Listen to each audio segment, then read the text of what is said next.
Bismillahirrahmanirrahim. Bani İsrail'den kafir bolğanlar Davud'ның ve Meryem oğlu İsa'nın tili bilen, yani Zeburda ve İncil'da lanet kılındı. Bu yani ularning lanetga uchrashi, ularning asiylik qilganliklari va haddidan ishib ketganliklaridan bo'ldi. Ular o'zlari qilgan yomon ishlardan bir-birini to'simaydi. Ularning qilmishlari nima degan yomon.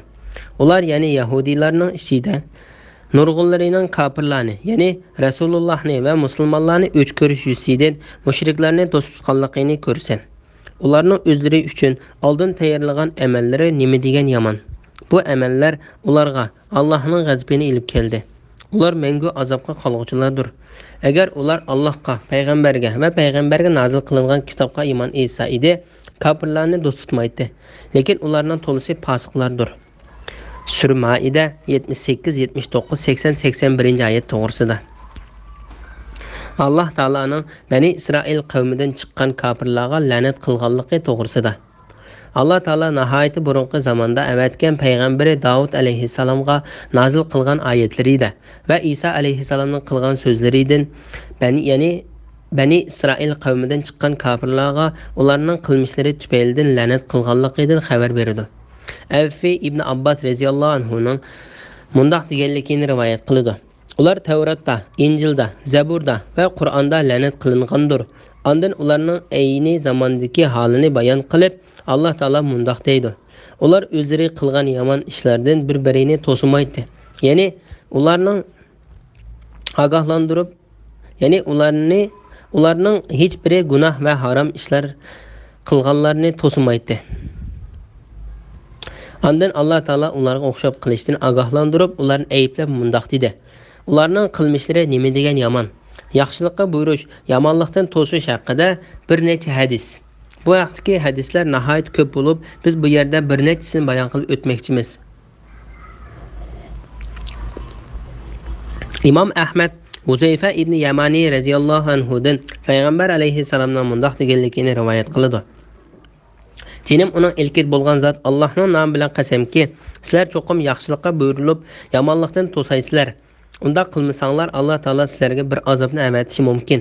Shuningdek keyin Alloh taologa duo qilsanglarmi, duoinglar ijobat bo'lmaydi. Imom Muslim Abu Said Xudri radhiyallohu anhudan payg'ambar alayhissalomning mundaq deganligini rivoyat qiladi. Kimki bir yomon ishni ko'rsa, uni qo'li bilan o'zgartsin. Agar unda qilishga kuchi yetmasa, tili bilan o'zgartsin. Agar uning kuchi yetmasa, qalbida norozi bo'lsin. Qalbida norozi bo'lish bo'lsa, iymonning eng ojiz darajasidir. Imom Abu Davud ibn Umayr radhiyallohu anhudan payg'ambar alayhissalomning mundaq deganligini rivoyat qiladi. Zaminda bir gunoh qilinsa, uni ko'rib uni yomon ko'rgan kishi, ya'ni bir rivoyatda uni ayblagan kishi deyilgan. Shu gunohga qatnashmagan kishiga o'xshashdir. U gunoh qilganini ko'rmay turib uning rozi bo'lgan odam uning qatnashgan bilan o'xshashdir. Imom Abu Davud, ya'ni payg'ambar alayhissalomning sahobalaridan payg'ambar alayhissalomning mundaq deganligini rivoyat qiladi. Kishilar jazolanishga loyiq bo'lmoqcha halok qilinmaydi. Imom Ibn Majah Abu Said Xudri radhiyallohu anhuning mundaq deganligini rivoyat qiladi. Payg'ambar alayhissalom so'zlagan xutbasida mundaq dedi. Bir kishi haqni bilgan ekan, uni kishilarning hayvisidan qo'rqib so'zlamay qolmasin. Ondan Abu Said yig'lab ketdi. Haqiqatan rost, biz nurg'un xato ishlarni ko'rdik-yu, ammo kishilardan qo'rqib so'zlayolmadik dedi. Abu Said payg'ambar alayhissalomning mundaq deganligini rivoyat qildi. Jihodning eng afzali zolim podshohlarning oldida deyilgan haq so'zdir. Bu hadisni Abu Davud va Tirmizi ibn Majah qatorliqlar rivoyat qilgan. Munofiqlarni ayblash to'g'risida. Ular ya'ni Yahudiylarning ichida nurg'unlarining kafirlarni, ya'ni Rasulullohni va musulmonlarni o'ch ko'rish yuzidan mushriklarni do'st tutganligini ko'rsan, ularning o'zlari uchun oldin tayyorlagan amallari nima degan yomon. Bu amallar ularga Allohning g'azabini ilib keldi. Ular mangu azob qolg'uchilardir. Bu oyatning ma'nosi haqida Mujohid mundaq deydi. Bu oyatda munofiqlar ko'zda tutilgandir. Bu oyatda munofiqlarning mu'minlarni do'st tutmay, kafirlarni do'st tutib, ularga yaqinchilik qilganligi. Bu ish ularning qalblarida munofiqlik va ikki-yuzlamachilik illatini qoldirganligi. Alloh taolaning ularga ta qiyomat kunigacha g'azab qilganligi ko'rsatilgan. Bu oyat orqali ularning nima uchun ayblanganligini bayon qilib bergan. Ondan keyin ularning qiyomat kunida mangulik azobga duchor bo'lganligidan xabar berib mundaq degan: agar ular Allohga, payg'ambarga va payg'ambarga nozil qilingan kitobga iymon etsa edi, kofirlarni do'st tutmaydi. Ya'ni ular Alloh taologa, payg'ambarga va Qur'on Karimga haqiqiy ishongan bo'lsa edi, mu'minlarga, payg'ambarga va Qur'onga dushmanlik qilib, kofirlarni yo'shirin do'st tutishdek jinoyatni qilmagan bo'ladi. Lekin ularning to'lisi fosiqlardir. Ya'ni ularning ko'p qismi Alloh taolo va payg'ambarga bo'ysunishdan bosh tortganlardir. Alloh taologa tushirgan vahiyni va Qur'on oyatlariga xiloflik qiluvchilardir.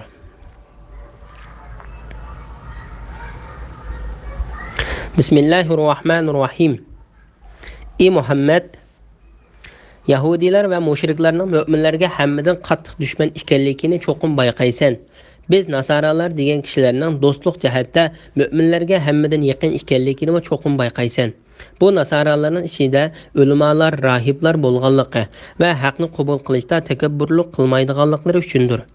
Ular payg'ambarga nozil qilingan Qur'onni anglagan chog'larida haqiqatni to'niganliklaridan, ularning ko'zlaridan yosh quyilganligini ko'rsan. Ular aytidi: Rabbimiz, biz iymon etdik, bizni payg'ambaringni, kitobingni e'tirof qiluvchilar qatorida qilgin. Biz nemishqa Allohga, bizga kelgan haqiqatga ishonmayli? Holbuki biz Parvardigorimizning bizni yaxshi kishilar qatorida jannatga kirgizishini umid qilamiz.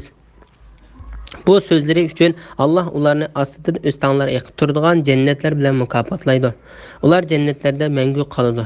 Yaxshilik qilguvchilarga beriladigan mukofot ana shu. Kafir bo'lganlar, bizning oyatlarimizni yolg'on chiqarganlar do'zax ahlidir.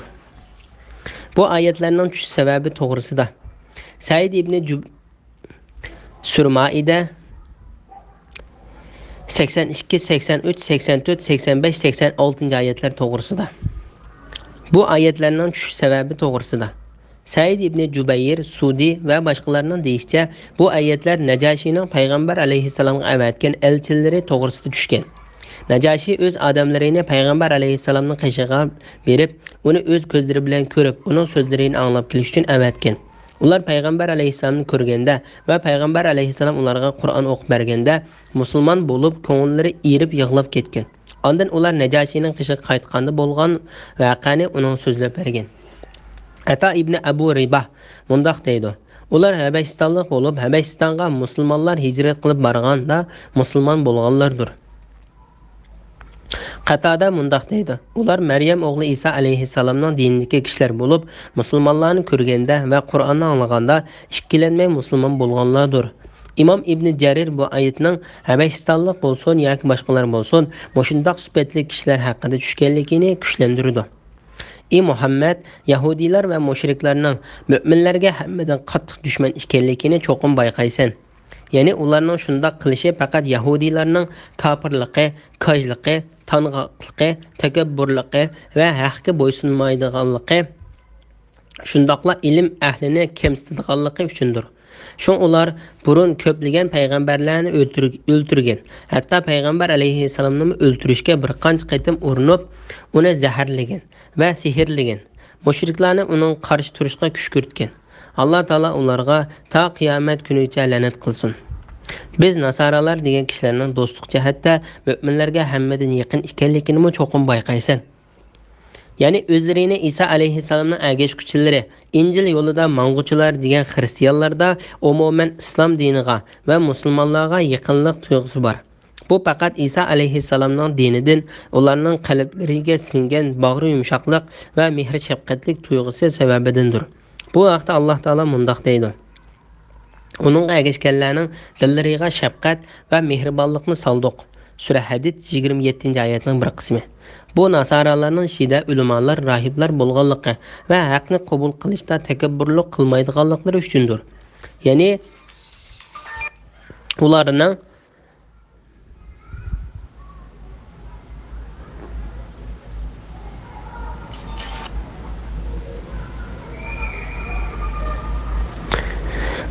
ilmlik, ibodatkor va kamtar ekanligiga ishorat qildi. Ondan Alloh taolo ularni haqqa bo'ysunguchi va agashguchi insofli kishilar deb sifatlab mundaq deydi: ular payg'ambarga nozil qilingan Qur'onni anglagan chog'larida haqiqatni to'nig'anliklaridan, ularning ko'zlaridan yosh quyilganligini ko'rsin. Ya'ni ular Muhammad alayhissalomning payg'ambar qilinib avatilganligi haqidagi bishoratni bilganlikdan aytidi. Rabbimiz, biz iymon etdik, bizni payg'ambaringni, kitobingni e'tirof qiluvchilar qatorida qilg'in. Ya'ni bizni uni haq ekanligiga ishonadigan va guvohlik beradiganlardan qilg'in. Bu xil sifatdagi xristianlar Alloh taolaning tuvandagi oyatida bayon qilingan xristianlardir.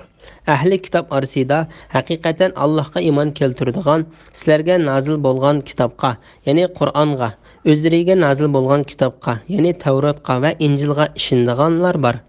Ular Allohdan qo'rqadi. Sura Al-Imron 199-oyatning bir qismi. Hamda Alloh taolo bu kishilar haqida mundoq deydi: Qur'ondan ilgari biz kitob, ya'ni Injil, Tavrat nozil qilganlar, ya'ni Nasoralar va Yahudilarning mu'minlarning Qur'onga ishonadi. Ularga Qur'on tilovat qilingan chaqda, ular biz Qur'onga ishondik, shubhisizki u Parvardigorimiz tarafidan nozil bo'lgan haqiqatdir. Biz haqiqatan buningdan burun musulmon edik, deydi. Ularning qilgan savr taqati uchun ularga qo'sh savob beriladi. Ular yaxshilik orqali yomonlikni daf'i qiladi. Biz ularga rizq qilib bergan narsalardan yaxshilik yo'llariga sarf qiladi.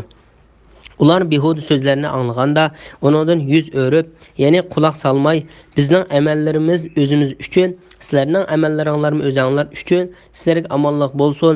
Biz nodonlardan do'stlik tilamaymiz, deydi. Sura Qasas 52, 53, 54, 55-oyatlar. Bu so'zlari uchun Alloh ularni ostidan o'stanglar eqib turadigan jannatlar bilan mukofotlaydi. Ular jannatlarga mangu qoladi. Ya'ni ularning iymon etganliklari, ishonganliklari va haqni e'tirof qilganligi uchun Alloh taolo ularni ostidan o'stanglar eqib turadigan jannatlar bilan mukofotlaydi. Ular jannatlardan chiqib ketmay mangu qoladi. Yaxshilik qiluvchilarga beriladigan mukofot ana shu. Ya'ni bu mukofot haq mayli kimda, qayerda, qaysi zamonda va qaysi yo'sinda bo'lsin, uni qabul qilib ergashganlar uchun beriladi. Ondan Alloh taolo badbaxtlarning holini bayon qilib mundoq deydi: Kafir bo'lganlar, bizning oyatlarimizni yolg'onga chiqarganlar do'zax ahlidir. Ya'ni haqdan tangan va uningga qarshilik qiluvchilar jahannam ahlidir. Bismillahirrohmanirrohim. Ey müminler, Allah sizlerge halal kılgan pak narsalarni terki dünya buluş yüzüden özаңlarga haram kılmanglar. Allah belgilep bergen den çektin aşmanglar. Allah çektin aşkıçılarını hakikaten dost tutmaydı. Allah sizlerge rızık kılıp bergen halal pak narsalardan yağlar. Sizler iman etkan Allah'a takvadarlık kılınlar.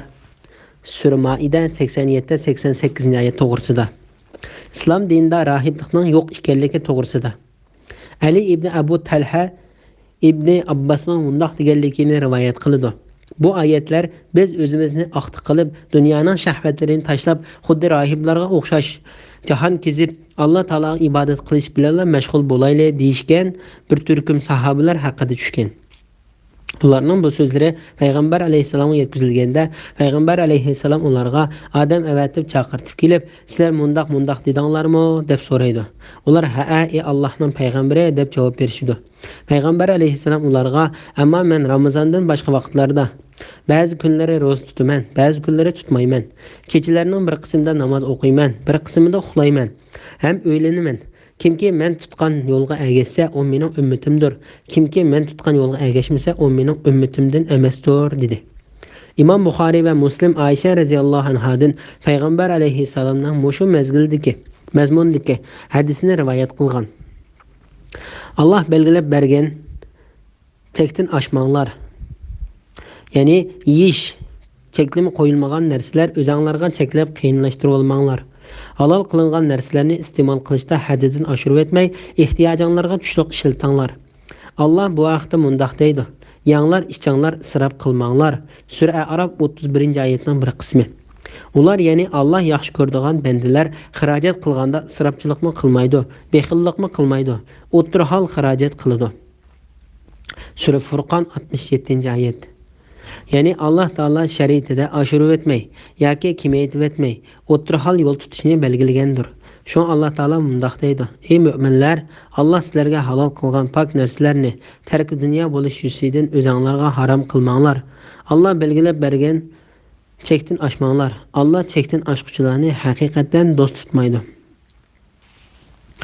Allah sizlarga rizq qilib bergan halol pok narsalardan yanglar. Sizlar iymon etgan Allohga taqvodorlik qilinglar. Ya'ni halol va pok narsalarni yanglar. Barliq ish harakatinglarda Alloh taoladan qo'rqinglar. Alloh taolaning buyruqlariga bo'ysunib uning asiylik qilmanglar. Bismillahirrohmanirrohim. Allah sizlarni sahvanlik bilan qilgan qasminglar uchun javobgarlikka tortmaydi, lekin sizlarni qasdan qilgan qasminglar uchun javobgarlikka tortadi. Bunda qasminglarni buzsanglar, uning kafarati oilanglarga beriladigan o'ttir darajalik tomoq bilan 10 miskinni bir vaqt g'izolantirishdir. Yoki ularga, ya'ni 10 miskinga badanni yuvib turadigan bir qur kiyim berishdir. Yoki bir qul yoki bir cho'rni ozod qilishdir. Kimki bunda qilishga kuchi yetmasa, 3 kun ro'za tutishi lozim. Bu ana shu ichgan qasminglarni buzganliklaringlarning kafaratidir. Qasminglarga rioya qilinglar. Ya'ni kelmas qasam ichmanglar. Sizlarning shukr qilishinglar uchun Alloh oyatlarini sizlarga ana shundoq bayon qiladi. Sura Maida 89-oyat to'g'risida. Maqsadsiz qasam qilish to'g'risida. Biz Sura Baqaraning tafsirida maqsadsiz qilingan qasam haqida to'xtalib o'tgachga bu yerda qayta takrorlamaymiz. Ammo maqsadsiz qasam degan bo'lsa, kishilarning qasam qilishni niyat qilmay, Alloh taolaning nomi bilan qasam qilaman deyishidir. Qasamni buzganning kafarati to'g'risida. Bunda qasminglarni buzsanglar, uning kafarati oilanglarga beriladigan o'ttir darajalik tomoq bilan 10 miskinni bir vaqt g'izolantirishdir. Ya'ni miskin va faqirlarga tomoq berildi demakchidir.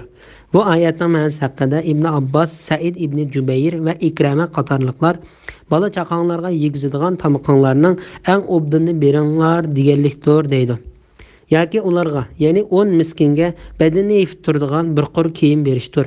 Ya'ni mayli er yoki ayol kishiga bo'lsin, ularga namoz o'qiganda avrat yerlarini yopqida kiyim-kechak berish deganlikdir. Bu oyatning ma'nosi haqida Avfi ibn Abbos radhiyallohu anhuning mundaq deganligini rivoyat qiladi. Har bir miskinga bir ton yoki bir yaktak berish lozim. Bu oyatning ma'nosi haqida Mujohid eng oddiysi bir kiyim berish lozim. Agar undan ko'p berman desmo o'z ixtiyori deydi. Bu oyatning ma'nosi haqida Hasan, Abu Ja'far, Baqir, Ato, Tavus, Ibrohim Naxai, Hammad ibn Abu Sulaymon va Abu Malik qatorliqlar kiyim-kechak berganda har bir miskinga birdan narsa bo'ladi degan. Yoki bir qul yoki bir cho'rni ozod qilishdir. Ya'ni ozod qilinadigan qul musulmon qul bo'lish shartdir. Buning dalili Imom Malik ibn Shafi'i va Imom Muslimning rivoyatidir. Muslimning Muaviya ibn Hakamdan rivoyat qilgan hadisidir. Bu hadisda mundoq deb kelgan. Muaviya ibn Hakamga bir qul ozod qilish kerak bo'lib qolganda, u bir qariq dedekni payg'ambar alayhisalomning oldiga elib keldi. Va bu dedekni ozod qilsam durust bo'lamdi deb so'raydi. Payg'ambar alayhisalom u dedekdan Alloh qayerda deb so'raydi. U dedek osmonda deb javob berdi. Payg'ambar alayhisalom yana men kim deb so'raydi. U dedek sen Allohning payg'ambari deb javob berdi. Buni anglagan payg'ambar alayhisalom Muaviyaga u mo'min ekan, ozod qilsang bo'ladi deydi. Ozod qilinadigan qulning musulmon qul bo'lishining kerakligi Shafi'i mazhabidagilarning ko'z qarshidir. Ularning pakiti birinchi Alloh taolaning yoki bir qul yoki bir cho'rni ozod qilishdir degan oyatidagi ozod qilinadigan qulning mo'min qul bo'lishi kerak degan hukmni savallik bilan odam o'ltirib qo'ygan kishining kafaratini bayon qilib kelgan. Alloh taolaning kimki biror mo'minni savallik bilan o'ltirib qo'ydigan, u bir mo'min qulni ozod qilishi va o'ltirilguchining varislariga diyat to'lish kerak degan oyatidagi bir mo'min qulni ozod qilish degan so'ziga qiyos qilib turib olgandir. Ikkinchi, yuqorida bayon qilingan hadisdir.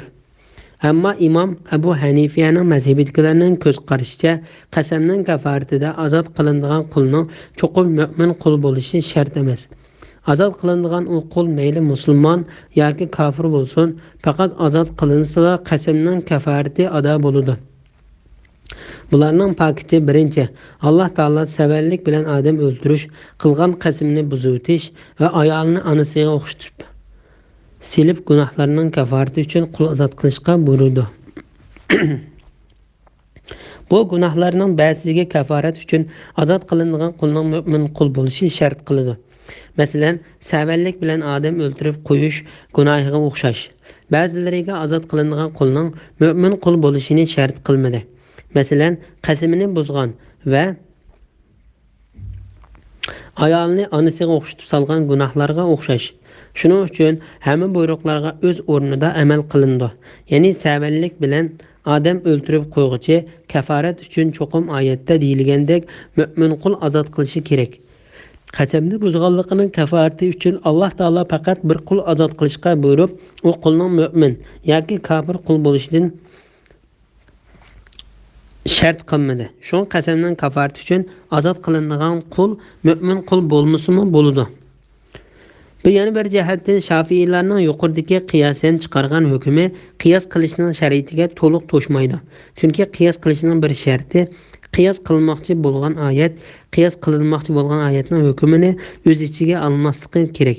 Ammo Alloh taolaning qasamning kafarati bayon qilib kelgan yoki bir qul yoki bir cho'rni ozod qilishdir degan oyati Alloh taolaning savallik bilan odam o'ltirib qo'yg'ichining kafaratini bayon qilib kelgan. Kimki biror mo'minni savallik bilan o'ltirib qo'ydi ekan, u bir mo'min qulni ozod qilishi va o'ltirilguchining varislariga diyat to'lish kerak degan oyatiga qiyos qilib olmoqchi bo'lgan hukmni o'z ichiga oladi. Ya'ni qasamning kafaratini bayon qilib kelgan oyat ozod qilinadigan qul mo'min yoki kofir bo'ladi deb aniq demadi. Shu mayli ozod qilinadigan qul mo'min yoki kofir bo'lsin, ozod qilingan bo'lsa, qasamning kafaratida qul ozod qilishga buyurib kelgan oyatning hukmiga amal qilingan bo'ladi. Shuning uchun bu oyatning savallik bilan odam o'ltirib qo'yganligining kafaratini bayon qilib kelgan oyatga qiyos qilinishga shart to'shmaydi. Bu oyatni bir-biriga qiyos qilishga bo'lmasligining yana bir sababi shuki, garchi bu ikki oyatning qul ozod qilish degan hukmi bir bo'lsa-mu, lekin sabablari boshqa-boshqadir. Bu sabablar shuningdan iboratki, biri savallik bilan odam o'ltirib qo'yish, yana biri bo'lsa qasamida turmaslikdir. Endi bu yerda dalil qilingan yuqoridagi hadisga kelsak, qul ozod qilmoqchi bo'lgan sahobalarga cho'qim bir qulni emas, balki bir mo'min qulni ozod qilish bo'lib qolgan. Shunga hiylaqa dedekni payg'ambar alayhissalomning yiniga elib kelib, u dedekning mo'min yoki mo'min emasligini bilib boqmoqchi bo'lgan. Yuqoriqilar qasamning kafarati uchun tanlashga bo'ladigan 3 xil yo'l bo'lib, qasamni buzgan kishi bu 3 xil yo'lning mayli qaysi birini tanlasin, butun olimlarning birlikka kelgan fikri bo'yicha kafaratni ado qilgan bo'ladi. Oyatda kafarat berish tartibini ason yo'ldan, ya'ni miskinlarga tamoq berishdan boshladi. Chunki tamoq berish kiyim kiygizishdan oson, kiyim kiygizish bo'lsa qul ozod qilishdan oson. Agar qasamni buzgan kishi yuqorqi 3 ishning birini qila olmasa, kafarat uchun 3 kun ro'za tutsa bo'ladi. Chunki Alloh taolo mundoq degan: kimki bundoq qilishga kuchi yetmasa, 3 kun ro'za tutishi lozim. Bu oyatni Ubay ibn Ka'b, Abdullah ibn Mas'ud va ularning shogirdlari orqa-orqadan 3 kun ro'za tutdi degan ma'noni beradigan usul bilan o'qigan. Bu xil o'qilishi usuli ko'pchilik o'qib kelayotgan 7 xil o'qish usulidan bo'lmasa-mu, lekin eng oddiysi bir yoki 2 sahobadan rivoyat qilingan hadis yoki sahobalarning tafsiri bo'lishi mumkin. Buning har ikkisi payg'ambar alayhissalomdan bevosita anglagan hadis darajasida turadi. Bu Anas shu iskin qasamning 4 mazhab olimlari, imomlari qasamning kafarati uchun tutilgan 3 kun ro'zini orqa-orqadan tutamdi yoki bo'lib tutamizmi, tutsin bo'lamdi deb deganda masala ustida ixtiloflashib qoldi. Imom Malik ro'zini orqa-orqa tutsimi bo'ladi dedi. Uning dalili Alloh taolaning 3 kun ro'za tutish lozim degan oyatidir. Imom Abu Hanifa va Imom Ahmad ibn Hanbal ro'zini orqa tutadi deydi. Ularning dalili Ubay ibn Ka'b, Abdullah ibn Mas'ud va shogirdlarining bu oyatni orqa-orqadan 3 kun ro'za tutadi degan ma'noni beradigan uslub bilan o'qiganligidir. Biz yuqorida deb o'tganimizdek, bu payg'ambar alayhissalomdan bevosita anglagan hadis darajasida turadigan hadis yoki tafsirdir.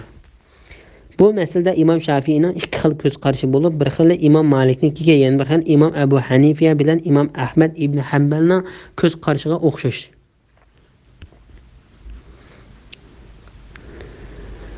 Bu Anas shu ichgan qasamlarni buzganliklaringning kafaratidir. Ya'ni bu qasamning shariatda belgilangan kafaratidir. Qasaminglarga rioya qilinglar, ya'ni kelsi kelmas qasam ichmanglar. Bu oyatning ma'nosi haqida Ibn Jarir qasaminglarni buzsanglar kafarat bermay tashlab qo'ymanglar. Sizlarning shukr qilishinglar uchun Alloh oyatlarini sizlarga ana shundoq bayon qiladi. Bismillahirrohmanirrohim.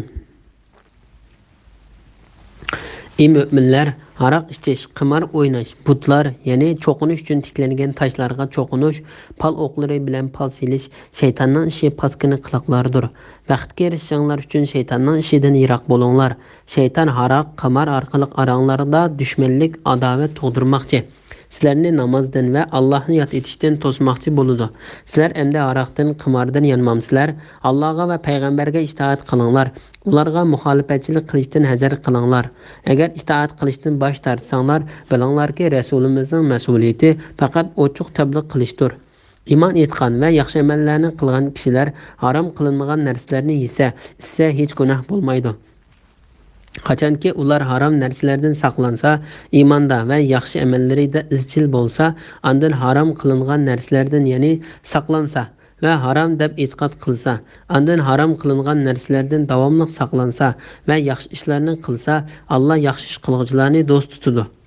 Sura Maida 90, 91, 92, 93 oyat to'g'risida. Haroq bilan qimarning harom qilinganlik to'g'risida. Bu oyatlarda Alloh taolo mo'min bandalarini haroq ichishdan, qimar o'ynashdan to'sdi. Ali radhiyallohu anhuning shaxmat o'ynashmi qimardir deganligi rivoyat qilindi. Ata, Mujahid, Tavus qatorliqlar qimarning tusini olgan har qanday kichik bolalarning yong'oq urishtirib va tuxum chekib o'ynashlaridagi ishlarning hammasi bu oyatga cheklangan qimarning turlari ichiga kirdi. Islom kelishdan burungi davrda arablar qimar o'ynaydi. Islom kelgandan keyin Alloh taolo ularni bundoq past qilmishlardan to'sdi. Tiklangan toshlar va pal o'qlari to'g'risida. Ibn Abbos, Mujahid, Ato, Said ibn Jubayr va Hasan qatorliqlar tiklangan toshlar va pal o'qlari to'g'risida to'xtalib, tiklangan toshlar islom kelishdan burungi arablarda qurbonlik qilinadigan mollarini ilib kelib, oldiga qo'yib bo'g'izlaydigan toshlardir. Pal o'qlari bo'lsa, pal selishga ishlatiladigan o'qlardir, deydi. Ey müminler, haroq ichish, qimar o'ynash, butlar, ya'ni cho'qinish uchun tiklangan toshlarga cho'qinish, pal o'qlari bilan pal silish shaytonning ishi, paskini qiliqlardir. Bu oyatning ma'nosi haqida Ali ibn Abu Talha ibn Abbosning mundoq deganligini rivoyat qiladi. Bu ishlar Alloh taolaning g'azablantiradigan shaytonning qiliqlaridandir. Bu oyatning ma'nosi haqida Ibn Jubayr bu ishlar gunoh ishlardandir dedi. Zayd ibn Aslam shaytonning eng yomon ishlaridandir dedi. Baxtga erishishinglar uchun shaytonning ishidan yiroq bo'linglar. Bu oyat kishilarni haroqdan yiroqlashishga qilgan rag'batlantirishdir va shayton haroq, qimar orqali oranglarda dushmanlik, adovat tug'dirmoqchi. Sizlarni namozdan va Allohni yod etishdan to'smoqchi bo'ladi. Sizlar endi haroqdan, qimardan yonmamsizlar degan oyat bo'lsa, kishilarni ogohlantirish va ularni qo'rqitish uchundir. Haroqning cheklanganligini bayon qilib kelgan hadislar to'g'risida. İmam Ahmad Abu Hurayra radhiyallohu anhuning mundoq deganligini rivoyat qiladi. Haroq 3 bosqichga bo'linib harom qilindi. Payg'ambar alayhisalom Madinaga kelgan mezgilda kishilar haroq ichishib, qimar o'ynashib yurishdi. Ular bu ishning hukmi to'g'riliq Payg'ambar alayhisalomdan so'raganda Alloh taolo: "Ey Muhammad, sendan haroq va qimar to'g'risida so'rashidi. Sen ularga buning har ikkilisida cho'ng gunoh va kishilarga ozg'in moddiy foyda bor, lekin ulardagi gunoh foyda qaraganda texmi cho'ng" degan. Ular sendan nimani sadiq qilish to'g'riliq so'raydi. Ehtiyojidan ortiqni sadiq qilinglar degan. Dunyo va oxiratning ishlarini tafakkur qilishinglar uchun Alloh o'z oyatlarini sizlarga shundoq bayon qiladi. Sura Baqara 219-oyatning bir qismi.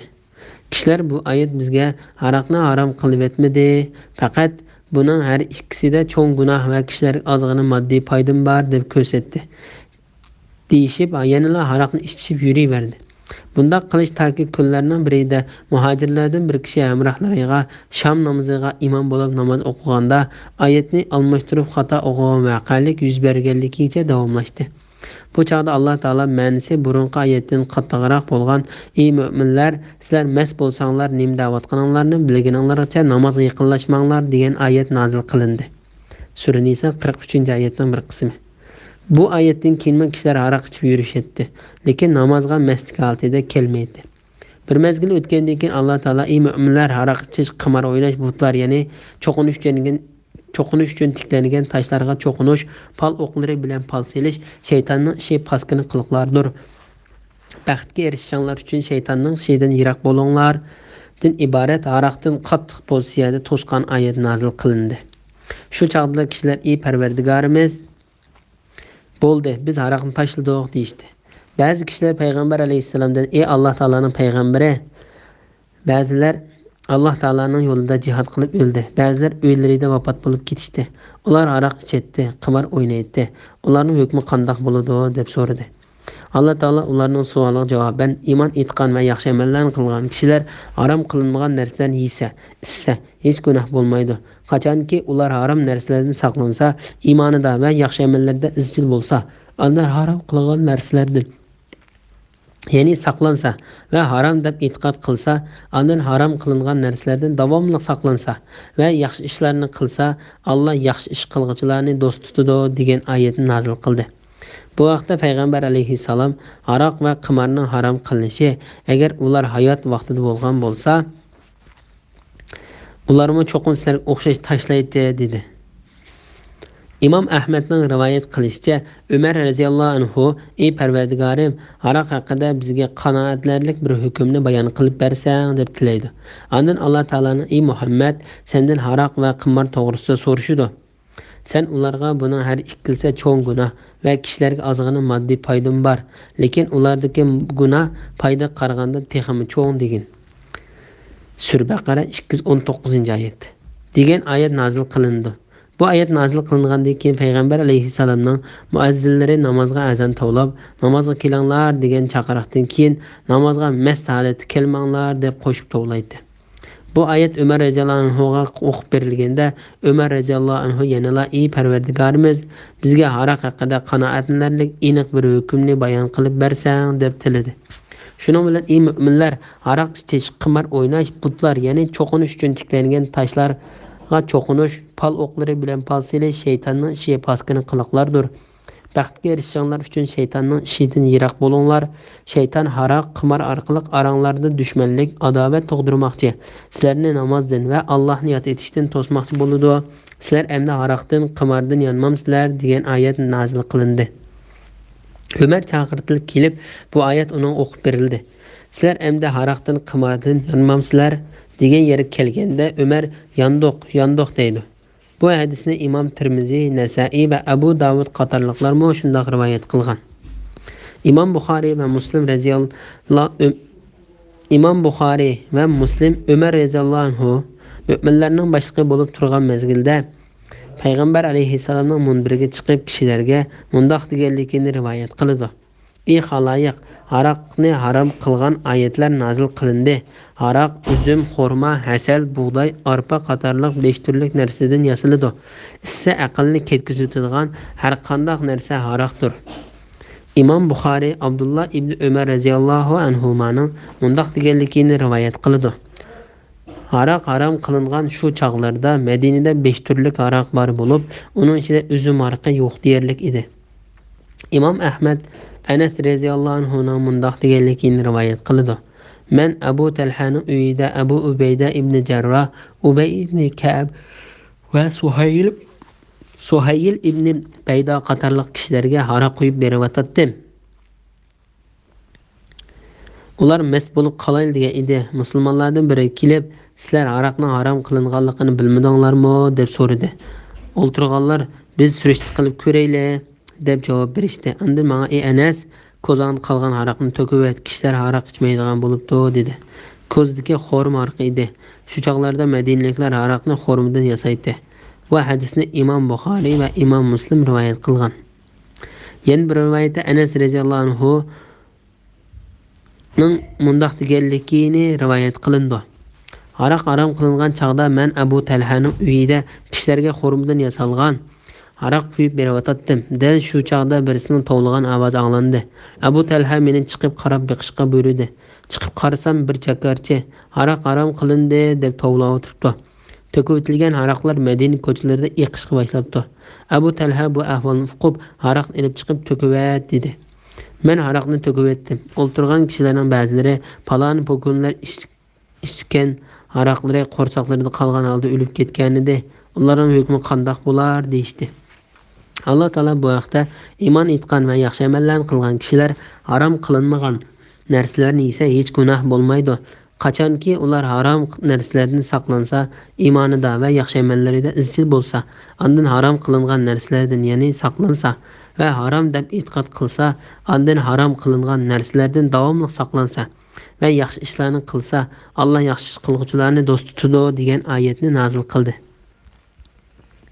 Ibn Jarir Anas radhiyallohu anhuning mundoq deganligini rivoyat qildi. Men Abu Talha, Abu Ubayda ibn Jarrah, Abu Dujana, Muaz ibn Jabal va ibn Suhayl ibn Bayza qatorliqlarga xurmining g'urisi bilan qiqidan aralashtirib yasalgan haraqni quyib berib atdim. Bu haraqning ta'sirida ularning boshlari aylanishga boshlaganda men haraq harom qilindi deb jakarlagan ovoz angladim. Shuning bilan darhol haraqlar to'kilib ko'zlar chaqildi. Bu yerda o'ltirganlar ba'zilari tahorat oldi, ba'zilari g'usl qildi. Biz Ummu Salimaning atridan o'zlarimizga chechib payg'ambar alayhisolamning masjidiga kirdik. Bu chog' payg'ambar alayhisalom: "Ey mu'minlar, haraq ichish, qimar o'ynash, butlar, ya'ni cho'qinish uchun tiklangan toshlarga cho'qinish, pal o'qlari bilan pal selish shaytonning ishi, paskin qiliqlardir. Baxtga erishishinglar uchun shaytonning ishidan yiroq bo'linglar. Shayton haraq, qimar orqali oranglarda dushmanlik, adovat turg'izmoqchi, sizlarni namozdan va Allohni yod etishdan to'smoqchi bo'ladi. Sizlar endi haraqdan, qimardan yanmamsizlar" degan oyatni o'qiyotdi. Aradan bir kishi: "Ey Allohning payg'ambari, bundan ilgari haraq ichib o'lib ketganlarning hukmi qandoq bo'ladi?" deb so'radi. Shu chog'da Alloh taolo iymon etgan va yaxshi amallarni qilgan kishilar harom qilinmagan narsalarni yesa hech gunoh bo'lmaydi. Qachonki ular harom narsalardan saqlansa, iymonida va yaxshi amallarda izchil bo'lsa, ondan harom qilingan narsalardan yana saqlansa va harom deb e'tiqod qilsa, ondan harom qilingan narsalardan davomli saqlansa va yaxshi ishlarni qilsa, Alloh yaxshi ish qiluvchilarni do'st tutadi degan oyatni nozil qildi. Keyingi bir mezgilda bir kishi Qatadadan: "Sen bu voqelikni Anasdan anglaganmi?" deb so'raganda Qatada "Ha" deb javob bergan.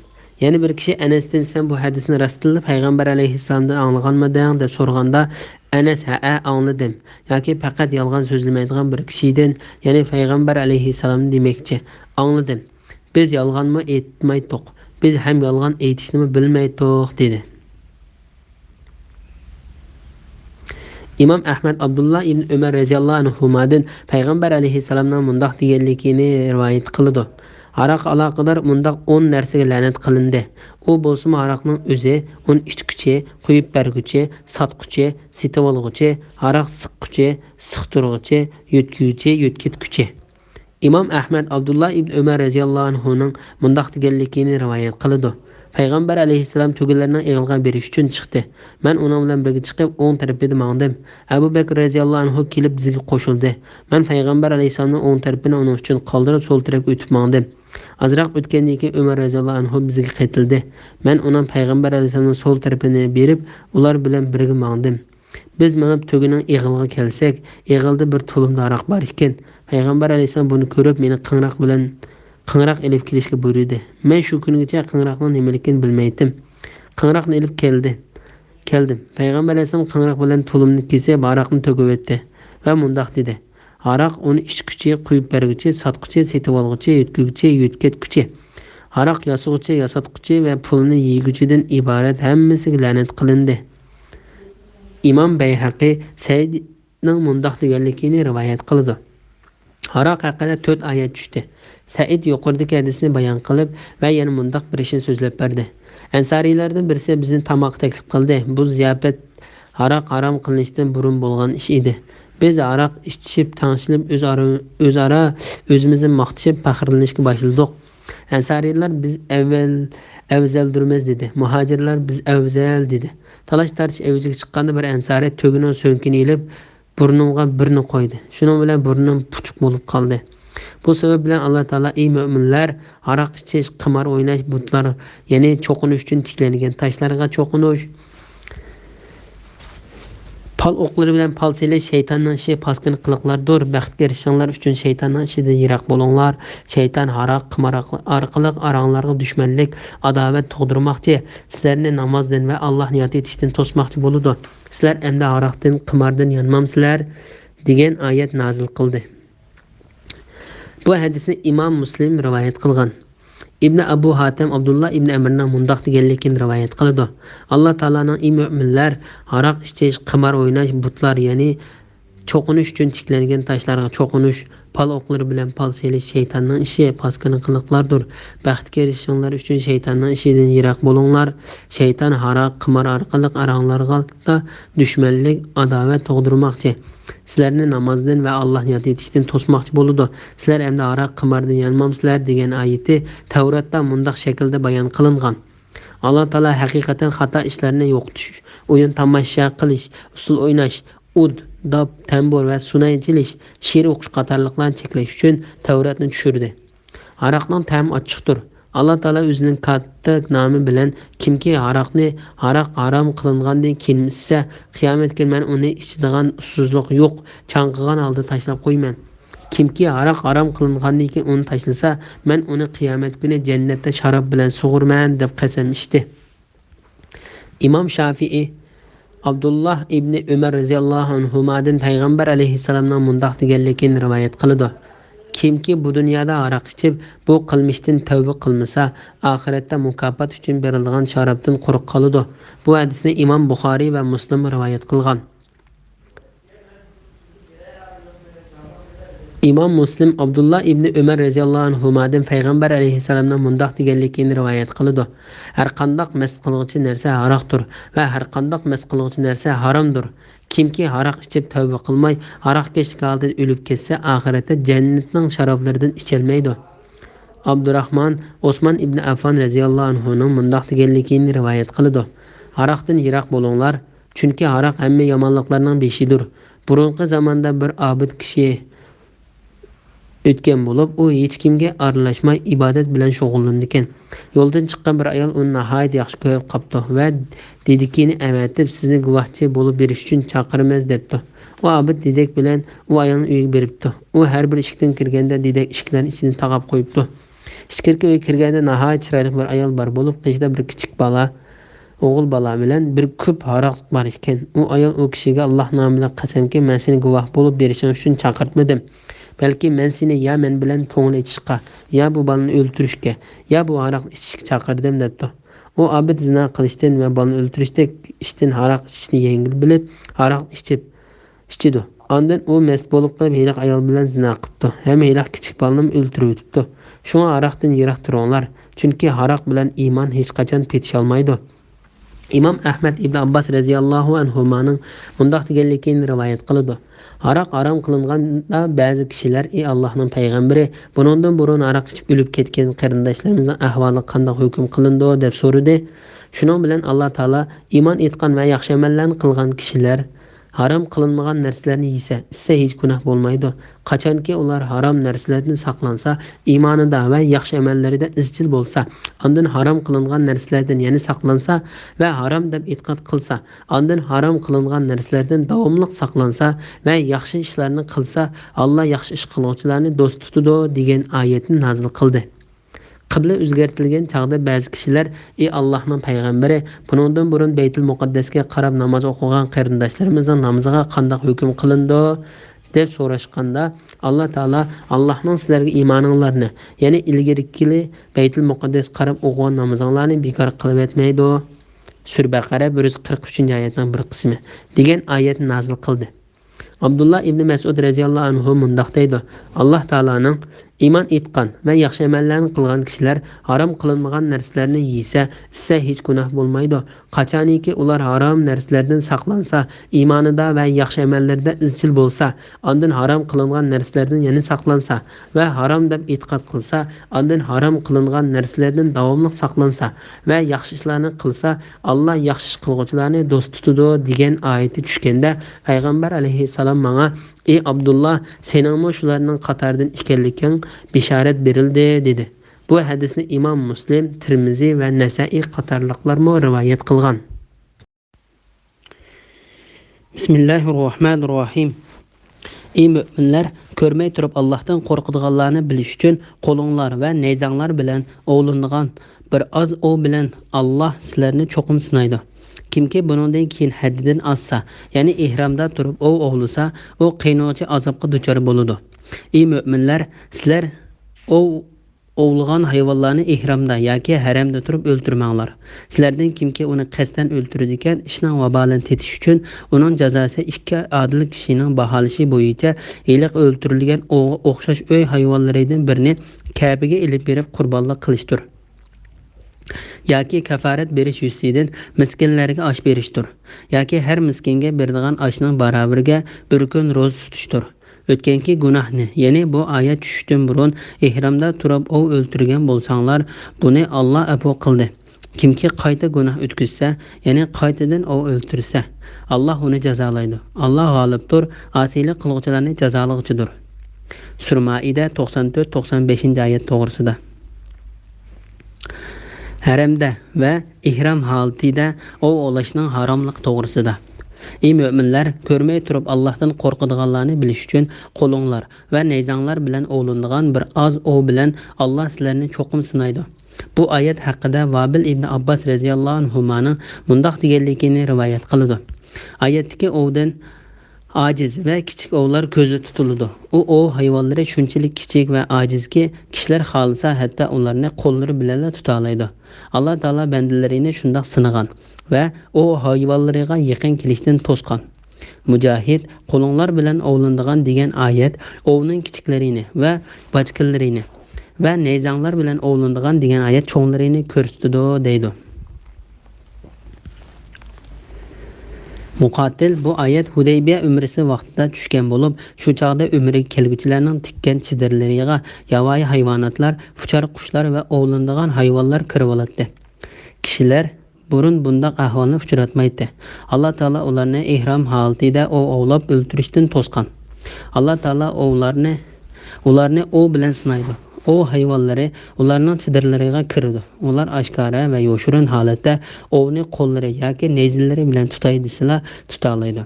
Bu faqat ularga bo'lgan Alloh taologa oshkora va yoshirin holda bo'ysundiganligini yoki bo'ysunmaydiganligini isbotlaydigan bir sinoqdir.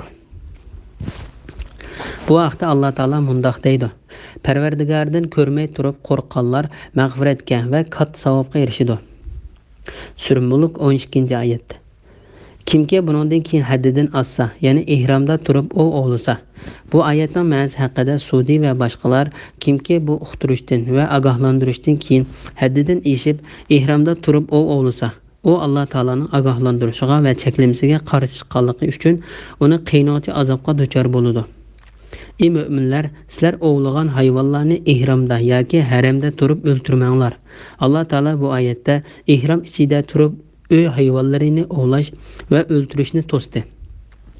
İhram holatida yoki haramda o'ltirish cheklangan hayvonlarning ichidan tövendeki hadisda bayon qilingan hayvonlarni o'ltirishga bo'ladi. İmam Buxoriy va Muslim Ayşe radhiyallohu anhadan payg'ambar alayhissalomning mundaq deganligini rivoyat qildi. Qağa, sa, chayon, chashqon va g'oljir itdan iborat bu 5 turlik ziyonli hayvon mayli haramning ichida yoki boshqa joyda bo'lsin, fuchirgan hayvon o'ltiriladi. İmam Buxoriy va Muslim Abdullah ibn Umar radhiyallohu anhudan payg'ambar alayhissalomning mundaq deganligini rivoyat qildi. Qağa, sa, chashqon, chayon va g'oljir itga o'xshash 5 turlik hayvonni ihromdagi odam o'ltirsa gunoh bo'lmaydi. Ayyub Nafi'den Abdullah ibn Ömer radhiyallohu anhuning yuqoridagidek deganligini rivoyat qildi. Hamda Ayyub o'zining Nafi'den yiloncho deb so'raganda, Nafi uningga yilonni o'ltirishda shak yo'q, ham ixtilof yo'q deb javob berganligini bayon qildi. Bo'ra, yilpiz, yo'lvassa, shuningga o'xshash yirtqich hayvonlarmi g'oljir itga o'xshashlar o'ltirishga bo'ladigan hayvonlarning qatoriga kirdi. Abu Said mundaq deydi: Kishilar payg'ambar alayhissalomdan ihrom bog'lagan kishi qanday hayvonlarni o'ltirish bo'ladi deb so'raganda, payg'ambar alayhissalom yilon, chayon, chashqon, sa va yirtqich hayvonlarni o'ltirish bo'ladi. Qağa o'ltirilmasdan etib yaralantiriladi yoki qochirib etildi dedi. Bu hadisni Abu Davud va Tirmiziy va Ibn Majah qatorliqlar rivoyat qilgan. Haramda yoki ihramdagi holatida ovlovchilarga beriladigan jazo to'g'risida. Sizlardan kimki uni qasddan o'ltirdigan ishning vabolini tetish uchun uning jazosi ikki adil kishining baholishi bo'yicha yiliqi o'ltirilgan o'g'ga o'xshash uy hayvonlaridan birini Ka'baga ilib berib qurbonlik qilishdir. Bu oyatning ma'nosi haqida Mujohid mundoq deydi. Oyatdagi qasddan degan so'zdan qasddan ovlagan va ovlovchi o'zining ihromdagi holatini unutib qolganligi ko'zda tutiladi. Ammo o'zining ihromdagi holatida ekanligini unutib qolmagan holatda qasddan ovlasa, ovlovchining gunohi to'lam bilan yo'g'il bo'lmagadek darajada og'ir bo'lib, ihromi bekor bo'lib ketadi deb deydi. Bu bir yot so'z bo'lib, ko'p sonli olimlarning ko'z qarashicha qasddan ovlash yoki savallik bilan ovlashga to'lanadigan to'lam jazosi farqsizdir. Imom Zuhriy mundoq deydi: Qur'on Karim qasddan ovlaganni ko'rsatib keldi, lekin payg'ambar alayhissalomning sunnatida bu jazo savallik bilan ovlovchiga ijro qilindi. Shundoq bo'lishi Alloh taolaning: "Ey mu'minlar, sizlar ovlagan hayvonlarni ihromda yoki haramda turib o'ltirmanglar. Sizlardan kimki uni qasddan o'ltirdigan ishning vabolini tetish uchun uning jazosi ikki adil kishining baholishi bo'yicha hiliq o'ltirilgan o'xshash uy hayvonlaridan birini Ka'baga ilib berib qurbonlik qilishdir, yoki kafarat berish yuzidan miskinlarga osh berishdir, yoki har miskinga beriladigan oshning baravariga bir kun ro'za tutishdir." O'tganki gunohni, ya'ni bu oyat tushishdan burun ihromda turib o'ltirgan bo'lsanglar, buni Alloh afv qildi. Kimki qayta gunoh o'tkazsa, ya'ni qaytadan o'ltirsa, Alloh uni jazolaydi. Alloh g'olibdir, hikmat bilan ish qilguvchilarni jazolaydi. Alloh g'olibdir, osiylik qilguvchilarni jazolaydidir. degan oyatda qasddan o'g'ilchiga to'lab kelganligini va gunohkor bo'lganligini bayon qilib kelgan to'lamning gunohkor bo'lganligini bayon qilganligi uchundir. Payg'ambar alayhissalom va sahobalar qasddan o'g'ilchiga Qur'on Karim bayon qilib kelgan to'lamning o'zini savallik bilan o'g'ilchiga to'lashga hukm qildi. Savallik bilan ovlagan kishi, qasddan ovlagan kishi to'laydigan to'lamning o'zini to'lashning yana bir sababi ovlash bo'lsa, bir narsani buzib etganlik hisoblandi. Bir narsani buzib etkichi mayli qasddan yoki savallik bilan buzib etsin, o'xshashli to'lam to'laydi. Biroq qasddan qilg'uchi gunohkor bo'ladi. Savallik bilan qilib solg'uchi gunohkor bo'lmaydi. Ihrom holatida turib o'ltirgan ovning to'limi uchun shu ovga o'xshab ketadigan hayvonlardan to'lash kerak. Bu ovlangan hayvon insonlar tarafidan beqildigan hayvonga o'xshash bo'lgan bo'lsa, shundoq bo'ladi.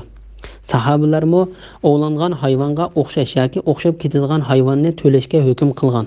Masalan, bir to'ga qushi uchun bir to'ga, bir yo'q kala yoki qo'taz uchun bir kala, bir kiyik uchun bir o'chki to'lashga hukm qilgan. Imom Bayhaqiy Ibn Abbosning navoda ovlangan ovning o'xshashi bo'lmasa, shu ovning qimmatidagi pulni Makkaga ilib berib sadiqa qilishga hukm qilganligini rivoyat qiladi. Ovning o'xshashini to'lashga, o'xshashi bo'lmasa uning qimmatida pul to'lashga hukm chiqarganda musulmon va adil ikki kishi hukm chiqarishi lozimdir. Imom Ibn Jarir Abu Jarir Bajalining mundoq deganligini rivoyat qiladi. Men ihromdagi chig'imda bir kiyikni ovlab soldim. Men Umar radhiyallohu anhuning qishig'iga kelib bu ishni desam, u diniy qarindoshlaringdan ikki kishining qishig'i borgan. Bu vaqtda sen hukm qilib qo'yson dedi. Men Abdurrahman ibn Saidning ikkisining qishig'iga bordim. Abdurrahman ibn Said ikkisining qishig'iga bordim. U ikkisi mening bir o'chki to'lishimga hukm qildi. Ibn Jarir tarixning mundoq deganligini rivoyat qiladi. Arbat degan kishi ihrom holatida turib bir kiyikni dastlab qo'yib, Umar radhiyallohu anhu ning oldiga bu ishga hukm qilib qo'yishni talab qilib keldi. Umar radhiyallohu anhu tarixqa bu ishda sen men bilan birga hukm qilgan deydi. Shuning bilan bu ikkisi arbatga sutdan ayrilgan bir o'g'loq to'lashga hukm qildi. Ondan Umar radhiyallohu anhu uning jazosi ikki adil kishining baholishi bo'yicha hiliq o'ltirilgan o'g'ga o'xshash uy hayvonlaridan birini Ka'baga ilib berib qurbonlik qilishdir degan oyatni o'qidi. Ovlangan hayvonning o'rniga to'langan hayvon Ka'baga ilib berilib, shu yerda bo'g'izlanib, go'shi haramning miskinlariga tarqatilib beriladi. Yoki kafarat berish yuzidan miskinlarga osh berishdir, yoki har miskinga beradigan oshning baravariga bir kun ro'za tutishdir. Ya'ni ovlangan hayvandan төлümü üçün onu oxşi tepilmagan yoki ovlangan hayvan oxşi tepilmaydigan hayvan bolsa, төлem üçün miskinlarga tamoq yegizidi yoki ro'za tutadi. Ey müminler, sizler ovlagan hayvanlarni ihramda yoki haramda tutib o'ltirmanglar. Haramda turib o'ltirmanglar. Sizlardan kimki uni qasdan o'ltiradigan ishning vabolini tetish uchun uning jazosi ikki adil kishining baholishi bo'yicha iliq o'ltirilgan ovga o'xshash uy hayvonlaridan birini Ka'baga olib berib qurbonlik qilishdir yoki kafarat berish yusidan miskinlarga osh berishdir. Yoki har miskinga beradigan oshning barobariga bir kun ro'za tutishdir. Bu oyatning ma'nosi haqida Ali ibn Abu Talha ibn Abbosning mundoq deganligini rivoyat qiladi. İhramlıq kishi ov ovlasa, ovlangan hayvanning qanday hayvan ekanligiga qarab to'lam to'laydi. Agar u kiyik yoki shuning o'xshagan hayvon bo'lsa, o'rniga Makkaga bir qo'y ilib berib bo'g'izlishi. Qo'y topolmasa, 6 miskinga tamoq berishi. Uning qilolmasa 3 kun ro'za tutishi kerak. Agar ovlangan hayvon qotazga o'xshash hayvon bo'lsa, uning to'limi uchun bir kala bo'g'izlishi. Kal topolmasa 20 miskinga tamoq berishi. Onun qilolmasa 20 kun ro'za tutishi. Ovlangan hayvon to'gi qushi yoki qulan, yoki eshakdek hayvon bo'lsa, uning to'limi uchun bir to'gi bo'g'izlishi. Uni topolmasa 30 miskinga tamoq berishi. Uning qilolmasa 30 kun ro'za tutishi kerak. Buni Ibn Abu Hatim va Ibn Jarirlar rivoyat qilgan bo'lib, ba'zi rivoyatlarda miskinlarga to'yg'idek tamoq beriladi deyilgan. Bunda qilish Alloh taolaning amriga xiloflik qilguvchini qilgan hukmning jazosini tortish uchundir. O'tgangi gunohni, ya'ni bu oyat tushishdan burun ihromda turib ov o'ldirgan bo'lsanglar, buni Alloh afv qildi. Islom dini kelgandan keyin Alloh taolaning shariatiga ergashib, gunoh ishlarini tashlovchilarning burunqi gunohlarini Alloh kechirib o'tadi. Kimki qayta gunoh o'tkazsa, ya'ni qaytadan ov o'ldirsa, Alloh uni jazolaydi. Alloh g'olibdir, asiylik qiluvchilarni jazolovchidir. Ya'ni kimki bu xil gunoh ishlarini islom shariati cheklangandan keyin bilib turib qilsa, Alloh taolo uningdan intiqom oladi. Alloh g'olibdir va intiqom olg'uchidir. Ibn Jarir mundoq deydi: "Men atadan Alloh taolaning o'tgangi gunohni, ya'ni bu oyat tushishdan burun ihromda turib ov o'ltirgan bo'lsanglar, buni Alloh afv qildi degan oyatining ma'nosi nima degan bo'ladi deb so'radim. Ata Alloh taolo afv qilgan bu gunohlardan islom dini kelishdan burun qilib solgan gunohlar ko'zda tutiladi degan bo'ladi dedi. Men yana Alloh taolaning kimki qayta gunoh o'tkazsa, ya'ni qaytadan ov o'ltirsa, Alloh uni jazolaydi. Alloh g'olibdir, asiylik qiluvchilarni jazolovchidir degan oyatining ma'nosi desam, ata kimki musulmon bo'lgandan keyin, ya'ni ihromda turib ov ovlasa, Alloh taolo uningdan intiqom oladi va to'lam to'ltadi degan bo'ladi dedi. Men qayta gunoh qilguvchiga qarta muayyan bir jazo bormi deb so'radim. Ata yo'q dedi. Men davlat boshlig'ining uni jazolash huquqi bormi desam, ata yo'q. Ihromda ovlash bir kishining o'zi bilan Alloh taolaning o'ttirisiga gunohdir. Shunga u kishi to'lam to'lisli bo'ladi dedi. Bu hadisni Ibn Jarir mundoq rivoyat qiladi.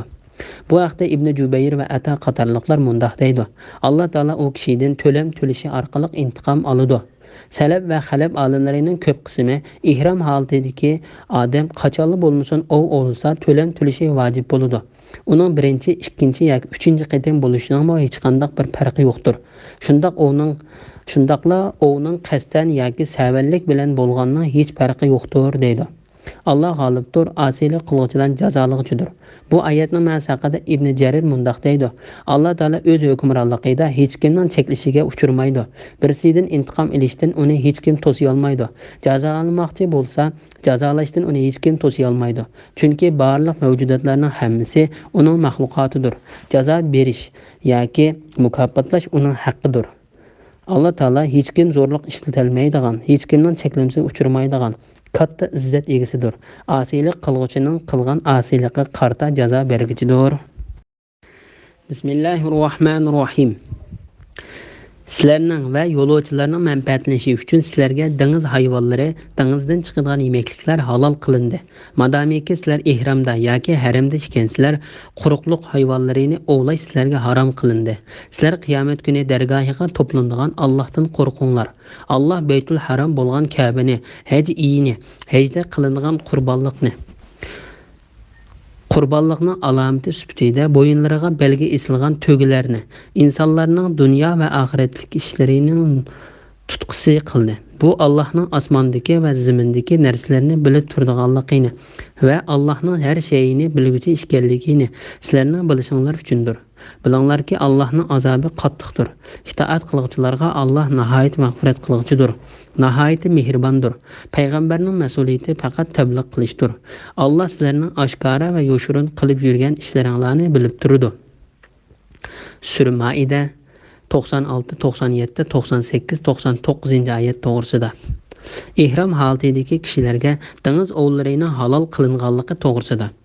Sizlarning va yo'lovchilarning manfaatlanishi uchun sizlarga dengiz hayvonlari, dengizdan chiqadigan yemekliklar halol qilindi. Bu oyatning ma'nosi haqida Said ibn Musayyab va Said ibn Jubayr qatorliqlar bu oyatda kelgan dengiz hayvonlari degan so'zdan dengizdan yangi tutilgan dengiz hayvonlari va dengizdan chiqadigan yemekliklar degan oyatidan dengiz hayvonlaridan oziqlik uchun quritib ilinganini ko'zda tutildi dedi. İbn Abbas radhiyallohu anhu bu oyatda kelgan dengiz hayvonlari degan so'zdan dengiz hayvonlaridan dengizdagi tirik tutilganlari va dengizdan chiqadigan yemekliklar degan so'zdan dengiz hayvonlaridan o'lik holatda suv yuziga laylab qolganlarini ko'zda tutildi deydi. Bu oyatning ma'nosi haqida Abu Bakr, Zayd ibn Sabit, Abdullah ibn Amir, Abu Ayyub Ansari, Ikrama, Abu Salama ibn Abdurrahman, İbrahim Naxai va Hasan Basri qatorliqlar mo shuningga o'xshash dedi. Sizlarning va yo'lovchilarning manfaatlanishi uchun, ya'ni sizlar dengiz hayvonlaridan oziqlanishinglar va foydalanishinglar uchun ular halol qilindi. Ikrama oyatdagi va yo'lovchilarning degan so'zidan dengizga yaqin joylarda o'ltiraqlashgan va dengiz sabrida bo'lgan kishilar ko'zda tutiladi dedi. Boshqa olimlar oyatdagi dengiz hayvonlari degan oyatdan dengiz atrofida o'ltiraqlashgan kishilarning o'zlari uchun dengizdan ovlagan yangi dengiz hayvonlari va dengizdan chiqadigan yemekliklar, dengizdan yiroq joydagi kishilarga oziqlik uchun tayyorlangan hayvonlar ko'zda tutiladi dedi. İbn Abbas, Mujahid, Sudi va boshqalarmo bu vaqtda yuqoriga o'xshash deydi. İmom Malik Jabir radhiyallohu anhu bundoq deganligini rivoyat qildi. Payg'ambar alayhissalom Abu Ubayda ibn Jarrohning qo'mondonligidagi 300 kishilik bir qo'shinni dengiz bo'yi tarafga avatdi. Men shu qo'shinda edim. Safarda oziqligimiz tugayl deb qoldi. Abu Ubayda ibn Jarroh qo'shindagilarni oziqlarni bir yerga to'plashga buyurdi. Bu oziqlar faqat xurmodan iborat bo'lib, bu xurmolar kishilarga kunda azozdan taqsim qilinib berildi. Oziqlik oxirlashib qolganda har birimizga kuniga faqat bir taldan berilishga boshladi. Men bir tal xurmo nimaga dalda bo'ladi desam, Abu Ubayda beriladigan bu xurmomi tugsa, oziqlik butunlay tugaydi dedi. Biz oxir dengizga yetib keldik. Dengiz bo'yida nihoyat o'g'on bir kit o'lik holatda yetibdi. Bizning qo'shonimiz osh kitning go'shidan oziqlandi. Keyin Abu Ubayda kitning ikki qovurg'asini tiklashga va uning ostidan tugini o'tkazib beqishga buyurdi. Qovurg'a nihoyat cho'ng bo'lganlikdan tugi uning ostidan nihoyat osonlikda o'tib ketdi. İmom Malik Abu Hurayra radhiyallohu anhuning mundoq deganligini rivoyat qildi.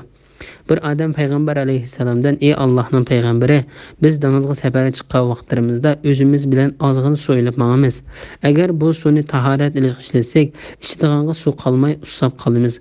Shunga dengiz suyida tahorat olsak bo'lamdi?" deb so'radi. Payg'ambar alayhissalom bu kishiga: "Dengizning suvi pokiz, uningdagi hayvonlarning o'limi haloldir" dedi.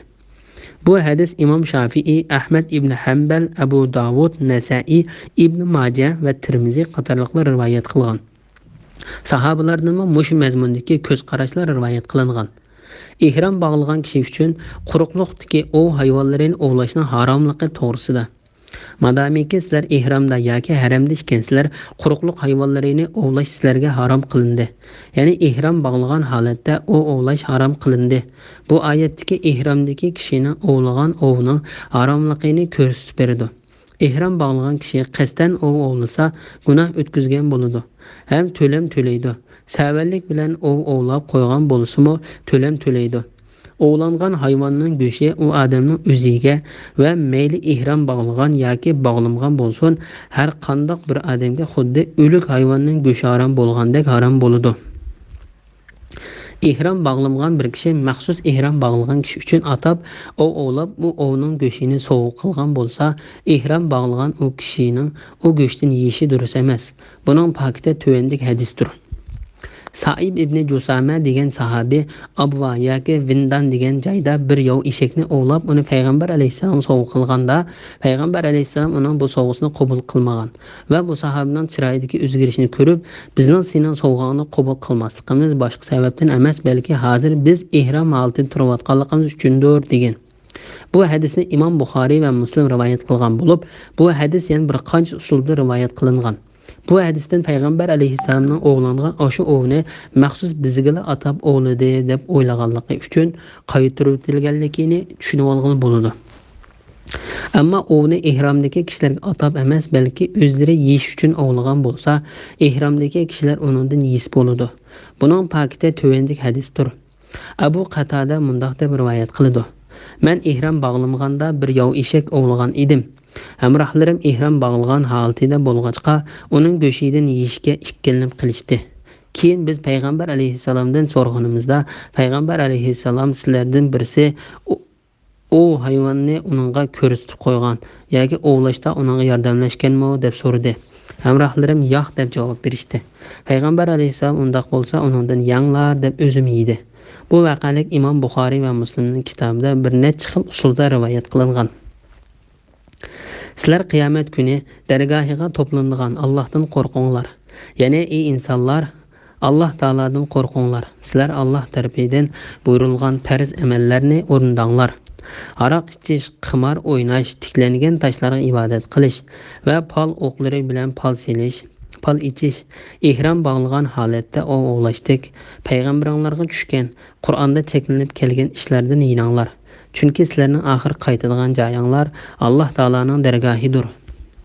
Alloh taolo asiylik qilguvchilarga jazo, bo'ysunquvchilarga mukofot berguchidir. Allah Beytul Haram bo'lgan Ka'bani, haj iyini, hajda qilinadigan qurbonlikni alomati sifatida bo'yinlariga belgi esilgan to'gilarni insonlarning dunyo va oxirat ishlarining tutqisi qildi. Ya'ni Alloh taolo ojizni, bo'zak aytguchilarni, yaxshi kishilarga yomonlik qilguvchilarni va kishilarga zulm qilguvchilarni to'siyolg'ida qarshilik kuchi bo'lmagan kishilar uchun Beytul Haram bo'lgan Ka'bani, haj iyini, haj qilinadigan qurbonlikning alomati sifatida bo'yinlariga belgi esilgan to'gilarni panohga qilib berdi. Mushu orqali Alloh taolo kishilarni bir-biriga zulm qilishdan to'sib qoldi. Chunki mushlardan boshqalarni bo'zaq qilgan kishilarni to'sib qoladigan bir narsa yo'q edi. Alloh taolo bu narsalarni diniy faoliyatlarning bir alomati va ularning dunyolik ishlarining foydali omillari qildi. Mushu narsalarning ya'ni Beytul Haram bo'lgan Ka'ba, haj iyi, hajda qilingan qurbonlikning sifatida bo'yniga belgi esilgan to'gilar hurmatini bildigan arablar uchun mushu narsalar o'zlarining qo'l ostidagi kishilarning huquqini qo'g'daydigan va ularning ishlarini tuzaydigan bir boshliqning rolini o'ynaydi. Ka'baning haram deb atalishi Alloh taolo bu o'rinning dal daraxtlarini kesish, o't cho'plarini yo'lishdek ishlarning harom qilinganligi uchundir. Bu ishlar islom kelishdan burungi zamonlardami arablar jamiyatining ishlarining foydali omillari bo'lganidek, islom kelgandan keyin haj faoliyatlarining asosli alomatlari va namozda yuz keltiradigan qiblasi bo'ldi. Bu Allohning osmonlardagi va zimindagi narsalarni bilib turadiganligini va Allohning har shayini bilguchi ekanligini sizlarning bilishinglar uchundir. Ya'ni ey insonlar, Alloh taolaning mushunda qilishi sizlarning foyda ziynonlarni bilganligi uchun sizlarning ishinglarni yaxshilaydigan omillarni qilib berganligini. Shuningdek, osmon va zimindagi barliq narsalardan qaysisining sizlarning hozirgi va kelgusidagi manfaatinglar uchun foydali bo'lgan narsani bildiganligini, ham sizlarning oshkora va yoshirin bo'lgan hamma ishinglarni bildiganligini, ondan yaxshi amal qilguvchilarga mukofot, yomon amal qilguvchilarga jazo beriladiganligini sizlarning bilishinglar uchundir. Bilinglarki, Allohning azobi qattiqdir. Itoat qilguvchilarga Alloh nihoyatda mag'firat qilguvchidir, nihoyatda mehribondir. Ya'ni osmon zimindagi har qanday narsani va sizlarning oshkor yoshirin ishinglarni bilib turgan Alloh o'ziga osiylik qilguvchilarni qattiq jazolaydi. O'ziga bo'ysunuvchilarning gunohini kechiradi. gunoh qilib uningga tavba qilgan bandasini jazolamaydigan marhamat egisidir. Payg'ambarning mas'uliyati faqat tabliq qilishdir. Alloh sizlarning oshkor va yoshirin qilib yurgan ishinglarni bilib turibdi. Bu Alloh taolaning bandalariga qilgan tahdididir. Allah Teala mundaq deydi: Bizning sizlarga avatgan payg'ambarimiz faqat dinni yetkazib qo'ydi. Bo'ysunganlarga mukofot, bo'ysunmaganlarga jazo berish bizning ishimizdir. Biz bo'ysungan va bo'ysunganlarni payg'ambarimizning chaqiriqiga ovoz qo'shgan va qo'shmaganni obdan bilamiz. Sizlarning oshkora so'z harakatinglarni, yoshirgan buzuq e'tiqod va munofiqliklarni obdan bilamiz. Yoshirun va oshkora ishlarning hammasi bizga maxfiy emasdir. Shunga bandalar Alloh taoladan qo'rqishi va bo'ysunishi kerak. Bismillahirrohmanirrohim. Ey Muhammad aytqinki, garchi haromning ko'pligi tanshig'chini seni ajablantirsimi, harom bilan halol barobar emas. Ey aql egillari, nijot tepishinglar uchun Allohdan qo'rqinglar. Ey mu'minlar, agar sizlarga oshkora qilinsa, sizlarni beorom qilib qo'yadigan narsalar to'g'riliq payg'ambardan so'ramanglar. Agar Qur'on nozil qilinayotgan chaqda ular to'g'riliq so'rasanglar, sizlarga bildiriladi. O'tganda so'rganlaringlarni Alloh afu qildi. Allah nihoyat mag'firat qilg'uchidir, halimdir. Ya'ni asiylik qilg'uchilarni jazolashga aldirib ketmaydi. Sizlardan burun o'tgan bir qavm payg'ambarlaridan shundoq masalalarni so'ragan edi. Keyin buning sababidan, ya'ni so'ragan ishlari bayon qilinib, ular amal qilmaganlikdan kofir bo'lib ketdi. Sur-Maida 100-101-102 oyat to'g'risida. Alloh taolo Payg'ambari Muhammad alayhissalomga mundaq deydi: Ey Muhammad aytqinki, garchi haromning ko'pligi tanshig'chi seni ajablantirsimi, harom bilan halol barobar emas.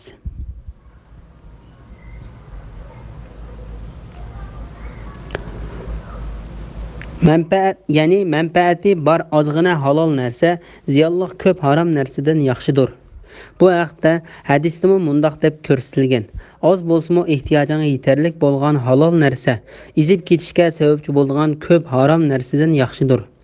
Ey aql egillari, nijot tepishinglar uchun Allohdan qo'rqinglar. Ya'ni ey aql egillari, Alloh taoladan qo'rqinglar, haromdan yiroq turinglar, halol narsalarga qanoat qilinglar. Shundoq qilsanglar dunyo va oxiratda nijotlikqa erishishinglar mumkin. Foydasiz savollarni so'rashni ayblash to'g'risida. Ey mu'minlar, agar sizlarga oshkora qilinsa, sizlarni beorom qilib qo'yadigan narsalar to'g'riliq payg'ambardan so'ramanglar. Bu oyatda Alloh taolo mu'min bandalariga adab o'rgatib, ularni foydasiz savollarni zig'irlab ko'p so'rashdan to'sdi. Chunki ba'zi savollarga berilgan javoblarning huddidan chiqish ularga og'ir kelishi mumkin. Imom Buxoriy Anas ibn Malik radhiyallohu anhuning mundaq deganligini rivoyat qiladi. Bir kuni payg'ambar alayhissalom shundoq bir so'z qildiki, men hech qachon mundaq so'zni anglab boqmagan edim. Payg'ambar alayhissalom mundaq dedi: Sizlar men bilganni bilgan bo'lsanglar, albatta oz kulib, ko'p yig'ilgan bo'lardinglar. Bu so'zni anglagan sahobalar yuzlarini etib yig'lab ketdi. Bir kishi payg'ambar alayhissalomdan mening dadam kim deb so'ravdi. Payg'ambar alayhissalom faloni deb javob berdi.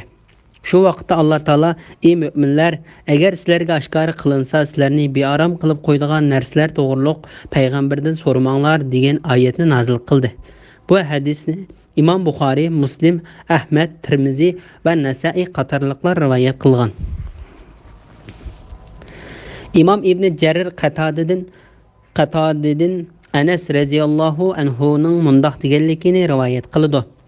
Sahobalar payg'ambar alayhissalomdan nihoyat ko'p savol so'rab ketganlikdan bir kuni payg'ambar alayhissalom munbarga chiqib, ranjigan talaffuzda: "Bugun nima so'rasanglar shuning javob beraman" dedi.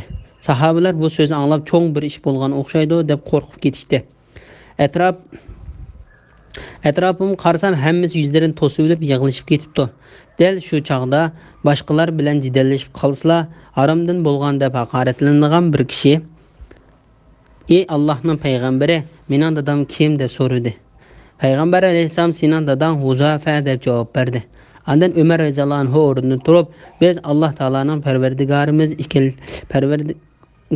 ekanligiga, islom dinining dinimiz ekanligiga va Muhammad alayhissalomning payg'ambarimiz ekanligiga rozi bo'ldik. Men Fitne fasatning ziyon yetkazishidan Alloh taologa sig'inib panoh tilayman dedi. Payg'ambar alayhissalom undaq dedi. Mayli yaxshilik yoki yomonlik tarafdan bo'lsin, men bugünkidek bir kunni ko'rmagan edim. Menga jannat bilan do'zax to'saqsiz ko'rsatildi.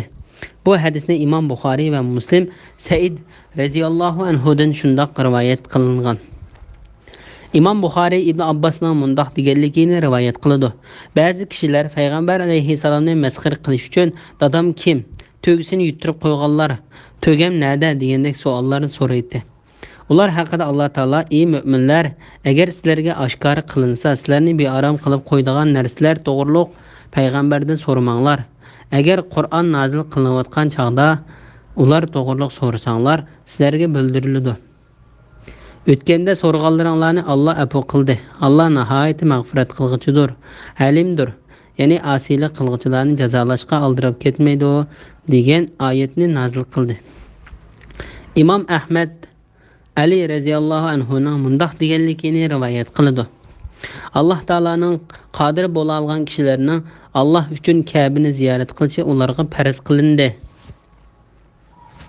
Sura Al-Imron 97-oyatning bir qismi. degan oyati tushganda ba'zi kishilar "Ey Allohning payg'ambari, har yili haj qilamizmi?" deb so'radi. Payg'ambar alayhisalom javob bermay jim turib oldi. Ular yana so'radi. Payg'ambar alayhisalom "Yo'q, agar men ha degan bo'lsam, sizlarga yilda haj qilish farz bo'lib qoladi-da, sizlar uning hududisidan chiqa olmaysizlar" deb javob berdi. Shu chaqda Alloh taolo: "Ey mu'minlar, agar sizlarga oshkora qilinsa, sizlarni bearam qilib qo'ydigan narsalar to'g'riliq payg'ambardan so'ramanglar. Agar Qur'on nozil qilinayotgan chaqda ular to'g'riliq so'rasanglar, sizlarga bildiriladi. O'tganda so'rag'anlaringlarni Alloh afu qildi. Alloh nihoyat mag'firat qilg'uchidir, halimdir. Ya'ni asiylik qilg'uvchilarni jazolashga aldirib ketmaydi" degan oyatni nozil qildi. Bu hadisni Imom Tirmiziy va Ibn Majah rivoyat qilgan.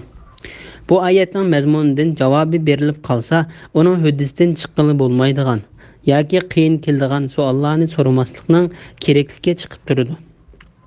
Agar Qur'on nozil qilinayotgan chaqda ular to'g'riliq so'rasanglar, sizlarga bildiriladi. Ya'ni sizlar so'rashdan cheklangan savollarni payg'ambarga vahiy tushayotganda so'rasanglar, payg'ambar sizlarga o savollarning javobini bayon qilib beradi. O'tganda so'rag'an savollaringlarni Alloh afu qildi. Ya'ni bu Alloh taologa oson. Sizlarning burun o'rinsiz ko'p savol so'raganliklaringizni Alloh taolo kechirib etdi. Alloh nihoyat mag'firat qilg'uchidir.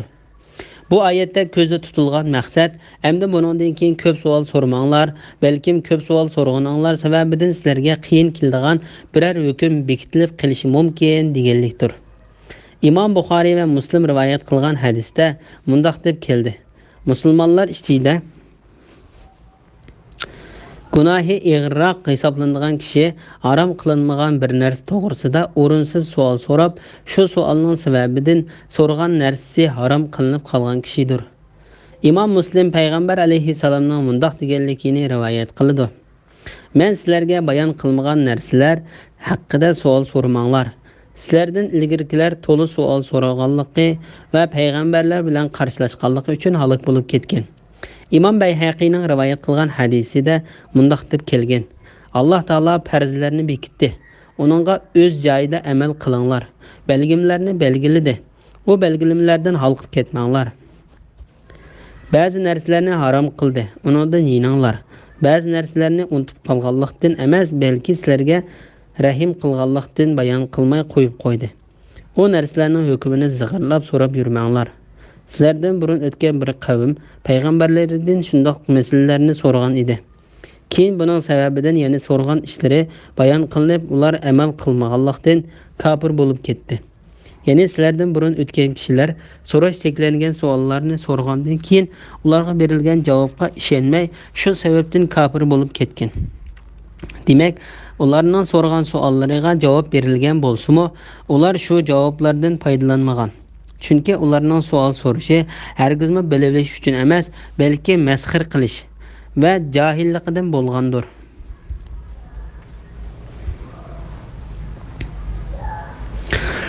Bismillahirrohmanirrohim. Bahira 8 ni tuqqan Beshinchisini erkek tuqqan tögi bo'lib, jahilat arablari bu tögining quliqini yerib qo'yib, uni o'z meyliga qo'yib beradi. Minmaydi, yuk ortmaydi. Saiba tishidan 10 ni tuqqan tög bo'lib, minilmaydi, qirqilmaydi. Suti musofirlarga beriladi. Vasila birinchi va ikkinchi tish tuqqan butlar uchun o'z meyliga qo'yilgan tögi. Ham 10 tögiga oti bo'lgan bug'ra tögi bo'lib, ular uni minmay, yemak-ichmakni o'z meyliga qo'yib beradi. Allah yuqorqidek qilishni buyrug'ini yo'q, lekin kafirlar Allohga yolg'onni chaplaydi. Ularning to'lisi buning yolg'onligini tushunmaydi. Ularga Allah nazil qilgan hukmga, payg'ambar bayon qilgan hukmga amal qilinglar deyilsa, ular ota-bobolarimizning dini bizga kifoya deydi. Ularning ota-bobolari hech narsa bilmaydigan va hidoyat topmagan tursimi, yanala ularning diniga amal qilamdi. Sur Maide 103-104 ayet to'g'risida. Ayet kelgan hayvonlarning bayoni to'g'risida. İmam Buxoriy Said ibn Musayyibning mundaq deganligini rivoyat qiladi. Bahira degan sutini butlar uchun otib etgan to'gilarning umum atilishi bo'lib, ularni hech kim saqmaydi. Saiba degan ilohlariga atab baqloqsiz qo'yitilgan to'gilarning umum atilishi bo'lib, ularga hech kim yuk ortmaydi. Said ibn Musayyib Abu Hurayra radhiyallohu anhudan payg'ambar alayhisalomning mundaq deganligini rivoyat qiladi. Men Amir ibn Xuzaining do'zaxda 3 yillarni so'rab yurganligini ko'rdim. U tunji bo'lib saibalarni qo'yib etgan kishi edi.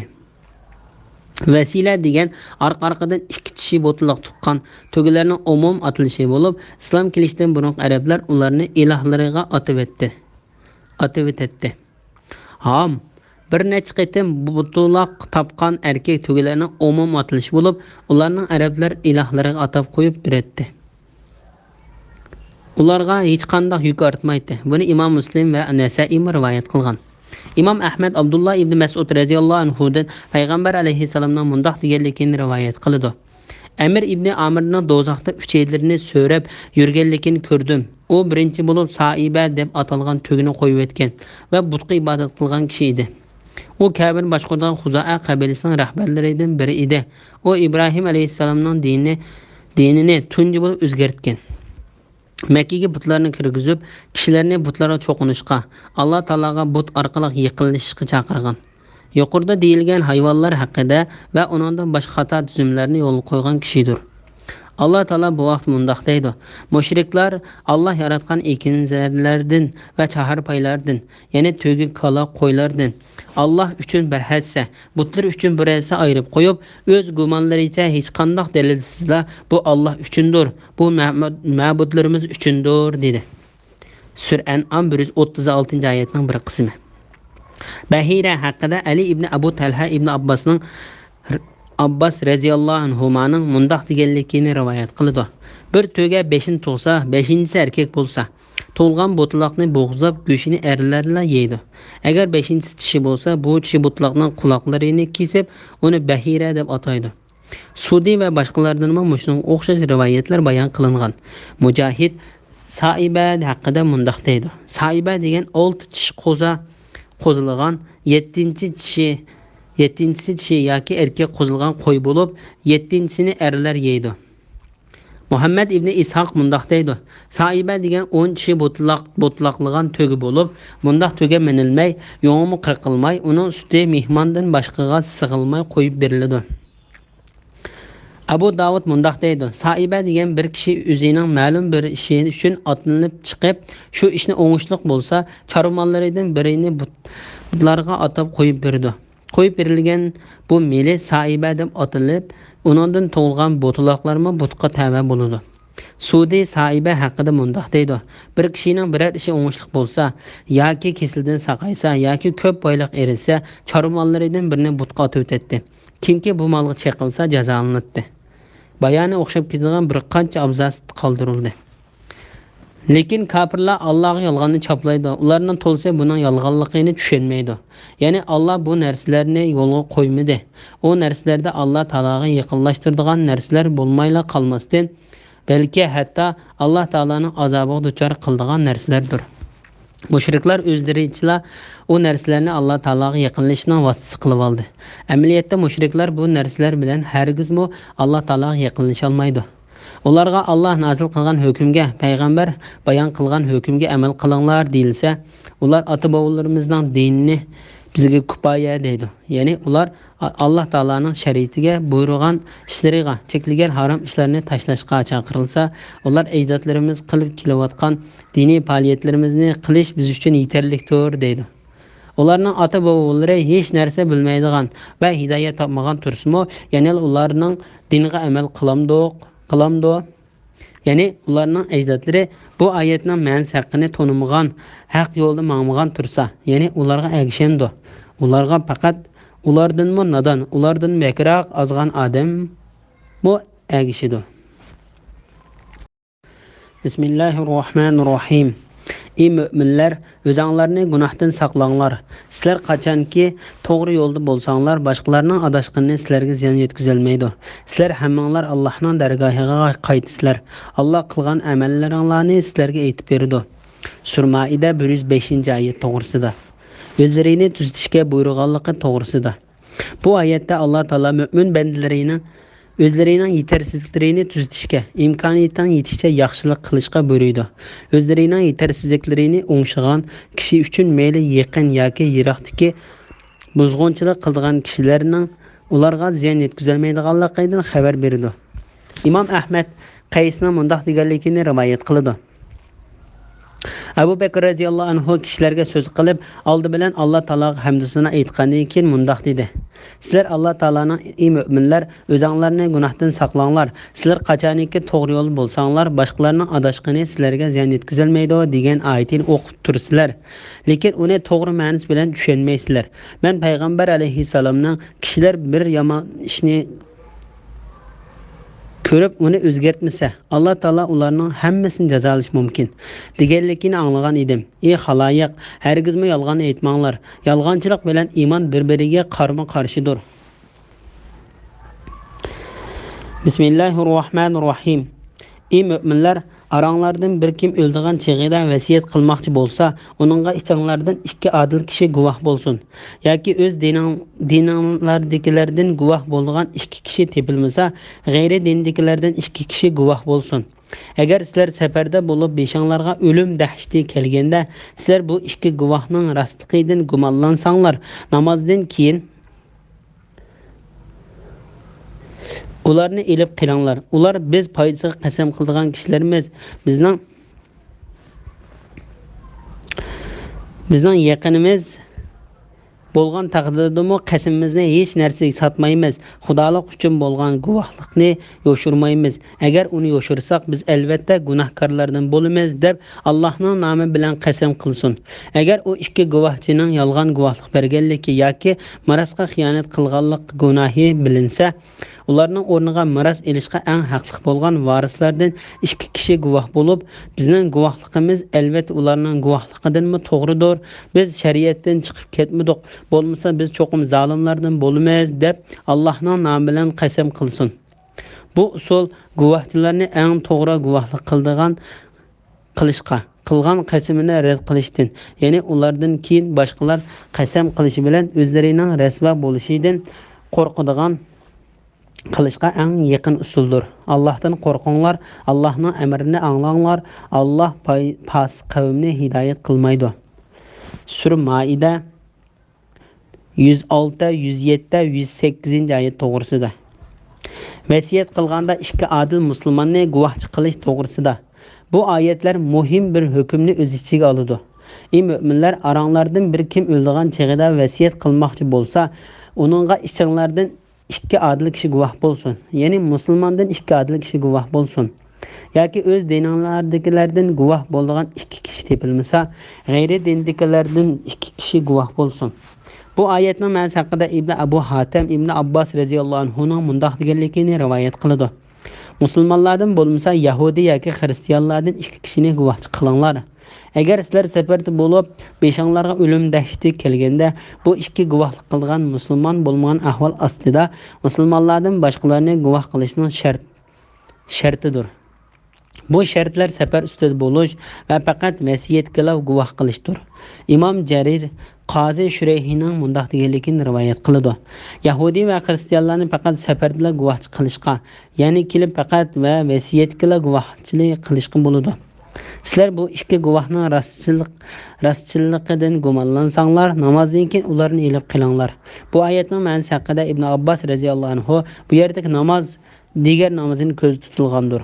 Said ibn Jubayr, İbrahim Naxai, Qatada, Ikrama ve Muhammed ibn Sirin qatorliqlar mu Ibn Abbos o'xshash dedi. Zuhri bu oyatda ko'zda tutilgani musulmonlarning namozi dedi. Bu yerdagi musulmonlarning namozi deganlikdan ikki guvohchining musulmonlar jam bo'lib o'qigan namozidan keyin jamoat oldida guvohlik berishini ko'zda tutgandir. Ular biz foydasi qasam qiladigan kishilarimiz, bizning yaqinimiz bo'lgan taqdirdami qasamimizni hech narsaga sotmaymiz. Xudolik uchun bo'lgan guvohlikni yo'shirmaymiz. Agar uni yo'shirsak, biz albatta gunohkorlardan bo'lmaymiz deb Allohning nomi bilan qasam qilsin. Ya'ni agar guvohligimizni yo'shirsak yoki yolg'on guvohlik bersak, bizga gunoh bo'lsin. Agar u ikkisi guvohchining yolg'on guvohlik berganlik yoki mirosga xiyonat qilganlik gunohi bilinsa, ularning o'rniga miros ilishga eng haqli bo'lgan varislardan ikki kishi guvoh bo'lib, bizning guvohligimiz albatta ularning guvohligidanmi to'g'ridir. Biz shariatdan chiqib ketmadik, bo'lmasa biz cho'qim zolimlardan bo'lmaymiz deb Allohning nomi bilan qasam qilsin.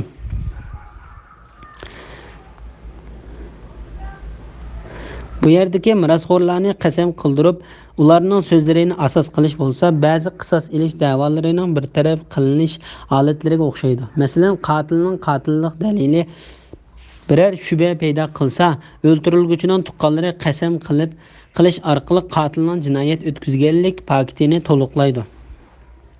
Bu usul guvohchilarni eng to'g'ri guvohlik qilishga, ya'ni musulmon emas ikki kishining bergan guvohligidan gumonlanib qolganda, u ikkisini qasam qildirish ularning guvohligini eng joyida ado qilishga eng yaqin usuldir. Qilgan qasamini rad qilishdan, ya'ni ulardan keyin boshqalar qasam qilish bilan o'zlarining rasvo bo'lishidan qo'rqadigan qilishga eng yaqin usuldir.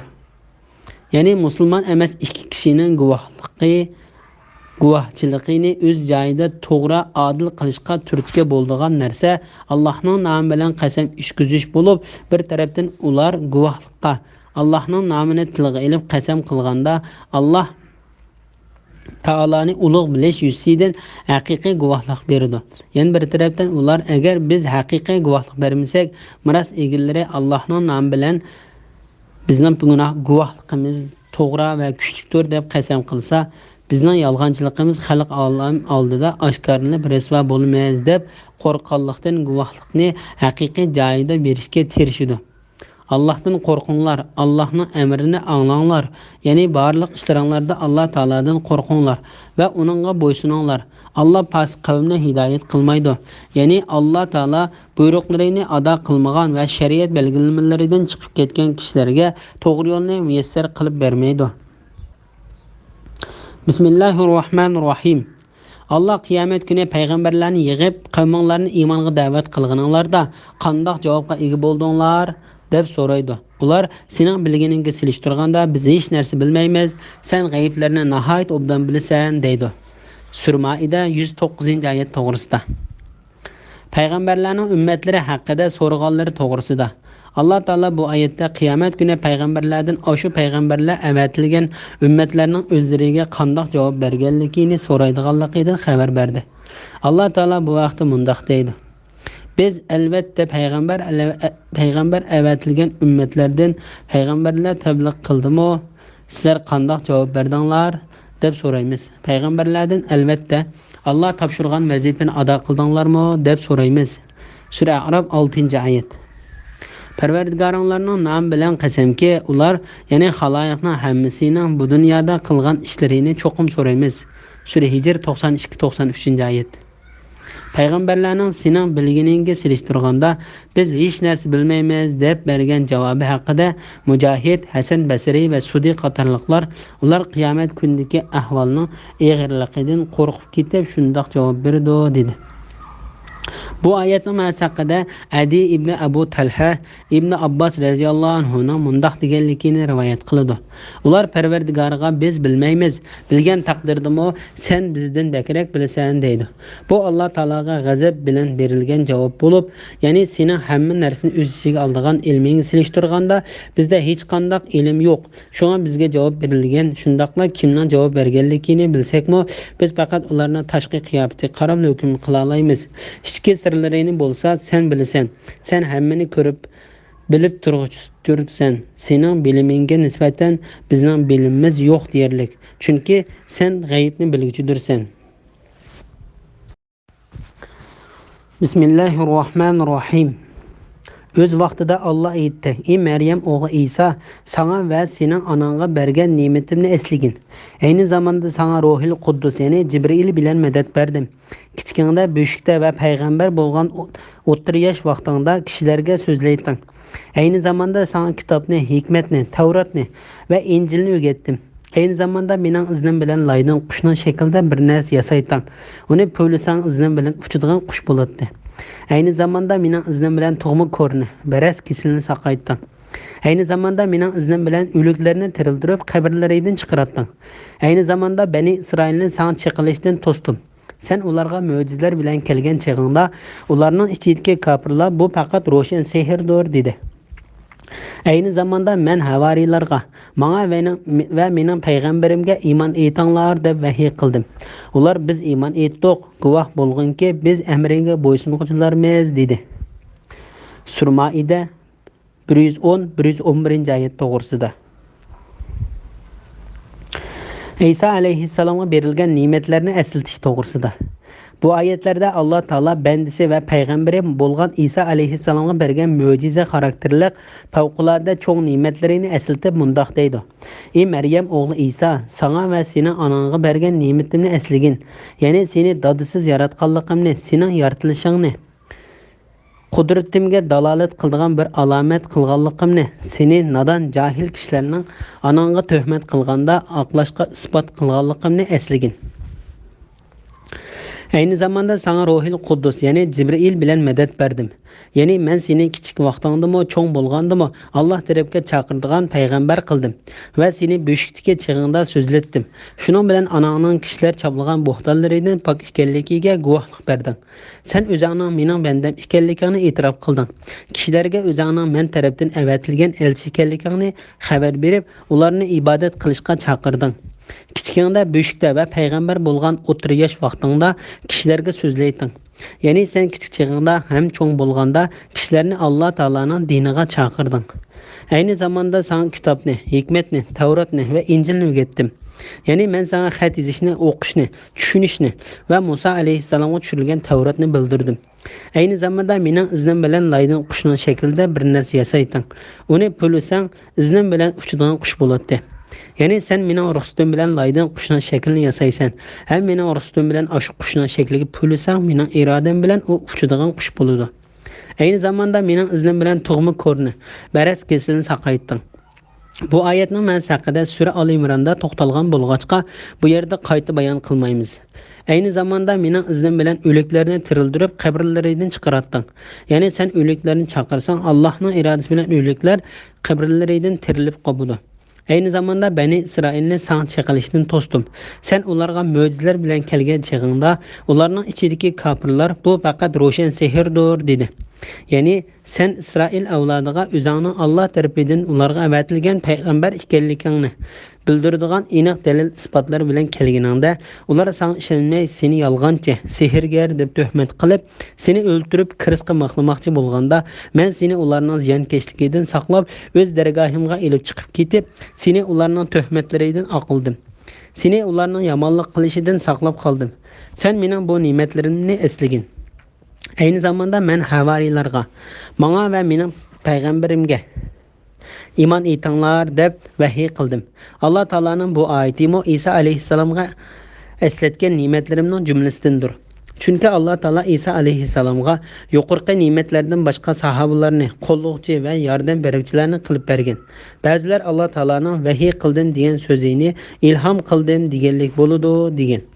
Bu oyatning ma'nosi haqida Hasan Basri mundoq deydi: Allah Taala ularning shunda qilishini dillariga ilhom qilgan. Sudi ularning ko'ngliga salgan deydi. Ular biz iymon etdik, guvoh bo'lgunki biz amringga bo'ysunuvchilarmiz dedi. Bismillahirrohmanirrohim. O'z vaqtida havariylar: "Ey Maryam o'g'li Isa, Rabbing bizga osmondan ustida tamoq bor, bir dasturxon tushirib beralamdi" dedi. İsa: "Agar Allohning qudratiga ishonsanglar, bundaq savollarni berishda Allohdan qo'rqinglar" dedi. Ular: "Biz uningdan yeyishni, ko'nglimizning tinchlanishini, so'zingning rostligini bilishni va payg'ambarligingga guvohchilardan bo'lishni iroda qilamiz" dedi.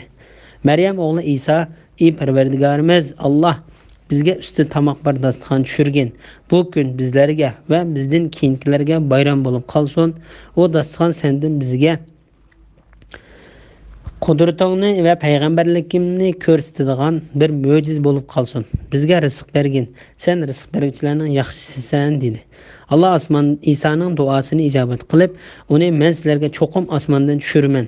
Sizlardan kimki shuningdan keyin kofir bo'lsa, uni shundoq bir azob bilan azoblaymanki, ahli jahannamdan hech kishini bundoq azoblamayman" dedi. Sura Maida 112, 113, 114, 115-oyat to'g'risida. Osmondan tushgan dasturxon to'g'risida. Bu sura osmondan tushgan dasturxonning qissasini bayon qilgan bo'lgancha, suraning ismi Sura Maida, dasturxon surasi deb atalgan. Bu Allah Taolaning bandisi va payg'ambari Isa alayhissalom Allah Taoladan u dasturxonni tushirib berishni tilaganda, Allah Taolo uningga ne'mat qilib tushirib bergan dasturxondir. Allah Taolo bu dasturxonni Isa alayhissalomning payg'ambar ekanligiga dalolat qiladigan paket qilib tushirdi. O'z vaqtida havariylar: "Ey Maryam o'g'li Isa, Rabbing bizga osmondan usti tamoq bor dasturxon tushirib beralamdi" dedi. Ya'ni Isa alayhissalomning agashkuchilari tamoq tizilgan dasturxonni talab qildi. Ba'zilar ular nihoyat faqir va muhtoj bo'lganlikdan oziqlanib put qo'liga kuch kirib, Alloh taologa ibodat qilish uchun Alloh taoloning ularga osmondan kunda bir dasturxon tushirib berishni talab qilgan deydi.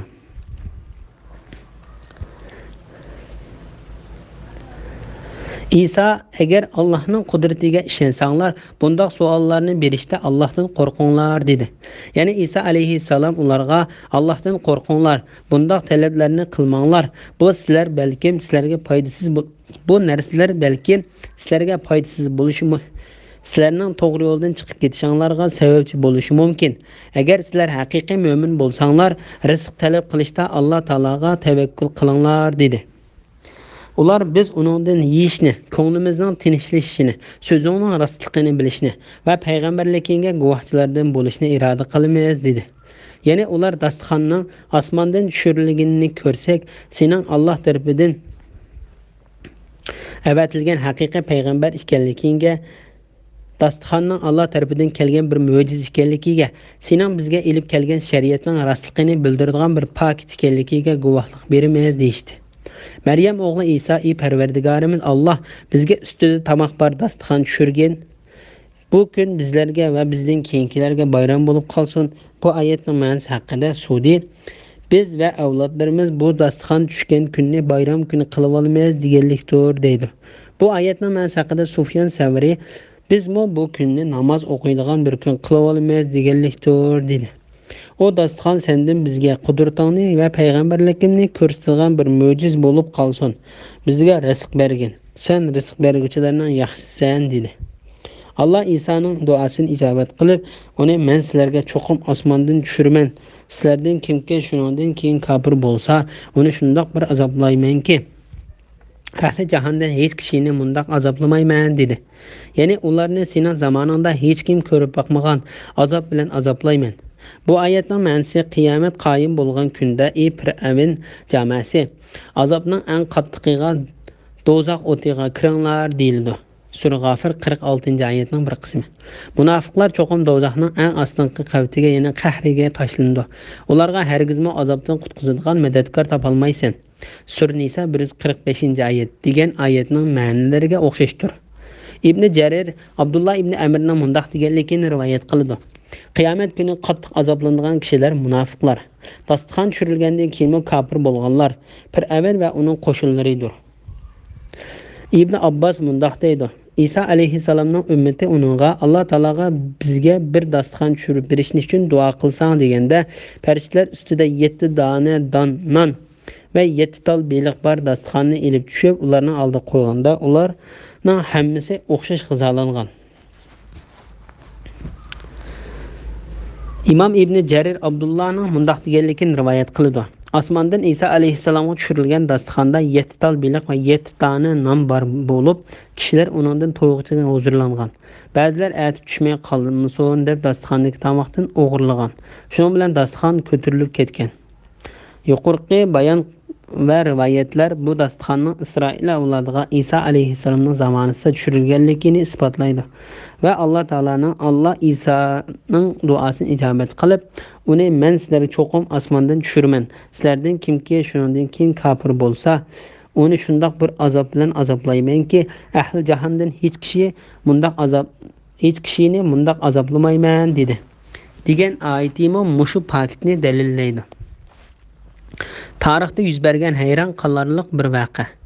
Tarixchilar bayon qilishicha, Marokash qatorli g'arbdagi davlatlarni fatih qilish uchun Bani Umayya tarafidan vakil o'rnida tayinlanib borgan Musa ibn Nasr shu chog'da xilma-xil unchma rivoyatlar tizilgan bir dasturxonni tepib oldi. Buni Umayyi masjidini soldirgan musulmonlarning xalifasi Valid ibn Abdulmalikka avatib berdi. Bu dasturxon u kishining qo'liga tekkuncha u kishi vafot bo'ldi. Shuning bilan bu dasturxon uning o'rniga musulmonlarning xalifasi bo'lib saylangan qarindoshi Sulaymon ibn Abdulmalikka topshirildi. Uni kishilar ko'rib, u dasturxonga xilma-xil unchma rivoyatlarga hayron qoldi.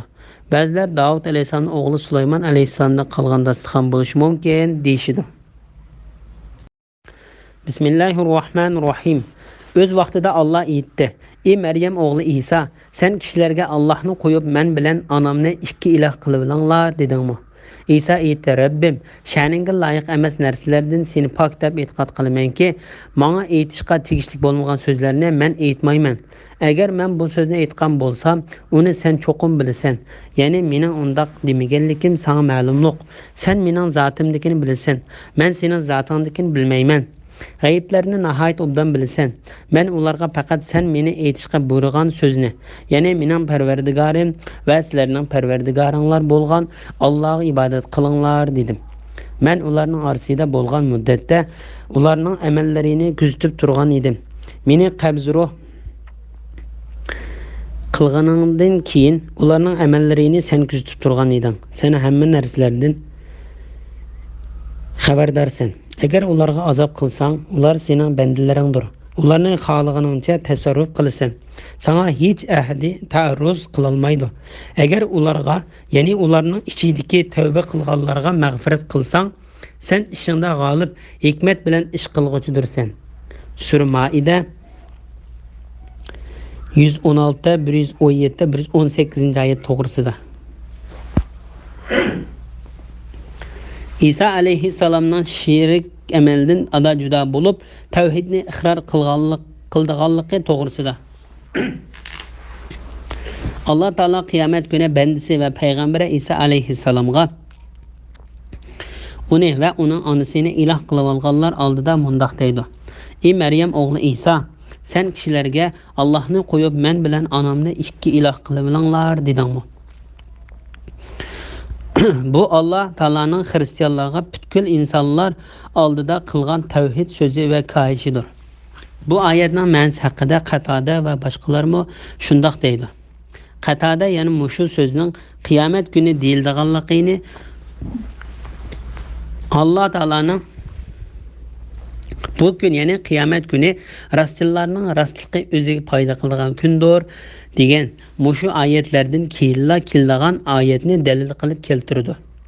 İsa aytdi: "Rabbim, sha'ningga loyiq emas narsalardan seni pok deb e'tiqod qilamanki, menga aytishga tegishli bo'lmagan so'zlarni men aytmayman."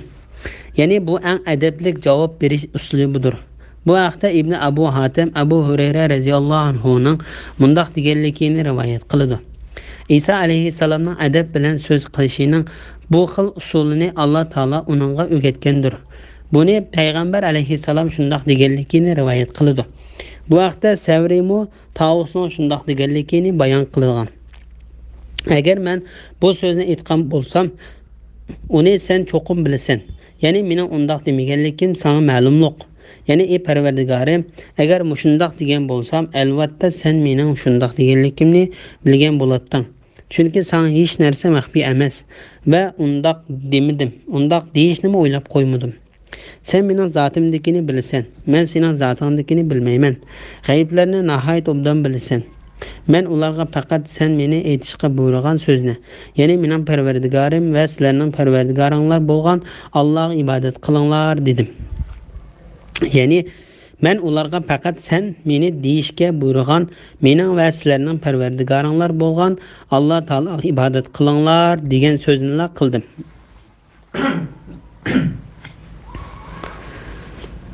Men ularning orasida bo'lgan muddatda ularning amallarini kuzatib turgan edim. Meni qabzroq qilganingdan keyin ularning amallarini sen kuzatib turgan eding. Sen hamma narsadan xabardorsan. Abu Davud ibn Abbos radhiyallohu anhuning mundoq deganligini rivoyat qiladi. Payg'ambar alayhissalom bizga vaznasihat qilib, ey xaloyiqlar, Alloh taolo mahluqotlarni dastlabda qandoq yaratgan bo'lsak, shu holatda eslik qaytaramiz. Sura Anbiya 104-oyatning bir qismi. Degan oyatida bayon qilgandek, Alloh taolaning dargohiga yalang oyoq, kiyimsiz va xatni qilmagan holatinglarda to'plansizlar. U kuni tunji bo'lib kiyim kiygizilgan kishi Ibrohim alayhissalomdir. Mening ummatimdan bir turkum kishilar ayrilib chiqarilib do'zax tarafga elib ketiladi. Men mening ummatlarim deyman. Menga sen ularning sendan keyin nima ishlarni qilganligini bilmaysan deyiladi. Men xuddi Alloh taolaning taqvodor bandasi Isa alayhissalom degandek, men ularga faqat sen meni aytishga buyurgan so'zni, ya'ni mening Parvardigorim va sizlarning Parvardigoringlar bo'lgan Allohga ibodat qilinglar dedim. Men ularning orasida bo'lgan muddatda ularning amallarini kuzatib turgan edim. Meni qabzroq qilganinglardan keyin ularning amallarini sen kuzatib turgan eding.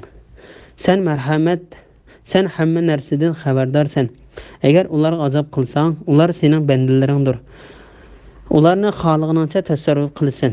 Sana hech ahadi ta'arruz qilolmaydi. Agar ularga, ya'ni ularning ichidagi tavba qilganlarga mag'firat qilsang, sen ishingda g'olib, hikmat bilan ish qilg'uchidirsan deyman. Menga bu ummatlaring sendan keyin dindan yenib ketgan deyiladi. Bu hadisni Imom Buxoriy rivoyat qilgan. Agar ularga azob qilsang, ular sening bandalaringdir. Ularni xohlaganingcha tasarruf qilasan. Sana hech ahdi ta'arruz qilolmaydi.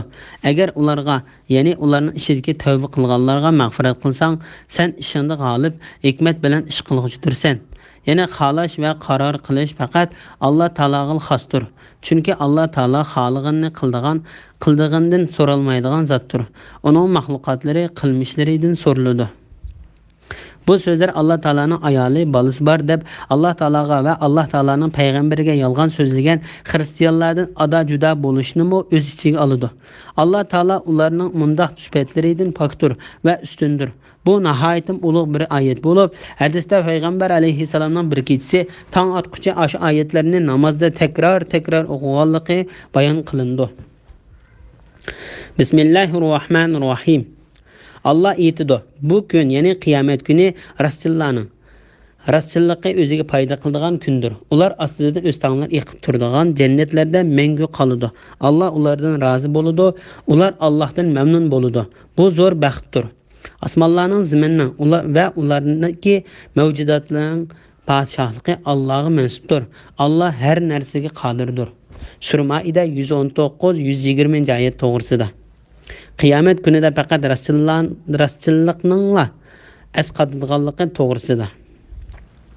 Allah Taala o'zining bandisi va payg'ambar bo'lgan Isa alayhissalomga Alloh taolaning va uning payg'ambarini yolg'onchi degan kofir xristianlardan qandoq ado-judo bo'lish va ularga qandoq javob berish haqida mundoq deydi. Bu kun, ya'ni qiyomat kuni rostchilarning rostchilligi o'ziga foyda qiladigan kundir.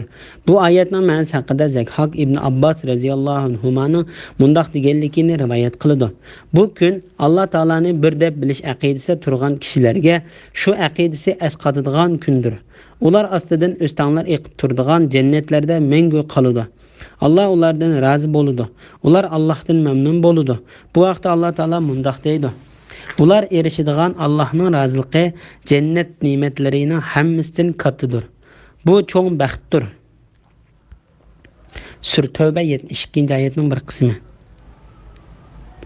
Bu zo'r baxtdir, ya'ni bu utuqning eng kattasidir. Alloh taolo bu vaqtda mundoq deydi: İşləyicilərinin məşundaq zor bəxtə erişi üçün işləsin. Sur Safat 61-oyat. Qiziqçılar şunun qiziqsin. Sur Muttafaqin 26-oyatning bir qismi. Osmonlarning va zaminning va ulardagi mavjudotning podshohligi Allohga mansubdir. Allah har narsaga qodirdir. Ya'ni Allah hamma narsani yaratgan, hamma narsaga ega bo'lgan, hamma narsani o'zining xoliqinincha o'rinlashtiradigan va hamma narsani qila oladigan zotdir. Chunki hamma narsa uning mulkidir va egidorchiligidir. Hamma narsa uning irodasiga bo'ysunadi. Uning o'xshashi, yordamchisi, hamrohi, bolasi, ota-onasi va ayoli yo'qdir.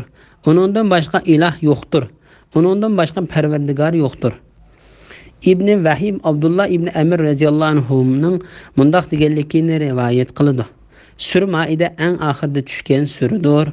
Alloh subhanahu va taolaning fazli marhamati bilan Sur Maidaning tafsiri tugadi. Sur An'am Mekkada nozil bo'lgan 165 oyat. Sur An'amning fazilati va tushgan vaqti to'g'risida. Avfi, Ikrama va Ata qatorliqlar Ibn Abbos radhiyallohu anhuning Sur An'am Mekkada tushdi deganligini rivoyat qiladi.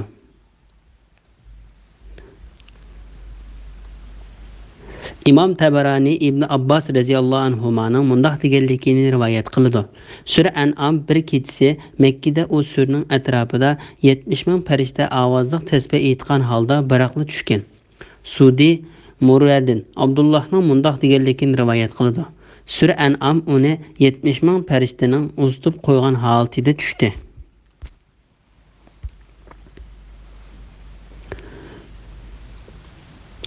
Bismillahirrohmanirrohim. Nəhayət şəfqətli və mehriban Allah'ın ismi ilə başlayman. Cimi hamd sana osmonlarni və zimini yaratgan, zulmatlarni və nurni paydo qilgan Allohga xosdir. Andın yani mushundoq dalillarni ko'rib turib, kofirlar Parvardigoriga boshqalarni sherik keltirdi. Allah sizlarni, yani sizlarning otanglar Adamni loydan yaratdi. Andın ajlanlarni bekitdi. Sizlarning tirildigan vaqtinglar Allohning dargohida ma'lumdir. Andın sizlar ey kuffarlar o'lgandan keyin tirilishga shak keltirsizlar. Osmonlarda va zaminda ibodat qilinishga tegishlik Allah ana shudur. O sizlarning yoshurun va oshkora ishonlarni, yaxshi-yomon qilmishinglarni bilib turadi. Sur An'am 1-2-3-oyat to'g'risida. Alloh taolaning katta qudratlik va cho'ng hukmron zot ekanligiga hamd sana aytish to'g'risida. Allah Taala osmonlarni va bandalarining yashashi uchun zaminni o'zining yaratganligiga, zulmatlarni va nurni bandalarining kech kunduz foydalanishi uchun qilib berganligiga o'zini o'zi maqtagan va hamd sana aytgan holda mundoq dedi. Jimi hamd sana osmonlarni va zaminni yaratgan, zulmatlarni va nurni paydo qilgan Alloh xosdir. Bu yerda zulmatlar ko'plik qo'shimchasi bilan nur Alloh taolaning nuri deb birlik shaklda keldi. Bundoq bo'lishiga sabab nurning zulmatlaridan a'lo bo'lganligi uchundir. Shuningdek tövendeki bu mening to'g'ri yo'limdir. Shu yo'lda manginglar, noto'g'ri yo'llarda mangmanglar. Ular sizlarni Allohning yo'lidan ayirib o'tadi. Sur An'am 153-oyatning bir qismi. Degan oyatda to'g'ri yo'l, bu mening to'g'ri yo'lim deb birlik shaklda keldi. Noto'g'ri yo'llar, Noto'g'ri yo'llarda ma'manglar deb ko'p qo'shimchasi bilan keldi. Ondan yana mushundoq dalillarni ko'rib turib, kofirlar Parvardigoriga boshqalarni sherik keltirdi. Ya'ni Alloh taolo bandalariga mushundoq ne'mat bersimi, bandalarining ichidan ba'zisi kofir bo'ldi, sherik keltirdi va Alloh taoloning ayoli, bolasi bor dedi. Alloh taolo ularning bu bo'xtonlaridan pokdir. Allah sizlarni, ya'ni sizlarning otanglar Adamni laydan yaratdi. Ya'ni Alloh taolo bandalarning otasi va asli bo'lgan Adamni laydan yaratdi. Shu Adamdan insonlar ko'payib, sharq g'arblarga tarqaldi. Onun ajlanlarni bekitdi. Sizlarning tirildigan vaqtinglar Allohning dargohida ma'lumdir. Said ibn Jubayr ibn Abbasning Alloh taolaning ondan ajlanlarni bekitdi degan oyatidan ölüm və sizlərinin tirildiğən vaxtlar Allah'ın dərgahida məlumdur degan ayetidən ahiret közü tutuludu. Deganligini rivayet qildi. Mujahid, Ikrama, Said ibn Jubayr, Hasan, Qatada, Zayd ibn Aslam, Zakhaq, Atiya, Sudi, Muqatil ibn Hayyan və başqalardan bu haqda şundaq rivayet qilindi. İbn Abbas və Mujahid Allah Taala'nın ondan ajlanlarni bekitdi degan ayetidən dünyanın muddəti və sizlərinin tirildiğən vaxtınlar Allah'ın dərgahida məlumdur degan ayetidən insanın ta ki ölügücə bolğan ömrü közdə tutuludu dedi. Bu mənanın Allah Taala'nın Allah sizlərni keçisi xultudu, gündüzdəki qılğan işlərinizləri bilib turudu. Anda belgilənən müddətcə yaşayanlar üçün gündüzdə sizlərni oyğutudu. Sura An'am 60. ayətinin bir qismi. Degan ayetidən ilinğanlığı ehtimalga yaqındır. Sizlərinin tirildiğən vaxtlar Allah'ın dərgahida məlumdur. Yəni Allah Taala'dan başqası onu bilməydi. Bu ayətnin mənası bəzi işlərini Allah Taala'dan başqasının bilməydiğanlığı cəhətdən tövəndəki ayətlərinin mənasiga oxşaydı. Ey Muhammed, ular səndən qiyamətin qaçan bolduğanlığını soraydı. Aytqin ki, onun qaçan bolduğanlığını faqat Parvardigorim Allah biladi. Onu faqat özü belgiləyən vaqtda meydana çıxırdı. Sura A'raf 187. ayətdən bir qismi. Ular səndən qiyamətin qaçan bolduğanlığını soraydı. Sən onu qandaq bayan qılıb berələysən, onu biliş Parvardigoringga xosdur. Sura Naziat 42, 43, 44. ayətgacha. Ondan sizlar ey kuffarlar o'lgandan keyin tirilishga shak keltirsizlar. Sudi va boshqalar bu oyatning ma'nosi sizlar qiyomat to'g'risida shak keltirsizlar deganlikdir dedi. Osmonlarda va zaminda ibodat qilinishga tegishli Alloh ana shudir. U sizlarning yoshurun va oshkora ishinglarni, yaxshi yomon qilmishinglarni bilib turdi. Ya'ni osmon va zaminda maqsadlar tilinadigan u zot Alloh taolodir. Osmon va zamindagi barliq maxluqotlar Alloh taologa ibodat qiladi. Uni bir deb tanıydı. Onun ilah ekanligini e'tirof qildi. Jinlar va insonlardan kafir bo'lganlaridan boshqasi uning rahmatini umid qilgan va azobidan qo'rqqan holda uningga duo qildi. Alloh taolo bu vaqtda mundaq deydi: Alloh osmondami ilahdir, zamindami ilahdir. Sura Zuhruf 84-oyatning bir qismi. Ya'ni Alloh taolo osmondagi va zamindagi maxluqotlarning ilahidir. U sizlarning yoshurun va oshkora ishlaringlarni bilib turadigan zotdir. Yaxshi yomon qilmishinglarni bilib turdi. Ya'ni u sizlarning barliq ishinglarni va u ishinglarning yaxshi yomonini bilib turdi. Bilib turg'uchidir. Bismillahirrohmanirrohim. Ular Parvardigorning oyatlaridan biror oyat kelsa, uningdan bosh tortadi. Ularga Allah tarafidan haq kitob, ya'ni Qur'on keluvdi, ular uningga chimpitmadi. Uzoqqa qolmay ularga o'zlari masxir qilgan narsaning xabari keldi. Ya'ni ularga azob nozil bo'lib, o'zlari masxir qilgan narsaning xabari aniq bo'ladi.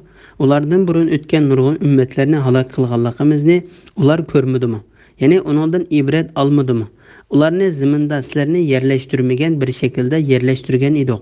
Ularga mol yomg'ir yog'dirib bergan edik. O'stanglarni ularning ostidan eqib turadigan qilgan edik. Ondan keyin ularni qilgan gunohlari tufaylidan halok qildik. Ulardan keyin boshqa xalqni paydo qildik. Sura An'am 4, 5, 6 oyat to'g'risida. Müşriklərinin tərsanlıq qılğanlığı, onlarının bu qılmışları qarta təhdid silinğanlığı toğrusida. Ular Parvardigorning oyatlaridan biror oyat kelsa, uningdan bosh tortadi. Alloh taolo bu oyatda o'zining oyatlarini inkor qilgan, tarsali qilgan mushriklarning ularga mayli qachonli bo'lmasin, Alloh taoloning birligini va Alloh taolo tarafidan avatilgan hurmatli payg'ambarlarning rostchiligini isbotlaydigan biror dalil, isbot va mo'jiza kelsa, ularning buningdan yuz o'raydiganligidan, uningga pisand va parvo qilmaydiganligidan xabar berdi. Ularga Allah tarafidan haq kitob, ya'ni Qur'on kelibdi, ular uningga chim putmadi. Uzoqqa qolmay ularga o'zlari masxara qilgan narsaning xabari keladi. Ya'ni ularga azob nozil bo'lib, o'zlari masxara qilgan narsaning xabari aniq bo'ladi. Bu ularning haqni inkor qilganligi uchun ularga silingan tahdid va ogohlantirishdir. Bu tahdid ular ishonmagan Qur'onda xabar berilgan azobning ularga cho'qim kelishi va ishonmaganlikning oqibatiga qilishi, shundaqla ishonmaganlikning azobini tetishidir. Ondan keyin Alloh taolo ularga g'azab qilib, ilgari o'tgan ulardan kuchlik, soni ko'p, mol va avlodi jiq zaminlardan foydalanishda o zaminlarni obodlashtirishda iqtidorli bo'lgan qavmlarga kelgan dunyolik azob va jazolarning ularga yetib kelishidan ogohlantirib mundoq dedi. Ulardan burun o'tgan nurg'un ummatlarni halok qilganligimizni ular ko'rmadimi? Ya'ni uningdan ibrat olmadimi? Ularni zaminda sizlarni yerlashtirmagan bir shaklda yerlashtirgan edik. Ya'ni ularga dunyo, bola chaqa, uzun umr, yuqur mavti va bayashat turmush ato qildik. Ularning askarlarini ko'p qildik. Ularga mol yomg'irlar yog'dirib bergan edik. O'stanglarni ularning ostidan eqib turgan qilgan edik. Ya'ni biz ularga asta-asta gunohlarga petishi uchun va ularga muhlat berish yusidan yomg'irlarni ularga ko'p yog'dirib berdik. Buloqlarni ko'plab chiqarib berdik. Ondan keyin ularning qilgan gunohlari tufaylidan halok qildik. Ya'ni biz ularning qilgan askarliklari, o'tkazgan xatoliklarining sababi bilan halok qildik. Ulardan keyin boshqa xalqni paydo qildik. Ya'ni burunqilar yo'qolib, cho'chaklarda so'zlanadigan kishilarga aylandi. Ulardan keyin sinash uchun boshqa bir avlodni paydo qildik. Bularmi burunqilarga qilgandek xato ishlarni, eskiliklarni qildi. Shuning bilan bularmi ularga o'xshashda halok qilindi. Ey kafirlar, ularga kelgan halok qilishning sizlarga kelishdan saqlaninglar. Sizlar Alloh taolaning oldida ulardan aziz emas, lekin sizlar inkor qilayotgan bu payg'ambar Alloh taolaning oldida ularning payg'ambarlardan hurmatlidir. Shuning uchun Alloh taolaning mehribonligi va yaxshiligi bo'lmasa edi, ularga qaraganda sizlar azobga va jazoning tez kelishiga eng haqli edinglar. Bismillahirrohmanirrohim. Ey Muhammad, biz sana ular talab qilgandek qog'ozga yozilgan bir kitobni nazil qilgan kafirlar uni qo'llari bilan tutib ko'rgan taqdirdami, ular shaksizki bu faqat ro'shan sehrdir deydi. Chunki ularning g'arzi eng ro'shan dalil kelgandimi, iymon etmaslikdir. Ular uningga, ya'ni Muhammad alayhissalomning payg'ambarligiga guvoh bo'lib, nemishqa bir farishta tushmidi deydi. Agar uningga biror farishta tushirgan bo'lsak, ularning ishi tugagan bo'ladi. Ya'ni bu chaqda haqni inkor qilsa, halok qilinadi. Ularga muhlat berilmaydi. Biz payg'ambarni farishtadan qilgan taqdirdami, albatta uni inson shaklida qilatdik. Ularni ya'ni shubhaga tushirdik. Ya'ni ular farishtani inson shaklida ko'rganda bu inson, ammo farishta emas deydi. Sendan ilgari o'tgan payg'ambarlar kafirlar tarafidan masxara qilindi. Masxara qilinguvchilar masxara qilganliklarining oqibatini ko'rdi. Ey Muhammad, bu masxara qiluvchilarga aytqinki, zaminda sayr qilinglar. Ondan payg'ambarlarini inkor qilganlarning oqibatining qandoq bo'lganligini ko'zdan kechiringlar. Sura An'am 7, 8, 9, 10, 11 oyat to'g'risida. Tarsali qiluvchilarni ayiblash va ularning payg'ambarlarni insondan avatilganligiga qoyil bo'lmoqligi to'g'risida. Alloh taolo bu yerda mushriklarning tarsali qilganligidan va haqga cho'ngchilik qilib, haq ustida talash tartish qilib jidallashganligidan xabar berib mundoq dedi. Ey Muhammad, biz sana ular talab qilgandek qog'ozga yozilgan bir kitobni nazil qilgan. Kafirlar uni qo'llari bilan tutib ko'rgan taqdirdami, ya'ni ular u kitobni va uning tushganligini o'z ko'zi bilan ko'rgan taqdirdami, ya'ni ular u kitobni va uning tushganligini o'z ko'zlari bilan ko'rgan taqdirdami, ular shaksiz bu faqat ro'shan sehrdir deydi. Bu oyatning ma'nosi Alloh taolo kafirlarning moddiy narsalarga ishonmay cho'ngchilik qilib qilganligidan xabar berib kelgan tövendeki oyatning ma'nosiga o'xshashdir. Biz ularga osmondan bir eshik ichib bergan.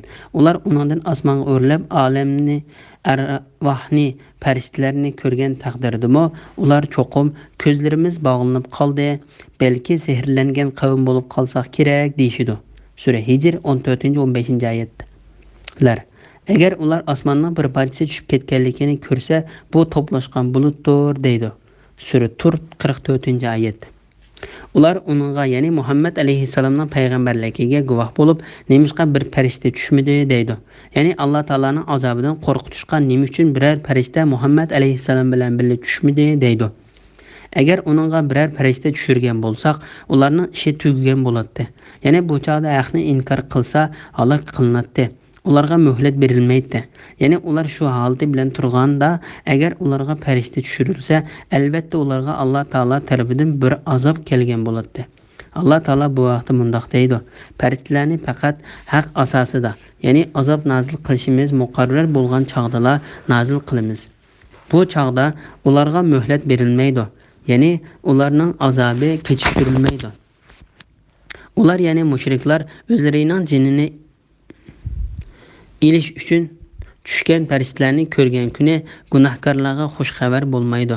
Farishtalar ularga sizlar jannatda haromdir, sizlarga jannat haromdir deydi. Sura Furqon 22-oyat. Biz payg'ambarni farishtadan qilgan taqdirda albatta uni inson shaklida qilatdik. Ularni ya'ni shubiga tushirdik. Ya'ni ular farishtani inson shaklida ko'rganda bu inson ammo farishta emas deydi. Ya'ni agar biz insonlardan bo'lgan payg'ambar bilan farishtalarni tushirsak va yoki biz insonlarga farishtalardan bo'lgan bir payg'ambarni avasak, insonlarga u farishtaning so'zlayalishi va ularning u farishtaning so'zini qabul qilishi uchun albatta u farishta shu insonning shaklida bo'ladi. Agar ish shunday bo'ladigan bo'lsa, xuddi ular insonlardan bo'lgan farishtalarning vazifasini qabul qilishda o'zlariga shubha paydo qilganidek, ya'ni farishtalardan bo'lgan payg'ambarlarga shubha bilan qaraydi, shubhilindi. Alloh taolo bu vaqt mundaq deydi: "Ey Muhammad, ularga aytqinki, mubodo ziminda, ya'ni zimin ahlidek mingib yuradigan, o'ltiroqlashgan farishtalar bo'lsa edi, albatta ularga osmondan farishtani payg'ambar qilib tushirdik." Sura Isro 95-oyat. Ya'ni birini haqiqatga so'z orqali da'vat qilish, o'zaro savol so'rab foydalanish uchun Alloh taolo rahim qilib har bir maxluqotga o'z jinsidan payg'ambar avatdi. Alloh taolo bu vaqtda mundaq deydi: "Alloh mu'minlarga Allohning oyatlarini tilovat qiladigan, ularni gunohlardan pok qiladigan, ularga kitobni va hikmatni, ya'ni Qur'onni bilan sunnatni o'rgatadigan o'zlaridan bo'lgan bir payg'ambar avatib, ularga cho'ng ihson qildi." Sura Al-Imron 164-oyatning bir qismi. Biz payg'ambarni farishtadan qilgan taqdirdami, albatta inson shaklida qilatdik. Bu oyatning ma'nosi haqida Zakhok ibn Abbos radhiyallohu anhu mundaq deganligini rivoyat qiladi: Agar ularga farishta keladigan bo'lsa, farishtami insonning suratida keladi. Chunki farishta nurdan yaralg'achqa o'z shaklida tushsa, ular farishtaga qaray olmaydi. Ularni ya'ni shubhaga tushirdik. Ya'ni ular farishtani inson shaklida ko'rganda, bu inson ammo farishta emas deydi. Ya'ni ularni farishta bilan insonning oraliqini farqlantira olmaydigan qilib qo'ymoqtirdik. Bu oyatning ma'nosi haqida Vobili ibn Abbos radhiyallohu anhu mundaq deganligini rivoyat qiladi: Ya'ni ularda qayta shubha paydo qildik. Sendan ilgari o'tgan payg'ambarlar kofirlar tarafidan masxara qilindi.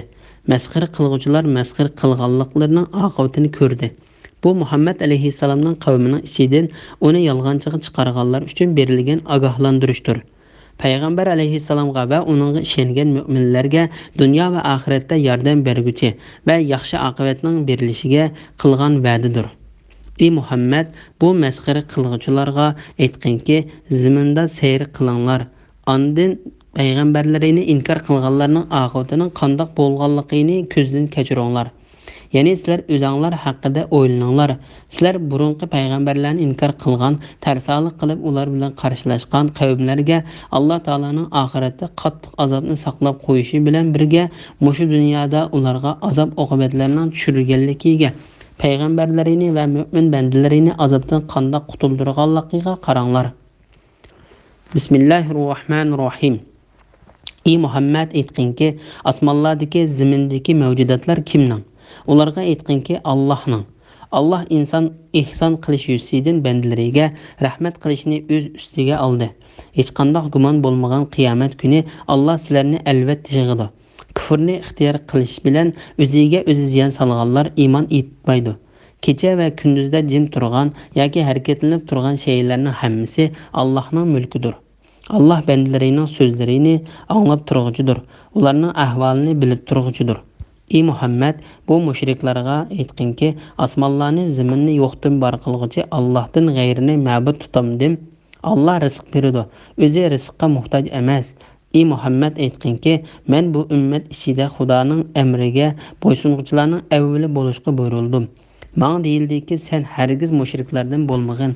Ularga yana aytqinki, agar men Rabbimga osiylik qilsam, ya'ni Parvardigorimdan g'ayriga ibodat qilsam, buyuk kunning, ya'ni qiyomat kunining azobidan albatta qo'rqaman. Mushu kunda kimki azobdan qutuldi ekan, Alloh uning rahmat qilgan bo'ladi. Ana shu ro'shan nijot topqanlikdir. Sura An'am 12, 13, 14, 15, 16 oyat to'g'risida. Allah Taala yaratquchi, rizq berguchi va ne'mat ato qilguchi bo'lganligi uchun uningga qat'iy bo'ysunish kerakligi to'g'risida. Ey Muhammad, aytqinki, osmonlardagi va zimindagi mavjudotlar kimning? Ularga aytqinki, Allohning. Allah ihson qilish yuzidan bandalariga rahmat qilishni o'z ustiga oldi. Allah Taala bu oyatda o'zining osmon, zimin va uning ichidagi mahluqotlarning egisi ekanligidan rahmat qilishni o'zining ulug' zoti ustiga olganlikdan xabar berdi. Bu vaqtda Imom Buxoriy va Muslim Abu Hurayra radhiyallohu anhudan payg'ambar alayhissalomning mundoq deganligini rivoyat qiladi. Haqiqatan Allah Taala bütün mahluqotlarni yaratgan chaqda arishning ustidagi o'zining yenidagi kitobga haqiqatan rahmatimdan, g'azabimdan ustun keldim deb yozdi. Hech qanday gumon bo'lmagan qiyomat kuni Allah sizlarni albatta yig'idi. Ya'ni Allah Taala mo'min bandalariga uning bo'lganligida hech qanday shak qilmaydigan qiyomat kunida bandalarini bir yerga yig'adiganligiga ulug' zoti bilan qasam ichdi. Ammo qiyomatdan tanig'uchi, uni inkor qilg'uchi bo'lgan kofirlar bo'lsa, o'zining shaklarida tingirqab yurishidi. Kufrni ixtiyor qilish bilan o'ziga o'z ziyon solganlar iymon etmaydi. Ya'ni qiyomat kuni ziyon tortquchilar bo'lsa, qiyomatga ishonmaydi va shu kunning ig'irchiligidan qo'rqmaydi. Kecha va kunduzda jim turgan yoki harakatlanib turgan shaylarning hammasi Allohning mulkidir. Ya'ni osmon zimindagi barliq narsalar Allah Taolaning bandisi va uning mahluqotlaridir. Ular Allah Taolaning hukmronligi, buyrug'i o'rinlashtirishi ostidadir. Allah Taoladan boshqa hech qanday iloh yo'qdir.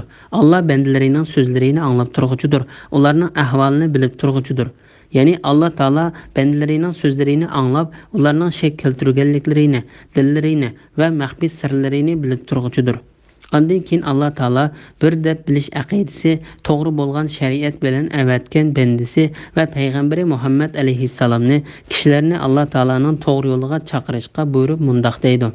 Ey Muhammad, bu mushriklarga aytqinki, osmonlarni, zaminni yo'qdan bor qilg'uchi Allohdan g'ayrini ma'bud tutamdim.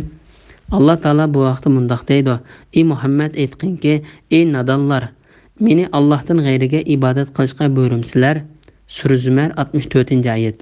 Ya'ni men o'zimga sherik yo'q bir Allah Taoladan boshqa birini ega tutmayman. Chunki Allah Taala osmon zaminlarni o'xshashi bo'lmagan bir shaklda paydo qilib yaratdi. Allah rizq beradi, o'zi rizqqa muhtoj emas. Ya'ni Allah Taala o'zining mahluqotlariga rizq berguchidir.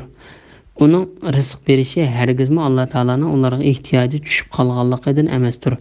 Allah Taala bu vaqtda mundoq deydi: Jinlarni, insonlarni faqat menga ibodat qilish uchun yaratdim. Ulardan men rizq tilamayman va ularning meni oziqlantirishini tilamayman. Sura Zariyat 56-57-oyatlar. Abu Hurayra radhiyallohu anhudan rivoyat qilgan bir hadisda mundoq deb bayon qilingan: Madinadagi Quba degan yerlik bir ansari payg'ambar alayhisalomni tamoqqa chaqirdi. Biz payg'ambar alayhisalom bilan birga bordik. Payg'ambar alayhisalom tamoqni yeb bo'lib, qo'lini yuvib bo'lib rizq berdigan va rizqqa muhtoj bo'lmagan. Bizga ne'mat ato qilib, bizni to'g'ri yo'lga boshlagan. Bizga rizq ato qilgan. bizga suv bergan va kiyim bergan va bizni barliq sinoqlar bilan sinagan Alloh taologa hamd sano bo'lsin. Men tashlab qo'ymaydigan, meni uningga ehtiyojim tushmay qolmaydigan, men uningga kufrlik qilmaydigan va men uningdan behojat qilinmaydigan Parvardigorim Alloh taologa hamd sano bo'lsin. Bizga taom bergan, suv bergan, kiyim bergan Parvardigorim Alloh taologa hamd sano bo'lsin. Bizga ozg'unlikdan to'g'ri yo'lga boshlagan, bizni qorig'i qilmay ko'rdigan qilgan, o'zi yaratgan nurg'unlagan maxluqotlaridan bizni fazilatli qilgan, butun olamlarning parvardigori bo'lgan Alloh taologa hamd sanolar bo'lsin dedi. Mushu kunda kimki azobdan qutuladi ekan, Alloh uningga rahmat qilgan bo'ladi. Ana shu ro'shan nijot topqanlikdir. Alloh taolo bu vaqtda mundoq deydi: kimki do'zaxdan yiroq qilingan va jannatga kirgizilgan ekan, u murodiga yetgan bo'ladi. Sura Al-Imron 185-oyat. Bismillahirrohmanirrohim. Agar Alloh sizlarga biror kulfat yetkazsa, uni Allohdan boshqa hech kim ko'tarib o'tolmaydi. Agar Alloh senga biror yaxshilik yetkazsa, u chaqda uningga hech kim aralasha olmaydi. Chunki Alloh har narsaga qodirdir. Allah bandalarining ustida qohirdir. Ya'ni Allah bandalarini tizginlab turg'uchidir. U hikmat bilan ish qilg'uchidir, hammadan xabardordir. Ey Muhammad, aytqinki, mening payg'ambarligimning rostligi uchun qaysi narsa eng cho'ng guvoh? Aytqinki, Allah men bilan sizlarning oranglarda guvohdir. Menga Allohning guvohligi kifoyadir. Bu Qur'on menga sizlarni va qiyomatgacha Qur'on yetgan kishilarni ogohlantirish uchun vahiy qilindi. Ey mushriklar, sizlar Allah bilan barobar boshqa iloh bor deb cho'qim guvohlik beramsizlar? Ularga aytqinki, men mundoq guvohlik bermayman. Ey Muhammad, aytqinki, u haqiqatan bir ilohdir. Sizlar sherik keltirgan butlardan men haqiqatan judaman. Biz kitob bergan kishilar, ya'ni Yahudilar va Nasoralar uni, ya'ni Muhammad alayhissalomni Tavrat va Injildagi sifati bo'yicha xuddi o'zlarining o'g'illarini to'nigandek to'niydi. O'zlariga o'zlari ziyon solganlar, aniq pokitlar tursimi Muhammad alayhissalomga iymon etmaydi. Allohga yolg'on chaplagan yoki Allohning oyatlarini inkor qilganlardanmi zolim odamlar bormi? Zolimlar haqiqatan maqsadiga erisholmaydi.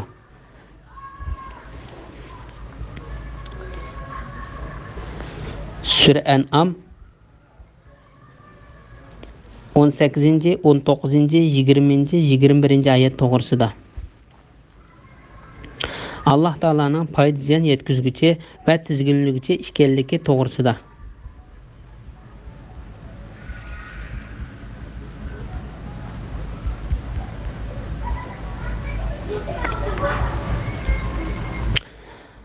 Allah taolo o'zining foyda ziyon egisi va maxluqotlariga xohlagani bilan hukm qildiganligidan uning hukmiga birining hech qarshi tura olmaydiganligi va hech uning birining hukmini amaldan qoldirolmaydiganligidan xabar berdi. Agar Alloh senga biror kulfat yetkazsa, uni Allohdan boshqa hech kim ko'tarib o'tolmaydi. Agar Alloh senga biror yaxshilik yetkazsa, u chaqda uningga hech kim aralasha olmaydi. Chunki Allah har narsaga qodirdir. Alloh taolo bu vaqtda mundoq deydi: Alloh rahmatidan kishilarga ochgan narsani hargizmi to'sib qolg'uchi bo'lmaydi. Alloh rahmatidan to'sgan narsani Alloh to'sgandan keyin uni hech qo'yib berguchi bo'lmaydi. Alloh g'olibdir, hikmat bilan ish qilg'uchidir. Sura Fatir 2-oyat. Imom Buxoriy payg'ambar alayhissalomning mundoq deganligini rivoyat qiladi: Ey Alloh, sen berganni to'sib qolg'uchi yo'q, sen to'sib qolganni beraligichi yo'q. Sen dunyoda bergan mol dunyo oxiratda foyda yetkazolmaydi. Alloh bandalarining ustida qohirdir. Ya'ni Alloh bandalarini tizginlab turg'uchidir. Ya'ni Alloh taologa barliq bo'yinlar egiladi. Hukmronlar bosh egidi va barliq gunohkorlar taslim bo'ladi. U hikmat bilan ish qilg'uchidir. Ya'ni u hamma ishlarida hikmat tegsidir. Hammadan xabardordir. Hamma narsaning joylashgan o'rnidan va joylaridan xabardordir. Shunga u berdig'ini shu narsaga erishishiga haqliq bo'lgan kishiga berdi. Ey Muhammad, aytqinki, mening payg'ambarligimning rostligi uchun qaysi narsa eng cho'ng guvoh? Ya'ni qaysi narsa eng cho'ng guvoh bo'la oladi? Aytqinki, Allah men bilan sizlarning oranglarda guvohdir. Menga Allohning guvohligi kifoyidir. Ya'ni men bilan sizlarning oranglarda men sizlarga ilib kelgan haqiqatni va sizlarning menga nima deganliklaringizni bilguchi bo'lgan Alloh guvohdir. Bu Qur'on menga sizlarni va qiyomatgacha Qur'on yetgan kishilarni ogohlantirish uchun vahiy qilindi. Ya'ni u Qur'on yetgan barliq kishilar uchun bir ogohlantiruvchidir. Rabi' ibn Anas mundoq dedi: Payg'ambar alayhissalom ergashgan kishining ustidagi vazifasi kishilarni payg'ambar alayhissalom Alloh taolo tarafidan da'vat qilgandek da'vat qilishi va payg'ambar alayhissalom ogohlantirgan narsa bilan ogohlantirishdir. Ey mushriklar, sizlar Alloh bilan barobar boshqa iloh bor deb cho'qim guvohlik beramsizlar? Ularga aytqinki, men mundoq guvohlik bermayman. Bu oyatning ma'nosi tuvandagi oyatning ma'nosiga o'xshashdir. Ey Muhammad, ularga Alloh buni harom qildi deb guvohlik beradigan guvohchilaringlarni chaqirib kelinglar degin. Agar ular hozir bo'lib yolg'ondan guvohlik bersa, ularga qo'shilib guvohlik bermagin. Chunki u butunlay yolg'ondir. Sura An'am 150-oyatning bir qismi. Ey Muhammad, aytqinki, u haqiqatan bir ilohdir. Sizlar sherik keltirgan butlardan men haqiqatan judaman. Ahli kitoblarning payg'ambar alayhissalomni xuddi o'zlarining bolalarini to'nigandek to'niydiganligi to'g'risida. Alloh taolo ahli kitoblar haqida mundoq deydi: ularning qishida burunqi payg'ambarlardan sen to'g'riliq xabarlar bo'lganligi uchun sen ularga ilib kelgan bu haqiqatni xuddi ular o'zlarining bolalarini bilgandek biladi. Chunki barliq payg'ambarlar Muhammad alayhissalomning keldiganligi, uning sifati, axloqi, yurti, hijrat qilib boradigan yeri va uning ummatining sifatlaridan xushbishorat bergan edi. Shu Alloh taolo bu oyatning oxirida mundoq dedi: o'zlariga o'zlari ziyon solganlar, ya'ni cho'ng ziyon tortib aniq faktlar tursimi Muhammad alayhissalomga iymon etmaydi. Ya'ni burunqi payg'ambarlarning qoldirgan xush bishoratidan tortib toki payg'ambar alayhissalom kelgan bo'lgan zamongacha payg'ambarlar Muhammad alayhissalomning nom shuhratini kishilar orasiga tarqatgan bo'lsa-mu, ular yana Muhammad alayhissalomga ishonmaydi. Allohga yolg'on choplagan yoki Allohning oyatlarini inkor qilgandanmi zolim odamlar bormi? Ya'ni Alloh taologa bo'xton choplab, Alloh taolo payg'ambar qilib avatmisimi? O'zini payg'ambar qilib avatdi deb da'vo qilgan kishidan Alloh taoloning oyatlarini, dalil, hujjat va mo'jizalarini inkor qilgan kishidan ortiqroq o'zini ziyonga uchratgan kishi yo'qdir. Zolimlar haqiqatan maqsadiga erisholmaydi. Ya'ni Alloh taologa bo'xton choplovchi va Alloh taoloning oyatlarini inkor qiluvchilar hargizmo nijot topolmaydi. Bismillahirrohmanirrohim. Qiyomat kuni ularning hammasini hisob olish uchun yig'imiz. Ondan mushriklarga Allohning sheriklari deb e'tiqod qilgan ma'budlaringlar qayerda deymiz. Ondan ular faqat o'zlari aytib, dunyodagi chog'lardagiga o'xshash yolg'onga iltijo qilib, Parvardigorimiz Alloh bilan qasamki, biz mushrik bo'lmagan edik deydi. Ularning biz mushrik bo'lmagan deb o'zlariga qarshi yolg'on so'zlaganligiga qarag'in. Ularning Allohning sheriklari deb bo'xton choplagan butlari ulardan qochdi. Ey Muhammad, ularning ichida Qur'on o'qigan chog'ingda san quloq soldiganlar bor. Qur'onni tushunmasliklari uchun ularning dillarini pardildik. Quloqlarini eg'ir qildik. Ular hamma mo'jizalarni ko'rgan taqdirdami, uningga iymon etmaydi.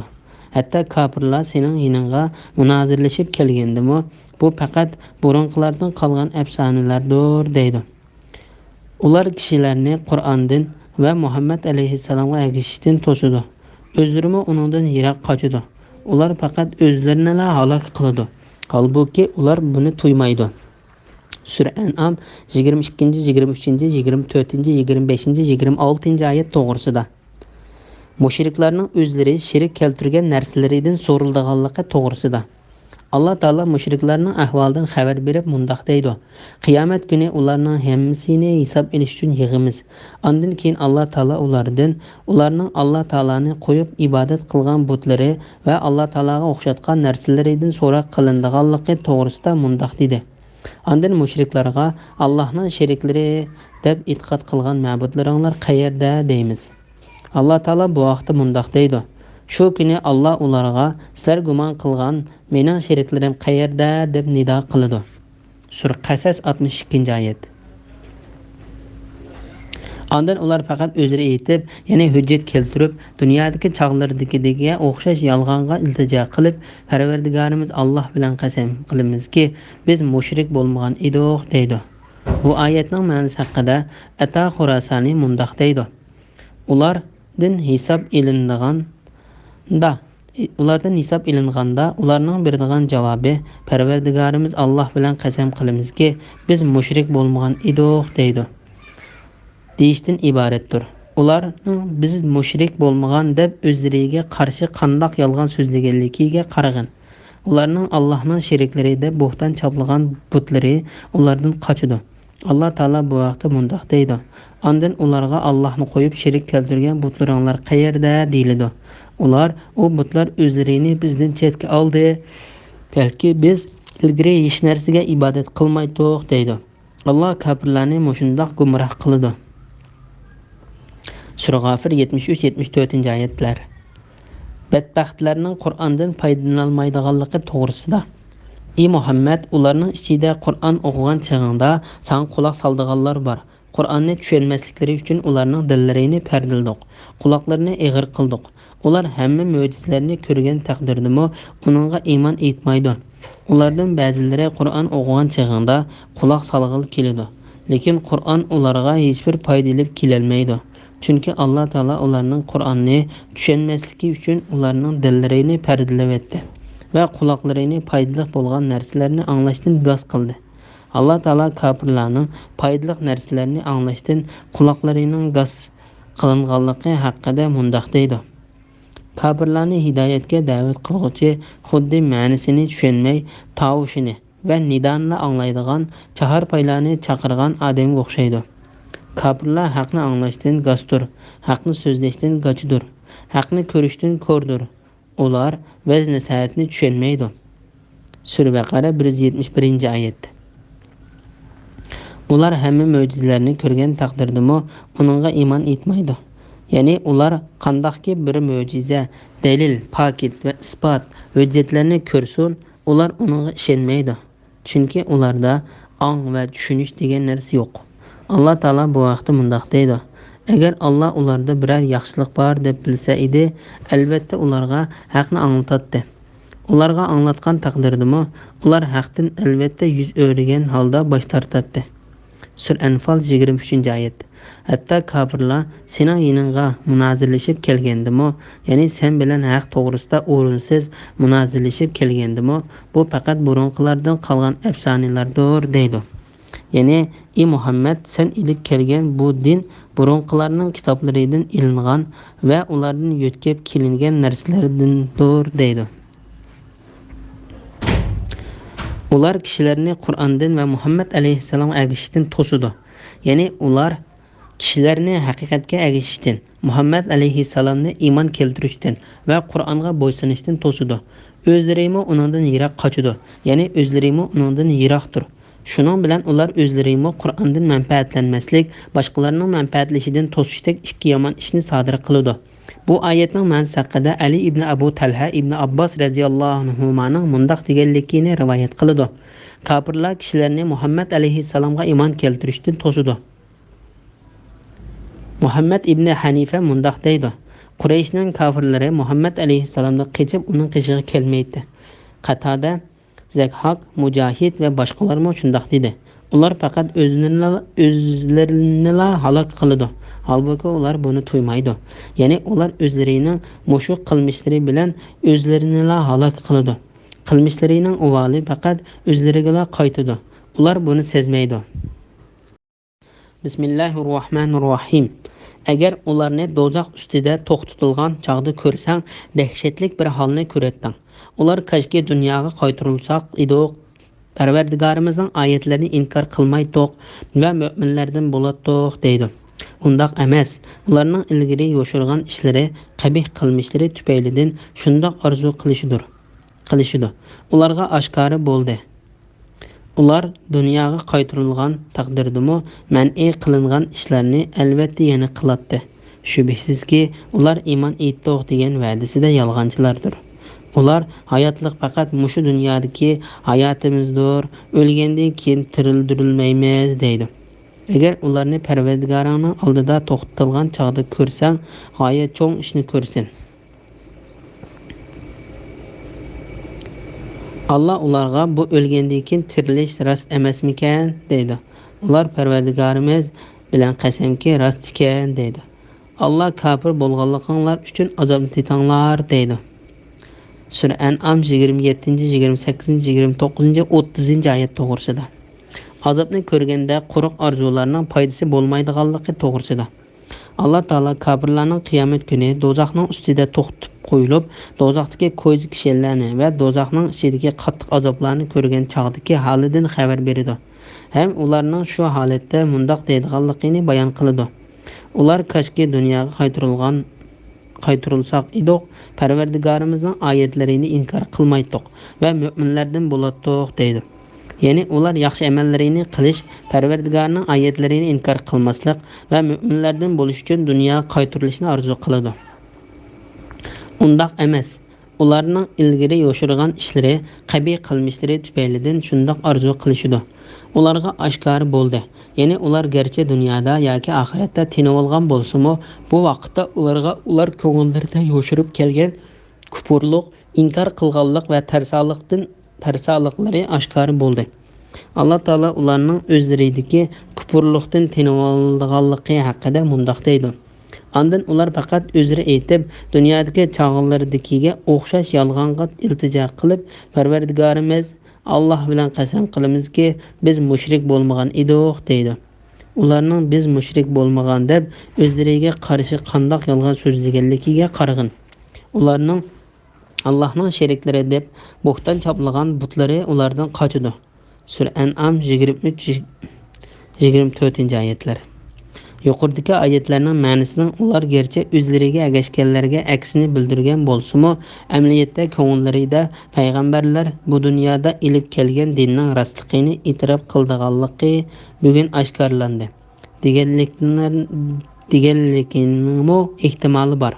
Allah Taala kafirlarning haqiqatni bilsa-mu, uni oshkorlamaydiganligi to'g'risida Musa alayhisalomning Fir'avnga degan so'zini dalil keltirib mundoq deydi.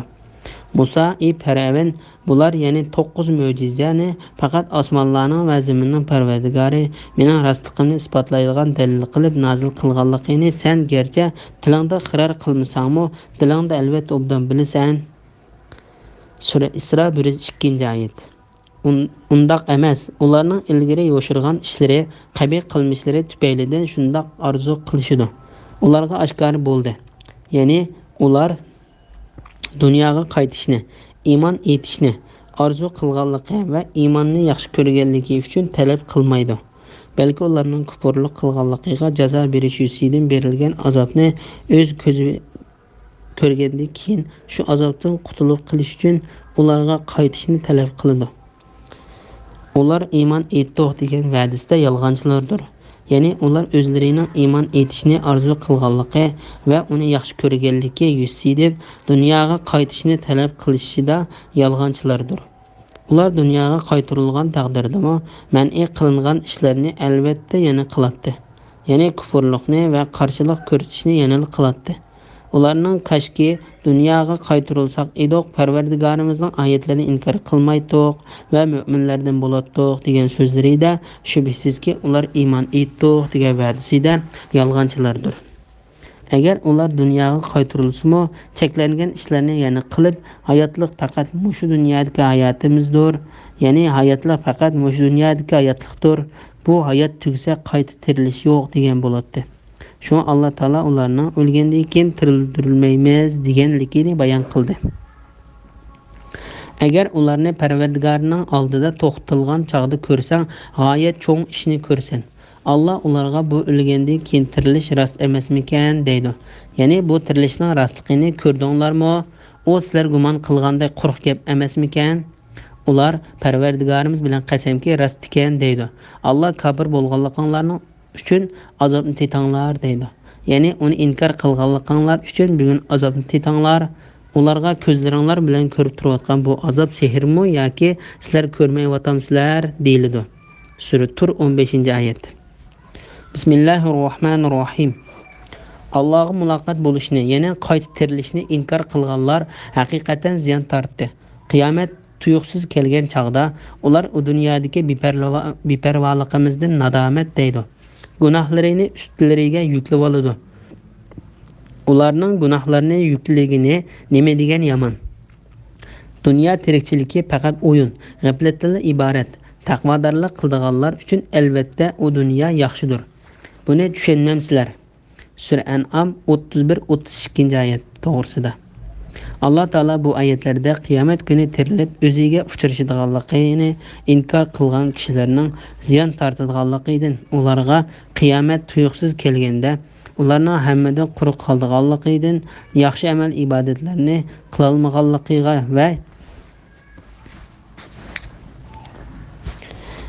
va yomon ishlarni qilganligiga pushaymon qildiganligidan xabar berdi. Qiyomat tuyuqsiz kelgan chaqda ular u dunyodagi beparvoligimizdan nadomat deydi. Gunohlarini ustlariga yuklab oladi. Ularning gunohlarini yukligini nima degan yomon. Bu yerda isbot Sudining mundoq deganligini rivoyat qiladi. Yomon ishlarni qilib o'ziga uvol qilgan kishi qabrisiga qo'yiladigan chaqda uning qishiga chiroy nihoyat sat, rangi qora, teni nihoyat sesiq puraydigan va ustidagi kiyimi maynat bir kishi kelib, uning bilan birga uning qabrisiga kirdi. O'lguchi bu kishini ko'rganda uningga "Sening chiroying nima degan sat" deydi. U kishi "Sening amalingmi shundoq sat edi" deydi. O'lguchi "Sening tening nima degan sesiq" deydi. U kishi "Sening amalingmi shundoq sesiq edi" deydi. O'lguchi "Kiyimlaring nima degan maynat" deydi. U kishi "Sening amalingmi shundoq maynat edi" deydi. O'lguchi "Sen kim" deydi. U kishi "Men sening qilgan amaling" deydi. Shuning bilan u kishi o'lguchi bilan birga qabrida qoladi. O'lguchi qiyomat kuni qayta tirildirgan vaqtda u kishi o'lguchiga "Dunyoda men seni harom yo'llardan huzurlanishing uchun ko'tardim. Bugun sen meni ko'targin" deb o'lguchining yelkasiga minadi va uni do'zaxga haydab ilib bordi. Mana bu Alloh taolaning gunohlarini ustlariga yuklab oladi degan oyatning ma'nosidir. Dunyo tirikchiligi faqat o'yin, g'aflatdan iborat. Ya'ni dunyo tirikchiligining ko'pinchisi shundoqdir. Taqvodorlik qilganlar uchun albatta u dunyo yaxshidir. Buni tushunmamsizlar? Bismillahirrohmanirrohim. Ularning so'zi seni qayg'uga soldiganligini biz obdan bilamiz. Ular seni ichida inkor qilmaydi, lekin ular tarsoqlikdan inkor qiladi. Haqiqatda zolimlar Allohning oyatlarini inkor qiladi. Sendan burun o'tgan payg'ambarlarning inkor qilindi. Ular inkor qilinganligiga va o'zlariga yetgan arziyatlarga sabr qildi. Oxiri ular bizning yordamimizga erishdi. Allohning so'zlarini har qanday odam o'zgartirmaydi. Shubhisizki payg'ambarlarning qissallari sana nozil bo'ldi. Ey Muhammad, ularning islomdan yuz o'rganligi sana ig'ir kelgan bo'lsa, undaqda yer ostiga kirishga yo'l yoki osmonga chiqishga shot tepib bir mo'jiza keltirgin. Agar Alloh xolisa albatta ularni hidoyatga birlashtiradi. Sen hargiz Allohning hikmatini tushunmaydiganlardan bo'lmag'in. So'zingga haqiqiy quloq soldiganlar sening da'vatingni qabul qiladi. So'zingga quloq solmaganlar o'liklarning o'rnida. O'liklarni Alloh tirildiradi. Ondan ular Allohning dargohiga qaytariladi.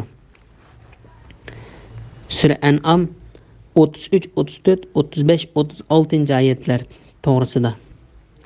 Payg'ambar alayhissalomga berilgan tasalli to'g'risida. Alloh taolo Muhammad alayhissalomning qavmini uni yolg'onchiga chiqarganligi va ularning uning qarshi turganligi uchun Muhammad alayhissalomga tasalli berib mundoq dedi. Ularning so'zi seni qayg'uga soldiganligini biz obdan bilamiz. Ya'ni ularning seni yolg'onchi deganligini, seni ularga qayg'urib hasrat chekkanligini obdan bilamiz. Alloh taolo bu vaqtda yana mundoq degan. Shunga sen ular uchun, ya'ni iymon etmaganliklari uchun qayg'urib o'zingni halok qilib olmagin. Sura Fatir 8-oyatning bir qismi. Ey Muhammad, ularning iymon etmaganligidan o'zini halok qilib o'tishing mumkin. Sura Shuara 3-oyat. Agar ular Qur'onga iymon etmasa, afsuslanib ularning iymondan yuz o'rganligidan o'zini halok qilib o'tishing mumkin. Sura Kaf 6-oyat. Ular seni ichida inkor qilmaydi. Ya'ni ular amaliyotda seni yolg'onchilik qiladi deb tuhmat qilmaydi, lekin ular tarsoqlikdan inkor qiladi. Haqiqatda zolimlar Allohning oyatlarini inkor qiladi. Ya'ni ular haqiqatga tarsoqlik qiladi va uni maydillarini kirib to'sidi. Muhammad ibn Ishoq Abu Jahl haqida Zuhriyning mundoq deganligini rivoyat qiladi. Bir kecha Abu Jahl payg'ambar alayhissalomning o'qigan Qur'onini tinglash uchun o'g'irlikchi keladi. Abu Sufyan va Ahnas ibn Sharqmo dal shu kecha Qur'on tinglash uchun o'g'irlikchi kelgan edi. Lekin bu ishchi bir-birining kelganligidan xabarsiz edi. Ular to'g'ri tong otqicha Qur'on tinglashdi. Tong otganda uylariga qaytish uchun manganda yo'lda uchrashib qilib, bir-biriga sen nima sababdan bu yerga kelib qolding deyishdi. Har biri kirish sababini bayon qilishdi. Ondan ular agar biz bu yerga qaytib kelsak, bizning bu yerga kelganligimizni Quraysh yoshlarining bilib qilib, bizning kelganligimiz sababi bilan ular Muhammadga ergashib ketmasin deb ansirab, qaytib kelmaslikka o'zaro va'dalashdi. Ikkinchi kuni kechalarning har biri qilishgan va'daga asosan qolgan ikkisi kelmaydi deb gumon qilib yana keldi. Tong otganda ular qaytish yo'lida yana uchrashib qilib bir-biriga qaytdi. Yana ular avvalgi kunidagi va'dasiga o'xshash va'dasini qayta qilishdi. Uchinchi kuni ular yana keldi. Tong otganda ular uchrashib qilib, endi hargiz kelmaslikka va'dalashdi. Aytganda Ahlas ibn Sharq Asiga tayinib Abu Sufyan uyiga keldi. U Abu Sufyan sen bu bir necha kun ichida Muhammaddan anglagan narsa haqida qanday qaraydiganligini to'g'risini so'zlab bergan dedi.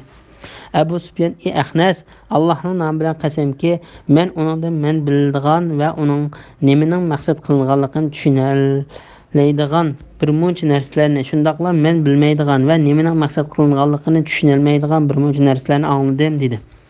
Ahnas menmi sen qasam ichib degan so'zlardagi ahvol yuz berdi dedi. Ondan Abu Sufyanning qishidan chiqib Abu Jahlning uyiga keldi va uningga Abu Jahl sen o bir necha kun ichida Muhammaddan anglagan narsalarning ustida qanday qaraydiganligini deb bersang dedi. Abu Jahl nimani anglaydim? Biz va Abdumanaf jamiyati o'zaro obro'y talashdik. Ular kishilarga taom bersa biz berdik. Ular jangga atlansa biz atlandik. Ular kishilarga bir narsa bersa biz berdik. Hatto biz munozirlashish uchun bir-birimizga qarama-qarshi yukinib o'ltirganimizda xuddi go'ri qo'ygan ikki otga o'xshash bo'lardik. Ular bizning ichimizdan osmondan uningga vahiy tushadigan bir payg'ambar keladi. Buni qachonmi ko'ramiz deydi. Allohning nomi bilan qasamki, biz hargizmi uningga iymon etmaymiz va uning ishonmaymiz dedi. Shuning bilan Ahnas uni tashlab chiqib ketdi. Sendan burun o'tgan payg'ambarlar inkor qilindi. Ular inkor qilganligiga va o'zlariga yetgan arziyatlarga sabr qildi. Oxiri ular bizning yordamimizga erishdi.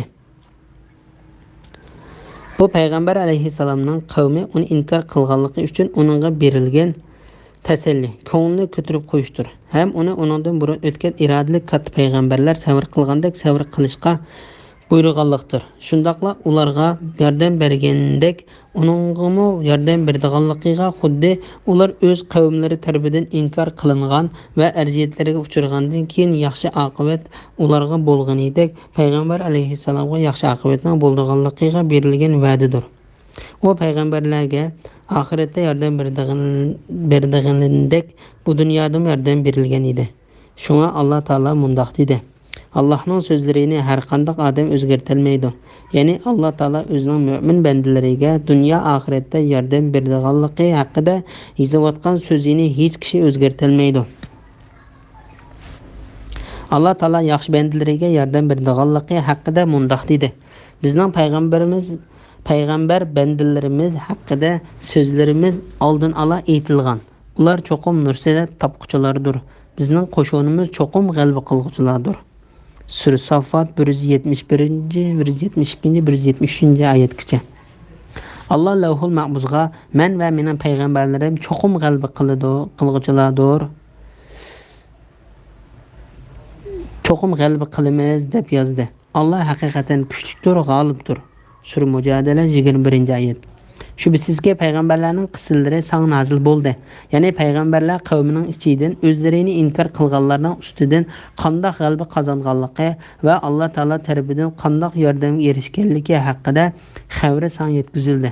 Shunga ular sana bu ishlar ulga va namunadir.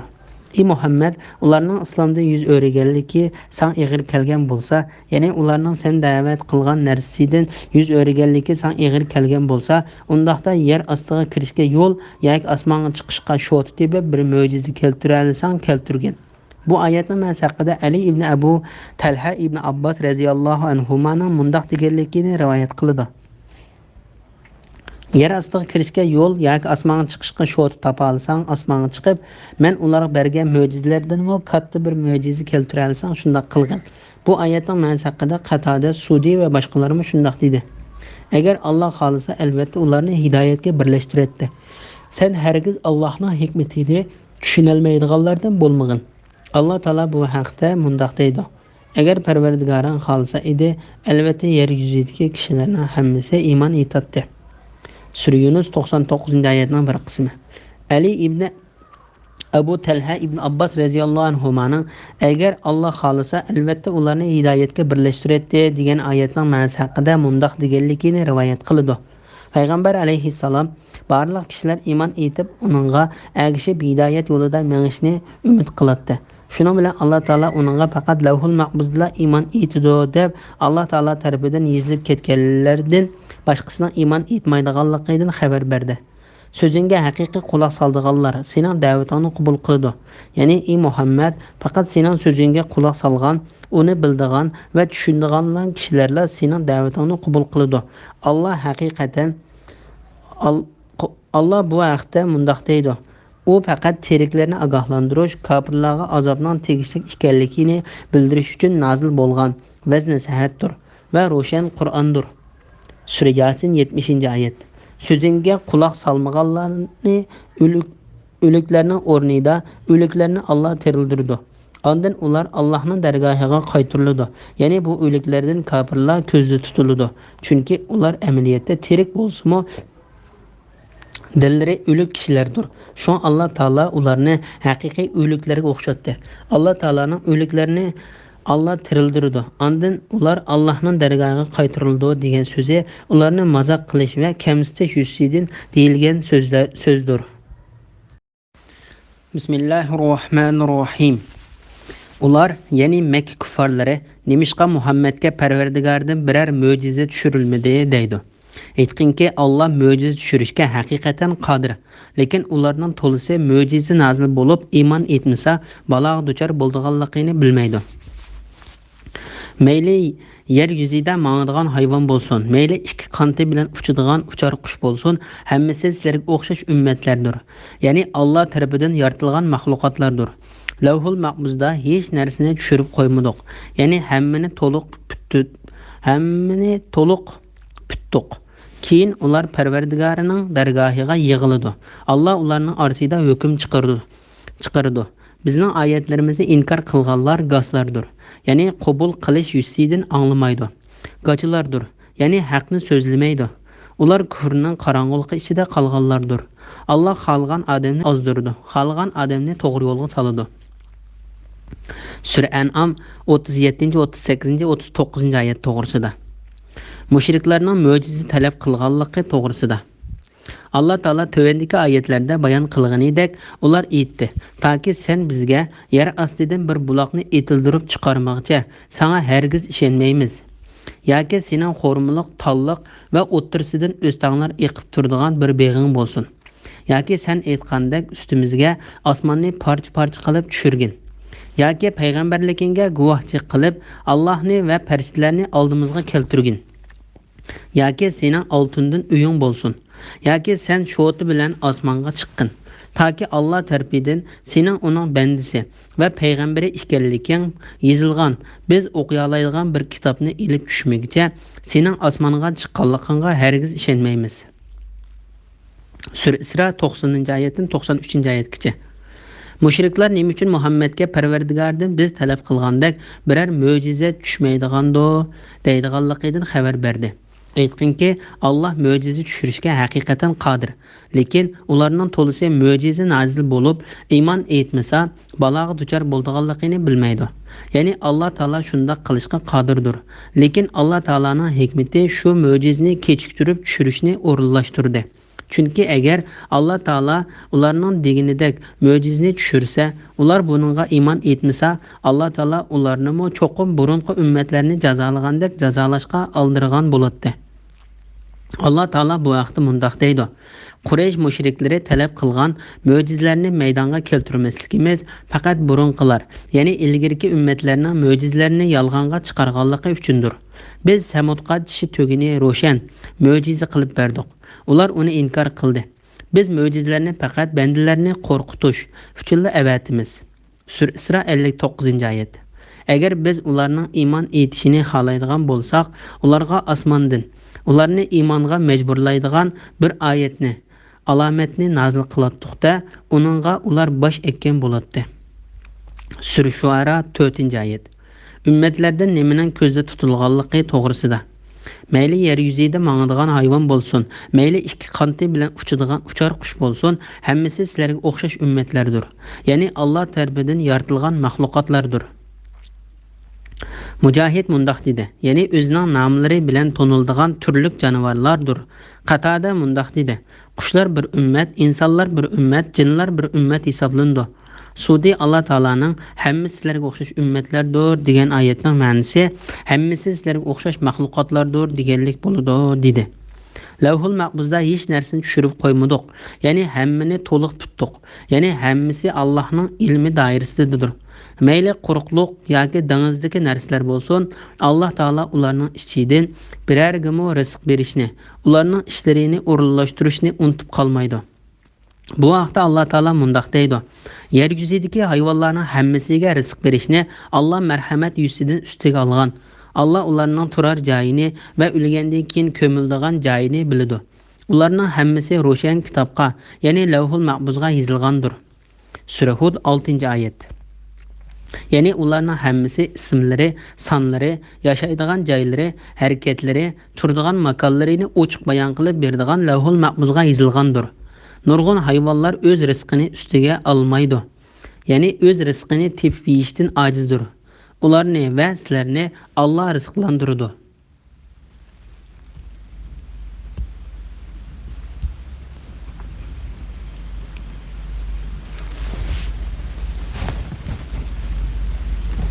Allah sözünlerini anlap turğucudur. Ahvalınlarını bilip turğucudur. Sure Ankabut 60-oyat. Keyin ular Parvardigarining dargohiga yig'ildi. Allah ularning orasida hukm chiqardi. İbn Abu Hatim İbn Abbas radhiyallohu anhumaning mundaq deganligini rivoyat qiladi. Ular Parvardigarining dargohiga yig'ildi deganlikdan hamma narsaning o'ldiganligi ko'zda tutiladi. Buningdan qiyomat kuni ularni tirildiradigan kun ko'zda tutildi degan ko'z qarashmi bor. Abdurazzaq mayli yer yuzida mangadigan hayvon bo'lsin, mayli ikki qanti bilan uchadigan uchar qush bo'lsin, hammasi sizlarga o'xshash ummatlardir. Ya'ni Alloh tarafidan yaratilgan maxluqotlardir. Lavhul Mahfuzda hech narsani tushirib qo'ymadik. Ya'ni hammani to'liq tutdik. Keyin ular Parvardigarining dargohiga yig'ildi. Alloh ularning orasida hukm chiqardi degan oyat haqida Abu Hurayra radhiyallohu anhu ning mundaq deganligini rivoyat qiladi. Bütün maxluqotlar mayli ular tuyoqli hayvonlar, uchar qushlar va uningdan boshqa narsalar bo'lsin, hammasi qiyomat kuni Alloh taolaning dargohiga yig'iladi. Ular shu kuni Alloh taolaning adil hukm chiqarishiga erishib, munguzsiz hayvonlarga munguzlik hayvonlardan qisos ilinib beriladi. Ondan Alloh taolo ularga tuproqqa aylaninglar deydi. Shuning bilan ular tuproqqa aylanib ketadi. Shunga kofirlar kashki men tuproq bo'lib ketgan bo'lsam-chu deydi. Sura Naba 40-oyatning bir qismi. Kofirlarning zulmat ichida gaz-gacha ekanligi to'g'risida. Bizning oyatlarimizni inkor qilganlar gazlardir. Ya'ni qabul qilish yuzidan anglamaydi. Gachilardir, ya'ni haqni so'zlamaydi. Ular kufrning qorong'uligi ichida qolganlardir. Ya'ni kofirlarning nadonlik, qora qo'rsoqlik va bir narsani tushunmasliklari xuddi zulmat qorong'uligining ichida qolgan gaz-gacha kishiga o'xshashdir. Bu kishi mundaq holatida turib qandoqmi chiqish yo'li topsin yoki shu zulmat qorong'uligidan qandoqmi chiqib ketalisin. Alloh taolo bu vaqt mundaq deydi. Ular go'yoki kechida sinish va yo'riqlik elish uchun o't yoqqan kishilarga o'xshaydi. O't ularning atrofini yoritganda Alloh ularning o'tining yo'riqini o'chirib etdi. Ularni atrofdagi hech narsani ko'ra olmaydigan qorong'ulikda qoldirdi. Ular gazdur, ya'ni gaz anglamagandek, yaxshilikni anglamaydi. Gachidur, ya'ni gachi so'zlayolmagandek, yaxshi ishni so'zlayolmaydi. Ko'rdur, ya'ni ko'r bo'lib qolgandek, to'g'ri yo'lni ko'rmaydi. Shunga ular gumrohlikdan qaytmaydi. Sura Baqara 17-18 oyatlar. Yoki ularning yaxshi deb gumon qilgan amallari cho'nqur dengizdagi qorong'ulik o'xshaydi. Uni, ya'ni dengizni qatma-qat to'lqinlar va to'lqinlarning ustidagi qora bulutlar qoplab turdi. Mana bu qatma-qat qorong'uliklardir. Bu qorong'ulikqa giribtor bo'lg'ichi qo'lini uzatsa barmoqlarini ko'rilmaydi. Alloh nur ato qilmasa, kim bo'lmasin nurni ko'rilmaydi. Ya'ni Alloh hidoyat qilmagan odam hargiz hidoyat topmaydi. Sura Nur 40-oyat. Allah xalqan adamni ozdirdi, xalqan adamni to'g'ri yo'lga soladi. Ya'ni Alloh taolo maxluqotlarining ishlarida xalqanni qiladi. Bismillahirrohmanirrohim. Ey Muhammad aytqinki, agar sizlar rostchil bo'lsanglar, aytib beqinglar. Agar sizlarga Allohning azobi yoki qiyomat kelsa, Allohdan g'ayriga iltijo qilamsizlar? Undaq emas. Sizlar faqat Allohga iltijo qilasizlar. Agar Alloh xolasa, sizlar Allohning ko'tarib o'tishini iltijo qilgan balani Alloh ko'tarib o'tadi. Sizlar Allohning sheriklari qilib olgan butlarni unutaysizlar. Ya'ni butlarga iltijo qilmaysizlar. Shak shubhisizki, sendan ilgirki ummatlarga nurg'un payg'ambarlarni avatdiq. Ular payg'ambarlarni inkor qildi. Ularni Allohga tavba qilib yilinsin deb namratlik va og'riqsizlik bilan jazoladik. Ularga bizning azobimiz tushgan chaqda nemishqa yilinmidi? Lekin ularning dillari qasovatlashib iymonga yumshimidi. Shayton ularga qilmishlarini chiroyli ko'rsatdi. Ular o'zlariga qilgan nasihatni unutgan chaqda ularga sinash uchun farovonlikning hamma eshiklarini ochib etdik. Ular toki o'zlariga berilgan ne'matlardan xushol-xuram turganda ularni ushtuntut jazoladik. Ular hasrat qoldi. Zulm qilgan qavmning yildizi qurtuldi. Ya'ni ular butunlay halok qilindi. Jimi hamdu sana payg'ambarlariga yordam berib, kuffarlarni halok qilganligi uchun olimlarning parvardigori Allohga xosdir. Sura An'am 40, 41, 42, 43, 44, 45 oyat to'g'risida. Mushriklarning azobni ko'rganda hech sherik yo'q Alloh taologa iltijo qildiganligi va buning o'zlariga qarshi pokit bo'ldiganligi to'g'risida. Allah Taala bu yerda o'zining xalqini qildiganligidan, maxluqotlari ustida xalqancha hukm yurgizdiganligidan, uning hukmiga hech kimning qarshi tura olmaydiganligidan va Alloh Taolaning hukmining maxluqotlari ustida yurgizilishini hech kimning to'sab qola olmaydiganligidan, balki u xalqan kishining talabini ijobat qildigan sherigi yo'q, birdan bir iloh ekanligidan xabar berdi. Ey Muhammad aytqinki, agar sizlar rasul bo'lsanglar, aytib beqinglar. Agar sizlarga Allohning azobi yoki qiyomat kelsa, Allohdan g'ayriga iltijo qilamsizlar, ya'ni sizlarga keladigan azobni yoki qiyomatda keladigan azobni Alloh taoladan boshqa hech qanday birining ko'tarib o'tolmaydiganligini obdan bildiganliginglar uchun Alloh taoladan boshqasiga albatta iltijo qilmaysizlar. Agar sizlar rasul bo'lsanglar, aytib beqinglar. Ya'ni sizlarning Alloh taolaga boshqa ilohlarni sherik qilishinglarda rasul bo'lsanglar, aytib beqinglar. Undaq emas, sizlar faqat Allohga iltijo qilasizlar. Agar Alloh xolisa, sizlar Allohning ko'tarib o'tishini iltijo qilgan balani Alloh ko'tarib o'tadi. Sizlar Allohning sheriklari qilib olgan butlarni unutaysizlar. Ya'ni butlarga iltijo qilmaysizlar. Ya'ni sizlar mushundaq qiyin ahvol ostida Alloh taoladan boshqaga iltijo qilmaysizlar. Butlaringlar va sizlar Alloh taolaning sheriki deb qaragan narsalaringlarning hammasi sizlardan yo'qolib ketadi. Allah Taala bu vaqtda mundoq deydi. Sizlar dengizda biror ofatga yo'liqqan chig'inglarda esonlarga sizlar cho'qinayotgan ma'budlar kelmay faqat Alloh keladi. Ya'ni inson mundoq chaqda Allohdan boshqaga iltijo qilmaydi. Alloh sizlarni g'arq bo'lishdan qutqizib, aman eson quruqlikqa chiqarganda yuz o'raysizlar. Ya'ni ixlosinglar tugab, avvalgi oltinglarga qaytib olsizlar. İnsan kufurluq qilg'uchidir. Ya'ni Allohning ne'matlarini inkor qilish insonning tabiatidir. Sura Isra 67-oyat. Shak shubhisizki, sendan ilgirki ummatlarga nurg'un payg'ambarlarni avatdiq. Ular payg'ambarlarni inkor qildi. Ularni Allohga tavba qilib yilinsin deb namratlik va og'riqsizlik bilan jazoladik. Ularga bizning azobimiz tushgan chaqda nemishqa yilinmidi? Ya'ni biz ularni shuning bilan sinagan vaqtimizda ular nemishqa bizga yilinmadi. Lekin ularning dillari qasovatlashdi, iymonga yumshimadi. Shayton ularga qilmishlarini chiroyli ko'rsatdi. Ya'ni shayton ularning sherik keltirish, tarsalik qilish va osiylik qilishdan iborat qilmishlarini ularga chiroyli ko'rsatdi. Ular o'zlariga qilingan nasihatni unutgan chaqda, ya'ni u nasihatni unutib, uningdan yuz o'rib tashlab etgan chaqda, ularga sinash uchun farovonlikning hamma eshiklarini ochib etdik.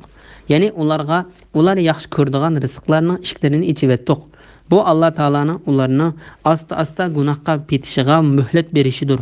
Biz Allah Taola'dan mushundaq ahvolga yo'liqib qilishdan panoh tilaymiz. Ular taki o'zlariga berilgan ne'matlardan xushol-xuram turganda, ya'ni ular o'zlariga berilgan mol-mulk, bola-chaqa va boshqa har xil ne'matlardan xursand bo'lib turganda, ularni ushtumtut jazoladik. Ular hasrat qoldi. Ya'ni ular barliq yaxshiliklardan noumid qoldi. Hasan Basri mundoq dedi: Allah Taala qaysi bir kishiga uning rizqini keng qilib bersa, u kishi bu Allah Taolaning man qilgan imtihonidir deb qaramasa, kam aql kishidir. Allah Taala kimning rizqini tar qilsa, u kishi bu Allah Taolaning man bergan ogohlantirishidir deb qaramasa, bu kishi o'xshashla kam aql egasidir. Deb ondan ular taki o'zlariga berilgan ne'matlardan xushol-xuram turganda ularni ushtumtut jazoladik. Ular hasrat qoldi degan oyatni o'qib, Ka'baning Parvardigori bo'lgan Alloh taolaning nomi bilan qasamki, bu kishilarning asta-asta gunohga petishidir. Avval ularning hojatlari ravo qilindi, ondan tuyuqsiz jazolandi dedi. Buni Ibn Abu Hatim rivoyat qilgan. Bismillahirrohmanirrohim. Ey Muhammad, aytqinki, aytib beqinglarchi. Agar Allah sizlarning qulqonlarni gaz, ko'zonlarni ko'r qilib qo'ysa, dillaringlarni pechatlab etsa, ya'ni sizlarni hech narsani tushunmaydigan qilib qo'ysa, ularni Allohdan boshqa ya'ni qaysi iloh asli keltira oladi? Qarag'inki, biz qudratimizni ko'rsatib beradigan oyatlarimizni qandoq bayon qilganmiz. Ammo ular shu oyatlardan yuz o'riydi, ya'ni iymon etmaydi. Ey Muhammad, aytqinki, aytib beqinglarchi. Agar sizlarga Allohning azobi ushtumtut yoki oshkora kelsa, zolim qavmdan boshqa, ya'ni kimlar halok qilindi? Biz payg'ambarlarni faqat savob bilan xushxabar beruvchi, azobdan ogohlantiruvchi qilib avatimiz. Iymon etgan va amallarini tuzigan kishilarga kelgusidan g'am qilish, ketganga qayg'urish yo'qdir. Bizning oyatlarimizni inkor qilganlar Allohga itoatsizliklari tufaylidan azobga duchor bo'ladi. Sura An'am 46, 47, 48, 49 oyat to'g'risida. Allah Taala payg'ambari Muhammad alayhissalomga sen ey Muhammad inkor qilguvchi va tarsalik qilguvchilarga tuvandikidek degan deb buyurdi. Aytqinki, aytib beqinglarchi. Agar Allah sizlarning qulqonlarini gaz, ko'zonlarni ko'r qilib qo'ysa, ya'ni Allah uni sizlarga burun bergandek, uni sizlardan tortib olsa, Allah Taala mushu narsalarni o'zining berganligi to'g'risida mundoq deydi. Ey Muhammad, ularga aytqinki, Allah sizlarni yaratdi. Sizlar uchun quloqni, ko'zlarni, dillarni yaratdi. Sizlar oz shukr qilsizlar. Sura Mulk 23-oyat. Bu oyat yuqoridagi oyatning ma'nosining quloqlarini, gaz, ko'zlarini ko'r qilib etganligidan, shu a'zolardan Allah Taolani tonishga foydalanolmaydigan qilib qo'yganligi ko'zda tutilgan bo'lishimi ehtimolligi yaqindir. Shunga Allah Taolo mundoq deydi: dillaringlarni pechatlab etsa, ya'ni sizlarni hech narsani tushunmaydigan qilib qo'ysa, Allah Taolo insonlardagi anglash va ko'rish quvvatining o'zining ilkida ekanligi to'g'risida mundoq deydi. Sizlarning anglash va ko'rish qobiliyatinglarni kim boshqaradi? Sura Yunus 31-oyatning bir qismi. Bilinglarki, Allah kishi bilan uning qalbi orasida to'solg'i bo'la oladi. Ya'ni kishining dilini egisining xohish bo'yicha emas, balki o'z xohish bo'yicha tasarruf qiladi. Sura Anfal 24-oyatning bir qismi. Ular Allohdan boshqa yana bir qaysi iloh Ular Allohdan boshqa yana qaysi iloh asli keltira oladi? Ya'ni Alloh Taoladan boshqa birarsi shulardan birini sizlarga qaytarib berishga qodirmi? Alloh Taolo ularni sizlardan tortib olsa, uni Alloh Taoladan boshqa hech biri qaytarib kelishga qodir emas. Qarag'anki, biz qudratimizni ko'rsatib beradigan oyatlarimizni qandoq bayon qilganmiz.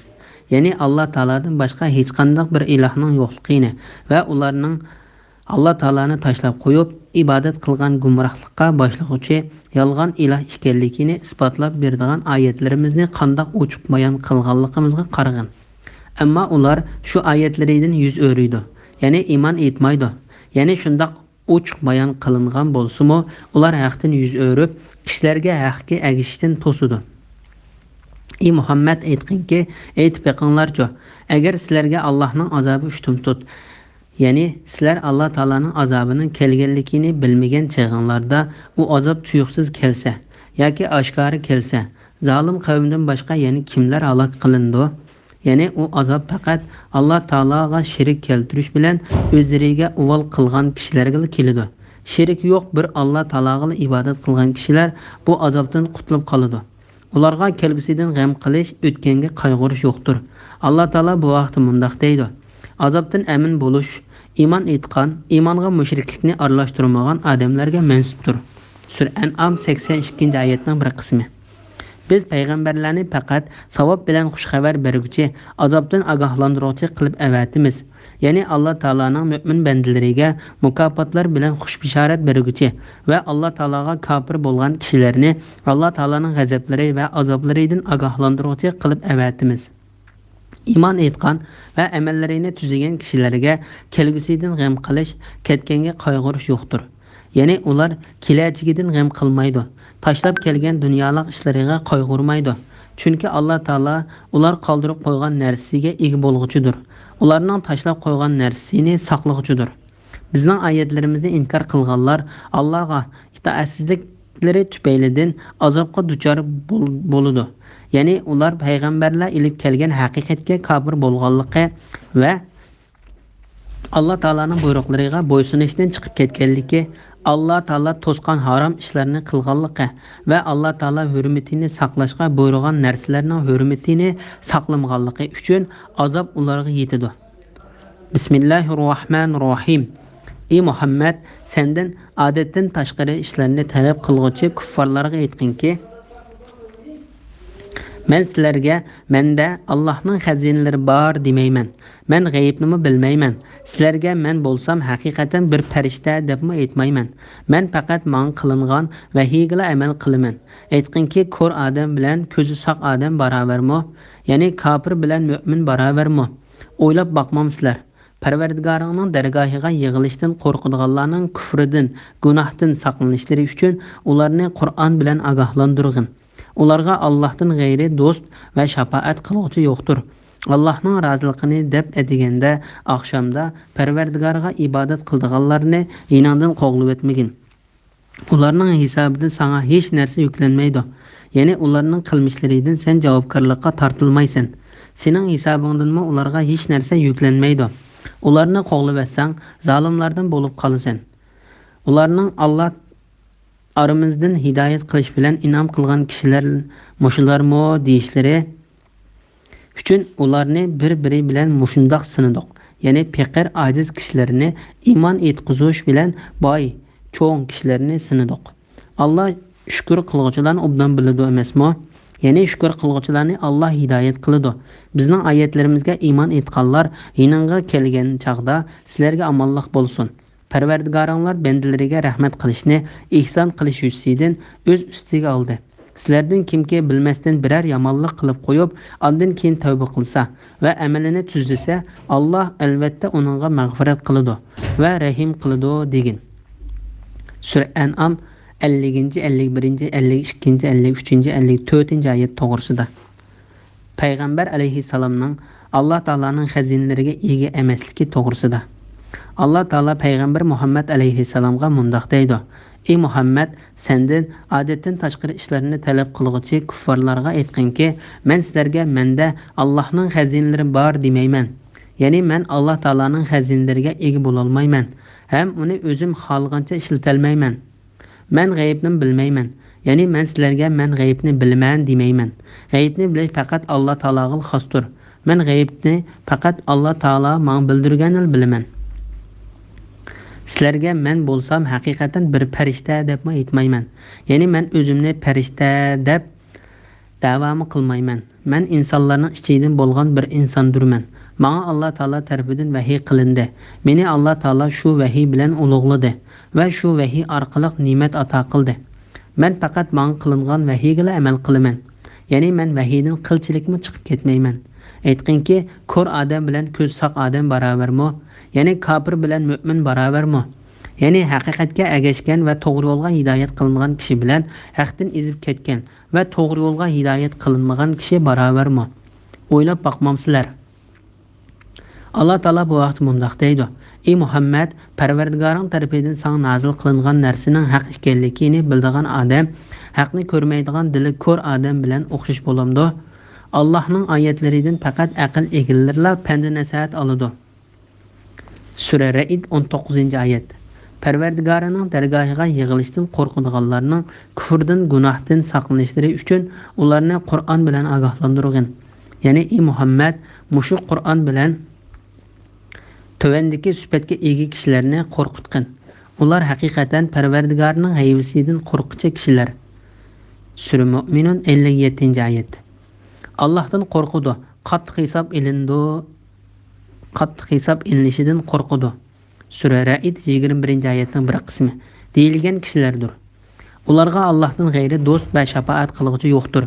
Ya'ni qiyomat kunida Alloh taolo ularni azoblamoqchi bo'lsa, Alloh taoloning azobidan ularni qutuldirib qoldigan bir yaqin odami yoki shafaatchisi yo'qdir. Parvardigorning dargohiga yig'ilishdan qo'rqadiganlarning kufrdan, gunohdan saqlanishlari uchun ularni Qur'on bilan ogohlantirgin. Ya'ni sen ularni butun hukmronlik Alloh taoloning ilkida bo'ldigan qiyomat kunidan qo'rqitgin.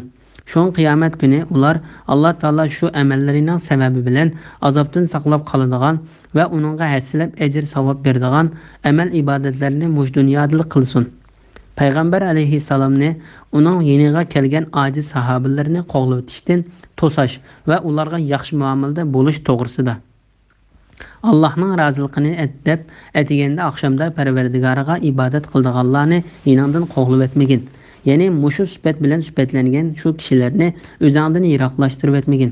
Balki sen ularni o'zingning suhbatdoshi, yaqinlari qilib olgin. Bu oyatning ma'nosi tuvandagi oyatning ma'nosiga o'xshaydi. Sen Parvardigoringning roziligini tilab, atigan oqshomda uningga ibodat qildiganlar, ya'ni ojiz, kambag'al musulmonlar bilan savrchan bo'lgan holda billa bo'lgan. Hayati dunyoning zibu-zinnatini, ya'ni mushriklarning cho'nglarining suhbatini deb ularni ko'zga ilmay qolmagin. Biz dilini zikrimizden g'aflatda qoldirgan, nafs xohishiga agashgan, ishi haddidan oshgan odamning so'ziga agashmagin. Sura Kaf 28-oyat.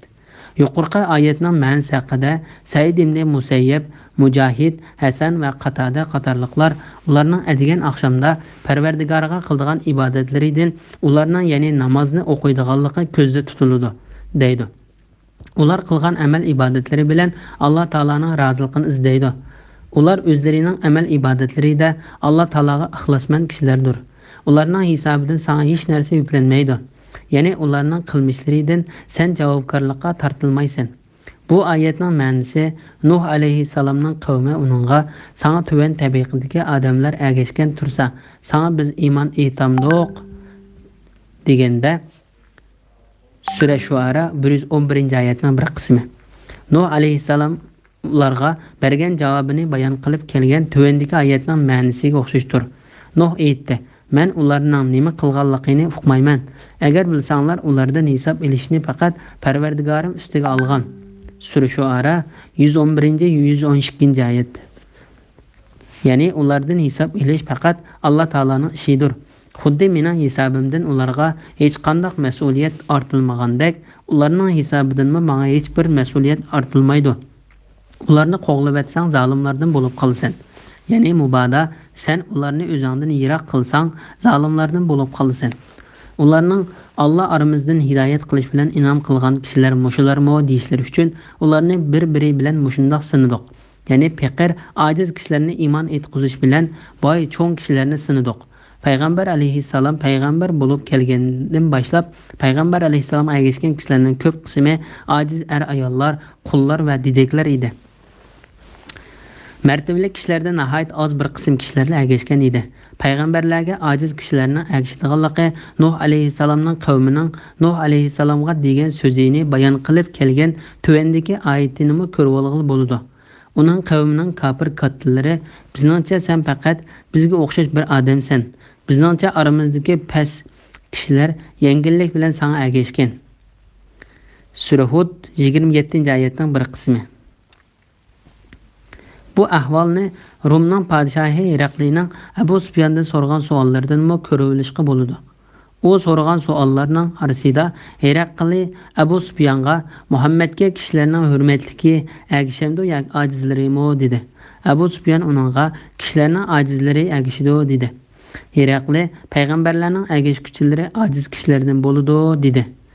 Yuqoridagi oyatning maqsadi Qurayshning mushriklari o'zlarining ichidan payg'ambar alayhissalomga iymon etgan ojiz kishilarni masxara qiladi. Ularning ichidan kuchi yetganlarni azoblaydi. Agar u kishilar qabul qilgan dinda bir yaxshilik bo'lsa, Alloh taolo bizni tashlab qo'yib, shu ojiz kishilarni shu yaxshilikqa boshlamdi deyishdi deganlikdir. Alloh taolo bu vaqt bundoq deydi: Kafirlar müminlərə əgər Qur'an bilən İslam dini yaxşı bolğan bolsa idi, ular yəni aciz musulmanlar onunğa bizdən burun işenməyən bolatdı dedi. Sura Ahqab 11-ci ayətinin bir qismi. Ularga bizning ro'shan ayətlərimiz tilavat qilingan çağda kafirlar müminlərə iki guruhdan qaysisini o'rni yaxshi, so'rini go'zal dedi. Sura Maryam 73-ci ayət. Allah Taala ularga javob berib mundaq dedi: Ulardan burun bizning oyatlarimizni inkor qilgan nurg'un ummatlarni halok qildik. Bular mayli mol-mulk jihatdan bo'lsin, mayli tashqi ko'rinish jihatdan bo'lsin, ulardan ortiq edi. Sura Maryam 74-oyat.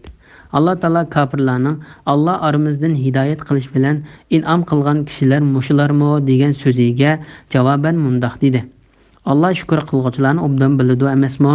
Yani shukr qilguvchilarni Allah hidoyat qiladi. Yani Allah Taala o'ziga, o'zlarining so'zlari, ish-harakat amallari va dillari bilan shukr qilguvchilarni obdan biladi. Shuning bilan ularga utuqliq ato qilib, to'g'ri yo'lga boshlaydi.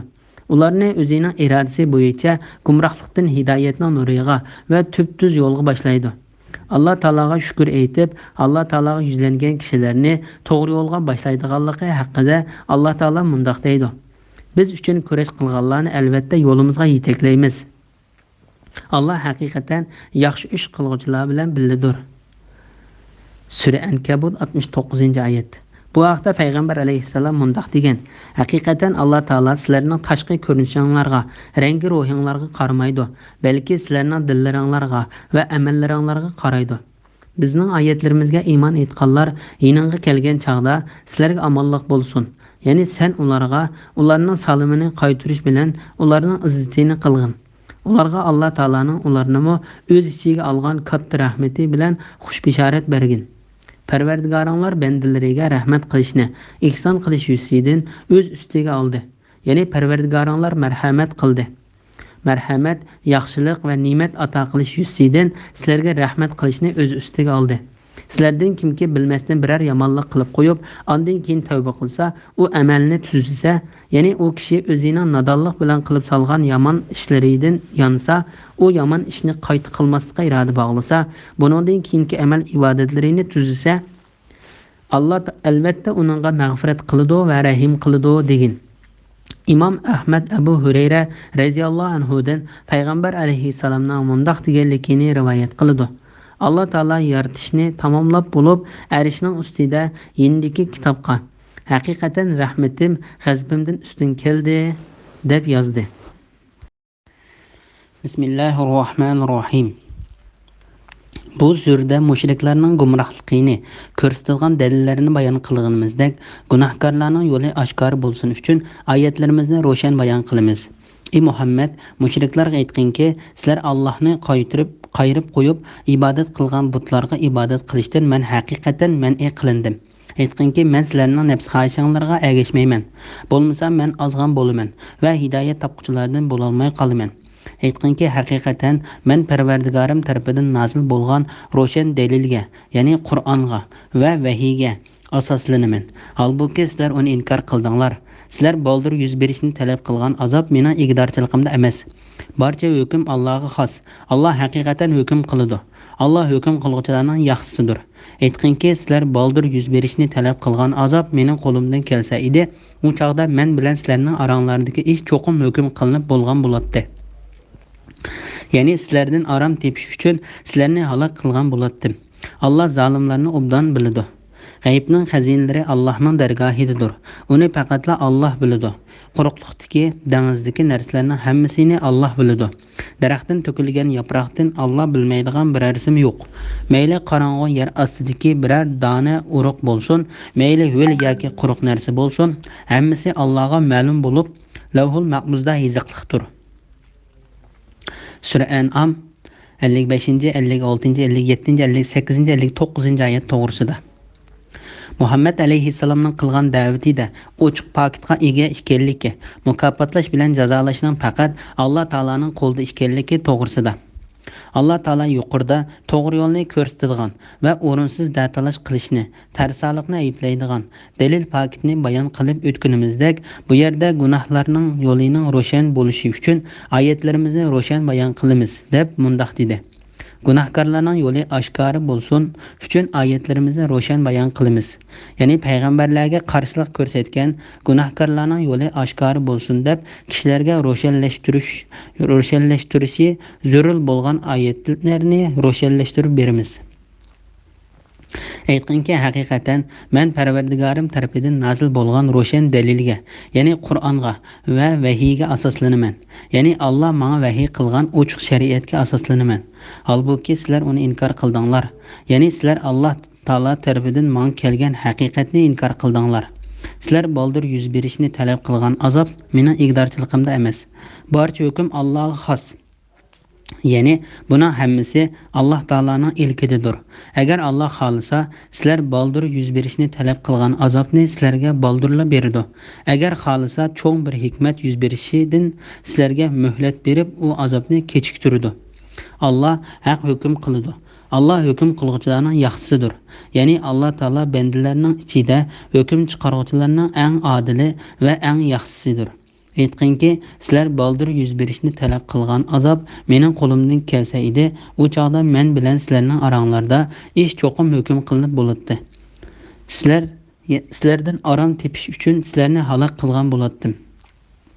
Ya'ni sizlardan aram tepish uchun sizlarni halok qilgan bo'lardim. Ya'ni agar bu ish mening qo'limdan keladigan bo'lsa, albatta men sizlarga sizlar haqli bo'lgan shu azobni tushirardim. Alloh zolimlarni obdan biladi.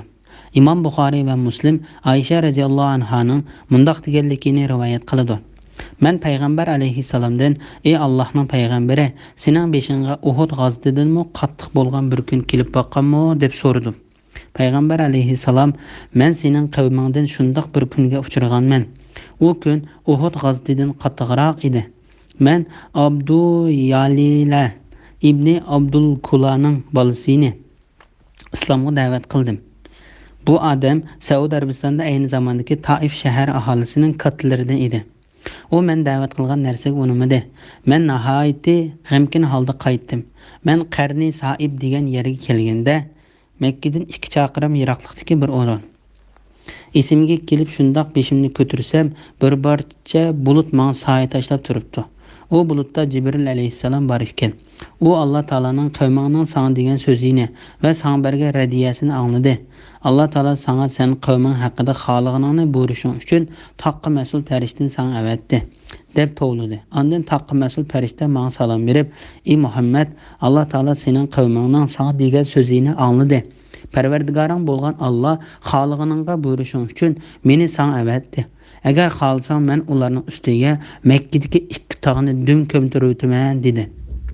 Men Alloh taolaning ularning pushtidan Alloh taolaga hech narsani shirik keltirmay, yolg'iz Alloh taolaga ibodat qilgan kishini chiqishni umid qilaman dedi. Bu hadisda kelgan payg'ambar alayhissalomga qarshi chiqqan qavmni halok qilish va ularni azoblash ixtiyorligi berilgan bo'lsa-mu, payg'ambar alayhissalom Alloh taolaning u qavm ichidan Alloh taolaga ibodat qilgan kishilarni chiqarib qilishni umid qilib, ularni azoblashga qo'shilmaganligi bilan Alloh taolaning aytganki, sizlar baldur yuz berishni talab qilgan azob mening qo'limdan kelsa edi, u chaqda men bilan sizlarning oranglardagi ish cho'qim hukm qilinib bo'lgan bo'ladi. Ya'ni sizlardan aram tepish uchun sizlarni halok qilgan bo'ladi. Allah zalimlarni obdan biladi degan oyatning mazmunini qandoq birlashtirib tushunishimiz kerak degan savol qo'yilsa, buningga beriladigan javob tövandikidekdir. Oyat bo'lsa, kafirlarning payg'ambar alayhissalomdan azob kelishini tilagan vaqtda tilagan shu azobni tushirish ishi payg'ambar alayhissalomning qo'lida emasligini uqtirdi. Ammo hadisga kelsak, ular payg'ambar alayhissalomdan azob tushirishni tilagan emas, balki taqqa mas'ul farishta agar payg'ambar alayhissalom xolisa, u tog'ni dum ko'mtiruvdiganligini aytgan. Payg'ambar alayhissalom bo'lsa, u qavmga rahim qilib, ularning jazolanishiga qo'shilmagan. G'aybni faqat Alloh taolaning bildiganligi to'g'risida. G'aybning xazinalari Allohning dargohidadir. Uni faqat Alloh biladi. Quruqlikdagi, dengizdagi narsalarning hammasini Alloh biladi. Imom Buxoriy Salim ibn Abdullohning dadasidan payg'ambar alayhissalomning mundoq deganligini rivoyat qiladi. G'aybning xazinalari 5dir. Ular Alloh taolaning tövandagi oyatida bayon qilingan ishlardir. Qiyomatning bo'ladigan vaqti to'g'risidagi bilim haqiqatan Allohning dargohidadir. Alloh yomg'irni o'zi belgilagan vaqtda va o'zi belgilagan joyga yog'diradi. Bachchidandikilarning nima ekanligini, ya'ni o'g'ilmi, qizmi, bejrimmi, kamtukmi, baxtlikmi, baxtsizmi Alloh biladi. Hech odam nimalarni qilganligini, ya'ni uningga nimish bo'lganligini, yaxshi yomon ishlarni, din nimalarni qilganligini bilmaydi. Hech odam o'zining qayerda o'ldiganligini bilmaydi. Alloh haqiqatan butun ishlarni bilib turg'uchidir. Shaylarning ichidagi va tashqi taraflardan to'liq xabardordir. Sura Luqman 34-oyat. Quruqlikdagi, dengizdagi narsalarning hammasini Alloh biladi. Ya'ni mayli quruqlik yoki dengizdagi narsalar bo'lsin, hammasini Alloh taolaning katta bilimi o'z ichiga olgandir. Alloh taolaga osmon zamindagi zarrachilik narsami maxfiy qolmaydi. Daraxtdan to'kilgan yaproqdan Alloh bilmaydigan bir narsa yo'q. Ya'ni Alloh taolo hatto jonsiz narsalardan sodir bo'lgan harakatlarni biladi. Allah Taala shunda qudratga ega zot bo'lgan ekan, uning jonliq narsalarning xususan ularning ichidan inson va jinlardek Alloh Taala ibodat qilishga buyurilganning ish harakat amallarini bilib turishida qandoq qarashga kelarsan. Allah Taala o'zining hamma narsani bildiganlar haqida mundaq deydi. Alloh ko'zlarining xiyonatini va dillardagi yoshirin narsalarni bilib turadi. Sura G'ofir 19-oyat.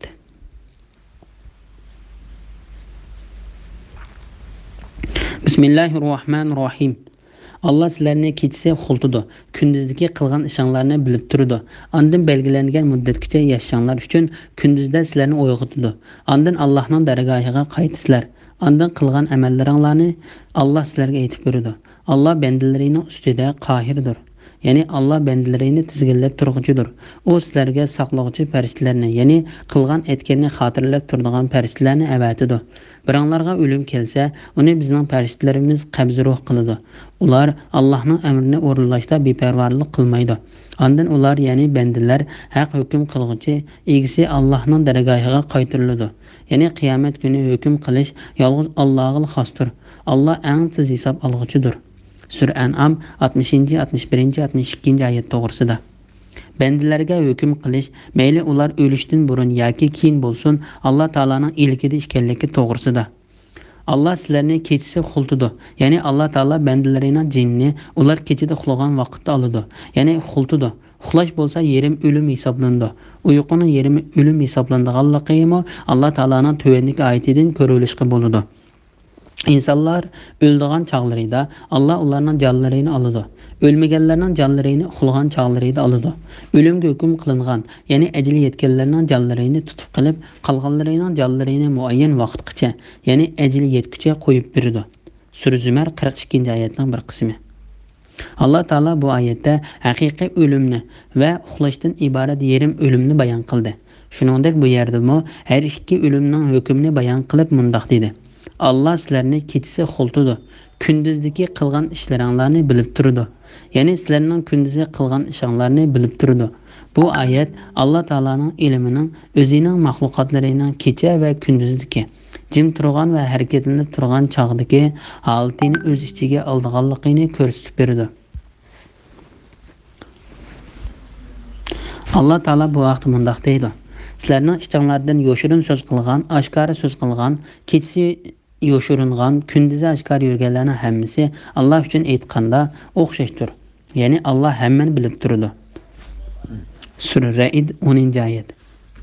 Sizlarni kechada arom olsin, kunduzda hayotlik yo'lida harakatlanib, Allohning fazlini talab qilsin va Allohning ne'matlariga shukr qilsin deb, sizlar uchun kecha bilan kunduzni yaratishi Allohning rahmatidandir. Sura Qasas 73-oyat. Kechini libos qildik, kunduzni sizlar terikchilik qiladigan vaqt qildik. Sura Naba'a 10-11-oyatlar. Allah sizlarni kechasi xultidi, kunduzdagi qilgan ishinglarni bilib turdi. Ondan belgilangan muddatgacha yashashinglar uchun kunduzda sizlarni uyg'otdi. Ondan Allohning dargohiga qaytisizlar. Ondan qilgan amallaringlarni Alloh sizlarga aytib berdi. Ya'ni shu qilgan amallaringlarni asosan sizlardan hisob oladi. Agar u amallar yaxshi bo'lsa mukofotlaydi, yomon bo'lsa jazolaydi. Alloh bandalarining ustida qohirdir.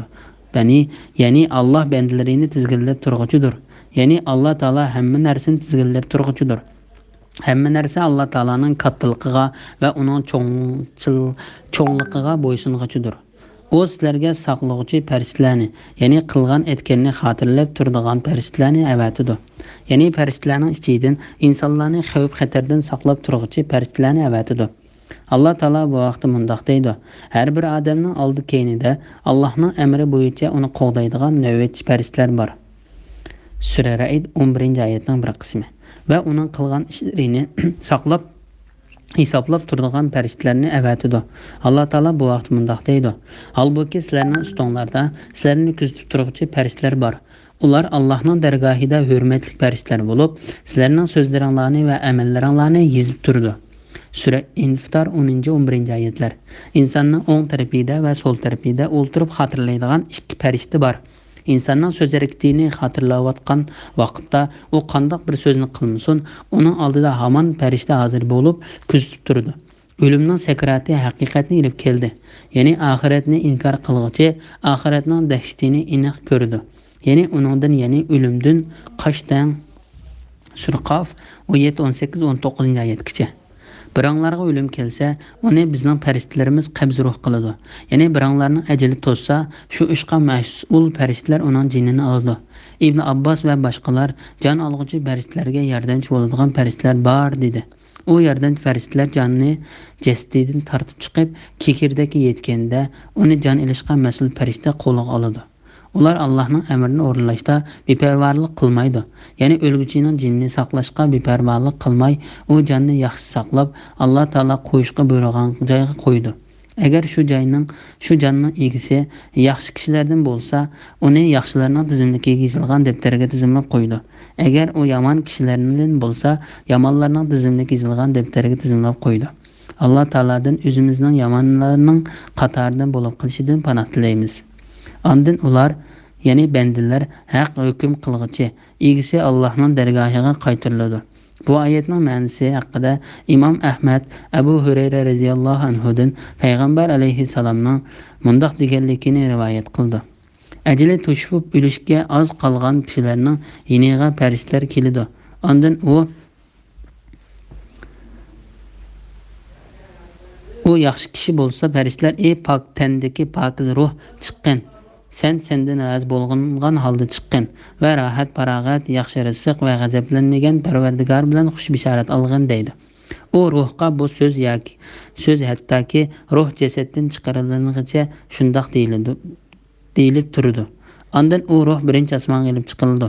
Uningga osmonning eshiklari ochilib berish talab qilindi. Uningga u kimning ruhi deyildi. U palanning ruhi deb javob berdi. Uningga qarshi olamiz: "Ey pok tanda bo'lgan pokiz jon, sendan rozi bo'lgan holda kirgin, rohat, farog'at, yaxshi rizq va g'azablanmagan Parvardigor bilan xush bishorat olgan" deyildi. Bu so'z hattoki Parvardigorning qarorgohi bo'lgan osmonga chiqquncha deyilib turdi.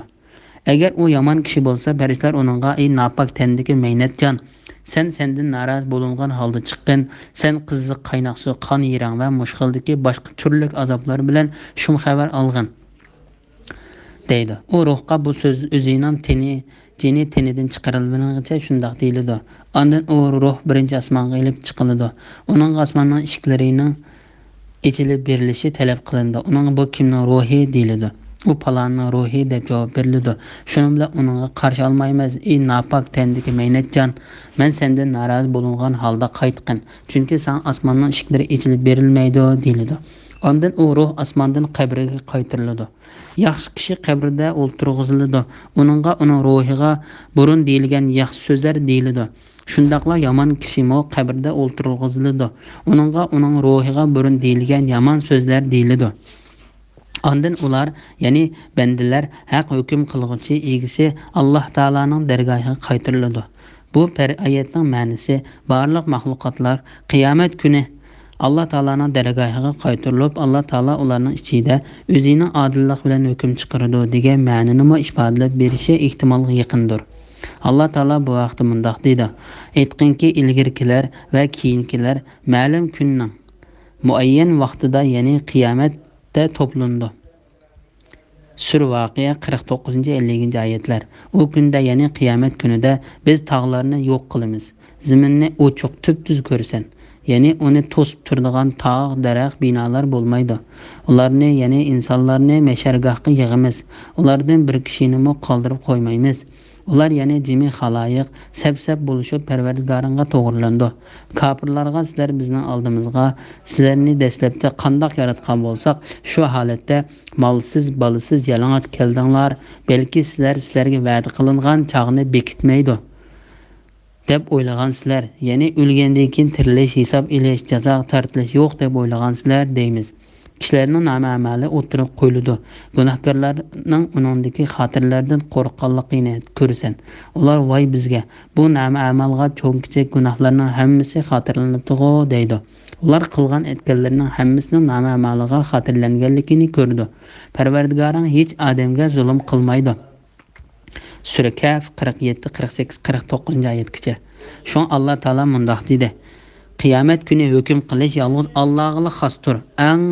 Alloh eng tez hisob olg'uchidir." Bismillahirrohmanirrohim. Ey Muhammad, bu kuffarlarga aytqinki, quruqlikning va dengizning qorong'uliklari, ya'ni baloy ofatlaridan sizlarni kim qutqizadi? Bu qorong'uliklarni ko'rgan chag'inglarda, agar Alloh bizni bundan qutqizsa, cho'qim shukr qilg'uvchilardan bo'lamiz deb Allohga oshkora va yoshirin iltijo qilasizlar. Aytqinki, yolg'iz Alloh sizlarni ulardan va barliq g'amdan qutqizadi. Ondan sizlar buni to'nog'onlardan keyin iymon etmay Allohga sherik keltirsizlar. Ey Muhammad, ularga aytqinki, Alloh sizlarning ustonlardan Nuh va Lut alayhissalomning qavmiga Ashabul Kahfga avatilgan azobga o'xshash yoki oyog'inglar ostidan Fir'avn va Qorunlarga avatilgan azobga o'xshash azob avatishga yoki sizlarni firqalar qilib aralashtirib, ya'ni urushga silib, biranglarning azobini tetishga qodirdir. Ularni tushunsin deb oyatlarimizni turli shakllarda qandoq bayon qilganligimizga qarag'in. Sura An'am 63, 64, 65-oyat to'g'risida. Alloh taolaning marhamati, izzatlishi, g'azab qilishi va jazolashining bayoni to'g'risida. Alloh taolo quruqlik va dengizning qorong'uliklaridan uningga uchrab qolganlarni qutqizish bilan, ya'ni quruqlikda yuz beradigan turli baloy ofatlarga yo'liqib va qattiq bo'ron chiqqanda dengizning cho'ng to'lqinlariga uchrab qilib, gangrab qolganlarni qutqizish bilan bandalariga ne'mat ato qilganligini bayon qiladi. Ular shu holatda qolganlarni qutqizish bilan bandalariga ne'mat ato qilganligini bayon qiladi. Ular shu holatda qolganda faqat sherik yo'q bir Alloh taologa iltijo qiladi. Alloh taolo bu vaqtda mundoq deydi: "Sizlar dengizda biror ofatga yo'liqqan chag'inglarda insonlarga sizlar cho'qinayotgan ma'budlar kelmay, faqat Alloh taolo keladi. Ya'ni inson mundoq chaqda Allohdan boshqaga iltijo qilmaydi." Sura Isro 67-oyat. Allah sizlarni quruqliqda, ya'ni uloqlar ustida, dengizda, ya'ni kemalar ustida safar qildirdi. Sizlar o'ltirgan kema kishilarni ilib mayin shamolda mangayotganda va bu shamoldan ular xushyorlanayotgan chog'da birdilla bo'ron chiqib, kema o'rildi. Ular taraf-tarafdan ko'tarilayotgan dengiz to'lqinlari ichida qoldi. Kemadagilar qo'rshovlanganligiga, ya'ni halok bo'lganligiga jazm qildi. Cho'qinayotgan budlarini tashlab qo'yib, "Ey Xudo, agar sen bizni buningdan, ya'ni balodan qutuldirsang, biz cho'qim shukr qiluvchilardan bo'lamiz" deb chin ko'ngli bilan duo qildi. Sura Yunus 22-oyat. Quruqliqning va dengizning qorong'uliklarida sizlarga yo'l ko'rsatib beradigan rahmati edin. Ya'ni yomg'ir yog'dirib berishdan ilgari shamollarni bishorat qilib avatadigan kim? Allohdan boshqa iloh bormi? Hech iloh yo'qdir. Alloh ularning shirik keltirgan narsalaridan pokdir. Sura Naml 63-oyat.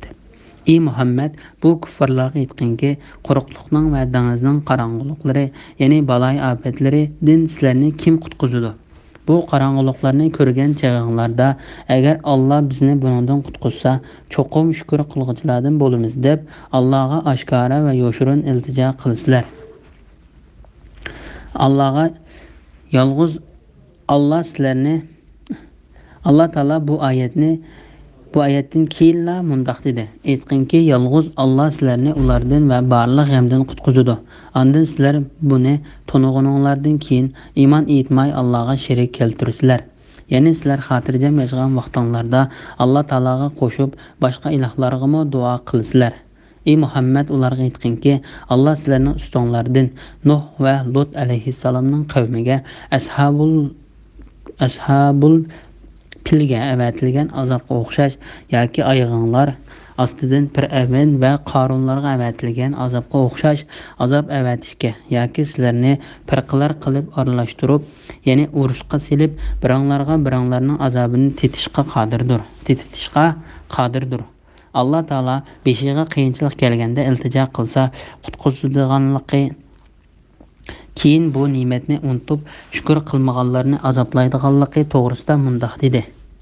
Parvardigoringlar sizlarni fazlini, ya'ni fazldan bo'lgan rizqinglarni talab qilsin deb kemalarni sizlar uchun dengizda mangdirib berdi. U haqiqatan sizlarga nihoyat mehribondir. Sizlar dengizda biror ofatga yo'liqqan chog'inglarda esinglarga sizlar cho'qinayotgan ma'budlar kelmay, faqat Alloh taolo keladi. Ya'ni inson mundoq chog'da Alloh taolodan boshqaga iltijo qilmaydi. Alloh sizlarni g'arq bo'lishdan qutqizib, omon eson quruqliqqa chiqarganda yuz o'raysizlar. Ya'ni ixlosinglar tugab, avval qaltinglarga qaytib olsizlar. Inson kufrlik qilg'uchidir. Ya'ni Allohning ne'matlarini inkor qilish insonning tabiatidir. Dengizda g'arq bo'lib ketishdan qutulganinglar bilan Allohning sizlarni yerga yo'tqizib o'tishidan yoki sizlarga osmondan tosh yog'dirib halok qilishidan, ondan sizlarni Allohning azobidan saqlaydigan hech homiy topolmasliklaringlardan qo'rqmamsizlar? Yoki Allohning sizlarni dengizda qayta qatnatqizib, dengizdagi chag'inglarda qora bo'ron chiqarib, kufrlik qilganliginglar tufaylidan sizlarni g'arq qilib o'tishidan, ondan sizlarga bizdan o'ch elib beradigan hech ahdi topolmasliklaringlardan qo'rqmamsizlar? Sura Isra 66-oyatdan 69-oyatgacha. İmam Buxoriy Jabir radhiyallohu anhuning mundoq deganligini rivoyat qiladi. Ey Muhammad, ularga aytqinki, Alloh sizlarning ustonlardan Nuh va Lut alayhissalomning qavmiga ashabul kafga avatilgan azobga o'xshash azobni avatishga qodirdir degan oyat tushganda, payg'ambar alayhissalom, "Men bu xil azobning bizga kelishidan sening zotingning hurmati bilan panoh tilayman" dedi. Allah taolaning yoki oyog'inglar ostidan Fir'avn va Qorunlarga avatilgan azobga o'xshash azob avatishga qodirdir degan oyati tushganda, payg'ambar alayhissalom, "Men bu xil azobning bizga kelishidan sening zotingning hurmati bilan panoh tilayman" dedi. Yoki sizlarni firqalar qilib aralashtirib, ya'ni urushqa silib, biranglarning azobini tetishga qodirdir degan oyat tushganda, payg'ambar alayhissalom, bu yuqoridagi ikki xil azobdan oddiy va yengilroqdir dedi. İmam Ahmad Said ibn Abu Waqqas radhiyallohu anhuning mundoq deganligini rivoyat qildi. Biz payg'ambar alayhissalom bilan birga bir yerdan kelgan edik. Yo'lda Bani Muaviyaning masjidining oldidan o'tdik. Payg'ambar alayhissalom masjidga kirib 2 rakat namoz o'qidi. Bizim payg'ambar alayhisalom bilan birga namoz o'qidik. Ondan payg'ambar alayhisalom uzun duo qilib bo'lib mundoq dedi: Men Parvardigorimdan 3 ishni so'radim. Men Parvardigorimdan ummatimni suv ofati bilan halok qilmasligini tiladim. U menga ma'qul bo'ldi. Men ummatimni ocharchilik bilan halok qilmasligini tiladim. Buningga ma'qul bo'ldi. Men ummatimni o'zaro bir-birini azoblamasligini tiladim. Buningga ma'qul bo'lmadi dedi. Bu hadisni Imom Muslim rivoyat qilgan. İmam Ahmed Bani Zuhrning ozod qilayotgan quli payg'ambar alayhissalom bilan Badr urushida qatnashgan kishi Xabbob ibn Arat radhiyallohu anhu ning mundoq deganligini rivoyat qildi. Men payg'ambar alayhissalom namoz o'qiyotgan bir kechasi uning bilan birga bo'lib qoldim. U kechasi payg'ambar alayhissalom toki tong otquchi namoz o'qidi. Payg'ambar alayhissalom namozini tugutib salom bergan chaqda men ey Allohning payg'ambari, sen bu kechida men burun o'qiganligini ko'rib boqmagan bir namozni o'qiding dedim. Payg'ambar alayhissalom ha shundoq, haqiqatan u namoz Allohning rahmatini umid qilish va uning azobidan qo'rqish namozidir. Men ulug' Parvardigorimdan bu namozda 3 ishni so'radim. Alloh taolo uning ikkisiga ma'qul bo'lib birini rad qildi. Men ulug' Parvardigorimdan bizdan ilgari o'tgan ummatlarni halok qilganlar azoblar bilan halok qilmaslikni so'radim. Alloh taolo uning ma'qul bo'ldi. Men ulug' Parvardigorimdan bizning dushmanlarimizni bizning ustimizdan g'alaba qilmaslikni so'radim. Alloh taolo buningga ma'qul bo'ldi. Men ulug' Parvardigorimizdan ummatimni firqalarga bo'lib o'zaro bir-biriga azob qilishmaslikni so'radim. Alloh taolo uni rad qildi dedi. Bu hadisni Nasa'iy, Ibn Habban va Tirmiziy rivoyat qilgan. Avatishga yoki sizlarni firqalar qilib aralashtirib, bu oyatning ma'nosi haqida Vobili ibn Abbos radhiyallohu anhuning mundoq deganligini rivoyat qildi.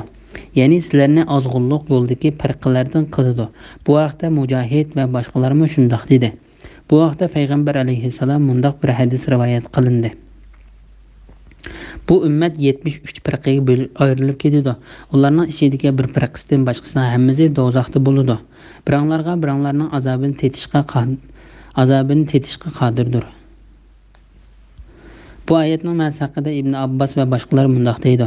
Alloh taolo ba'zanlarni, ya'ni ba'zanlarning o'ltirishiga, azoblashiga ega qilib qo'ydi. Ularni tushunsin deb oyatlarimizni turli shakllarda qandoq bayon qilganligimizga qarag'in. Ya'ni ularni Alloh taolaning oyatlarini va dalil isbotlarini tushunsin va o'ylansin deb uni qandoq usulda bayon qilganligimiz va ro'shanlashtirganligimizga qarag'in. Bismillahirrohmanirrohim. Qur'on haq tursa, uni qavming inkor qildi. Men sizlarga homiy emas degin. Allah tarafidan oldin ola berilgan har bir xabarning maydoniga keladigan vaqti bor. Uzoqqa qolmay bilasizlar.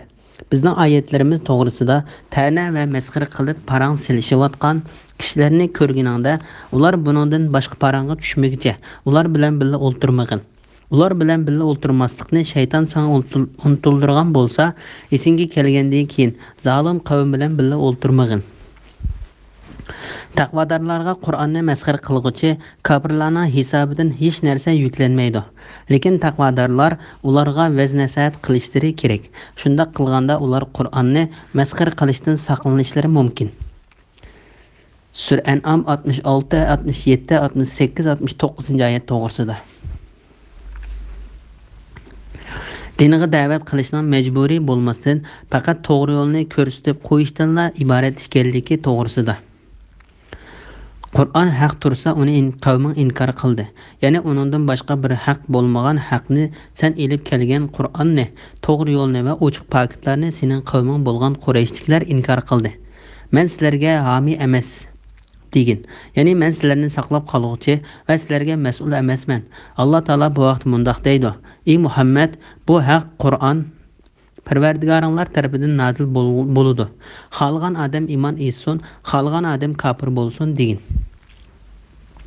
Sur Kaf 29-oyatning bir qismi. Ya'ni mening ustimdagi mas'uliyat faqat sizlarga yetkazib qo'yishdir. Uni qabul qilish va uning bo'ysunish sizlarning ishinglardir. Kimki menga agashsa, dunyo va oxiratda baxtga erishadi. Kimki menga qarshilik qilsa, dunyo va oxiratda badbaxt bo'ladi. Allah tərəfindən aldın ala berilgan hər bir xəbərinin meydana kelgan vaqti bor. Bu oyatning ma'nosi haqida İbn Abbas və başqalar mundaq dedi. Hər qandaq bir xəbərnin haqiqiyligi bor. Ya'ni hər qandaq bir xəbər bir zamonlar o'tgandan keyin bo'lsa-mu hamon yuz berdi. Alloh taolo bu vaqtda mundaq deydi. Bir muddatdan keyin uning rastligini cho'qim bilasizlar. Sura Sad 88-oyat. Hər bir vaqtning o'ziga munosib hukm bo'ladi. Sura Raid 38-oyatning bir qismi. Bu ularga qilingan tahdid va ogohlantirishdir. Şoň Allah taolo mundaq dedi. Uzoq qolmay bilasizlar. Allah taolaning oyatlari masxara qilingan so'rinlarda o'ltirishdan to'sqanligi to'g'risida. Bizning oyatlarimiz to'g'risida ta'na va masxara qilib parang silishayotgan kishilarni ko'rganingda, ular buningdan boshqa parangga tushmaguncha ular bilan birga o'ltirmagin. Ya'ni ularning gaplarining temisini boshqa so'zga yetkazmaguncha ular bilan birga o'ltirma. Ular bilan birga o'ltirmaslikni shayton san o'ltirdirgan bo'lsa, esingizga kelgandan keyin zolim qavm bilan birga o'ltirmagin. Bu buyruqda payg'ambar alayhissalomning yendiki har bir kishi ko'zda tutilgandir. Ya'ni ularning Allah'ның ayetlerining ma'nosini xohlagancha o'zgartib, ayetlarining ma'nolarini u oyatning ma'nolari munosib bo'lmagan o'ringa qo'ygan yolg'onchilar bilan birga o'ltirishdan to'sqandir. Agar bir kishi unutilib qilib o'ltirib qolsa, esi kelgandan keyin ozg'unlikdagi undaq kishilar bilan o'ltirmaslik lozimdir. Unutilib qilib qolgan yomonlikqa gunoh yezilmaydi. Ezilmaydiganligi haqida payg'ambar alayhissalom mundaq dedi. Mening ummatimdan xatolashib, unutilib qilib va majburiy qilinib qilgan ishning gunohi ko'tarilib ketdi. Alloh taolo bu vaqtda mundaq deydi. Allah kitobda, ya'ni Qur'onda sizlarga nozil qildiki, sizlar Allohning oyatlarining inkor qilinayotgan va masxara qilinayotganligini anglagan chig'inglarda, ular ya'ni Allohning oyatlarini masxara qilayotgan kafirlar boshqa parangga kirishmaguncha ular bilan birga o'ltirmanglar. Bo'lmasa gunohda ularga o'xshash bo'lib qolasizlar. Sura Nisa 140-oyatning bir qismi. Ya'ni agar sizlar ular bilan birga bo'lsanglar va ularning qilayotgan paranglariga e'tiroz bildirmasanglar, sizlar ular cho'kayotgan gunohda ular bilan o'xshash bo'lib qolasizlar.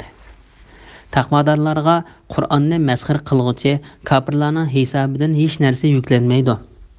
Ya'ni ulardan yiroqlashib, ular bilan shu so'rinda o'ltirmasa, taqvodorlar cho'qim ularning mas'uliyatlarini ko'tarishdan ado-judo bo'ladi. Ularning o'tkazgan gunohlaridan qutulib qoladi.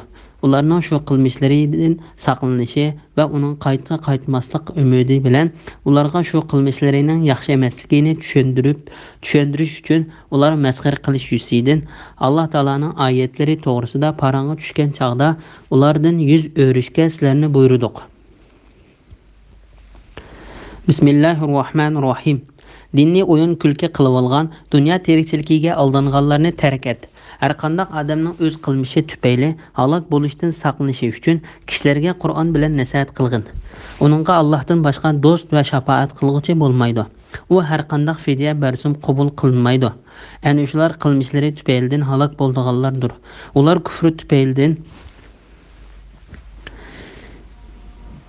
kufri tufaylidan hujaylari o'rtilib etildigan qaynoq suvdan bo'lgan sharobga va qattiq azobga duchor bo'ladi. Sura An'am 70-oyat to'g'risida. Dinni o'yin kulki qilib olgan, dunyo tirikchiligiga aldanganlarni tark et. Ya'ni ulardan yuz o'rib, ularni tashlab et. Chunki ular katta azobga duchor bo'luvchilardir. Har qanday odamning o'z qilmishi tufayli halok bo'lishdan saqlanishi uchun kishilarga Qur'on bilan nasihat qilgin. Ya'ni kishilarning qilmishlari tufaylidan halok qilinishdan saqlanib qilinishi uchun ularga mushu Qur'on bilan vaz nasihat qilgin. Ularni Alloh taolaning qiyomat kunidagi g'azabi va azobidan ogohlantirgin. Har qanday bir insonning o'z qilmishi tufaylidan halokatga uchraydiganligi to'g'risida Alloh taolo mundaq deydi. Her insan qilmishi tufaylidan do'zaxda mahbusdir. Faqat ashabi yamin, ya'ni saodatmanlar, mu'minlar buningdan mustasno. Sura Muddassir 38-39-oyatlar. Uningga Allohdan boshqa do'st va shafaat qilguvchi bo'lmaydi. U har qanday fidya bersimi qabul qilinmaydi. Ya'ni agar sen beralgudek narsangning hammasini bersangmi, u narsalar qabul qilinmaydi. Allah Taala bu vaqt mundaq deydi: "Shubsizki kafir bo'lib tavba qilmasdan, kufr bilan o'lganlarning hech biridan yer yuziga bir kildigan oltin fidya bersimi qabul qilinmaydi. Ana shular qattiq azobga qoladi. Ularga ularni Allohning azobidan qutuldiradigan hech bir madadkor bo'lmaydi." Sura Al-Imron 91-oyat. Ana shular qilmishlari tufaylidan halok bo'lganlardir. Ular kufr tufaylidan uchaylarini o'rtib o'tadigan qaynoq suvdan bo'lgan sharobga va qattiq azobga duchor bo'ladi. Bismillahirrohmanirrohim. Ey Muhammad, ularga aytqinki, biz Allohni qo'yib, bizga foyda ziyon yetkazolmaydigan butlarga ibodat qilamdik. Bizni Alloh hidoyat qilgandan keyin orqamizga chekinamdik, ya'ni murtad bo'lamdik. Mubada biz shunda qildigan bo'lsak, mundaq bir odamga shaytonlar uni bir cho'lga boshlab borgan. Cho'lda u tangirqab qolgan. Do'stlari uni beri kel deb to'g'ri yo'lga chaqirayotgan. U chaqiriqni qabul qilmay, oxiri halok bo'lgan odamga o'xshab qolamiz. Bu kuffarlarga aytqinki, Allohning hidoyati haqiqatan haqiqiy hidoyatdir. Biz olimlarning Parvardigoriga bo'ysunishga buyurildik. Namoz o'qishga va Allohdan qo'rqishga buyurildik. Qiyomat kuni Allohning dargohiga hisob olish uchun yig'ilsizlar. Allah osmonlarni, zaminni hikmat bilan yaratdi. Allah bir shayga vujudga kel desa, darhol keldigan kundiki, ya'ni qiyomat kundiki azobdan qo'rqinglar. Allohning so'zi haqdir. Sur chilindigan kundiki, ya'ni qiyomat kundiki podshohlik Allohga xosdir. Allah yoshurun va oshkor narsalarni bilguchidir. Allah hikmat bilan ish qilguchidir. Bandalarining ahvolidan xabardordir. Sura An'am 71, 72, 73-oyat to'g'risida. İman etib, yaxshi amallarni qilgandan keyin kufrlikqa qaytgan kishining misoli to'g'risida. Sudi mundaq dedi: "Mushriklar musulmonlarga, sizlar bizga ergishib Muhammadning dinini tashlanglar" dedi. Shuning bilan Alloh taolo tovandik oyat nozil qildi. Ey Muhammad, ularga aytqinki, biz Allohni qo'yib, bizga foyda ziyon yetkazolmaydigan butlarga ibodat qilamdik. Bizni Alloh hidoyat qilgandan keyin orqamizga chekinamdik, ya'ni murtad bo'lamdik. Ya'ni u chaqda misolimiz shayton uni bir cho'lga boshlab borgan kishining misoliga o'xshaydi. Ibn Jarir mundaq rivoyat qiladi: Agar sizlar iymon etib bo'lgandan keyin kofir bo'lsanglar, sizlarning misolinglar xuddi o'zining odamlari bilan birga yo'lga chiqqan bir odamning misoliga o'xshashdir. U odam yo'ldan ezib ketadi. Shuning bilan uni shaytonlar qaymoqtirib bir cho'lga boshlab keladi. Uning hamrohlari yo'l ustida turib, uni o'zlari tarafga chaqirishib, bizning yonimizga qaytib kel, biz yo'l ustida turamiz deydi. U kishi ularning qishig'iga qaytib kelishga unamaydi. Mana bu Muhammad alayhissalomga iymon etib bo'lgandan keyin kofirlarga ergishib ketgan kishining misolidir. Muhammad alayhissalom ularni islom dinidan iborat to'g'ri yo'lga chaqirdi. Mubada biz shunda qildigan bo'lsak, mundaq bir odamga shaytonlar uni bir cho'lga boshlab borgan. Cho'lda u tangirqab qolgan. Do'stlari uni beri kel deb to'g'ri yo'lga chaqirayotgan. U chaqiriqni qabul qilmay, oxiri halok bo'lgan odamga o'xshab qolamiz. Ya'ni u shaytonlar bo'lsa ezitqulardir. Ular u odamni o'zining ismi, otasining ismi, bovisining ismi bilan chaqirdi. U odam u ezitqularga o'zini ezqib ketmadim deb o'ylab ergishidi.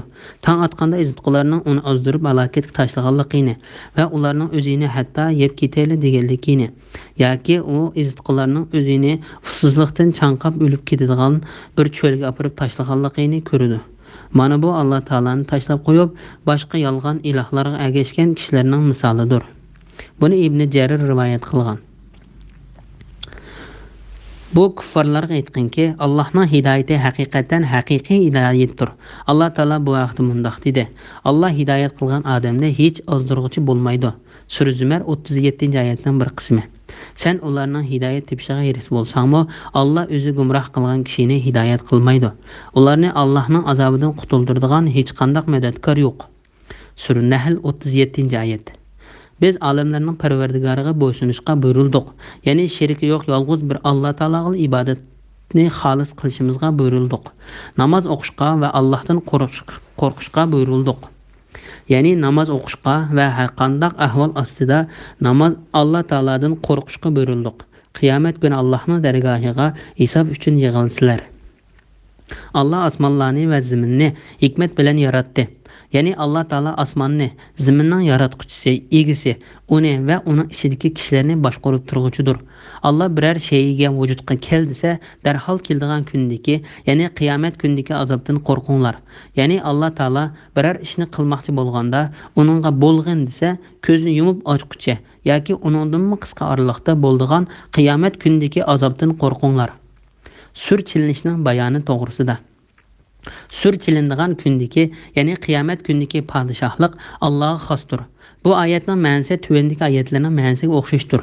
Bugun podshohlik kimga xos? G'olib bir Allohga xosdir. Sur G'ofir 16-oyatning bir qismi. Podshohlik bu kunda marhamatlik Allohga xosdir. Bu kun kofirlarga qiyindir. Bu surdan İsrafil alayhissalom chaldigan sur ko'zda tutiladi. Bu haqda payg'ambar alayhissalom mundoq dedi. Haqiqatan İsrafil surni eg'iziga ilib bo'ldi. Uni chilishga qachon burilganligini kutib, yuzini pastga qaratib kutib turibdi. Bu hadisni Imom Muslim rivoyat qilgan. Imom Ahmad Abdullah ibn Amr radhiyallohu anhu ning mundoq deganligini rivoyat qildi. Yeziliq arabdan biri payg'ambar alayhissalomdan: "Ey Allohning payg'ambari, sur degan nima?" deb so'ravdi. Payg'ambar alayhissalom: "U chilish uchun tayyorlangan munguzdir" dedi. Bismillahirrohmanirrohim. Öz vaqtida İbrahim öz otasi Azarga: "Sen o'zingni yaratgan Allohni qo'yib, butlarni ma'bud qilib olamsan? Men seni va sening qavmingni haqiqatan aniq gumrohlikda ko'raman" dedi. İbrahimning tavhid borasida qat'iy ishonguchilardan bo'lishi uchun uningga otasi bilan qavmining gumrohligini ko'rsatganimizdek, biz İbrahimga osmonlarning, zaminning ajoyiblarini ko'rsatdik. İbrahim keçinin qarang'uliqi basqanda bir yulduzni ko'rib, qavmining so'zini dalil keltirib, ularni mat qilish uchun "Bu mening Parvardigorimdir" dedi. Yulduz petib ketibdi. "Men petib ketguchilarni, ya'ni yulduzlarga ibodat qilishni yoqtirmayman" dedi. U oyning tuqqanligini ko'rib, yuqorqi usul bo'yicha "Bu mening Parvardigorimdir" dedi. Oy petib ketibdi. "Agar Parvardigorim meni hidoyat qilmagan bo'lsa, men cho'qim ozg'uchi qavmning qatoridan bo'ldikanman" dedi. U quyoshning chiqayotganligini ko'rib, yuqorqi usul bo'yicha "Bu mening Parvardigorimdir, bu hammadan, ya'ni yulduz bilan oydan cho'ngdir" dedi. Quyosh petib ketibdi. U aytdiki: "Ey qavm, men haqiqatan sizlar sherik keltirgan ma'budlardan ado judaman. Men haqiqatan botil dinlardan haq dinga burilib, osmonlarni, zaminni yaratgan zotga yuzlandim. Men mushriklardan emasman." Sura An'am 74, 75, 76, 77, 78, 79 oyat to'g'risida. İbrahim alayhissalomning dadasiga vaz nasihat qilganligi to'g'risida.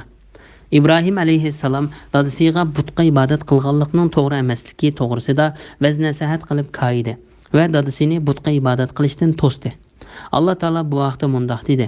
Öz vaqtida İbrahim öz otasi Azarga: "Sen o'zingni yaratgan Allohni qo'yib, butlarni ma'bud qila olamsan? Ya'ni Alloh taolani qo'yib, butlarni ibodat qiladigan iloh qila olamsan? Men seni va qavmingni, ya'ni sening yo'lingda mangan kishilarni haqiqatan aniq gumrohlikda ko'raman" dedi. Ya'ni qayerga mangishni bilmaydigan, ezib ketganlardan qaymoqib, nadonlikda qolganlardan deb qarayman. Nadonlik va gumrohlikdagi holinglar har qanday bir sog'lom aql egasi uchun nihoyat ochiqdir. Allah Taala İbrahim alayhissalomning dadasiga qilgan vaz nasihatlarini bayon qilib mundoq dedi. "Ey Muhammad, kitobda, ya'ni Qur'onda İbrahim qissasini bayon qilgan. U haqiqatan to'limi rasul payg'ambar edi.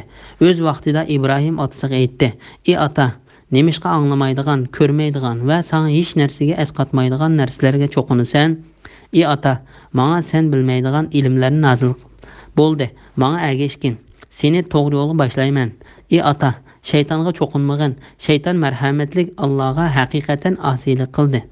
Ey ota, sening marhamatlik Allohning azobi qilishingdan, shaytonning hamrohiga aylanib qilishingdan qo'rqaman." U yana Azar aytdi: "Ey İbrahim, sen mening ilohlarimdan yuz o'rmoqchimisan? Agar sen bundoq qilishdan yonmasang, cho'qim seni tosh kesak qilib o'ltiraman. Uzoq zaman mendan yiroq turgin. İbrahim aytdi: "Sana amanlıq bolsun. Pərverdigarımdan sana məğfirət tiləyman. Allah mənə həqiqətən mehribondur. Sizlərdən və sizlər Allahны qoyub çoxunuyatqan nərsələrdən yiraq boluman. Pərverdigarımğa ibadət qılıman. Pərverdigarımның ibadətindən məhrum bolub qalmaslıqni ümid qılıman." Sürə Məryəm 41-ci ayətdən 48-ci ayətgacha. İbrahim aleyhissalam ta ki dadısı ölüp ketkiçe, dadısının günahının keçirilişini Allah Taala'dan tilep dua kılattı. Dadısı şirik akidesi bilen ölüp ketkende İbrahim aleyhissalamga dadısının şirik akidede ölüp ketkenligi inek bolganda dadısının günahının keçirilişini Allah Taala'dan tilep dua kılıştın yaltaydı ve dadısından ada juda boldu. Bu vaqtda Allah Taala mundaq deydi: İbrahimning atasiga mag'firat talab qilishi uningga ilgari qilgan va'dasini o'rinlash uchun edi.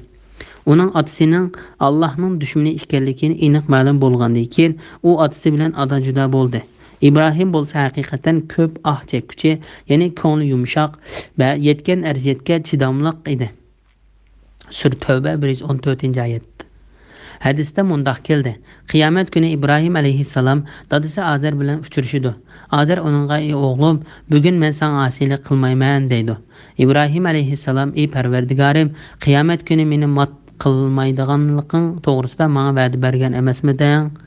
Nijat tepishdan yiroq bo'lgan dadamning mat bo'lishidan bakrak mat bo'lish bormi?" deydi. İbrahim aleyhissalamga: "Ey İbrahim, arqan qara" deyildi. İbrahim aleyhissalam arqısı qarğıdak bolsa qiniga yoki tezkiga minib bulg'angan bir qoplanning turganligini ko'rdi. Shu chaqda o qoplan putlaridan so'rilib do'zaxga tashlandi. İbrahim aleyhissalam dadisi Azarning gunohining kechirilishi uchun Allah Taala'dan shafaat tilab Allah Taala'ning oldiga borganda uningga mushriklarga jannatning harom qilinganligini bayon qilgandan keyin Azarni insonlik shaklida do'zaxga tashlasa İbrahim aleyhissalamga ig'ir kelib qolmaslik uchun amalida insonlik tabiatidan chiqib ketgan dadisini yirtqich hayvonga bo'lgan qoplanning shaklida do'zaxga tashlash orqali İbrahim aleyhissalamning ko'nglini aram topqizgan. İbrahim aleyhissalamga Allah Taala'ni bir deb tonish faktlarının aydınlaşqanlığı to'g'risida. İbrahim aleyhissalam tavhid borasida qat'iy ishonuvchilardan bo'lishi uchun uningga atasi bilan qavmining gumrohligini ko'rsatganimizdek biz İbrahimga osmonlarning zaminning ajoyiblarini ko'rsatdik.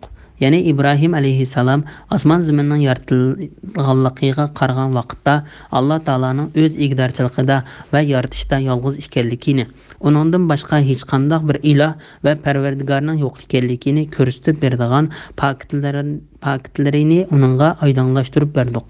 Allah Taala bu vaqtda mundaq deydi: "Aytqinki, osmonlardagi va zamindagi narsalarni kuzatinglar." Sura Saba 9-oyat. Ular oldidagi va orqasidagi, ularni o'rab turgan osmon bilan zaminga qaramamdi. Agar xohlasak, ularni yerga yotqizamiz yoki osmonni ularning ustiga parcha-parcha qilib tushiramiz. Buningda Allohga qaytquchi har banda uchun albatta Allohning qudratini ko'rsatadigan dalil bor. Sura Saba 9-oyat. Allah Taala bu vaqtda mundaq deydi: "Aytqinki, osmonlardagi va zamindagi narsalarni kuzatinglar." Sura Yunus 101-oyatning bir qismi. Ular oldidagi va orqasidagi, ularni o'rab turgan osmon bilan zaminga qaramamdi. Agar xohlasak, ularni yerga yotqizamiz yoki osmonni uning ustiga parcha-parcha qilib tushiramiz. Buningda Allohga qaytquchi har banda uchun albatta Allohning qudratini ko'rsatadigan dalil bor. Sura Saba 9-oyat. İbrahim keçinin qarang'uliqqa bosganda bir yulduzni ko'rib, qavmining so'zini dalil keltirib, ularni mat qilish uchun "Bu mening Parvardigorimdir" dedi. Yulduz petib ketuvdi, "Men petib ketguchilarni, ya'ni yulduzga ibodat qilishni yoqtirmayman" dedi. Qatada mundaq dedi: İbrahim aleyhissalam Parvardigorining yo'q bo'lib ketmay davomli turadiganligini biletdi. Shunga yulduz tong etib yo'qolib ketgandan keyin uning Parvardigor emasligini tonib yetdi. U ayning tuqqanligini ko'rib, yuqorqi usul bo'yicha "Bu mening Parvardigorimdir" dedi. Ay petib ketuvdi.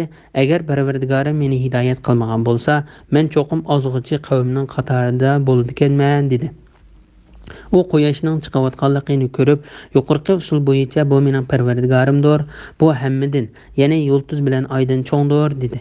Ya'ni bu quyosh yulduz bilan oydan cho'ngdir va yoritishmi kuchlidir dedi. Quyosh petib ketdi. U aytdiki, ey qavm, men haqiqatan sizlar sherik keltirgan butlardan ada judaman.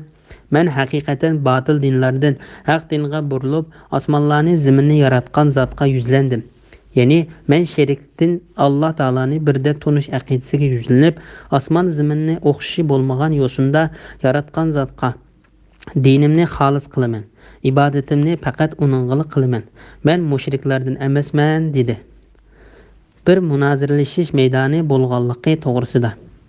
Amaliyotda İbrahim alayhissalom bu yerda o'z qavmi bilan munozirlashib, ularning osmon jismlari va butlarga qilgan ibodatning to'g'ri emasligini oydinlashtirib berish uchun İbrahim alayhissalom dadasi bilan bo'lgan dastlabki munozirda mushriklarning nazarida ibodat qilishga hech arzimaydi deb qaraldigan, faqat bizga Alloh taolaning dargohida shafaatchi bo'la oladi deb qarab, farishtalarning suratida yasalgan butlarga ibodat qilishdek xatolikni ko'rsatib berdi.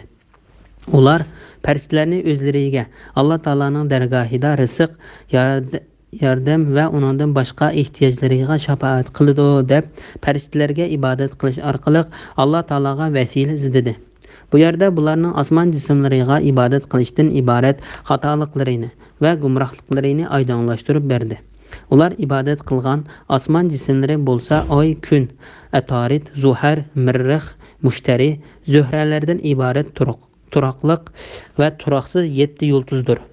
Ularning nazarida eng hurmatligi yulduzlarning ichida yorug'lik darajasi eng kuchli bo'lgan quyoshdir. Ondan qolsa oy, ondan qolsa Zuhra yulduzidir.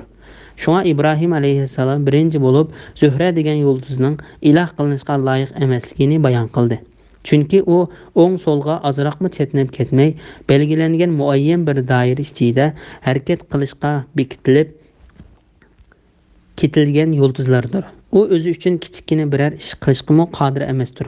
Balki u Alloh taolo cho'ng bir hikmat uchun nurli qilib yaratgan osmon jismlarining ichidagi bir jismdir. U sharqdan chiqib g'arb tarafga qarab o'z yo'lida mangdigan musofirni tamomlab bo'lgandan keyin ko'zdan ostig'ina g'oyib bo'ldigan, ondan ikkinchi kechasimi shu yo'sinda harakat qilgan bir jismdir.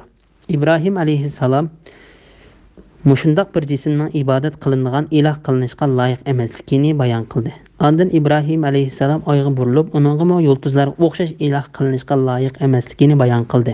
Ondan quyoshda to'xtalib, uningga o'xshashlam ibodat qilinishga loyiq emasligini bayon qildi. Ko'zga eng yorug' bo'lib ko'rinadigan yuqorqi 3 osmon jismlarining iloh qilinishga loyiq emasligi oydinlashganda va bu haqda haqiqat keskin faktlar bilan isbotlanganda İbrahim alayhissalom, ey qavm, men haqiqatan sizlar sherik keltirgan ma'budlardan ada judaman, ya'ni men ularga ibodat qilishdan va ularni o'zimga iloh qilishdan ada judaman. Agar ular haqiqiy iloh bo'ladigan bo'lsa, hammanglar menga suiqasd qilinglar va muhlat bermanglar dedi. Men haqiqatan batil dinlardan haq dinga burilib, osmonlarni, zaminni yaratgan zotga yuzlandim. Men mushriklardan emasman. Ya'ni mushu narsalarning yaratquchisi, uni paydo qilguvchisi, bo'ysundirguvchisi, uni manishlarini bekitguchi, uni boshqarib turg'uvchi, hamma narsaning igdorchiligi uning qo'lida bo'lgan va hamma narsaning yaratquchisi, parvardigori, egisi va ilohi bo'lgan bir Alloh taologa ibodat qilaman. Alloh taolo bu vaqtda mundoq deydi: shubhisizki parvardigoringlar Alloh osmonlarni va zaminni 6 kunda yaratdi. Ya'ni 6 davrda yaratdi. Ondan o'zining ulug'ligiga loyiq ravishda arish ustida qaror oldi. Alloh kecha bilan, ya'ni kechining qorong'uligi bilan kunduzni yopadi. Kecha bilan kunduz bir-birini qo'g'lashidi. Ya'ni davomli o'rin olmish turdi. Alloh quyosh, oy va yulduzlarni Allohning amriga bo'ysundirilguchi qilib yaratdi. Yaratish va amr qilish, ya'ni koinotni tasarruf qilish rasululloh Allohning ilkididir. Alloh olamlarning parvardigori, Allohning darajasi kattadir. Sura Arab 54-oyat. Alloh taolo İbrahim alayhissalom to'g'risida mundoq deydi: Musa Harunlardan burun biz İbrahimga haqiqatan dunyo va oxiratda yaxshilik yo'llarini ko'rsatib beradigan hidoyat ato qilgan edik. Biz uning payg'ambarligining ahli ekanligini bilatdik. O'z vaqtida Ibrohim kufrlar cho'qinayotgan butlarni mansitmay otasiga va qavmiga sizlar cho'qinayotgan bu butlar nima? Ya'ni nima uchun bu butlarga cho'qinsizlar dedi. Ular ota bovularimizning ularga ibodat qilib kelayotganligini bilamiz. Ya'ni ularga ota bovularimizga taqlid qilib cho'qinamiz dedi. İbrahim sizlərmi ata bobаңlarmı payda ziyan yetkazalmaydigan, anglamaydigan cansız butlarga cho'qinayotganliklaring uchun haqiqatan ro'shan gumrohlikdasizlar dedi. Ular sen rost da'vatamsan yoki chaqchaq qilyaptamsan dedi. İbrahim aytdi, undaq emas. Sizlarning ibodat qilishinglarga loyiq Parvardigoringlar osmonlarning va zaminning Parvardigoridir. Ularni u yaratgan. Menmi uningga qat'iy dalil bilan guvohlik qilguvchilardanman. Sura Anbiya 51 oyadan 56 oyatgacha. Bu yerda İbrahim alayhissalomning Alloh taoloni tonishi yo'lidagi fikr yurgizguchi emas, balki sherik ustidagi qavmlar bilan Alloh taolo yo'lida munozirlashguchi ekanligini tövanda kelgan oyatlar kuchlantirdi. Bismillahirrohmanirrohim. İbrahimning qavmi uning bilan munozirlashdi. İbrahim aytdiki, meni Alloh hidoyat qilgan tursa, men bilan Allohning mavjudligi va birligi to'g'riliq munozirlashamsizlar. Men sizlarning Allohga sherik keltirgan butlaringlardan qo'rqmayman. Faqat Parvardigorimning xohlagan narsasi bo'ladi. Parvardigorimning bilimi hamma narsani o'z ichiga olgan. Ma'budlaringlarning menga hech bir ziyon yetkazolmaydiganligini o'ylamamsizlar. Allohning sheriki bo'lish haqida Alloh sizlarga hech qanday dalil tushirmagan. Butlarni Allohga sherik keltirishdan qo'rqmayotsanlar. Sizlarning sherik keltirgan butlaringlardan men qandoq qo'rqatdim? Agar sizlar bilsanglar, aytinglarchi. Biz bu ikki guruh odamdan zodi qaysimiz eng qo'rqmaslikqa tegishlik? Azobdan amin bo'lish iymon etgan, iymonga mushriklikni aralashtirmagan odamlarga mansubdir. Ular hidoyat topquchilardir. O'z qavmiga radiya berish uchun Ibrohimga bergan dalilimiz ana shudir. Xalqan kishimizni bir qancha daraja ko'taramiz. Parvardigora haqiqatan hikmat bilan ish qilguvchidir, hammani bilguchidir. Sura An'am 80, 81, 82, 83 oyat to'g'risida. İbrahim alayhissalom Alloh taoloni bir deb bilish aqidasida to'xtalganda, qavmining uning bilan jidallashib, o'zlarining xato bo'lgan so'zlari orqali İbrahim alayhissalomning ularga qilgan so'zidan xabar berib, Alloh taolo mundoq deydi: Meni Alloh hidoyat qilgan tursa, men bilan Allohning mavjudligi va birligi to'g'riliq munozirlashamsizlar. Ya'ni sizlar men bilan o'zidan boshqa hech qanday iloh bo'lmagan Alloh to'g'riliq jidallashamsizlar. U menga haqiqatni ko'rsatdi. Meni shuningga boshladi. Men Alloh to'g'risida ochiq paket ustida durman. Undaq bo'lgan ekan, men sizlarning safsatanglar va xato qarshinglarga qandoqmi agishay? Men sizlarning Allohga sherik keltirgan butlaringlardan qo'rqmayman. Faqat Parvardigorimning xohlagan narsasi bo'ladi. Ya'ni sizlarning qarshinglarning xato ekanligini isbotlaydigan bir paket shuki, sizlar iloh deb cho'qinayotgan bu butlarning hech qanday bir narsaga ta'sir yetkazolmasligidir. Men shunga bu ilohinglardan qo'rqib qolmayman. Agar u ilohlarning qo'lidan biror suiqasd qilish kelsa, menga hammanglar uning bilan suiqasd qilaveringlar. Menga muhlatmi bermanglar, balki suiqasd qilishni tiziltinglar. Haqiqatda faqat Alloh taolo foyda ziyon yetkazadi. Parvardigorimning bilimi hamma narsani o'z ichiga olgan. Ya'ni Alloh taolaning bilimi hamma narsani o'z ichiga olg'uchidir. Alloh taolaning bilimidan hech qanday narsa yo'shirin bo'lmaydi. Ma'budlaringlarning menga hech bir ziyon yetkazolmaydiganligini o'ylamamsizlar. Ya'ni men sizlarga bayon qilib bergan haqiqatni o'ylamamsizlar. Sizlar mushu ilohinglarning yolg'on ekanligidan ibrat olib, uningga ibodat qilishdan yanmamsizlar. İbrahim alayhissalomning qilgan bu munozirasi Alloh taolaning payg'ambari Hud alayhissalomning qavmi Ad bilan ilib borgan munozirasiga o'xshashdir. Alloh taolo ularning munozirasini bayon qilib mundoq deydi. Ular aytdi: "Ey Hud, sen bizga o'zingning rostligini ko'rsatadigan hech qanday ro'shan dalil keltirmading.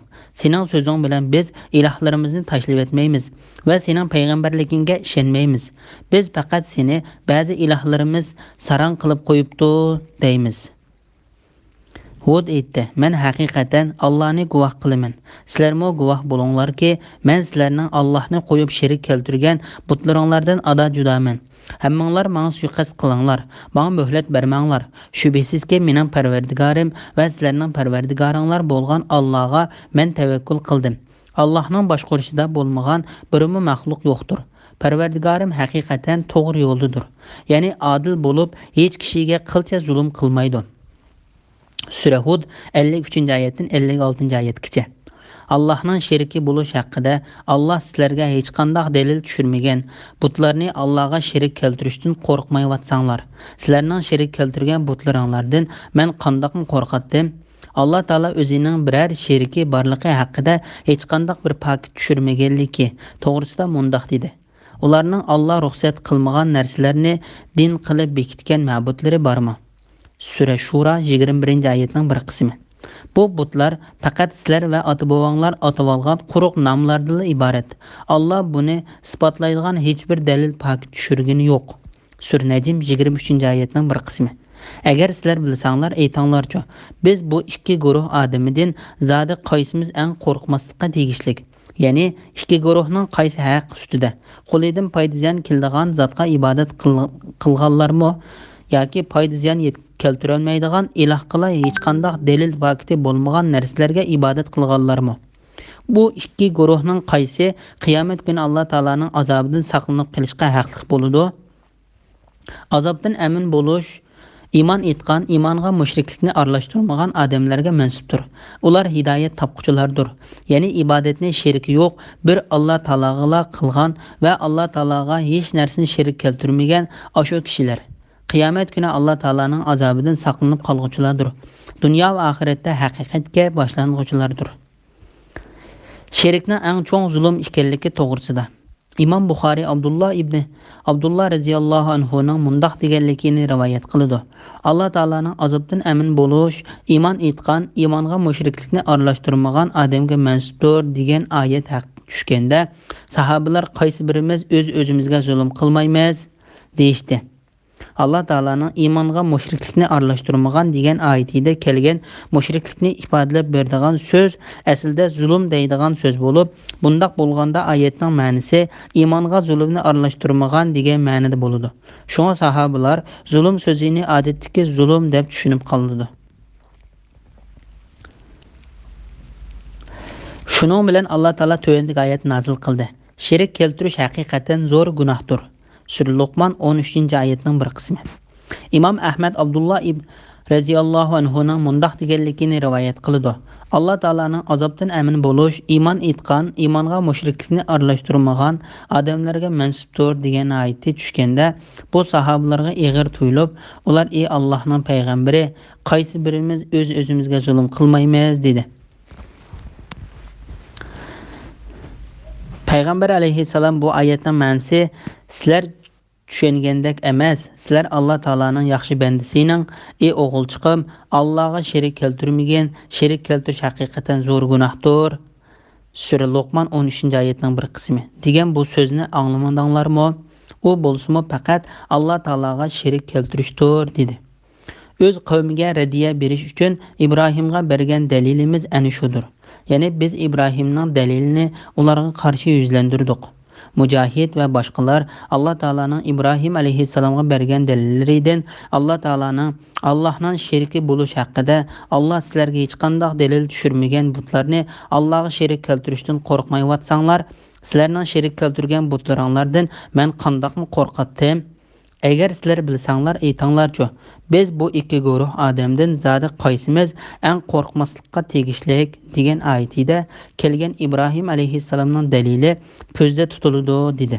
Alloh taolo Ibrohim alayhissalomni rostchilga chiqarib, uning Alloh taolaning azobidan saqlanib qolgan hidoyat va to'g'ri yo'l ustidagi kishilardan ekanligiga hukm qilib mundoq dedi: Azobdan amin bo'lish, iymon etgan, iymonga mushriklikni aralashtirmagan odamlarga mansubdir. Ular hidoyat topquchilardir. O'z qavmiga radiya berish uchun Ibrohimga bergan dalilimiz ana shudir. Xalqan kishimizni bir qancha darajaga ko'taramiz. Parvardigoring haqiqatan hikmat bilan ish qilguchidir, hammani bilguchidir. Yani Parvardigarın özünün sözü ve şərəkətləri də hikmətlikdir. Hidayətə mağdığan kişini və barlıq delil isbatlar turğuzulsunmu izib ketadigan kişini bilgücüdür.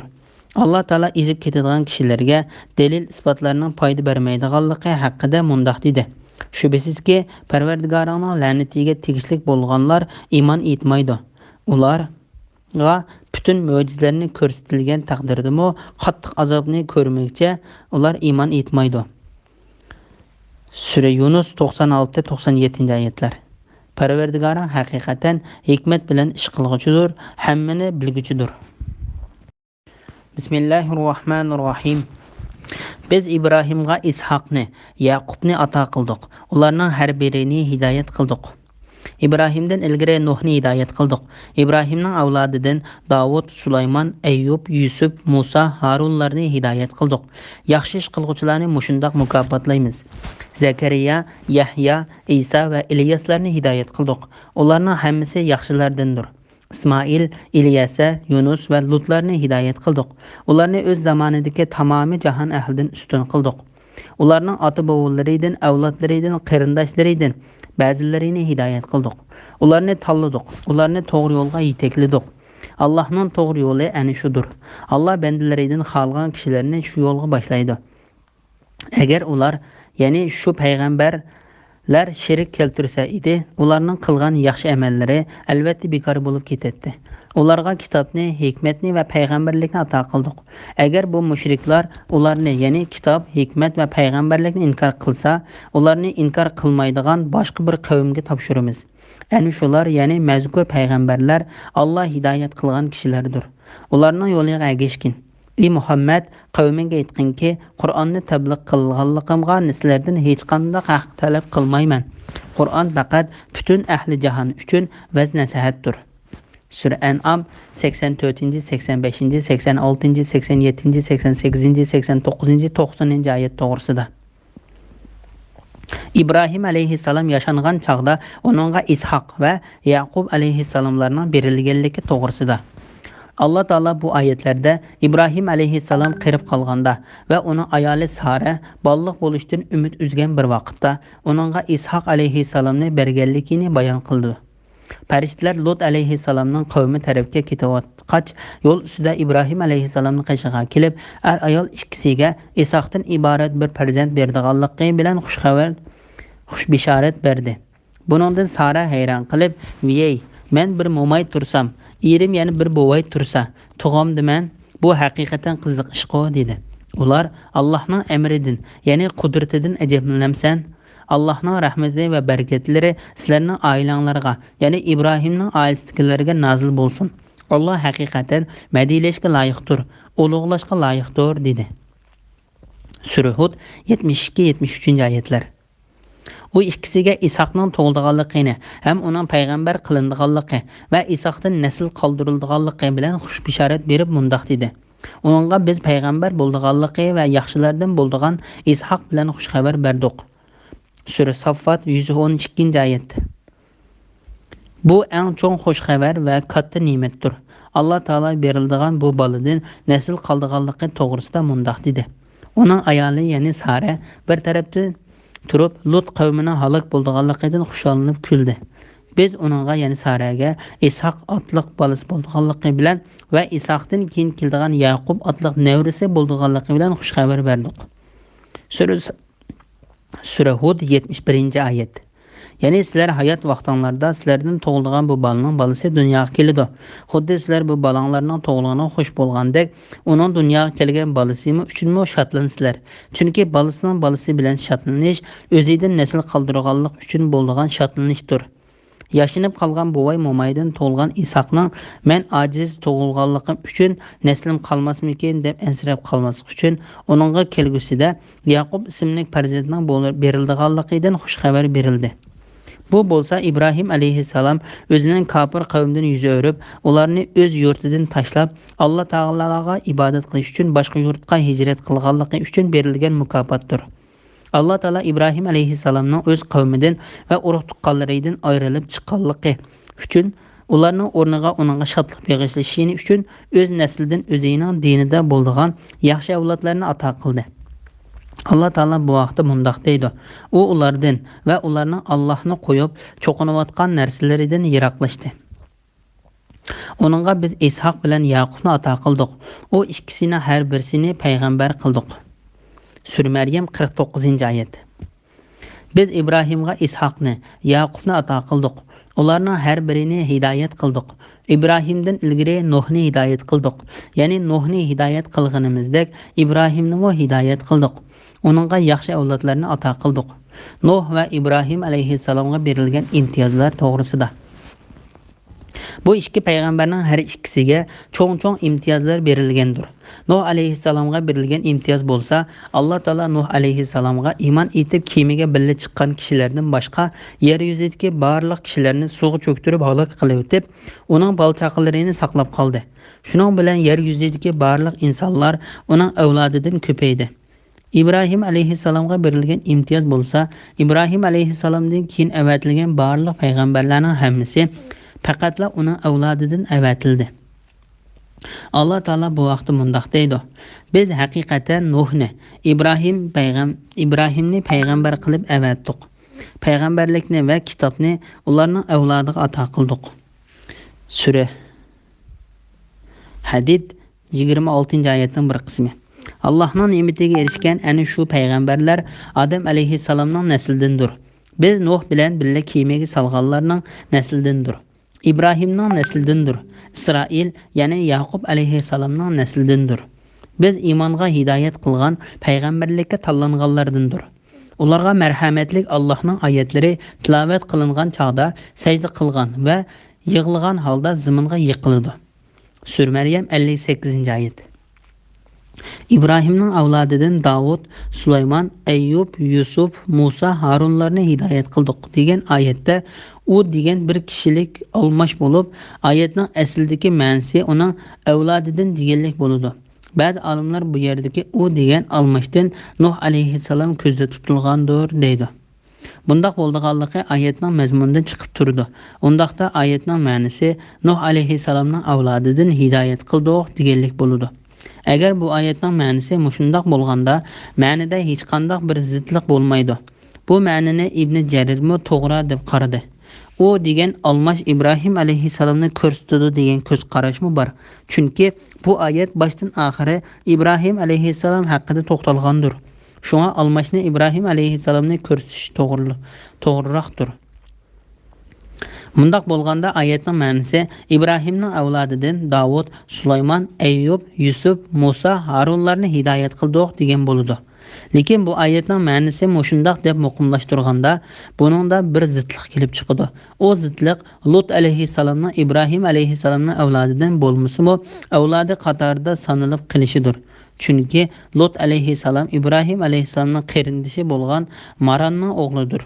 Gerçi Lut alayhissalom İbrahim alayhissalomning avlodidan bo'lmasa-mu, az sonliqqa ko'p sonliqqa bo'ysundirilish usuli bo'yicha Lut alayhissalom İbrahim alayhissalomning avlodiga qo'shib o'tilgan. Masalani bu usul bo'yicha bir taraf qilganda yuqoridagi zidlikma tugaydi. Az sonliqni ko'p sonliqqa bo'ysundirilib bayon qilish usuli tuvandagi oyatlardan ko'rilishga bo'ladi. Yaqub jon uzayotganda vaqtida sizlar yanada bormadinglar. Shu chaqda Yaqub o'g'illaridan men o'lgandan keyin sizlar kimga ibodat qilsizlar deb so'radi. Ular sening ilahing va ota-bobolarimiz İbrahim, İsmoil, İshaqlarning ilohi bo'lgan bir Alloh ibodat qilamiz, biz uningga itoat qilguvchimiz dedi. Sura Baqara 133-oyat. Bu oyatda İsmoil alayhissalomni Yaqub alayhissalomni ota-bobolari qatorida sanadi. Amaliyotda İsmoil alayhissalom Yaqub alayhissalomning tog'asidir. Bu mu yuqorqi qoidadir. Farishtalarning birimi ayrilib qolmay hammasi Adam alayhissalomga sajda qildi. Faqat iblislar sajda qilishdan bosh tortdi. Sura Hijr 30-31-oyatlar. Mana bu oyatda iblis gerçi farishtalarning qatoridan bo'lmasa-mu, yuqorqi qoida bo'yicha farishtalar bilan birga Adam alayhissalomga sajda qilishga buyurildi va sajda qilmaganligi uchun ayblandi. U aslida jinlardan bo'lib, o'tning uchqunidan yaratilgan edi. Farishtalar bo'lsa nurdan yaratilgan edi. İsa alayhissalomni İbrahim alayhissalomning yoki yana bir qarash bo'yicha Nuh alayhissalomning avlodidan sanashda biror kishining bolalarining ichiga u kishining qizining bolalarining kirdiganligiga pakat bordir. Chunki İsa alayhissalom İbrahim alayhissalomning bolalari qatoriga onasi orqali tavba qilindi. Chunki İsa alayhissalomning dadasi yo'qdir. İbn Abu Hatim Abu Harib ibn Abu Aswadning mundoq deganligini rivoyat qiladi. Hajjaj Yahya ibn Ya'marni chaqirtib uningga "Sening menga Hasan Husaynni payg'ambar alayhissalomning bolalaridan deb qaraganliging va shundoq bo'lganligini Qur'ondan ko'rganliging haqida xabar yetdi. Men Qur'on Karimni boshdan oxir o'qidim, lekin uning undoq bo'lmaganligini hech ko'rmadim" deydi. Yahya ibn Ma'mar sen Qur'onda Alloh taolaning İbrahimning avlodidan Davud, Sulaymon, Ayyub, Yusuf, Musa, Harunlarni hidoyat qildik degan oyatini o'qiganmiding dedi. Hajjaj dedi. Yahya ibn Ya'mar İsa alayhissalomning dadasi bo'lmasimi, u İbrahim alayhissalomning bolalarining qatoridan sanalmadimi dedi.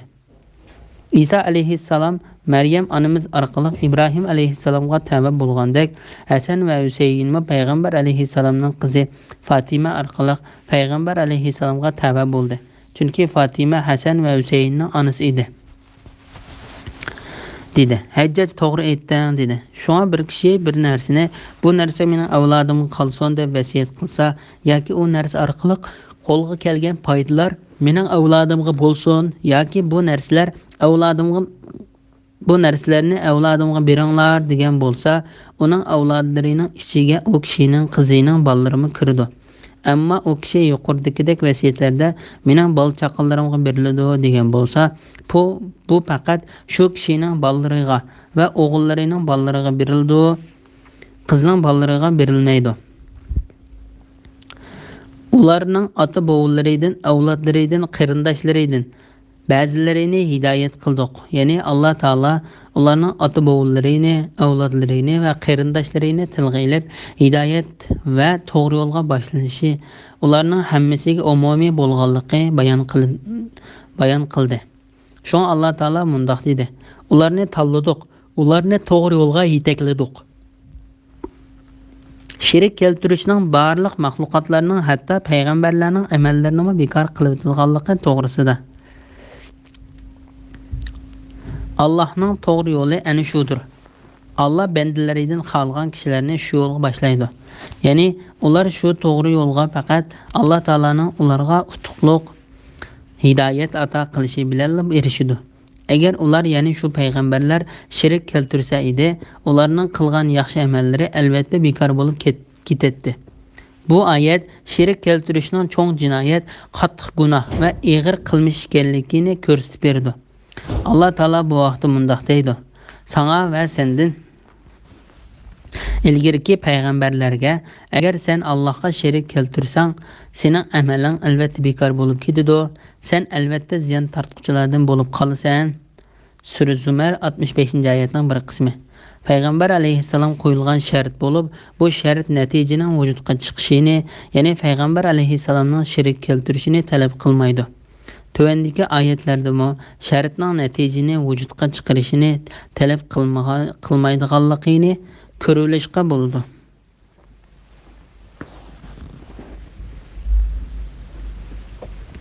Agar mehribon Allohning bolasi bo'ldigan bo'lsa, men u bolaga ibodat qiluvchilarning avval bo'ladim degan. Sura Zuhruf 81-oyat. Agar biz pushqi qilmoqchi bo'lsak, qishimizdagi narsalar bilan qilatdik. Agar shuni iroda qilgan bo'lsak, lekin bu ulug' zotimizga muhol bo'lganlikdan unda qilishni iroda qilmadik.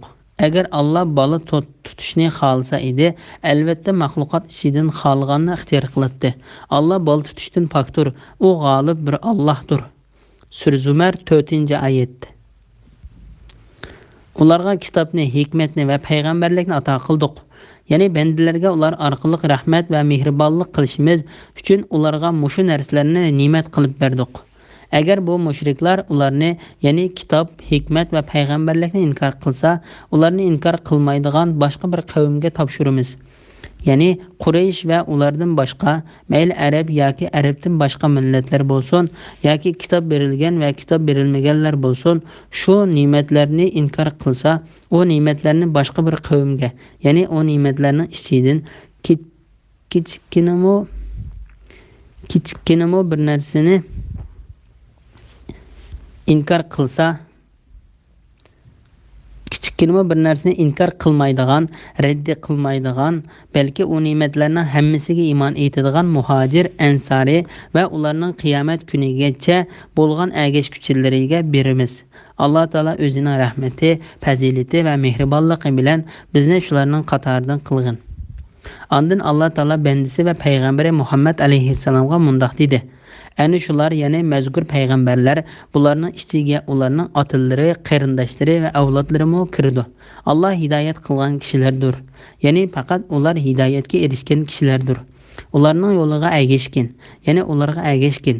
Bu buyruq qaramoqqa payg'ambar alayhissalom qilingan buyruq bo'lsa-mu, buning ichiga uning ummatimi kirdi. İmam Buxoriy mundoq rivoyat qiladi. Mujahid ibn Abbas radhiyallohu anhudan sura Sadda sajda oyati bormi deb so'raydi. Ibn Abbas ha bor deb biz Ibrohimga Ishoqni Yaqubni ato qildik, ularning yo'liga agashgan degan oyatni o'qib, Davud alayhissalommi Muhammad alayhissalom agashishga buyurilgan payg'ambarlarning qatoridandir dedi. Sura Saddagi sajda oyati bo'lsa, Davud bizning uni sinaganligimizni bildi. Parvardigoridan mag'firat talab qildi. Secdega bordi. Allohga tavba qildi degan Sad surasining 24-oyatidir. Bu oyat asl secda qiluvchi Davud alayhissalom bo'lganligi uchun u secda qilgan mushu oyat kelganda bizning secda qildigan qilmaydiganligimiz haqida Mujahid ibn Abbas radhiyallohu anhudan so'rgan edi. Ibn Abbas uningga yuqorida degandek Davud alayhissalom va payg'ambar alayhissalomga agishga buyurilgan payg'ambarlardandir degan so'zi bilan bu yerda sajda qilish Muhammad alayhissalom va uning ummatiga lozim ekanligini bildirgan. Dedi: Ey Muhammad, qavminga aytqinki, Qur'onni tabliq qilganligimga sizlardan hech qanday haq talab qilmayman. Ya'ni mening sizlarga bu Qur'onni yetkazganligim uchun sizlardan hech qanday haq talab qilmayman. Qur'on faqat butun jahon ahli uchun vaz nasihatdir. Ya'ni jahon ahli shu Qur'ondan vaz nasihat ilib, ozg'unlikdan hidoyatga, gumrohlikdan to'g'ri yo'lga, kufrlikdan iymonga chiqariladi. Bismillahirrohmanirrohim. Ular Allah'ni haqiqiy ravishda tanimadi. Ular, ya'ni Yahudiylar, o'z vaqtida Allah hech kishiga hech narsa nozil qilmadi dedi. Ya'ni vahiyni va payg'ambarlarni inkor qildi. Ey Muhammad, aytqinki, Musa ilib kelgan va kishilarga nur, hidoyat bo'lgan kitobni kim nozil qildi? U kitobni parcha-parcha qog'ozlarga ko'chirib, bir qismini oshkorlab, ko'p qismini yo'shirsizlar. Ey Yahudiylar, sizlarga o'zinglar va ota-bobonglar bilmagan narsalar bildirildi. Bu Qur'onni Alloh nozil qildi. Ondan ularni tark etkinki, ular botillarida, ya'ni qalaymag'an so'zlarida o'ynab yursin. Bu Qur'on Makka aholisini va uning atrofidagilarni ogohlantirish uchun biz nozil qilgan. Uningdan ilgari nozil qilgan Tavrat va Injilga o'xshash kitoblarni e'tirof qilguvchi muborak kitobdir. Oxiratga iymon etadiganlar uningga iymon etadi. Ular namozlarini o'z vaqtida to'liq ado qiladi. Sura An'am 91-92 oyat to'g'risida. Payg'ambarning insondan qilinganligi va uningga kitobning tushirilganligi to'g'risida. Ular Allohni haqiqiy ravishda tanimadi. Ya'ni ular Alloh taoloni haqiqiy ravishda ulug'lamadi. Chunki ular Alloh taolaning ularga avatgan payg'ambarlarini inkor qildi. Ibn Abbas, Mujahid va Abdullah ibn Kesir qatorliqlar bu oyat Qurayshliklar to'g'risida tushdi dedi. Bu oyat o'z vaqtida Alloh hech kishiga hech narsa nozil qilmadi degan bir turkum Yahudiylar to'g'risida tushdi degan ko'z qarashmi bor. Alloh taolo kofirlarning payg'ambarlarning insonlardan bo'lib qolganligiga hayron qolganligi haqida mundoq deydi. İnsanlarning biriga, ya'ni Muhammad alayhissalomga insonlar, ya'ni kofirlarni Allohning azobidan ogohlantirgan. Mu'minlarga Parvardigorning dargohida qilgan yaxshi amallari uchun yuqorida o'ringa yuqori o'ringa erishadiganligi bilan xushxabar bergin deb vahiy qilganligimizdan ular ajablanamdi. Sur Yunus 2-oyatning bir qismi. Ular ya'ni mushriklarning o'zlariga hidoyat, ya'ni payg'ambar bilan Qur'on kelgan chaqda iymon etmasliklari Alloh insonni payg'ambar qilib avatamdi deganliklari uchundir. Ey Muhammad, ularga aytqinki, mubodo ziminda, ya'ni zimin ahlidek mangib yuradigan, o'ltiraqlashgan farishtalar bo'lsa edi, albatta ularga osmondan farishtani payg'ambar qilib tushirdik. Sura Isro 94-95-oyatlar. Ular Allohni haqiqiy ravishda tanimadi. Ular, ya'ni Yahudiylar o'z vaqtida Allah hech kishiga hech narsa nazil qilmadi dedi. Ya'ni vahiyni va payg'ambarlarni inkor qildi. Ondan Alloh taolo Muhammad alayhissalomga o'z tarafidan biror kishiga vahiyning tushirilganligini inkor qiluvchilarga mundaq deb javob berishni buyurdi. Ey Muhammad, aytqinki, Musa ilib kelgan va kishilarga nur, hidoyat bo'lgan kitobni kim nazil qildi? Ya'ni u bo'lsa-mo sizlar bildigan Tavratdir. Kishilar Tavrat bilan qiyinchiliklarini hal qilsin va gumrohlikning qorong'uliklaridan to'g'ri yo'lga chiqsin deb Alloh taolaning Tavratni Musa alayhissalomga tushirib berganligini hamma kishi biladi. Bu kitobni parcha-parcha qog'ozlarga ko'chirib, bir qismini oshkorlab, ko'p qismini yo'shirsilar. Ya'ni sizlar uning ko'p qismini qo'linglardagi kitobdan parcha-parcha qilib qog'ozga ko'chirib yozisizlar. Uningdan xohlaganinglarni almashtirsizlar, xohlaganinglarni o'zgartirsizlar va xohlaganinglarni boshqa ma'niga burab, bu Alloh taolo tarafidan mushundoq tushgan deysizlar. Amaliyotda u Alloh taolo tarafidan tushgan emasdir. Ey Yahudiylar, sizlar o'zinglar va ota-bobonglar bilmagan narsalarni bildirildi. Ya'ni Alloh taolo sizlarga ilgari o'tib ketgan ishlarning xabarini sizlar va sizlarning ota-bobolaringlar bilmaydigan kelajakning xabarlarini bildirgan shu Qur'onni kim nazil qildi? Bu Qur'onni Alloh nazil qildi. Ondan ularni tark etkinki, ular botillarida, ya'ni qalayimqon so'zlarida o'ynab yursin. Ya'ni ularni tashlag'in. Ular o'zlarining nodonligi, gumrohligida, hatto ularga qiyomat kelguncha o'ynasin. Ular yaxshi oqibatning o'zlariga ekanligi yoki mu'minlarga ekanligini shu chaqda biladi. Bu Qur'on Makka aholisini va uning atrofidagilarni ogohlantirish uchun biz nazil qilgan, uningdan ilgari nazil qilingan Tavrat va Injilga o'xshash kitoblarni e'tirof qilguvchi muborak kitobdir. Ya'ni u Qur'on Makkaliklarni va uning atrofidagi arab yoki boshqa millatdan bo'lsin, barliq kishilarni ogohlantirish uchun nazil qilindi. Alloh taolo bu vaqtda mundaq deydi: Ey Muhammad, aytqinki, ey insonlar, men haqiqatan sizlarning hammanglarga Alloh tarafidan avatilgan elchiman. Sura A'rof 158-oyatning bir qismi. Bu Qur'on menga sizlarni va qiyomatgacha Qur'on yetgan kishilarni ogohlantirish uchun vahiy qilindi. Sura An'am 19-oyatning bir qismi. Kimki Qur'onni inkor qiladi ekan, uningga va'da qilingan joy do'zaxdir. Butun jahon ahlini Allohning azobidan ogohlantiruvchi bo'lishi uchun bandasiga, ya'ni Muhammad alayhissalomga haq bilan botilni ayiruvchi Qur'on nazil qilgan Allohning barakati buyukdir. Sura Hud 17-oyat, Sura Furqon 1-oyat. Kitob berilganlarga, ya'ni Yahudiylar va Nasoralarga va ummillarga, ya'ni arab mushriklariga musulmon bo'ldinglarmi degin. Agar ular musulmon bo'lsa, to'g'ri yo'l topgan bo'ladi. Agar ular yuz o'rsa, sana hech ziyni yo'q.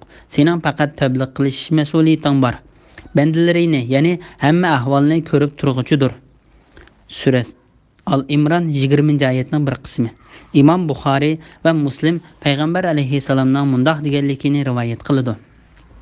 Menga mendan burun avatilgan payg'ambarlarning hech qaysisiga berilmagan 5 xil alohidlik berildi. Deb u 5 xil alohidlikning ichidan birini mundaq bayon qildi. Burunqi payg'ambarlar faqat o'zining qavmiga payg'ambar qilib avatilgan edi. Men barliq insonlarga payg'ambar qilib avatildim. Oxiratga iymon etadiganlar uningga iymon etadi.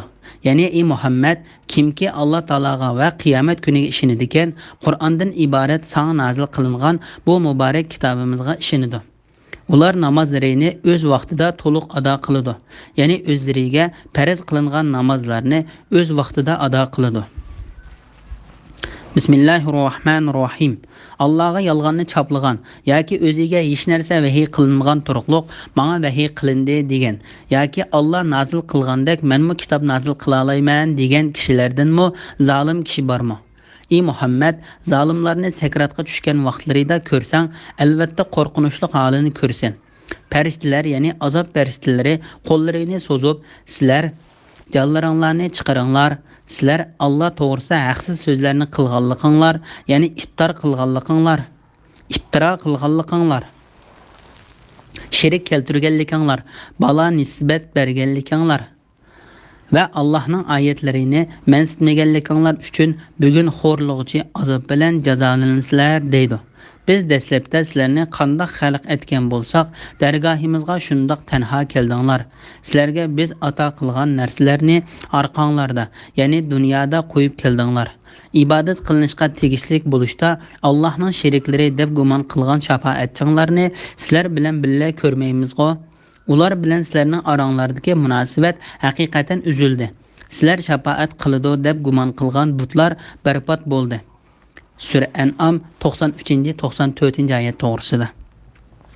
Alloh taologa bo'xton chaplagan va menga vahiy tushdi deb da'vo qilgan kishidan ortiq o'ziga uvol qilg'uchining yo'qligi to'g'risida. Allohga yolg'on chaplagan yoki o'ziga hech narsa vahiy qilinmagan turuqliq menga vahiy qilindi degan yoki Alloh nazil qilgandek menmi kitob nazil qila olmayman degan kishilardanmi zolim kishi bormi? Ya'ni Alloh taologa bo'xton to'qib, uning sheriklari bor yoki bolasi bor yoki Alloh taolo uni payg'ambar qilmasmi, meni Alloh taolo payg'ambar qilib avatdi deb da'vo qilgan va yoki Alloh taolo tarafidan kelgan vahiyga o'zining to'qigan so'zlari bilan qarshi turmoqchi bo'lganligini da'vo qilgan kishidanmi ortiq o'ziga uvol qilg'uchi yo'qdir. Allah Taala bu vaqt mundaq deydi. Ularga bizning oyatlarimiz tilovat qilinsa, ular biz bu so'zlarni allaqachon anglagan edik. Agar xohlasak uningga o'xshash so'zlarni bizmi albatta qila olaydik. Bu faqat burunqilardan qolgan afsonalardir dedi. Sura Anfal 31-oyat. O'zlariga uvol qilg'uvchilarning o'lim oldidagi va qiyomat kunidagi ahvollari to'g'risida. Ey Muhammad, zolimlarni sakratga tushgan vaqtlarida ko'rsang, albatta qo'rqinchli holini ko'rsan.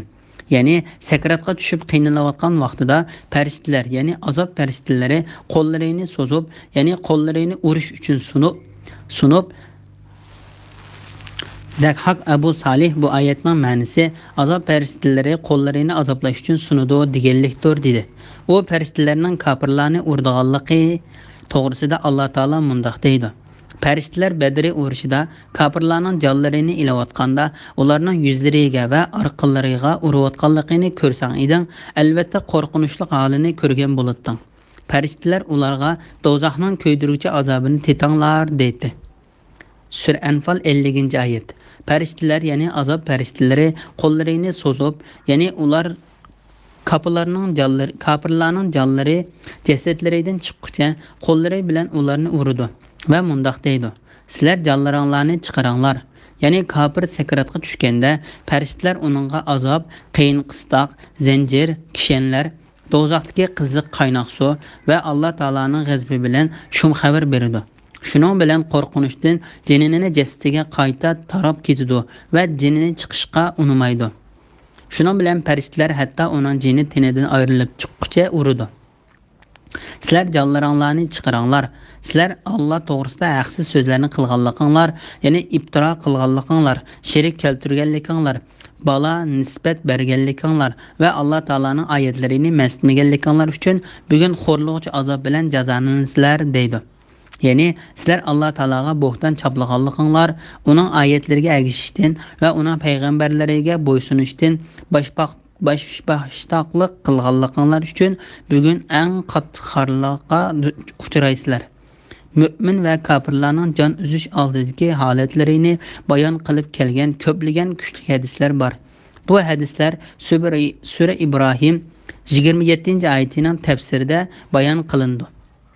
Biz dastlabda sizlarni qandoq xalq etgan bo'lsak, dargohimizga shundoq tanho keldinglar. Ya'ni ularga bu so'z qiyomat kuni deyiladi. Alloh taolo bu vaqtda mundoq deydi. Ular ya'ni jimi xaloyiq sep-sep bo'lishib Parvardigoringga to'g'rilandi. Kofirlarga sizlar bizning oldimizga sizlarni dastlab qandoq yaratgan bo'lsak, shu holatda molsiz, bolasiz, yalang'och keldinglar. Sura Kaf 48-oyatning bir qismi. Ya'ni biz sizlarni qandoq yaratgan bo'lsak, shu pit qaytirib keldik. Halbuki sizlar uni inkor qilatdinglar va yiroq deb o'ylaytinglar. Mana bu qiyomat kunidir. Sizlarga biz ato qilgan narsalarni orqanglarda, ya'ni dunyoda qo'yib keldinglar. Ya'ni sizlar o'zinglar uchun dunyoda to'plagan ne'mat va mol dunyolarni shu dunyoda qo'yib keldinglar. İmam Muslim Peygamber aleyhisselamdan mundoq deganligini rivoyat qiladi. Adam bolasi mening melim deydi. Ey adam bolasi, sening melingdan yeb tugatganing, kiyib ko'nratganing va sadiq qilib Alloh taolaning hisobiga o'tkazib etganinglar sang hisobdir. Qolgani boshqa kishilar uchundir. Hasan Basri qiyomat kuni bir inson xorliqda va oddiylikda xuddi o'g'loqqa o'xshash keltiriladi. Allah Taala onunğa qenisining yiqqan mollaring deydi. O inson ey Parvardigorim, molni to'pladim, lekin uning hammasini dunyoda qo'yib keldim deydi. Alloh Taala onunğa ey inson, sening o'zing uchun qilgan ibodatlaring qani deydi. O inson o'zi uchun qilgan amal ibodatlarini ko'rilmaydi da, biz dastlabda sizlarni qandoq xalq etgan bo'lsak, dargohimizga shundoq tanho keldinglar degan oyatni o'qidi. Buni Ibn Abu Hatim rivoyat qilgan. İbadet qilishga tegishlik bo'lishda Allohning sheriklari deb gumon qilgan shafaatchilarni sizlar bilan birga ko'rmaymiz-ku. Ya'ni bu oyat kofirlarning agar qiyomat bo'lib qolsa o'zlariga dunyo va oxiratda asqatadi deb gumon qilishib, dunyoda butlarni va Alloh taolaning o'xshashlari deb qaragan narsalarini Alloh taolaning sheriklari deb qaraganliklari uchun ularni ayiblash va tanqid qilish uchun kelgandir. Qiyomat bo'lganda ularning o'ttirisidagi munosabat uziladi. Ularni ozdirgan narsalar ulardan yo'qoladi. Ularning Alloh taolaning sheriki deb bo'xton qilgan butlari ulardan qochadi. Alloh taolo butun xaloyiqlarning ustida turib, mundoq deb nido qiladi. Sizlar gumon qilgan mening sheriklarim qayerda? Sura Qasas 62-oyatning bir qismi. Ularga yana mundoq deyiladi. Sizlar ilgari Allohni qo'yib cho'qingan narsanglar qayerda? Ular sizlarga yordam beralamdi ya o'zlariga yordam beralamdi? Sura Shura 92-93-oyatlar. Ibodat qilinishga tegishlik bo'lishda Allohning sheriklari deb gumon qilgan shafaatchilarni sizlar bilan birga ko'rmaymiz-ku. Ya'ni sizlar ibodatlarda Alloh taologa sherik qilib, uningga ibodat qilgan narsanglarni sizlar bilan birga ko'rmaymiz-ku. Ular bilan sizlarning oranglardagi munosabat haqiqatan uzildi. Ya'ni sizlarning oranglardagi aloqa va munosabat uzildi. Sizlar shafaat qiladi deb gumon qilgan butlar barbod bo'ldi. Ya'ni sizlarning butlardan qilgan tama orzuinglar barbod bo'ldi. Alloh taolo bu vaqtda mundoq deydi. Ayni vaqtda agashtirguchilar azobni ko'rib, agashkuchilardan juda bo'ladi. Ularning o'zaro munosabati, ya'ni dunyodagi do'stligi uziladi. Agashkuchilar kashki bizlarga dunyoga qaytishga bo'lsa edi, ular bizdan juda bo'lgandek, bizmi ulardan juda bo'latdiq deydi. Ularga yomon ishlarining hasrati bo'lganligini mushundoq ko'rsatdi. Ular do'zaxdan chiqmaydi. Sura Baqara 166-167-oyatlar. Sur chilingan kunda ularning orasidagi tuqqanchilik mavjud bo'lmay qoladi. Bir-birining ahvolini so'rashmaydi. Sura Mü'minun 101-oyat. İbrahim aytdi: "Bu dunyoda butlarga cho'qinish maqsadida yig'ilishinglarning oranglardagi do'stlikqa sabab bo'lishi uchun Allohni qo'yib butlarni ma'bud qilib oldinglar. Ondan qiyomat kuni ba'zanlar inkor qilasizlar, ba'zanlar la'nat o'qiysizlar. Ya'ni qiyomat kuni mazkur do'stlik dushmanlikka aylandi. Agashtirguchilar agashkuchilardan juda bo'ladi. Agashtirguchilarga la'nat o'qiydi. Chunki ularning dunyodagi do'stligi Alloh uchun bo'lgan emas. Sizlarning joyinglar do'zax bo'ladi. Sizlarni do'zaxdan qutuldiradigan hech qanday yordamchi bo'lmaydi. Ularga şerik keltirgen ma'budlaringlarni chaqiringlar deyilgan hamon Sura Ankabut 25-oyat. Ularga şerik keltirgen ma'budlaringlarni chaqiringlar deyilgan hamon ular şerik keltirgen ma'budlarini chaqirdi. Ulardan javob kelmaydi. Ular azobni ko'rgan chaqda kafir bo'lganliklariga nadomat qilib, dunyodagi vaqtida hidoyat topgan bo'lishlarini orzu qiladi. Sura Qasas 64-oyat. Qiyomat kuni ularning hammasini hisob ilish uchun yig'imiz. Adil mushriklarga Allohning sheriklari deb e'tiqod qilgan ma'budlaringlar qayerda deymiz. Ondan ular faqat o'zlari aytib, dunyodagi chog'lardagiga o'xshash yolg'onga iltijo qilib, Parvardigorimiz Alloh bilan qasam qilamizki, biz mushrik bo'lmagan edik deydi. Ularning biz mushrik bo'lmagan deb o'zlariga qarshi qolgan qandoq yolg'on so'zlaganligiga qarag'in. Ularning Allohning sheriklari deb bo'xton choplagan butlari ulardan qochadi. Sura An'am 22-24-oyatgacha. Bu vaqtda kelgan oyatlar nihoyat ko'pdir.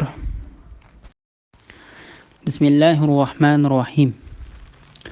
Danlarni va urug'chilarni big' urug'izg'uchi haqiqatan Allohdir. Terikni o'likdan va o'likni terikdan chiqarg'uchi ana shu Allohdir. Allohning ibodatidan qandoqmi bosh tortisizlar? Allah subhini qarong'udan yerib chiqarg'uchidir. Ya'ni tongni yo'ritquchidir. Allah kechini sizlar uchun istirohat qilib yaratdi. Sizlarning vaqt hisoblashinglar uchun quyosh bilan oyni yaratdi. Quruqliq va dengizning qorong'uliqlarida, ya'ni kechinlik yo'l yurganinglarda yo'l tepishinglar uchun Allah sizlarga yulduzlarni yaratib berdi. Allohning ulug'ligini bildigan qavm uchun Allohning qudratining dalillarini haqiqatan ochiq bayon qildik. Sura An'am 95, 96, 97-oyat to'g'risida. Allah Taolani uning ba'zi alomatlar orqali tonish to'g'risida. Allah Taolo bu yerda o'zining donlarini va urug'larni baxtlantiruvchi ekanligidan xabar berdi. Ya'ni Allah Taolo shu narsalarni tuproq ichida yaratdi. Shuning bilan bir don urug'dan rangi, shakli, ta'mi o'xshamagan don va mevalardan iborat turlari o'xshamagan ziroatlar unib chiqadi. Donlarini va urug'chilarni big' urug'izg'uchi haqiqatan Allohdir degan oyatning ma'nosi terikni o'likdan va o'likni terikdan chiqarg'uchi ana shu Allohdir degan oyati bilan ro'shanlashtirdi. Ya'ni Allah Taolo o'likdek jonsiz bo'lgan don urug'chilardan tirik jonliq bo'lgan o'simliklarni chiqardi.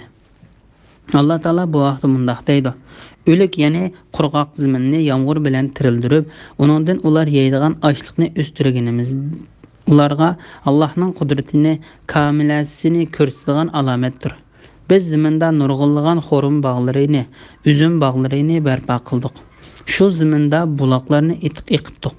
Ular uning ya'ni bog'larning mevasini yesin, bu mevalarni ularning qo'llari yaratgan emas. Ular Allohning ne'matiga shukr qilmamdi. Allah bütün ayib nuqsonlardan pokdir. O bütün şeylarni jub yaratdi. Zamindan o'nib chiqadigan narsalarning ularning o'zlarining va ular bilmaydigan narsalar, ya'ni ajoyib mahluqotlarning hammasining jubti bordir. Surasi 33-oyatdan 36-oyatgacha. Donlarni va urug'chilarni big' urug'izg'uchi haqiqatan Allohdir. Terikni o'likdan va o'likni terikdan chiqarg'uchi ana shu Allohdir degan bu oyat xilma-xil uslub bilan kelgan ma'nosi o'xshash oyatlardir.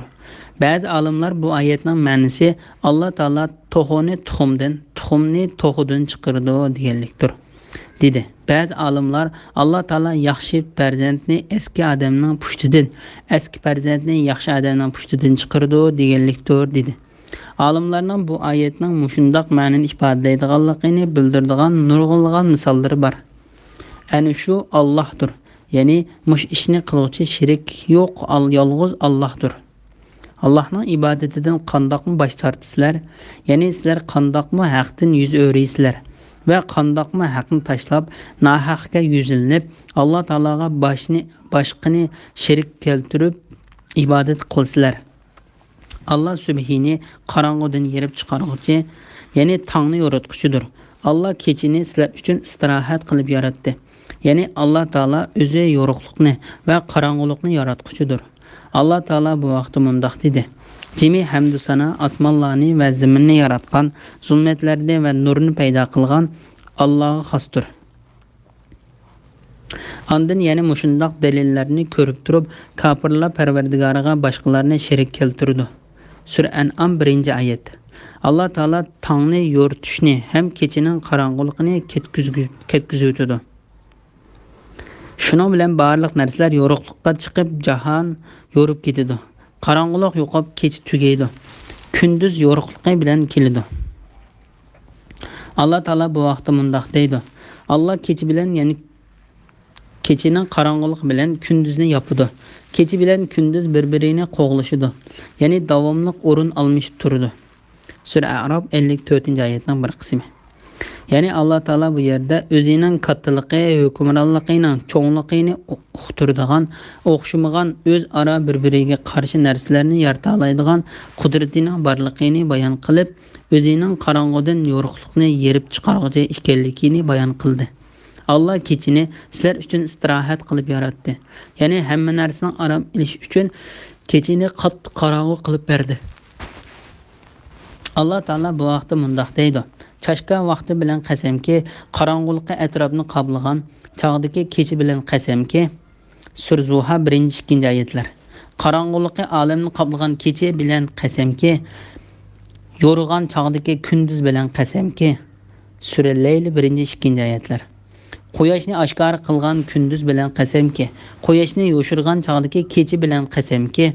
Sura Shams 3-4-oyatlar. Sizlarning vaqt hisoblashinglar uchun quyosh bilan oyni yaratdi.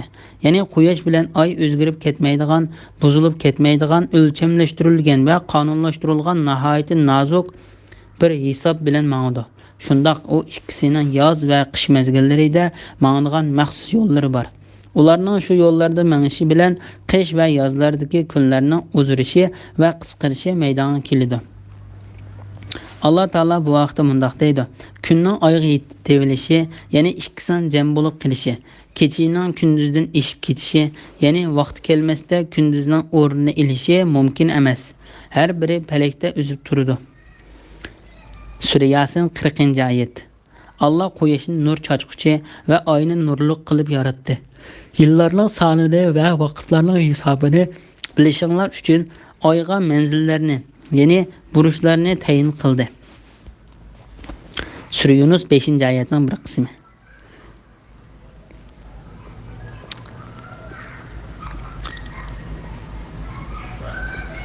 Sura A'rof 54-oyatning bir qismi.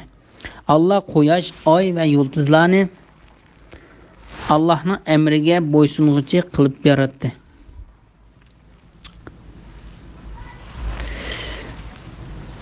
Allah quyoshni nur chaqquchi va oyni nurli qilib yaratdi. Yillarning sonini va vaqtlarning hisobini bilishinglar uchun oyga manzillarni, ya'ni burishlarni tayin qildi. Sura Yunus 5-oyatning bir qismi. Allah quyosh, oy va yulduzlarni Allohning amriga bo'ysung'uchi qilib yaratdi. Sura A'rof 54-oyatning bir qismi.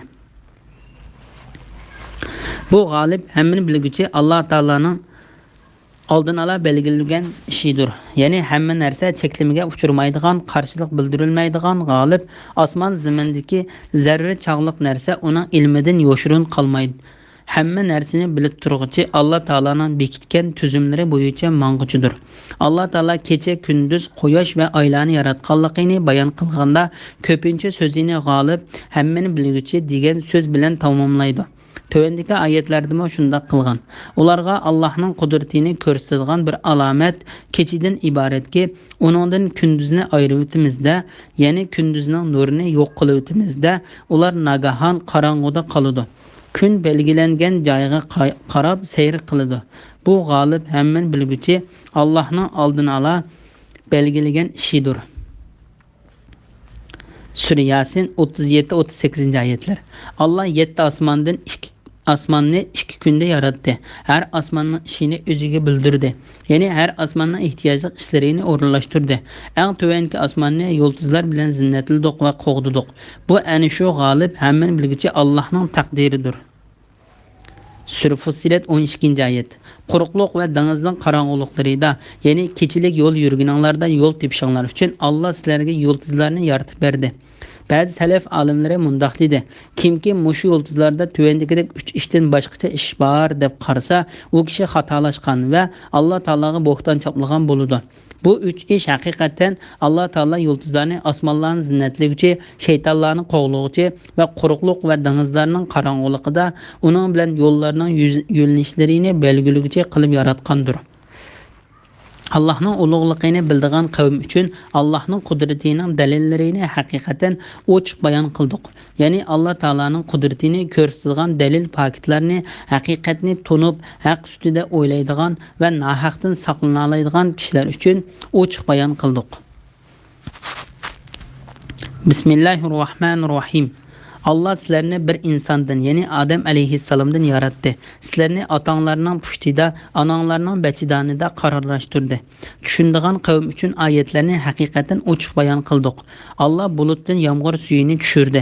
Shuning bilan barliq o'simliklarni undirdi. O'simliklardan yeshil yaproqlarni chiqardi. Bug'doy va arpa bashaqlariga o'xshash bir-biriga mingishib ketgan donlarni yetishtirdi. Xurmo daraxining chechaklaridan yerga yaqin sangilab turgan xurmo sapoqlari yetishtirdi. Yomg'ir suvi bilan uzumlik bog'larni yetishtirdi. Yomg'ir suvi bilan shaklda, hajmida, ta'mda bir-biriga o'xshaydigan va o'xshamaydigan zaytun, anor daraxtlarini yetishtirdi. Ularning har birining yangi tutgan mevasiga va pishgan mevasiga qaranglar. Ularda Allohning borligiga ishonadigan qavm uchun Allohning qudratini ko'rsatadigan ochiq dalillar bor. Sura An'am 98-99 oyat to'g'risida. Allah sizlarni bir insondan, ya'ni Adem alayhissalomdan yaratdi. Allah odamlarni Adem alayhissalomdan yaratganligi to'g'risida mundaq dedi: ey insonlar, sizlarni bir insondan, ya'ni Adem alayhissalomdan yaratgan shu insondan, ya'ni o'z jinsidan uning juftini, ya'ni Havvoni yaratgan va ulardan, ya'ni Adem bilan Havvodan nurg'un ayollarni yaratgan Parvardigoringlardan qo'rqinglar. Sura Nisa 1-oyatning bir qismi. Sizlarni otanglarning pushtida, onanglarning bachidanida qarorlashtirdi. Ibn Mas'ud, Ibn Abbas, Abu Abdurrahman Salmi, Qays ibn Abu Hazim, Mujahid, Ata, Ibrahim Naxai, Zakhaq, Qatada, Sudi va Ata Xurasani qatorliqlar bu oyatning ma'nosi sizlarni onanglarning bachidanida va otanglarning pushtida qaror oldirdi deganlikdir dedi. İbn Mas'ud va uningdan boshqa bir turkum olimlar bu oyatning ma'nosi sizlarni dunyoda va o'lgandan keyin qabrda qaror oldirdi deganlikdir dedi. Tushundigan qavm uchun oyatlarni haqiqatan ochiq bayon qildik.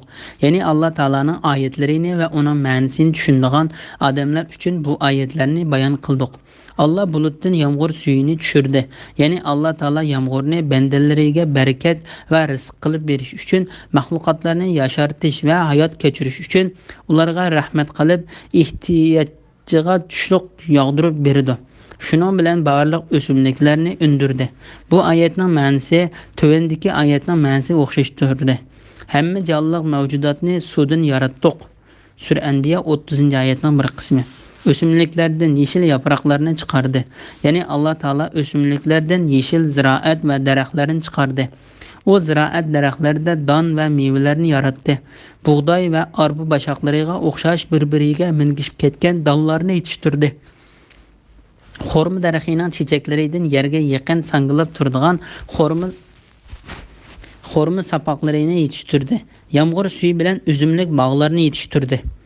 Bu ikki xil meva arablarning nazarida mevalarning aslidir. Bu ikkisi dunyodagi mevalarning eng asli bo'lishi mumkin. Alloh taolo bu ikki xil mevani ne'mat qilib berganlik haqida mundaq deydi: sizlar uchun yana bundoq ibratmi borki, xurmodan, uzumdan sharoblar va pokiz yemekliklar yasaysizlar. Sura Anbiya Sura Nahl 67-oyatning bir qismi. Ya'ni harom qilinishdan ilgari xurmodan va uzumdan sharoblar yasalatdi. Biz zaminda nurg'unlagan xurmo bog'larini, uzum bog'larini barpo qildik. Shu zaminda buloqlarni iqitdik. Sura Yasin 34-oyat. Yağmur suyu bilan shaklida, hajmida, ta'mida bir-biriga o'xshaydigan va o'xshamaydigan zaytun, anar daraxtlarini yetishtirdi.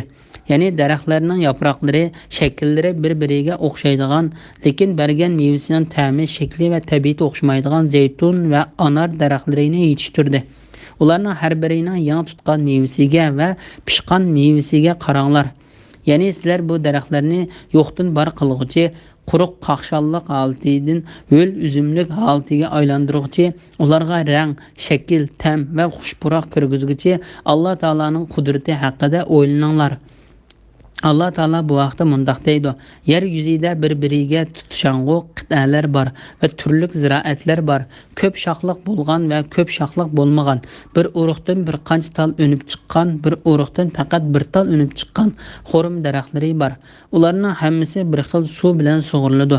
Ularning ba'zisini ba'zisidan ta'mda ortiq qilamiz. Bularda tushunadigan qavm uchun Allohning qudratini ko'rsatadigan nurg'un dalillar bor. Sura Ra'd 4-oyat. Ularda Allohning barligiga ishonadigan qavm uchun Allohning qudratini ko'rsatadigan ochiq dalillar bor. Ya'ni Alloh taologa ishongan va uning payg'ambariga ergashgan kishilar uchun mushu narsalarda va shu narsalarni yaratquchi bo'lgan zotning qudratlik, hikmatlik va mehribon zot ekanligiga ochiq dalil paketlar bordir.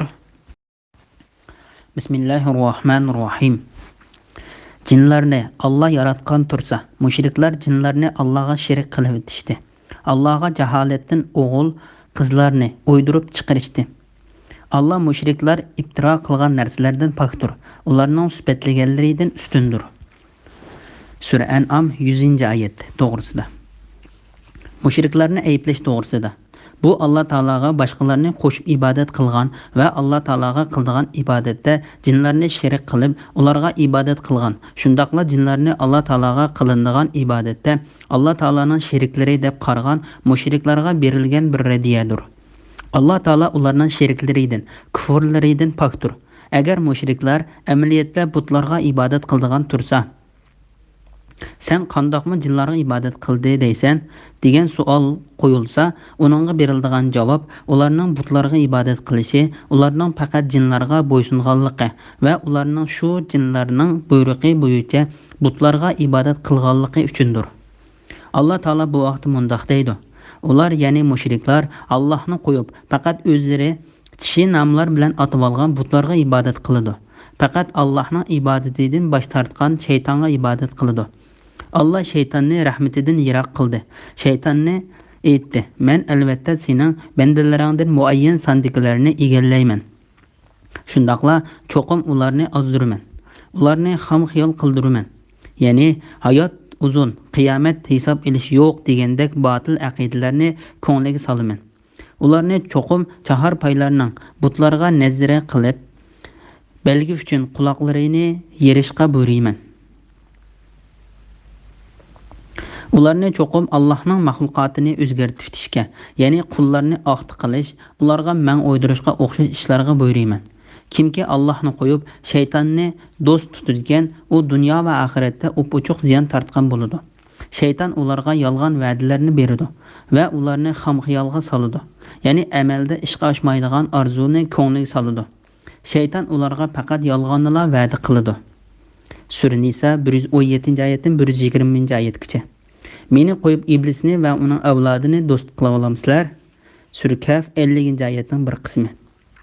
İbrahim alayhissalom dadasiga mundaq dedi: "Ey ota, shaytonga cho'qinmag'in. Shayton marhamatlik Allohga haqiqatan osiylik qildi." Sura Maryam 44-oyat.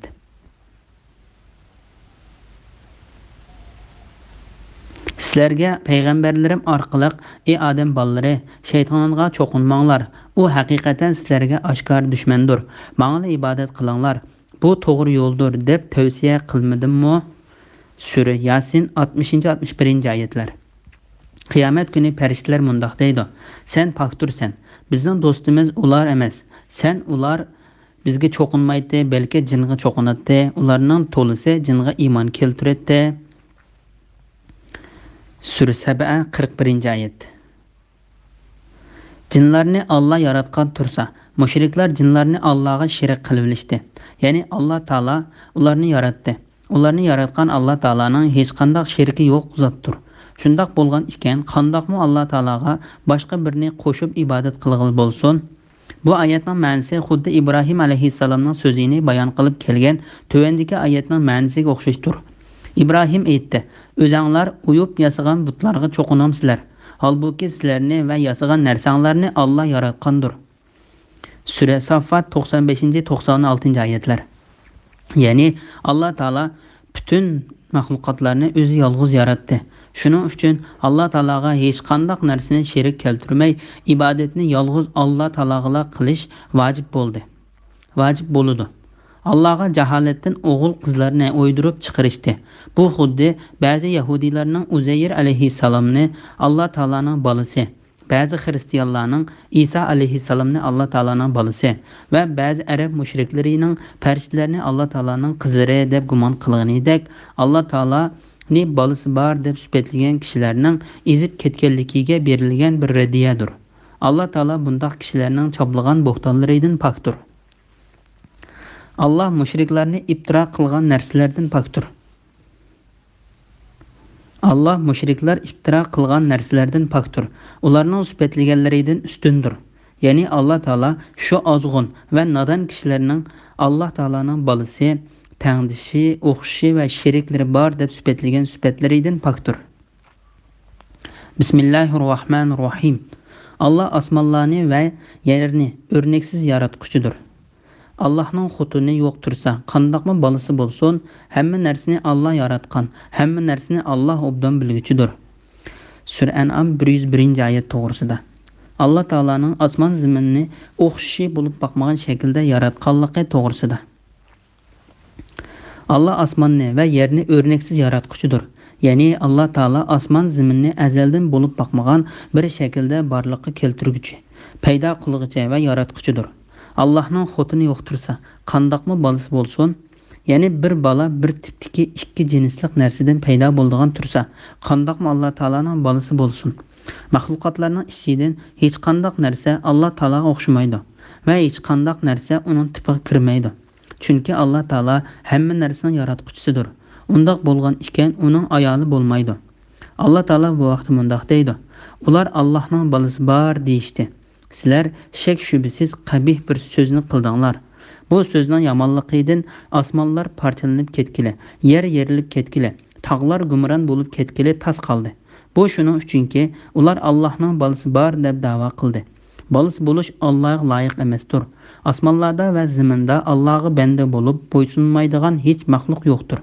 Shak shubisizki, Allah ularni to'liq egalladi va sonini mukammal bildi. Qiyomat kuni ularning hammasi Allohning dargohiga tanho keladi." Sura Maryam 88-oyatdan 95-oyatgacha. Hamma narsani Allah yaratgan, hamma narsani Allah obdan bilguchidir. Ya'ni Allah Taala o'zining hamma narsani yaratganligi va hamma narsani bilguchi ekanligini bayon qildi. Shundaq bo'lgan ekan, mahluqotlari ichida qandoqmi o'zidan munosib keladigan ayoli bo'lsin. Halbuki Allah Taala hech qanday o'xshi bo'lmagan zotdir. Undaqda uning qandoqmi bolasi bo'lsin, Allah Taala ularning bu bo'xtonlaridan pokdir. Bismillahirrohmanirrohim. Ana shu Allah sizlarning parvardigoringlardir. Allohdan bo'lak hech ma'bud barhaq yo'qdir. U hamma narsani yaratquchidir. Uningga ibodat qilinglar, u har narsaga homidir. Ko'zlar Allohni ko'rmaydi. Allah ko'zlarini ko'rib turadi. Allah bandalariga mehribondir, hammadan xabardordir. Sura An'am 102-103-oyat to'g'risida. Allah Taolaning parvardigorimiz ekanligi to'g'risida. Ana shu Allah sizlarning parvardigoringlardir. Ya'ni hamma narsani yaratgan, bolasi va ayoli bo'lmagan yolg'iz Allah Taolo sizlarning parvardigoringlardir. Allohdan bo'lak hech ma'bud barhaq yo'qdir. U hamma narsani yaratquchidir. Uningga ibodat qilinglar. Ya'ni sizlar sherik yo'q, yolg'iz Allah Taologa ibodat qilinglar. Uning bir ekanligini e'tirof qilinglar. Allah Taolodan boshqa ibodatga loyiq bir iloh yo'qdir. Allah Taoloning bolasi, ota-onasi, ayoli, o'xshi va tangdishi yo'qdir. U har narsaga homidir. Ya'ni Allah Taolo hamma narsani kuzatib turguchidir. U barliq narsalarni o'rinlashtirguchidir. Ularga kech kunduz rizq berguchidir va ko'ngil bo'lguchidir. Oxiratda Allah Taoloni ko'rish to'g'risida. Ko'zlar Allohni ko'rmaydi. Alloh ko'zlarini ko'rib turadi. Ya'ni Alloh taoloni ko'zlab oxiratda ko'ralsimi, dunyoda ko'rilmaydi. Bu haqda payg'ambar alayhissalomdan rivoyat qilingan kuchli hadislar bor. Ko'zlarning bu dunyoda Alloh taoloni ko'rilmaydiganligi haqida Masruh Aysha radhiyallohu anhaning kimki Muhammad alayhissalom Parvardigorini ko'rdi deb gumon qilsa, u Muhammad alayhissalomga bo'xton choplagan bo'ldi. Yana bir rivoyatda Alloh taolaga bo'xton choplagan bo'ldi, chunki Alloh taolo ko'zlar Allohni ko'rmaydi, Alloh ko'zlarini ko'rib turadi dedi. Deganligini rivoyat qildi. Imom Muslim Abu Musa Ash'ari radhiyallohu anhuning mundaq deganligini rivoyat qildi. Alloh taolo haqiqatan uxlamaydi. Uningga uxlash loyiq emas. Alloh taolo nisibini birda yuqori ko'taradi, birda tuvallatadi. Uningga kunduzning amali kecha kirishdan burun, kechining amali kunduz kelishdan burun ko'tariladi. Uning pardasi nur yoki ateshdandir. Mubada u pardasini echib qolsa, yuzidan to'kiladigan nur uning ko'zi yetgan mahluqotlarning hammasini ko'ydirib tashlaydi. Ya'ni hamma mahluqotlarni ko'ydirib o'tadi. Chunki Alloh taolaning ko'zi hamma mahluqotlarga yetadi. Ilgirki ummatlarning kitoblarida mundaq deb bayon qilingan. Musa alayhissalom Alloh taolaning jamolini ko'rishni talab qilganda, Alloh taolo: "Ey Musa, har qanday bir jonliq meni ko'rgan hamalla o'ladi.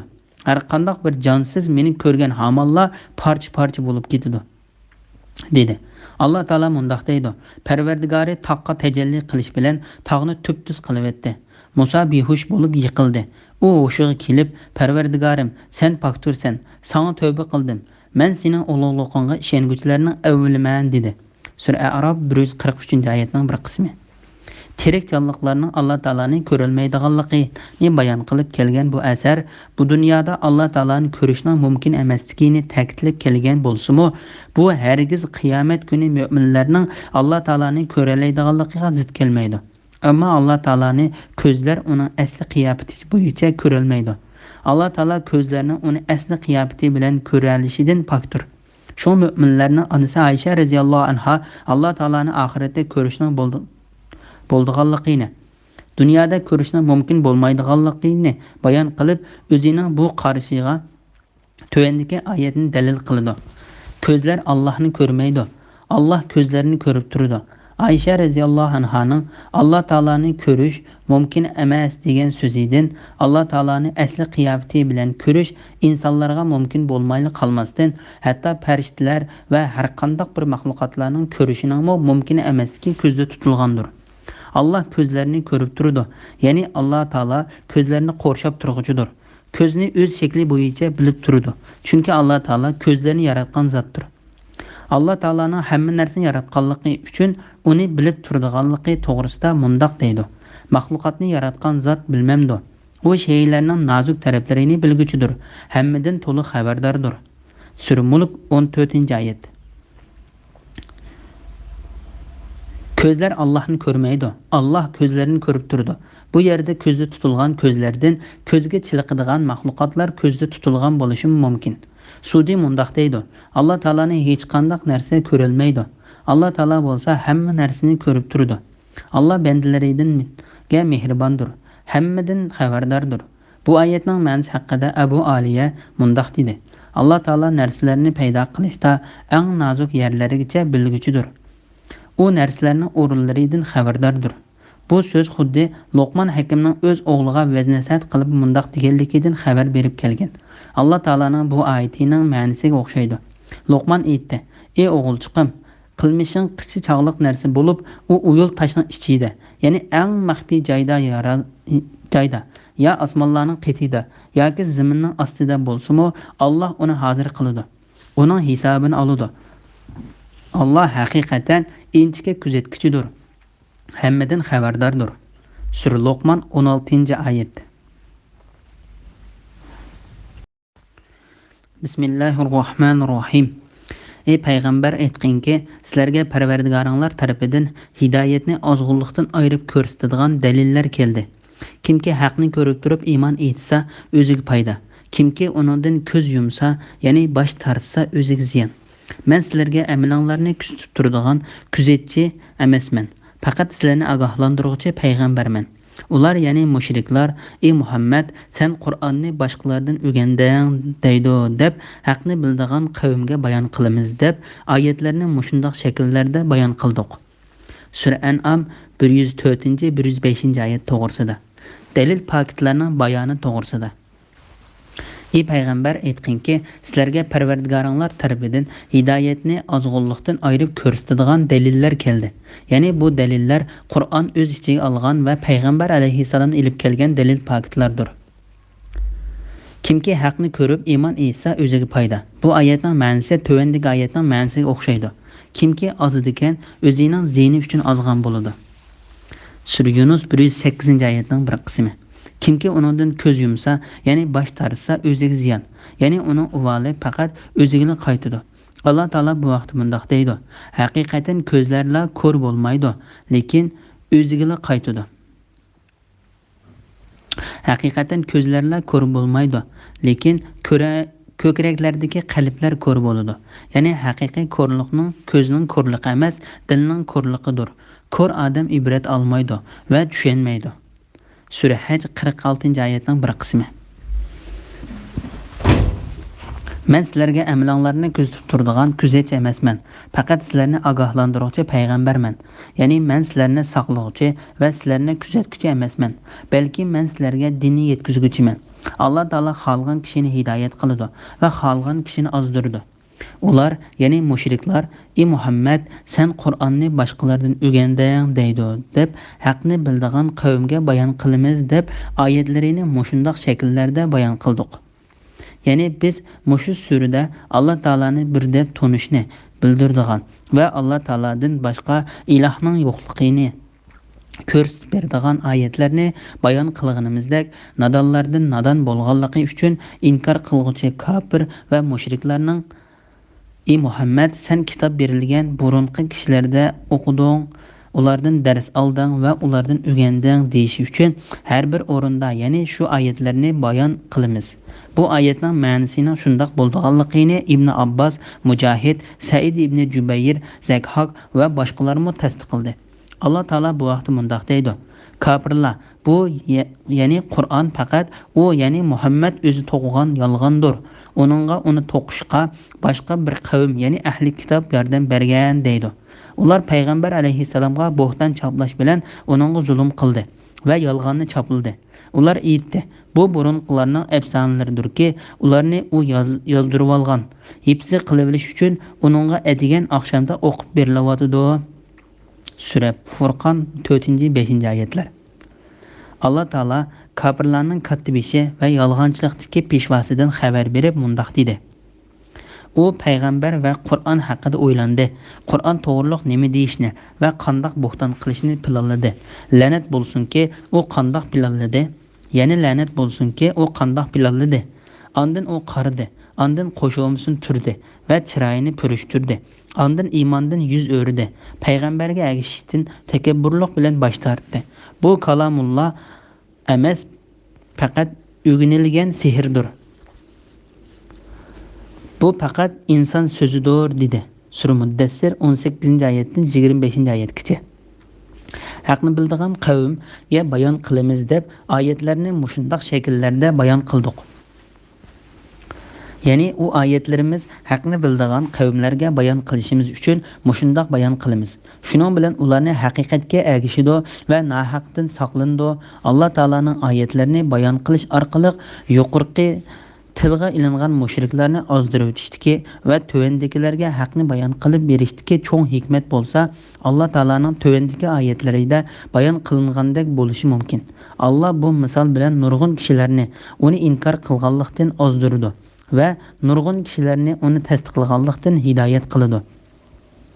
Sura Baqara 26-oyatning bir qismi.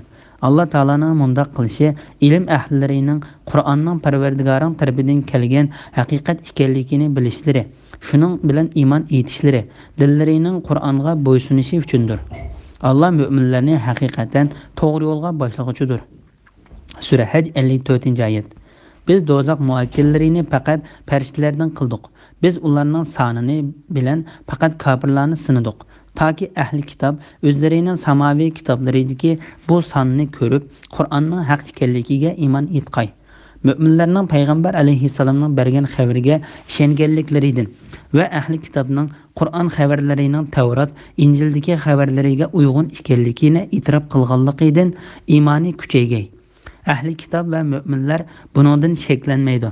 Dillarida kesel barlar, ya'ni munofiqlar, kafirlar bu misoldan Alloh nimani iroda qiladi deydi. Alloh mushunda xolgan odamni gumroh qiladi, xolgan odamni hidoyat qiladi. Parvardigoringning qo'shonini, ya'ni farishtalarning sonining ko'pligini, ularning kuch-quvvatini va ularning yoritilishidagi cho'ngligini faqat u o'zi biladi. Bu, ya'ni Alloh bayon qilgan dozoq faqat insonlar uchun vaz-nasihatdir. Sur Muddessir 31-oyat to'g'risida. Biz mo'minlarga, ya'ni ularning dillariga shifo va rahmat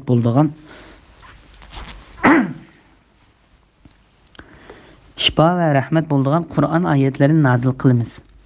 Qur'on kofirlarga ziyondan boshqani iroda qilmaydi. Ya'ni ular Qur'onni tasdiq qilmaganlikdan ularning kufri texim oshidi. Sura Isro 82-oyat. U iymon keltirganlarga hidoyatdir va dillardagi shak shubhaga shifodir. Iymon etmaydiganlarning quloqlari Qur'onni anglashdan eg'irdir. Ya'ni Qur'onning da'vatiga quloq solmaganlarning va uningdan yuz o'rganlarning go'yo quloqlari eg'irdir. Qur'on ularning dillariga ko'rliqdir. Ya'ni ular hidoyat nurini ko'rmaydi. Ayni shular yiroqdan nido qilinuvchilardir. Ya'ni ular haqni qabul qilmaslikda iymonga yiroqdan chaqirilgan musofirning yiroqligidan chaqiriqni anglamagan kishilarga o'xshaydi.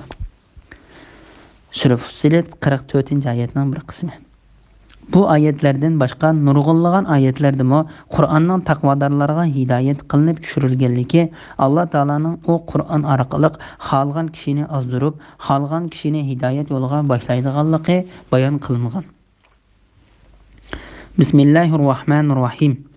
Ey Muhammad, sana Parvardigoring tarafidan vahiy qilingan Qur'onga amal qilgin. Allohdan boshqa ma'bud barhaq yo'qdir. Mushriklar bilan tang bo'lmagin. Agar Alloh ularning hidoyat tepishini xohlasa, ular shirik keltirmaydi.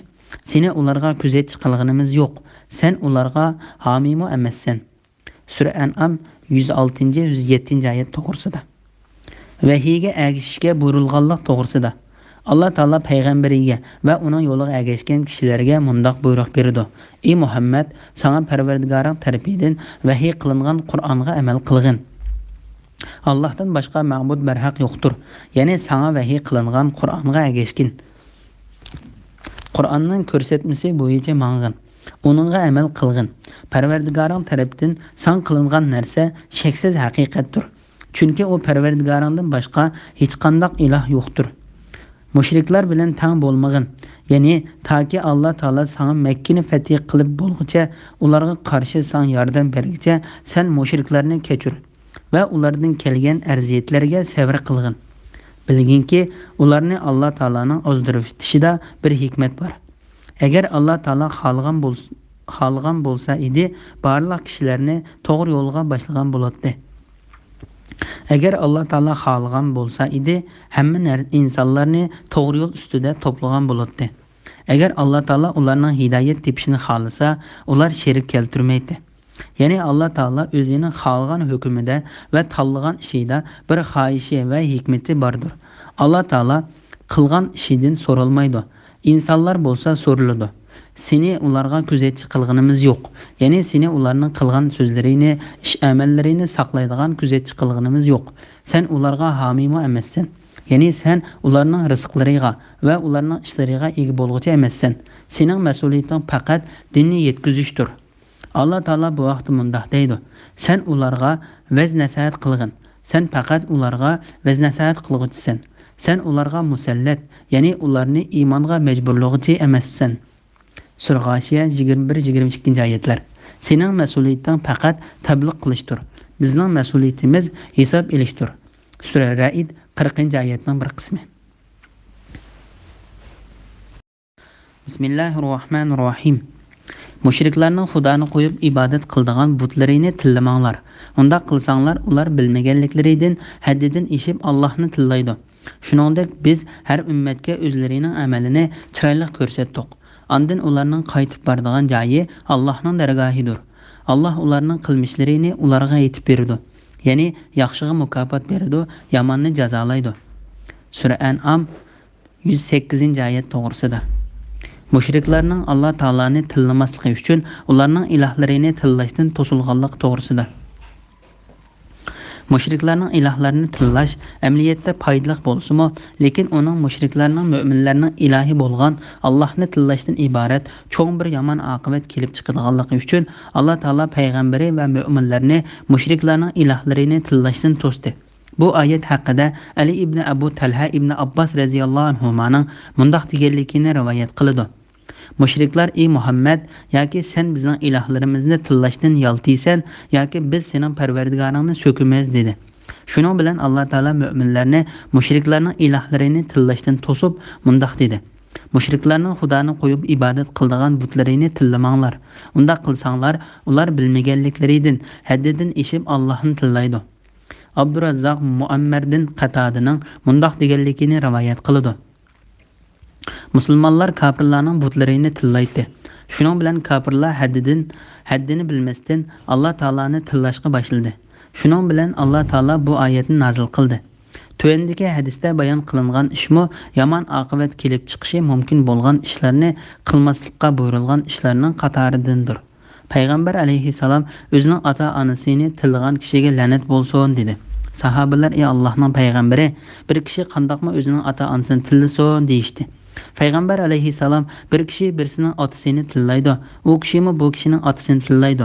Bir kishi boshqa bir kishining onasini tillaydi, u kishimi bu kishining onasini tillaydi" dedi.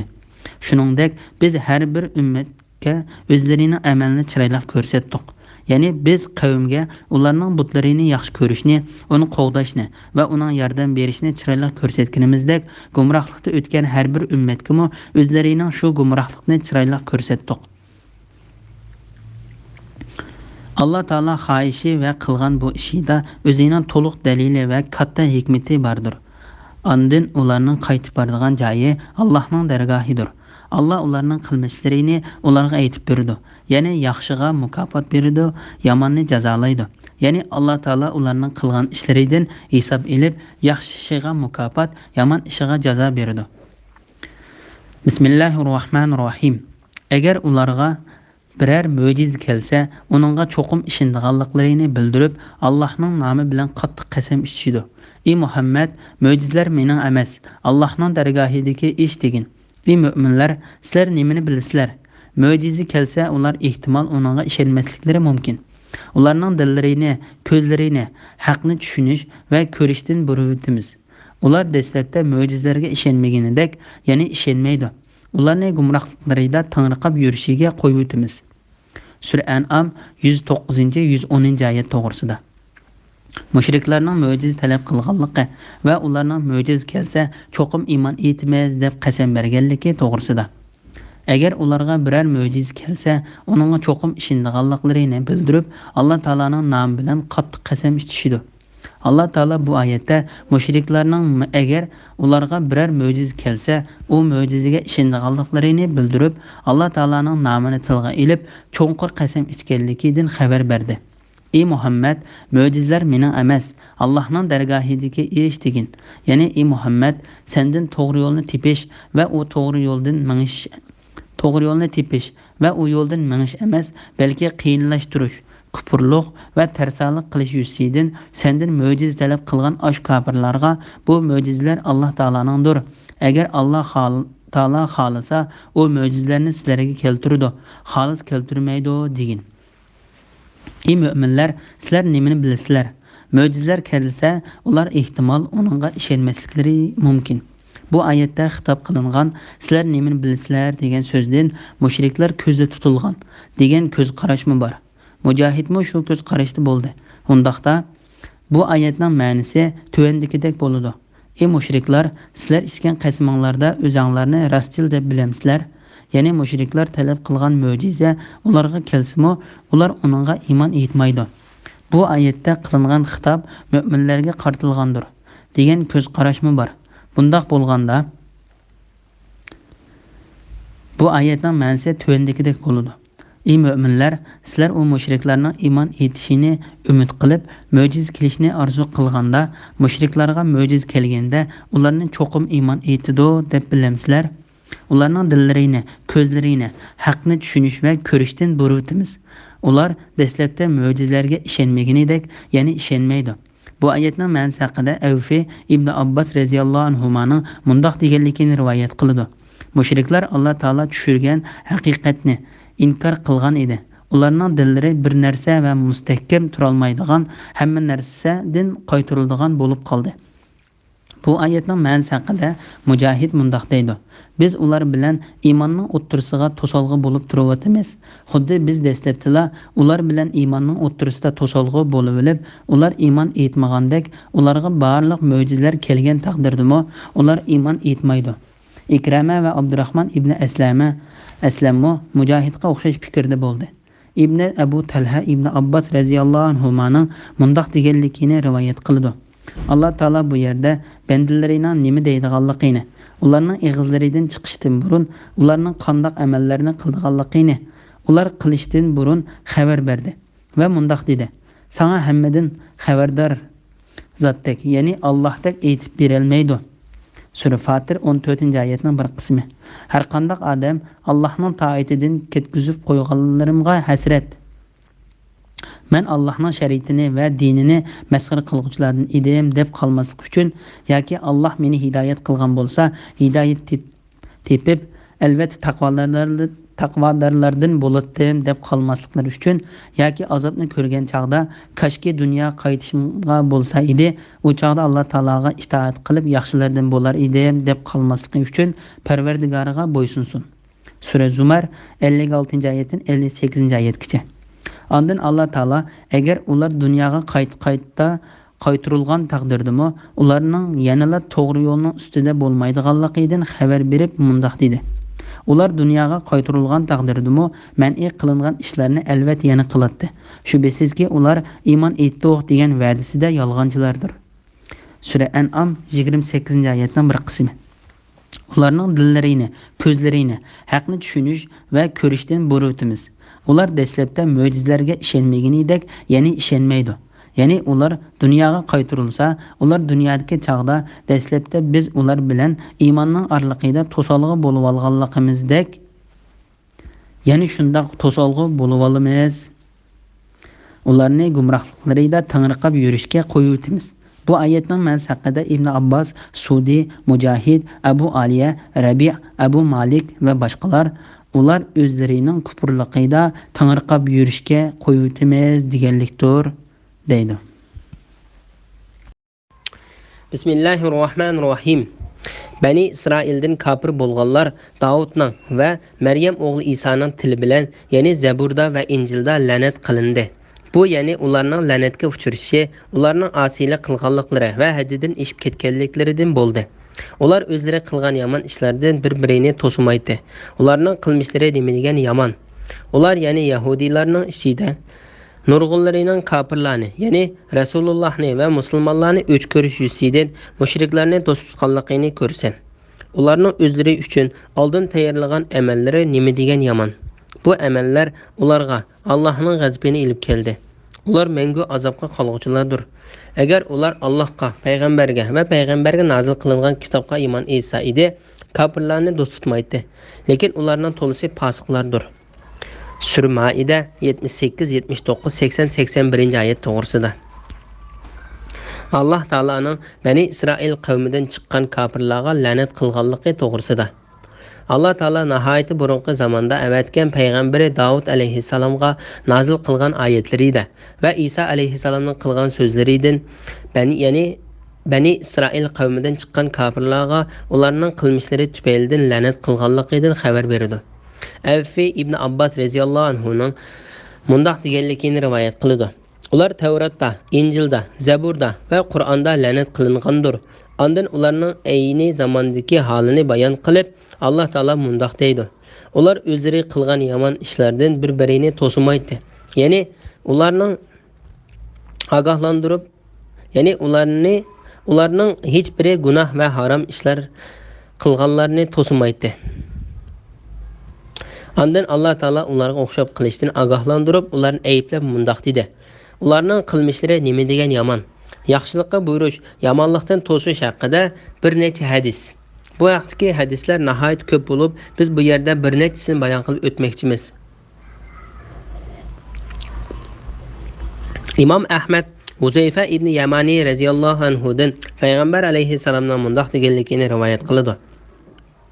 Jinim uning ilkit bo'lgan zot Allohning nomi bilan qasamki, sizlar cho'qim yaxshilikqa buyurilib, yomonlikdan to'saysizlar. Unda qilmasanglar Alloh taolo sizlarga bir azobni avatishi mumkin. Shuningdek keyin Alloh taologa duo qilsanglarmi, duoinglar ijobat bo'lmaydi. Imom Muslim Abu Said Xudri radhiyallohu anhudan payg'ambar alayhissalomning mundoq deganligini rivoyat qiladi. Kimki bir yomon ishni ko'rsa, uni qo'li bilan o'zgartsin. Agar unda qilishga kuchi yetmasa, tili bilan o'zgartsin. Agar uning kuchi yetmasa, qalbida norozi bo'lsin. Qalbida norozi bo'lish bo'lsa, iymonning eng ojiz darajasidir. Imom Abu Davud ibn Umayr radhiyallohu anhudan payg'ambar alayhissalomning mundoq deganligini rivoyat qiladi. Zaminda bir gunoh qilinsa, uni ko'rib uni yomon ko'rgan kishi, ya'ni bir rivoyatda uni ayblagan kishi deyilgan. Shu gunohga qatnashmagan kishiga o'xshashdir. U gunoh qilganini ko'rmay turib uning rozi bo'lgan odam uning qatnashgan bilan o'xshashdir. Imom Abu Davud, ya'ni payg'ambar alayhissalomning sahobalaridan payg'ambar alayhissalomning mundoq deganligini rivoyat qiladi. Kishilar jazolanishga loyiq bo'lmoqcha halok qilinmaydi. Imom Ibn Majah Abu Said Xudri radhiyallohu anhuning mundoq deganligini rivoyat qiladi. Payg'ambar alayhissalom so'zlagan xutbasida mundoq dedi: Bir kishi haqni bilgan ekan, uni kishilarning hayvisidan qo'rqib so'zlamay qolmasin. Ondan Abu Said yig'lab ketdi. Haqiqatan rost, biz nurg'un xato ishlarni ko'rdik-yu, ammo kishilardan qo'rqib so'zlayolmadik dedi. Abu Said payg'ambar alayhissalomning mundoq deganligini rivoyat qiladi. Jihadning eng afzali zolim podshohlarning oldida deyilgan haq so'zdir. Bu hadisni Abu Davud va Tirmizi Ibn Majah qatorliqlar rivoyat qilgan. Munofiqlarni ayblash to'g'risida. Ular ya'ni Yahudilarning ishida nurg'unlarining kofirlarni, ya'ni Rasulullohni va musulmonlarni o'ch ko'rish yusidan mushriklarni do'st tutganligini ko'rsan, ularning o'zlari uchun oldin tayyorlagan amallari nima degan yomon. Bu amallar ularga Allohning g'azabini ilib keldi. Ular mangu azob qoluvchilardir. Bu oyatning ma'nosi haqida Mujohid mundoq deydi: Bu oyatda munofiqlar ko'zda tutilgandir. Bu oyatda munofiqlarning mu'minlarni do'st tutmay, kofirlarni do'st tutib, ularga yaqinchilik qilganligi. Bu ish ularning qalblarida munofiqlik va ikki-yuzlamachilik illatini qoldirganligi. Alloh taolaning ularga ta qiyomat kunigacha g'azab qilganligi ko'rsatilgan. Bu oyat orqali ularning nima uchun ayblanganligini bayon qilib bergan. Ondan keyin ularning qiyomat kunida mangulik azobga duchor bo'lganligidan xabar berib mundoq degan: Agar ular Allohga, payg'ambarga va payg'ambarga nozil qilingan kitobga iymon etsa edi, kofirlarni do'st tutmaydi. Ya'ni ular Alloh taologa, payg'ambarga va Qur'on Karimga haqiqiy ishongan bo'lsa edi, mu'minlarga, payg'ambarga va Qur'onga dushmanlik qilib, kofirlarni yoshirin do'st tutishdek jinoyatni qilmagan bo'ladi. Lekin ularning to'lisi fosiqlardir. Ya'ni ularning ko'p qismi Alloh taolo va payg'ambarga bo'ysunishdan bosh tortganlardir. Alloh taologa tushirgan vahiyni va Qur'on oyatlariga xiloflik qiluvchilardir.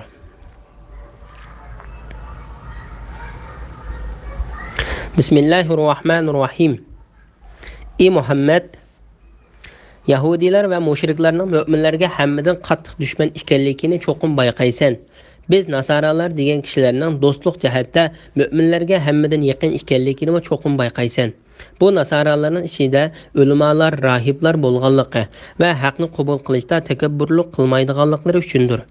Ular payg'ambarga nozil qilingan Qur'onni anglagan chog'larida haqiqatni to'niganliklaridan, ularning ko'zlaridan yosh quyilganligini ko'rsan.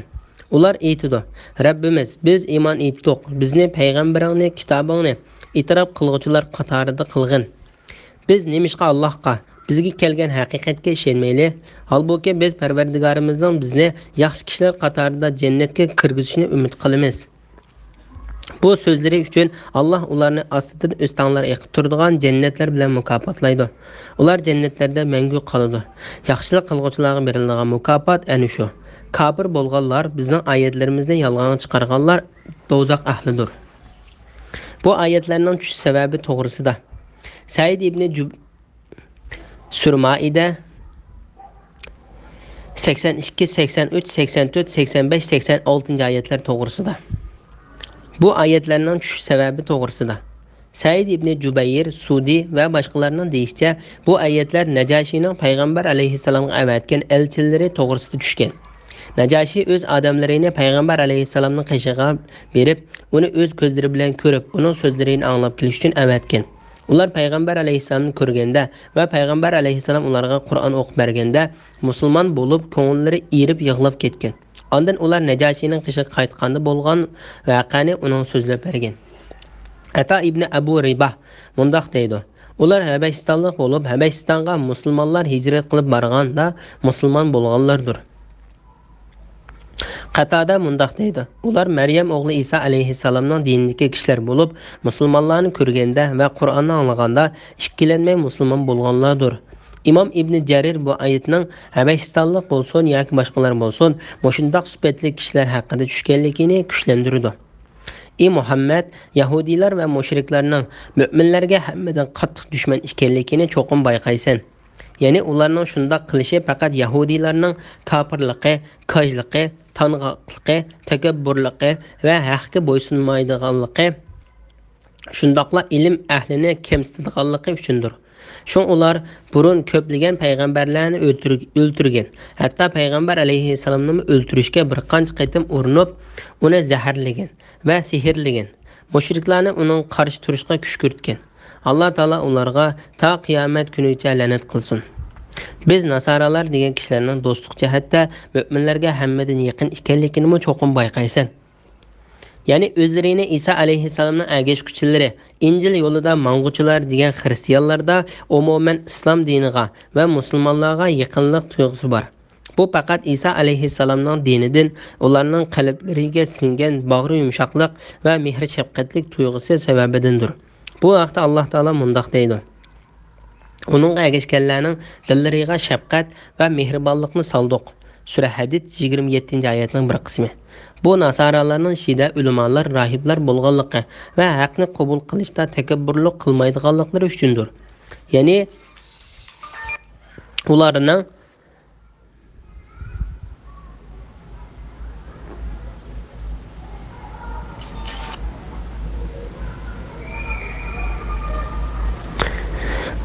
ilmlik, ibodatkor va kamtar ekanligiga ishorat qildi. Ondan Alloh taolo ularni haqqa bo'ysunguchi va agashguchi insofli kishilar deb sifatlab mundaq deydi: ular payg'ambarga nozil qilingan Qur'onni anglagan chog'larida haqiqatni to'niganliklaridan ularning ko'zlaridan yosh quyilganligini ko'rsin. Ya'ni ular Muhammad alayhissalomning payg'ambar qilinib avatilganligi haqidagi bishoratni bilganlikdan aytidi: Rabbimiz, biz iymon etdik, bizni payg'ambaringni, kitobingni e'tirof qiluvchilar qatorida qilgin. Ya'ni bizni uni haq ekanligiga ishonadigan va guvohlik beradiganlardan qilgin. Bu xil sifatdagi xristianlar Alloh taolaning tuvandagi oyatida bayon qilingan xristianlardir. Ahli kitob orasida haqiqatan Allohga iymon keltiradigan, sizlarga nozil bo'lgan kitobga, ya'ni Qur'onga, o'zlariga nozil bo'lgan kitobga, ya'ni Tavrotga va Injilga ishonadiganlar bor. Ular Allohdan qo'rqadi. Sura Al-Imron 199-oyatning bir qismi. Hamda Alloh taolo bu kishilar haqida mundaq deydi: Qur'ondan ilgari biz kitob, ya'ni Injil, Tavrot nozil qilganlar, ya'ni nasoralar va yahudiylarning mu'minlarning Qur'onga ishonadi.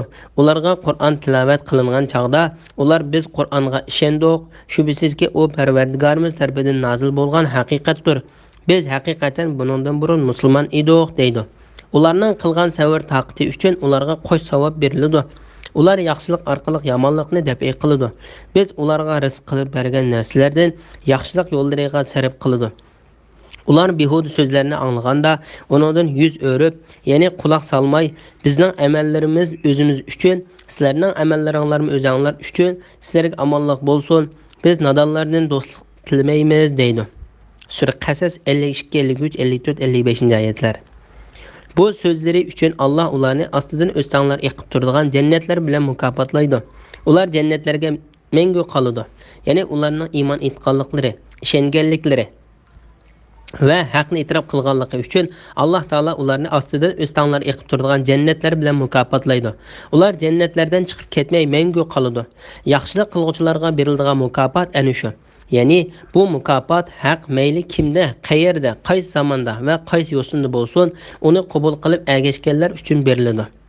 Ondan Alloh taolo badbaxtlarning holini bayon qilib mundoq deydi: Kafir bo'lganlar, bizning oyatlarimizni yolg'onga chiqarganlar do'zax ahlidir.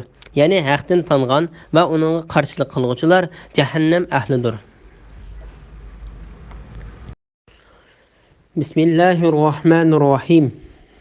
Ey müminler, Allah sizlerge halal kılgan pak narsalarni terki dünya buluş yüzüden özаңlarga haram kılmanglar.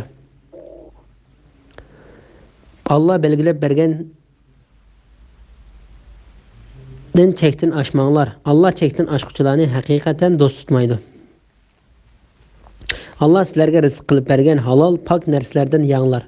Sizler iman etkan Allah'a takvadarlık kılınlar. Sura Maide 87-88 ayet to'g'risida. Islom dinida rahiblikning yo'q ekanligi to'g'risida. Ali ibn Abu Talha ibn Abbasning bundoq deganligini rivoyat qildi.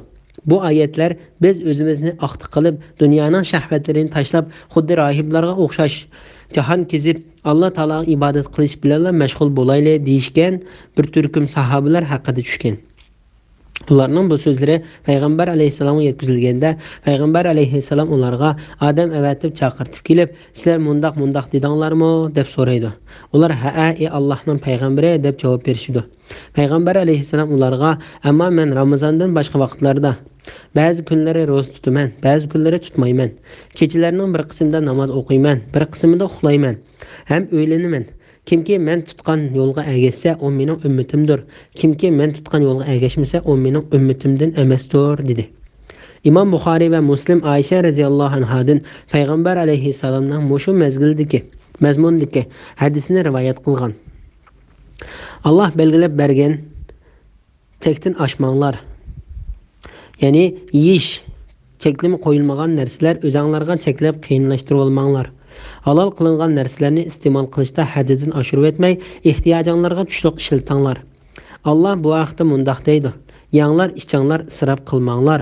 Sura A'rof 31-oyatning bir qismi. Ular ya'ni Alloh yaxshi ko'radigan bandalar xarajat qilganda isrofchilikni qilmaydi, bexillikni qilmaydi, o'tirhol xarajat qiladi. Sura Furqon 67-oyat. Ya'ni Alloh taolo shariatida oshirib etmay yoki kamaytirib etmay, o'tirhol yo'l tutishni belgilagandir. Shu Alloh taolo mundoq deydi: "Ey mu'minlar, Alloh sizlarga halol qilgan pok narsalarni tarki dunyo bo'lish yuzidan o'zinglarga harom qilmanglar. Alloh belgilab bergan chekdan oshmanglar. Alloh chekdan oshquchilarni haqiqatan do'st tutmaydi." Allah sizlarga rizq qilib bergan halol pok narsalardan yanglar. Sizlar iymon etgan Allohga taqvodorlik qilinglar. Ya'ni halol va pok narsalarni yanglar. Barliq ish harakatlarda Alloh taoladan qo'rqinglar. Alloh taolaning buyruqlariga bo'ysunib, uning asiylik qilmanglar. Bismillahirrohmanirrohim. Allah sizlarni sahvanlik bilan qilgan qasminglar uchun javobgarlikka tortmaydi, lekin sizlarni qasdan qilgan qasminglar uchun javobgarlikka tortadi. Bunda qasminglarni buzsanglar, uning kafarati oilanglarga beriladigan o'ttir darajalik tomoq bilan 10 miskinni bir vaqt g'izolantirishdir. Yoki ularga, ya'ni 10 miskinga badanni yuvib turadigan bir qur kiyim berishdir. Yoki bir qul yoki bir cho'rni ozod qilishdir. Kimki bunda qilishga kuchi yetmasa, 3 kun ro'za tutishi lozim. Bu ana shu ichgan qasminglarni buzganliklaringlarning kafaratidir. Qasminglarga rioya qilinglar. Ya'ni kelmas qasam ichmanglar. Sizlarning shukr qilishinglar uchun Alloh oyatlarini sizlarga ana shundoq bayon qiladi. Sura Maida 89-oyat to'g'risida. Maqsadsiz qasam qilish to'g'risida. Biz Sura Baqaraning tafsirida maqsadsiz qilingan qasam haqida to'xtalib o'tgachga bu yerda qayta takrorlamaymiz. Ammo maqsadsiz qasam degan bo'lsa, kishilarning qasam qilishni niyat qilmay, Alloh taolaning nomi bilan qasam qilaman deyishidir. Qasamni buzganning kafarati to'g'risida. Bunda qasminglarni buzsanglar, uning kafarati oilanglarga beriladigan o'ttir darajalik tomoq bilan 10 miskinni bir vaqt g'izolantirishdir. ya'ni miskin va faqirlarga tomoq berildi demoqchidir. Bu oyatning ma'nosi haqida Ibn Abbos, Said ibn Jubayr va Ikrama qatorliqlar bola chaqanglarga yegizadigan tomoqlarning eng obdini beringlar deganlikdir deydi. Yoki ularga, ya'ni 10 miskinga badani yetib turadigan bir qur kiyim berishdir. Ya'ni mayli er yoki ayol kishiga bo'lsin, ularga namoz o'qiganda avrat yerlarini yopqida kiyim-kechak berish deganlikdir. Bu oyatning ma'nosi haqida Avfi ibn Abbos radhiyallohu anhuning mundoq deganligini rivoyat qiladi. Har bir miskinga bir ton yoki bir yaktak berish lozim. Bu oyatning ma'nosi haqida Mujohid eng oddiysi bir kiyim berish lozim. Agar undan ko'p berman desmo o'z ixtiyori deydi. Bu oyatning ma'nosi haqida Hasan, Abu Ja'far, Baqir, Ata, Tavus, Ibrohim Naxai, Hammad ibn Abu Sulaymon va Abu Malik qatorliqlar kiyim-kechak berganda har bir miskinga birdan narsa bo'ladi degan. Yoki bir qul yoki bir cho'rini ozod qilishdir. Ya'ni ozod qilinadigan qul musulmon qul bo'lish shartdir. Buning dalili Imom Malik ibn Shafi'i va Imom Muslimning rivoyatidir. Muslimning Muaviya ibn Hakamdan rivoyat qilgan hadisidir. Bu hadisda mundoq deb kelgan: Muaviya ibn Hakamga bir qul ozod qilish kerak bo'lib qolganda, u bir qariq dedekni payg'ambar alayhisalomning oldiga elib keldi. Va bu dedekni ozod qilsam durust bo'lamdi deb so'raydi. Payg'ambar alayhisalom u dedekdan Alloh qayerda deb so'raydi. U dedek osmonda deb javob berdi. Payg'ambar alayhisalom yana men kim deb so'raydi. U dedek sen Allohning payg'ambari deb javob berdi. Buni anglagan payg'ambar alayhisalom Muaviyaga u mo'min ekan, ozod qilsang bo'ladi deydi. Ozod qilinadigan qulning musulmon qul bo'lishining kerakligi Shafi'i mazhabidagilarning ko'z qarshidir.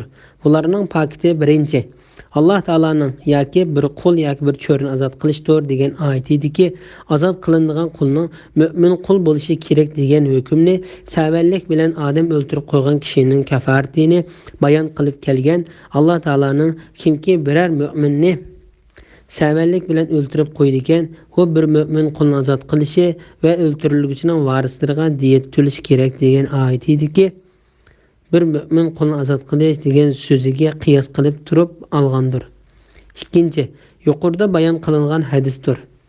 Ammo Imom Abu Hanifaning mazhabidagilarning ko'z qarashicha qasamning kafaratida ozod qilinadigan qulning cho'qim mo'min qul bo'lishi shart emas. Ozod qilinadigan u qul mayli musulmon yoki kofir bo'lsin, faqat ozod qilinsa qasamning kafarati ado bo'ladi. Bularning pakiti birinchi Alloh taolo savallik bilan odam o'ldirish, qilgan qasamni buzutish va ayolni onasiga o'xshatib silib gunohlarining kafarati uchun qul ozod qilishga buyurdi. Bu gunohlarning ba'zisiga kafarat uchun ozod qilinadigan qulning mo'min qul bo'lishi shart qiladi. Masalan, savallik bilan odam o'ldirib qo'yish gunohiga o'xshash. Ba'zilariga ozod qilinadigan qulning mo'min qul bo'lishini shart qilmadi. Masalan, qasamini buzgan va ayolni onasiga o'xshatib solgan gunohlarga o'xshash.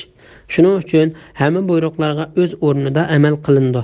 Ya'ni savallik bilan odam o'ldirib qo'yg'ichi kafarat uchun cho'qim oyatda deyilgandek mo'min qul ozod qilishi kerak. Qasamni buzganligining kafarati uchun Alloh taolo faqat bir qul ozod qilishga buyurib, u qulning mo'min yoki kofir qul bo'lishidan shart qilmadi. Shu qasamning kafarati uchun ozod qilinadigan qul mo'min qul bo'lmasimi bo'ladi. Bu yana bir jihatdan Shafi'iylarning yuqoridagi qiyosan chiqargan hukmi qiyos qilishning shariatiga to'liq to'shmaydi. Chunki qiyos qilishning bir sharti qiyos qilmoqchi bo'lgan oyat, qiyos qilinmoqchi bo'lgan oyatning hukmini o'z ichiga olmasligi kerak. Ammo Alloh taolaning qasamning kafarati bayon qilib kelgan yoki bir qul yoki bir cho'rni ozod qilishdir degan oyati Alloh taolaning savallik bilan odam o'ldirib qo'yg'ichining kafaratini bayon qilib kelgan. Kimki biror mo'minni savallik bilan o'ldirib qo'ydi ekan, u bir mo'min qulni ozod qilishi va o'ldirilguchining varislariga diyet to'lish kerak degan oyatiga qiyos qilib olmoqchi bo'lgan hukmni o'z ichiga oladi. Ya'ni qasamning kafaratini bayon qilib kelgan oyat ozod qilinadigan qul mo'min yoki kofir bo'ladi deb aniq demadi. Shu mayli ozod qilinadigan qul mo'min yoki kofir bo'lsin, ozod qilingan bo'lsa, qasamning kafaratida qul ozod qilishga buyurib kelgan oyatning hukmiga amal qilingan bo'ladi.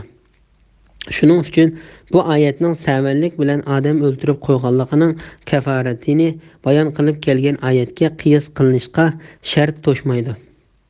Bu oyatni bir-biriga qiyos qilishga bo'lmaslikning yana bir sababi shuki, garchi bu ikki oyatning qo'l ozod qilish degan hukmi bir bo'lsa-mu, lekin sabablari boshqa-boshqadir. Bu sabablar shuningdan iboratki, biri savallik bilan odam o'ltirib qo'yish, yana biri bo'lsa qasamida turmaslikdir. Endi bu yerda dalil qilingan yuqoridagi hadisga kelsak, qul ozod qilmoqchi bo'lgan sahobalarga cho'qim bir qulni emas, balki bir mo'min qulni ozod qilish bo'lib qolgan. Shunga o'ylagan dedekni payg'ambar alayhissalomning yoniga elib kelib, u dedekning mo'min yoki mo'min emasligini bilib boqmoqchi bo'lgan. Yuqoriqilar qasamning kafarati uchun tanlashga bo'ladigan 3 xil yo'l bo'lib, qasamni buzgan kishi bu 3 xil yo'lning mayli qaysi birini tanlasin, butun olimlarning birlikka kelgan fikri bo'yicha kafaratni ado qilgan bo'ladi. Oyatda kafarat berish tartibini ason yo'ldan, ya'ni miskinlarga tamoq berishdan boshladi. Chunki tamoq berish kiyim kiygizishdan oson, kiyim kiygizish bo'lsa qul ozod qilishdan oson. Agar qasamni buzgan kishi yuqorqi 3 ishning birini qila olmasa, kafarat uchun 3 kun ro'za tutsa bo'ladi. Chunki Alloh taolo mundaq degan: kimki bundaq qilishga kuchi yetmasa, 3 kun ro'za tutishi lozim. Bu oyatni Ubay ibn Ka'b, Abdullah ibn Mas'ud va ularning shogirdlari orqa-orqadan 3 kun ro'za tutdi degan ma'noni beradigan uslub bilan o'qigan. Bu xil o'qilishi usuli ko'pchilik o'qib kelayotgan 7 xil o'qish usulidan bo'lmasa-mu, lekin eng oddiysi bir yoki 2 sahobadan rivoyat qilingan hadis yoki sahobalarning tafsiri bo'lishi mumkin. Buning har ikkisi payg'ambar alayhissalomdan bevosita anglagan hadis darajasida turadi. Bu Anas shu iskin qasming 4 mazhab olimlari, imomlari qasamning kafarati uchun tutadigan 3 kun ro'zani orqa-orqadan tutamdi yoki bo'lib tutamizmi, tutsin bo'lamdi deb deganda masala ustida ixtiloflashib qoldi. Imom Malik ro'zani orqa-orqa tutsimi bo'ladi dedi. Uning dalili Alloh taolaning 3 kun ro'za tutish lozim degan oyatidir. Imom Abu Hanifa va Imom Ahmad ibn Hanbal ro'zani orqa tutadi deydi. Ularning dalili Ubay ibn Ka'b, Abdullah ibn Mas'ud va shogirdlarining bu oyatni orqa-orqadan 3 kun ro'za tutadi degan ma'noni beradigan uslub bilan o'qiganligidir. Biz yuqorida deb o'tganimizdek, bu payg'ambar alayhissalomdan bevosita anglagan hadis darajasida turadigan hadis yoki tafsirdir. Bu masalada Imom Shafiyning 2 xil ko'z qarashi bo'lib, bir xili Imom Maliknikiga, yana bir xil Imom Abu Hanifa bilan Imom Ahmad ibn Hanbalning ko'z qarashiga o'xshash.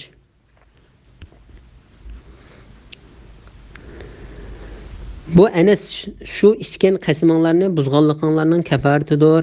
Ya'ni bu qasamning shariatda belgilangan kafaratidir. Qasamlarga rioya qilinglar, ya'ni kelmas qasam ichmanglar. Bu oyatning ma'nosi haqida Ibn Jarir qasamlarni buzsanglar kafarat bermay tashlab qo'ymanglar. Sizlarning shukr qilishinglar uchun Alloh oyatlarini sizlarga ana shundoq bayon qiladi. Bismillahirrohmanirrohim.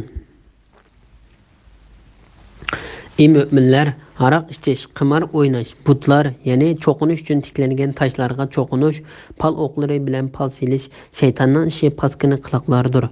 Vaqtga erishishinglar uchun shaytonning ishidan yiroq bo'linglar. Shayton aroq, qimor orqali oranglarda dushmanlik, adovat tug'dirmoqchi. Sizlarni namozdan va Allohni yod etishdan to'smoqchi bo'ladi. Sizlar endi aroqdan, qimordan yanmamsizlar. Allohga va payg'ambarga itoat qilinglar. Ularga muxolifatchilik qilishdan hazar qilinglar. Agar itoat qilishdan bosh tortsanglar, bilinglarki, rasulimizning mas'uliyati faqat ochiq tabliq qilishdir. Iymon etgan va yaxshi amallarni qilgan kishilar harom qilinmagan narsalarni yesa hech gunoh bo'lmaydi. Qachonki ular harom narsalardan saqlansa, iymonda va yaxshi amallarida izchil bo'lsa, undan harom qilingan narsalardan, ya'ni saqlansa va harom deb e'tiqod qilsa, undan harom qilingan narsalardan davomli saqlansa va yaxshi ishlarni qilsa, Alloh yaxshi ish qiluvchilarni do'st tutadi. Sura Maida 90, 91, 92, 93 oyat to'g'risida. Aroq bilan qimorning harom qilinganlik to'g'risida. Bu oyatlarda Alloh taolo mo'min bandalarini aroq ichishdan, qimor o'ynashdan to'sdi. Ali radhiyallohu anhuning shaxmat o'ynashmi qimardir deganligi rivoyat qilindi. Ata, Mujahid, Tavus qatorliqlar qimarning tusini olgan har qanday kichik bolalarning yangoq urishtirib va tuxum chekib o'ynashdek ishlarning hammasi bu oyatga cheklangan qimarning turlari ichiga kirdi. Islom kelishdan burungi davrda arablar qimor o'ynaydi. Islom kelgandan keyin Alloh taolo ularni bundoq past qilmishlardan to'sdi. Tiklangan toshlar va pal o'qlari to'g'risida İbn Abbas, Mujahid, Ata, Said ibn Jubayr va Hasan qatorliqlar tiklangan toshlar va pal o'qlari to'g'risida to'xtalib, tiklangan toshlar islom kelishdan burungi arablarda qurbonlik qilinadigan mollarini ilib kelib oldiga qo'yib bo'g'izlaydigan toshlardir. Pal o'qlari bo'lsa pal selishga ishlatiladigan o'qlardir deydi. Ey müminler, aroq ichish, qimor o'ynash, butlar, ya'ni cho'qinish uchun tiklangan toshlarga cho'qinish, pal o'qlari bilan pal selish shaytonning ishi, paskini qiliqlardir. Bu oyatning ma'nosi haqida Ali ibn Abu Talha ibn Abbosning mundoq deganligini rivoyat qiladi. Bu ishlar Alloh taolaning g'azablantiradigan shaytonning qiliqlaridandir. Bu oyatning ma'nosi haqida Ibn Jubayr bu ishlar gunoh ishlardandir dedi. Zayd ibn Aslam shaytonning eng yomon ishlaridandir dedi. Baxtga erishishinglar uchun shaytonning ishidan yiroq bo'linglar. Bu oyat kishilarni haroqdan yiroqlashishga qilgan rag'batlantirishdir va shayton haroq, qimor orqali oranglarda dushmanlik, adovat tug'dirmoqchi, sizlarni namozdan va Allohni yod etishdan to'smoqchi bo'ladi. Sizlar endi haroqdan, qimordan yonmamsizlar degan oyat bo'lsa, kishilarni ogohlantirish va ularni qo'rqitish uchundir. Haroqning cheklanganligini bayon qilib kelgan hadislar to'g'risida İmam Ahmad Abu Hurayra radhiyallohu anhuning mundoq deganligini rivoyat qiladi. Aroq 3 bosqichga bo'linib harom qilindi. Payg'ambar alayhisalom Madinaga kelgan mezgilda kishilar aroq ichishib, qimor o'ynashib yurishdi. Ular bu ishning hukmi to'g'riliq Payg'ambar alayhisalomdan so'raganda Alloh taolo: "Ey Muhammad, sendan haroq va qimor to'g'risida so'rashdi. Sen ularga buning har ikkilisida cho'ng gunoh va kishilarga ozg'in moddiy foyda bor, lekin ulardagi gunoh foyda qaraganda texmi cho'ng" degan. Ular sendan nimani sadiq qilish to'g'riliq so'raydi. Ehtiyojidan ortiqni sadiq qilinglar degan. Dunyo va oxiratning ishlarini tafakkur qilishinglar uchun Alloh o'z oyatlarini sizlarga shundoq bayon qiladi. Sura Baqara 219-oyatning bir qismi. Kishilar bu oyat bizga aroqni harom qilib etmadi, faqat buning har ikkisida cho'ng gunoh va kishilarga ozg'ina moddiy foyda bor deb ko'rsatdi. Deyishib, yana aroqni ichib yuraverdi. Bundoq qilish toki kunlarning birida muhojirlardan bir kishi hamrohlariga shom namoziga imom bo'lib namoz o'qiganda oyatni almashtirib xato o'qigan voqelik yuz berganligicha davomlashdi. Bu chog'da Alloh taolo ma'nosi burungi oyatdan qattiqroq bo'lgan: "Ey mu'minlar, sizlar mast bo'lsanglar, nim da'vat qilinglarni bilganinglarcha namozga yaqinlashmanglar" degan oyat nozil qilindi. Sura Nisa 43-oyatning bir qismi. Bu oyatdan keyin kishilar aroq ichib yurishdi, lekin namozga mastlik holatida kelmaydi. Bir mezgil o'tgandan keyin Alloh taolo: "Ey mu'minlar, aroq ichish, qimor o'ynash, butlar, ya'ni cho'qinish uchun tiklangan toshlarga cho'qinish, pal o'qlari bilan pal selish shaytonning ishi, paskini qiliqlardir. Baxtga erishishinglar uchun shaytonning ishidan yiroq bo'linglar" din iborat aroqdan qattiq pozitsiyada to'sgan oyat nozil qilindi. Shu chog'da kishilar: "Ey Parvardigorimiz, bo'ldi, biz aroqni tashladik" deyishdi.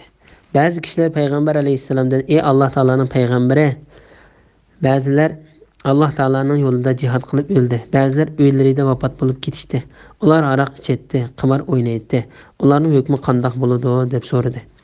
Alloh taolo ularning savoliga javoban: "Iymon etgan va yaxshi amallarni qilgan kishilar harom qilinmagan narsalarni yesa, ichsa, hech gunoh bo'lmaydi. Qachonki ular harom narsalardan saqlansa, iymonida va yaxshi amallarda izchil bo'lsa, ular harom qilingan narsalardan ya'ni saqlansa va harom deb e'tiqod qilsa, undan harom qilingan narsalardan davomli saqlansa va yaxshi ishlarni qilsa, Alloh yaxshi ish qilguvchilarni do'st tutadi" degan oyatni nozil qildi. Bu vaqtda payg'ambar alayhissalom aroq va qimorning harom qilinishi agar ular hayot vaqtida bo'lgan bo'lsa, ularni cho'qin sizlarga o'xshash tashlaydi dedi. İmam Ahmedning rivoyat qilishicha, Umar radhiyallohu anhu: "Ey Parvardigorim, aroq haqida bizga qanoatlanarli bir hukmni bayon qilib bersang" deb tilaydi. Ondan Alloh taolaning: "Ey Muhammad, sendan aroq va qimor to'g'risida so'rashdi. Sen ularga buning har ikkilsa cho'ng gunoh va kishilarga ozgina moddiy foydam bor, lekin ulardagi gunoh foyda qaraganda texmi cho'ng degan. Sura Baqara 219-oyat degan oyat nozil qilindi. Bu oyat nozil qilingandan keyin payg'ambar alayhissalomning muazzinlari namozga azon tovlab, namozga kelinglar degan chaqiriqdan keyin namozga mast holatda kelmanglar deb qo'shib tovlaydi. Bu oyat Umar roziyallohu anhuga o'qib berilganda, Umar roziyallohu anhu yanala ey Parvardigorimiz, bizga haroq haqida qanoatlanarlik aniq bir hukmni bayon qilib bersang deb tiladi. Shuning bilan ey mu'minlar, haroq ichish, qimar o'ynash, butlar, ya'ni cho'qinish uchun tiklangan tashlarga cho'qinish, pal o'qlari bilan pal silish shaytonning ishi paskini qiliqlardir. Baxtga erishishinglar uchun shaytonning ishidan yiroq bo'linglar. Shayton haroq, qimar orqali oranglarda dushmanlik, adovat tug'dirmoqchi. Sizlarni namozdan va Allohni yod etishdan to'smoqchi bo'ladi. Sizlar endi haroqdan, qimardan yonmamsizlar degan oyat nozil qilindi. Umar chaqirtilib kelib, bu oyat uning o'qib berildi. Sizlar endi haroqdan, qimardan yonmamsizlar degan yerga kelganda Umar yondoq deydi. Bu hadisni Imom Tirmiziy, Nasai va Abu Davud qatorliqlar shunday rivoyat qilgan. Imom Buxoriy va Muslim Umar roziyallohu anhu mu'minlarning boshlig'i bo'lib turgan mezgilda payg'ambar alayhissalomning munbiriga chiqib kishilarga mundoq deganligini rivoyat qildi. Ey xaloyiq, haroqni harom qilgan oyatlar nozil qilindi. Haroq uzum, xurmo, hasal, bug'doy, arpa qatorliq 5 turlik narsadan yasaladi. Issa aqlni ketkizadigan har qanday narsa haroqdir. Imom Buxoriy Abdullah ibn Umar roziyallohu anhumaning mundoq deganligini rivoyat qildi. Haroq harom qilingan shu chog'larda Madinada 5 turlik haroq bor bo'lib, uning ichida uzum arqi yo'q deyarlik edi. Imom Ahmad Anas roziyallohu anhuning mundoq deganligini rivoyat qildi. Men Abu Talhaning uyida Abu Ubayda ibn Jarrah, Ubay ibn Ka'b va Suhayl ibn Bayda qatorliq kishilarga haroq quyib berayotdim. Ular mast bo'lib qolayli degan edi. Musulmonlardan biri kelib, sizlar haroqning harom qilinganligini bilmadinglarmi deb so'radi. O'ltirganlar biz surishti qilib ko'raylik deb javob berishdi. Endi menga ey Anas, ko'zdan qolgan haroqni to'kib et, kishilar haroq ichmaydigan bo'libdi dedi. Ko'zdagi xorma arqi edi. Shu chog'larda Madinaliklar haroqni xormidan yasaydi. Bu hadisni Imom Buxoriy va Imom Muslim rivoyat qilgan. Yana bir rivoyatda Anas roziyallohu anhu mundoq deganligini rivoyat qilindi. Haroq harom qilingan chog'da men Abu Talhaning uyida kishilarga xormidan yasalgan haroq quyib berayotdim. Dal shu chog'da birisining tovlagan ovozi anglandi. Abu Talha meni chiqib qarab biqishga buyurdi. Chiqib qarasam bir chakarchi haroq harom qilindi deb tovlab o'tiribdi. To'kib o'tilgan haroqlar Madina ko'chalarida eqishga boshlabdi. Abu Talha bu ahvolni uqib haroq olib chiqib to'kib et dedi. Men haroqni to'kib etdim. O'ltirgan kishilarning ba'zilari palon pokunlar ichgan haroqlari qo'rsoqlarida qolgan holda o'lib ketgan edi. Ularning hukmi qandoq bo'lar deydi. Allah Taala bu vaqtda iymon etgan va yaxshi amallar qilgan kishilar harom qilinmagan narsalarni yesa hech gunoh bo'lmaydi. Qachonki ular harom narsalardan saqlansa, iymonida va yaxshi amallarida izchil bo'lsa, ondan harom qilingan narsalardan ya'ni saqlansa va harom deb e'tiqod qilsa, ondan harom qilingan narsalardan davomli saqlansa va yaxshi ishlarni qilsa, Alloh yaxshi ish qiluvchilarni do'st tutadi degan oyatni nozil qildi. Ibn Jarir Anas roziyallohu anhuning mundoq deganligini rivoyat qildi. Men Abu Talha, Abu Ubayda ibn Jarrah, Abu Dujana, Muaz ibn Jabal va ibn Suhayl ibn Bayza qatorliqlarga xormining g'orisi bilan qiqidan aralashtirib yasalgan haroqni quyib berayotdim. Bu haroqning ta'sirida ularning boshlari aylanishga boshlaganda men haroq harom qilindi deb jakarlagan ovoz angladim. Shuning bilan darhol haroqlar to'kilib ko'zlar chiqildi. Bu yerda o'ltirganlar ba'zilari tahorat oldi, ba'zilari g'usl qildi.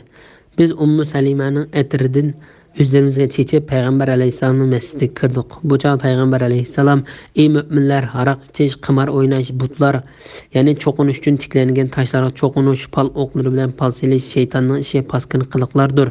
Baxtga erishishinglar uchun shaytonning ishidan yiroq bo'linglar. Şeytan aroq, qimar orqali aranglarda dushmanlik, adovat turg'izmoqchi. Sizlarni namozdan va Allohni yod etishdan to'smoqchi bo'ladi. Sizlar endi aroqdan, qimardan yanmamsizlar degan oyatni o'qiyotdi. Aradan bir kishi: "Ey Allohning payg'ambari, bundan ilgari aroq ichib o'lib ketganlarning hukmi qanday bo'ladi?" deb so'radi. Shu chaqda Alloh taolo iymon etgan va yaxshi amallarni qilgan kishilar harom qilinmagan narsalarni yesa hech gunoh bo'lmaydi. Qachonki ular harom narsalardan saqlansa, iymonida va yaxshi amallarda izchil bo'lsa, ondan harom qilingan narsalardan yana saqlansa va harom deb e'tiqod qilsa, ondan harom qilingan narsalardan davomli saqlansa va yaxshi ishlarni qilsa, Alloh yaxshi ish qiluvchilarni do'st tutadi degan oyatni nozil qildi. Keyingi bir mezgilda bir kishi Qatadadan: "Sen bu voqelikni Anasdan anglaganmi?" deb so'raganda Qatada "Ha" deb javob bergan. Yana bir kishi Anasdan: "Sen bu hadisni Rasululloh payg'ambar alayhissalomdan anglaganmiding?" deb so'raganda Anas "Ha, angladim." yoki faqat yolg'on so'zlamaydigan bir kishidan, ya'ni payg'ambar alayhissalomni demoqchi, "Angladim. Biz yolg'onmi aytmaydiq. Biz ham yolg'on aytishni bilmaydiq" dedi. İmam Ahmad Abdullah ibn Ömer radhiyallohu anhudan payg'ambar alayhissalomning mundoq deganligini rivoyat qiladi. Aroq aloqador mundoq 10 narsaga la'nat qilindi. U bo'lsa aroqning o'zi, uni ichguchi, quyib berguchi, sotquchi, setib olguchi, aroq siqquchi, siqtirguchi, yo'tkuvchi, yo'tkitguchi. İmam Ahmad Abdullah ibn Ömer radhiyallohu anhuning mundoq deganligini rivoyat qiladi. Payg'ambar alayhissalom tugunlarning egilgan berish uchun chiqdi. Men uning bilan birga chiqib, o'ng tarafida mangdim. Abu Bakr radhiyallohu anhu kelib bizga qo'shildi. Men payg'ambar alayhissalomning o'ng tarafini uning uchun qoldirib, so'l tarafga o'tib mangdim. Azroq o'tgandan keyin Umar radhiyallohu anhu bizga qaytildi. Men uning payg'ambar alayhissalomning so'l tarafini berib, ular bilan birga mangdim. Biz mengib tugining egilga kelsak, egilda bir tulumda aroq bor ekan. Payg'ambar alayhissalom buni ko'rib, meni qing'roq ilib kelishga buyurdi. Men shu kungacha qing'roqning nimaligini bilmaydim. Qing'roqni ilib keldim. Payg'ambar alayhissalom qing'roq bilan tulumni kesib, aroqni to'kib o'tdi va mundoq dedi: "Aroq uni ichguchi, quyib berguchi, sotquchi, setib olguchi, yo'tkuvchi, yo'tkatguchi. Aroq yasug'uchi, yasatquchi va pulni yeguchidan iborat hammasiga la'nat qilindi." İmam Bayhaqi Saidning mundoq deganligini rivoyat qildi. Aroq haqida 4 oyat tushdi. Said yuqoridagi hadisni bayon qilib va yana mundoq bir ishni so'zlab berdi. Ansariylardan birisi bizni tamoq taklif qildi. Bu ziyofat aroq harom qilinishdan burun bo'lgan ish edi. Biz aroq ichishib, tanishib, o'zaro o'zimizni maqtashib, faxrlanishga boshladik. Ansariylar biz avzaldurmiz dedi. Muhojirlar biz avzal dedi. Talash tartish avjiga chiqqanda bir ansariy tugining so'nkini ilib burnimga birini qo'ydi. Shuning bilan burnim puchuq bo'lib qoldi. Bu sabab bilan Alloh taolo: "Ey mu'minlar, aroq ichish, qimor o'ynash, butlar, ya'ni cho'qinish uchun tiklangan tashlarga cho'qinish, pal o'qlari bilan pal selish shaytonning ishi, paskin qiliqlardir. Baxtga erishinglar uchun shaytonning ishidan yiroq bo'linglar. Shayton aroq, qimor orqali aranglarga dushmanlik, adovat tug'dirmoqchi, sizlarni namozdan va Allohni yod etishdan to'smoqchi bo'ladi. Sizlar endi aroqdan, qimordan yanmamsizlar" degan oyat nozil qildi. Bu hadisni Imom Muslim rivoyat qilgan. İbn Abu Hatim Abdullah ibn Amirning mundoq deganligini rivoyat qiladi. Alloh taolaning: "Ey mu'minlar, aroq ichish, qimor o'ynash, butlar, ya'ni cho'qinish uchun tiklangan tashlarga cho'qinish, pal o'qlari bilan pal selish shaytonning ishi, paskin qiliqlardir. Baxtga erishinglar uchun shaytonning ishidan yiroq bo'linglar. Shayton aroq, qimor orqali aranglarga dushmanlik, adovat tug'dirmoqchi, sizlarni namozdan va Allohni yod etishdan to'smoqchi bo'ladi. Sizlar endi aroq, qimordan yanmamsizlar" degan oyati Tavratda mundoq shaklda bayon qilingan. Alloh taolo haqiqatan xato ishlarni yo'qotish, o'yin tomosha qilish, usul o'ynash, ud, dob, tambur va sunay chilish, she'r o'qish qatorliqlarni cheklash uchun Tavratni tushirdi. Aroqning ta'mi ochiqdir. Alloh taolo o'zining katta nomi bilan kimki aroq harom qilingandan keyin ichsa, qiyomat kuni men uni ichadigan ussizlik yo'q, chanqigan holda tashlab qo'yman. Kimki aroq harom qilingandan keyin uni tashlasa, men uni qiyomat kuni jannatda sharob bilan sug'urman deb qasam ichdi. İmam Shafi'i Abdullah ibn Ömer radhiyallohu anhudan payg'ambar alayhissalomning mundoq deganligini rivoyat qiladi. Kimki bu dunyoda aroq ichib, bu qilmishdan tavba qilmasa, oxiratda mukofot uchun berilgan sharobdan quruq qoladi. Bu hadisni Imom Buxoriy va Muslim rivoyat qilgan. İmam Muslim Abdullah ibn Ömer radhiyallohu anhudan payg'ambar alayhissalomdan mundoq deganligini rivoyat qiladi. Har qanday mast qiluvchi narsa haroqdir va har qanday mast qiluvchi narsa haromdir. Kimki haroq ichib tavba qilmay, haroq kechlik oldidan o'lib ketsa, oxiratda jannatning sharoblaridan icholmaydi. Abdurrahman Osman ibn Affan radhiyallohu anhuning mundoq deganligini rivoyat qiladi. Haroqdan yiroq bo'linglar, chunki haroq hamma yomonliklarning beshidir. Burunqi zamonda bir obid kishi o'tgan bo'lib, u hech kimga aralashmay ibodat bilan shug'ullangan. Yo'ldan chiqqan bir ayol uni nihoyat yaxshi ko'rib qopti va dedikini avatib, sizni guvohchi bo'lib berish uchun chaqiramiz debdi. U abid dedek bilan u ayolni uyiga beribdi. U har bir eshikdan kirganda dedek eshiklarni ichini taqab qo'yibdi. Ichkariga uyga kirganda nihoyat chiroyli bir ayol bor bo'lib, qishda bir kichik bola, o'g'il bola bilan bir ko'p haroq bor ekan. U ayol u kishiga Alloh nomidan qasamki, men seni guvoh bo'lib berishim uchun chaqirtmadim. Balki men seni ya men bilan ko'ngil ichishga, ya bu balani o'ltirishga, ya bu haroq ichishga chaqirdim debdi. U abid zina qilishdan va balani o'ltirishdek ishdan haroq ichishni yengil bilib, haroq ichidi. Ondan u mast bo'lib qolib, hiliq ayol bilan zina qilibdi. Ham hiliq kichik balani o'ltirib o'tibdi. Shunga haroqdan yiroq turinglar, chunki haroq bilan iymon hech qachon petisholmaydi. İmam Ahmed ibn Abbas radhiyallohu anhumaning mundoq deganligini rivoyat qiladi. Haroq harom qilinganda ba'zi kishilar: "Ey Allohning payg'ambari, bundan burun haroq ichib o'lib ketgan qarindoshlarimizning ahvoli qanday hukm qilindi?" deb so'radi. Shuning bilan Alloh taolo iymon etgan va yaxshi amallarni qilgan kishilar harom qilinmagan narsalarni yesa, issa hech gunoh bo'lmaydi.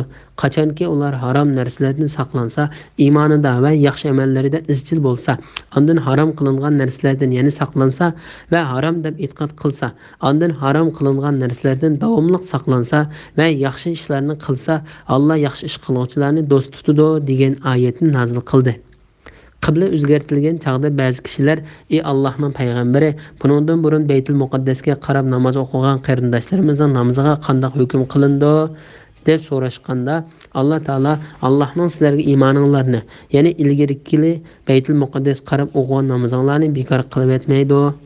Sura Baqara 143-oyatning bir qismi degan oyatni nozil qildi. Abdullah ibn Mas'ud radhiyallohu anhu mundoq deydi: Alloh taolaning iymon etgan va yaxshi amallarni qilgan kishilar harom qilinmagan narsalarni yesa, issa hech gunoh bo'lmaydi. Qachoniki ular harom narsalardan saqlansa, iymonida va yaxshi amallarida izchil bo'lsa, ondan harom qilingan narsalardan yana saqlansa va harom deb e'tiqod qilsa, ondan harom qilingan narsalardan davomli saqlansa va yaxshi ishlarni qilsa, Alloh yaxshi ish qiluvchilarni do'st tutadi degan oyati tushganda, payg'ambar alayhissalom menga: "Ey Abdullah, seningmi shularning qatoridan ekanliging bishorat berildi" dedi.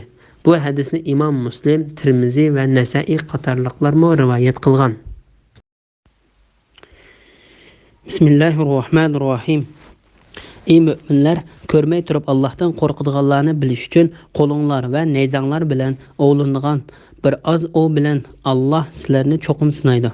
Kimki buningdan keyin haddidan ozsa, ya'ni ihromda turib ovlasa, u qiynovchi azobga duchor bo'ladi. Ey mu'minlar, sizlar ovlagan hayvonlarni ihromda yoki haramda turib o'ltirmanglar.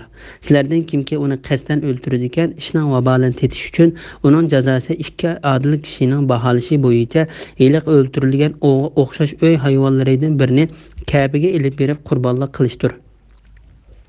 Yoki kafarat berish yusidan miskinlarga osh berishdir. Yoki har miskinga beradigan oshning baravariga bir kun ro'za tutishdir. O'tganki gunohni, ya'ni bu oyat tushishdan burun ihromda turib o'ltirgan bo'lsanglar, buni Alloh afv qildi.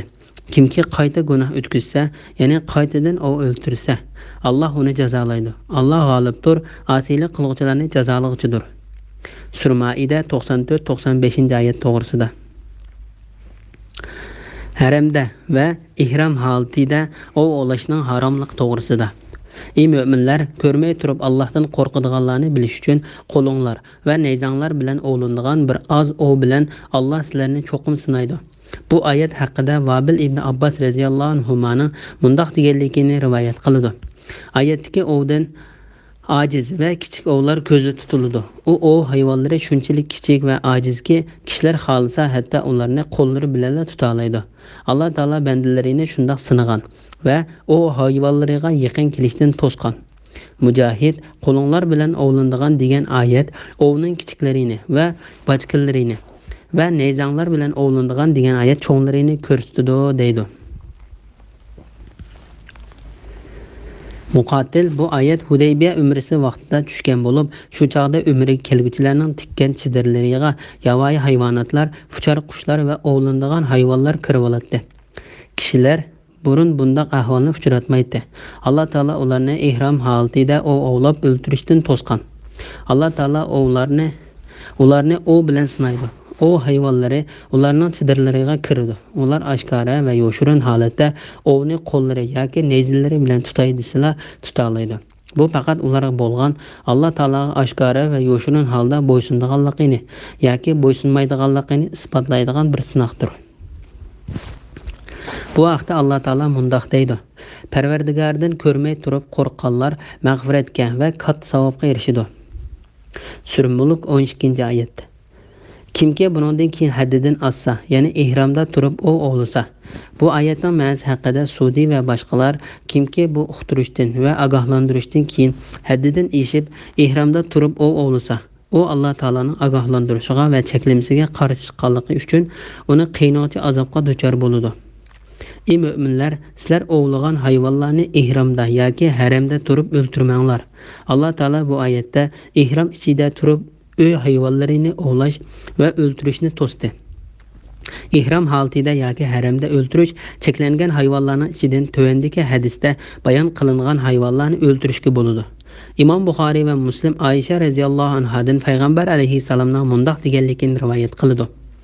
Qağa, sa, chayon, chashqon va g'aljir itdan iborat bu 5 turlik ziyonli hayvon mayli haramning ichida yoki boshqa joyda bo'lsin, fuchirgan hayvon o'ltiriladi. İmam Buxoriy va Muslim Abdullah ibn Umar radhiyallohu anhudan payg'ambar alayhissalomning mundaq deganligini rivoyat qiladi. Qağa, sa, chashqon, chayon va g'aljir itga o'xshash 5 turlik hayvonni ihromdagi odam o'ltirsa gunoh bo'lmaydi. Ayyub Nafi'dan Abdullah ibn Umar radhiyallohu anhuning yuqoridagidek deganligini rivoyat qiladi. Hamda Ayyub o'zining Nafi'dan yiloncho deb so'raganda, Nafi' uningga yilonni o'ltirishda shak yo'q, ham ixtilofmi yo'q deb javob berganligini bayon qiladi. Bo'ra, yilpiz, yo'lvassa, shuningga o'xshash yirtqich hayvonlarmi g'aljir itga o'xshashlar o'ltirishga bo'ladigan hayvonlarning qatoriga kirdi. Abu Said mundaq deydi: Kishilar payg'ambar alayhissalomdan ihrom bog'lagan kishi qanday hayvonlarni o'ltirish bo'ladi deb so'raganda, payg'ambar alayhissalom yilon, chayon, chashqon, sa va yirtqich hayvonlarni o'ltirish bo'ladi. Qağa o'ltirilmasdan etib yaralandiriladi yoki qochirib etildi dedi. Bu hadisni Abu Davud va Tirmiziy va Ibn Majah qatorliqlar rivoyat qilgan. Haramda yoki ihromdagi holatida ovlovchilarga beriladigan jazo to'g'risida. Sizlardan kimki uni qasddan o'ltiradigan ishning vabolini tetish uchun uning jazosi 2 adil kishining baholishi bo'yicha yiliqi o'ltirilgan o'g'ga o'xshash uy hayvonlaridan birini Ka'baga ilib berib qurbonlik qilishdir. Bu oyatning ma'nosi haqida Mujohid mundaq deydi: Oyatdagi qasddan degan so'zdan qasddan ovlagan va ovlovchi o'zining ihromdagi holatini unutib qolganligi ko'zda tutiladi. Ammo o'zining ihromdagi holatida ekanligini unutib qolmagan holatda qasddan ovlasa, ovlovchining gunohi to'lam bilan yo'g'il bo'lmagadek darajada og'ir bo'lib, ihromi bekor bo'lib ketadi deb deydi.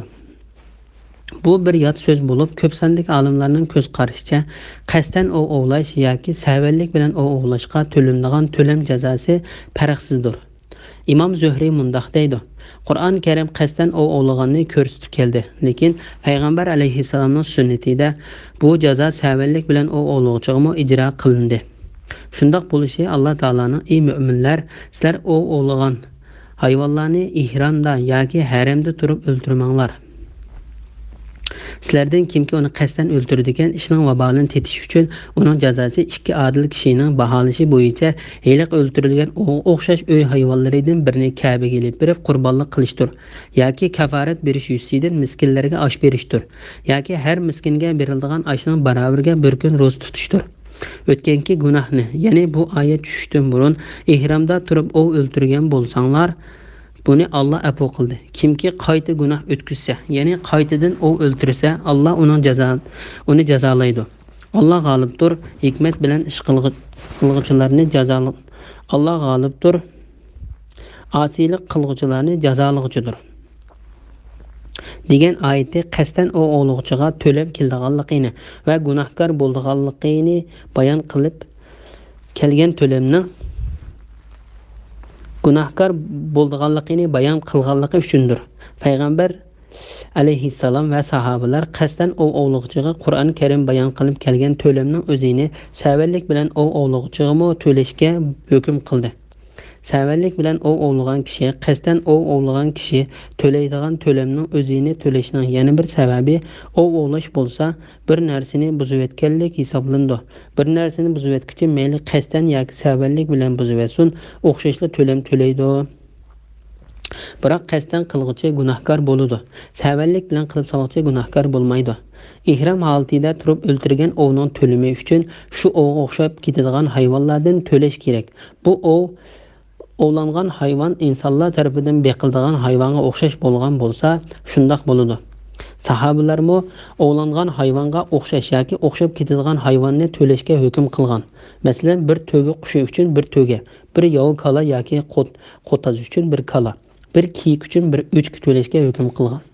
Imom Bayhaqi Ibn Abbosning navoda ovlangan ovning o'xshashi bo'lmasa, shu ovning qimmatidagi pulni Makkaga olib berib sadiqa qilishga hukm qilganligini rivoyat qiladi.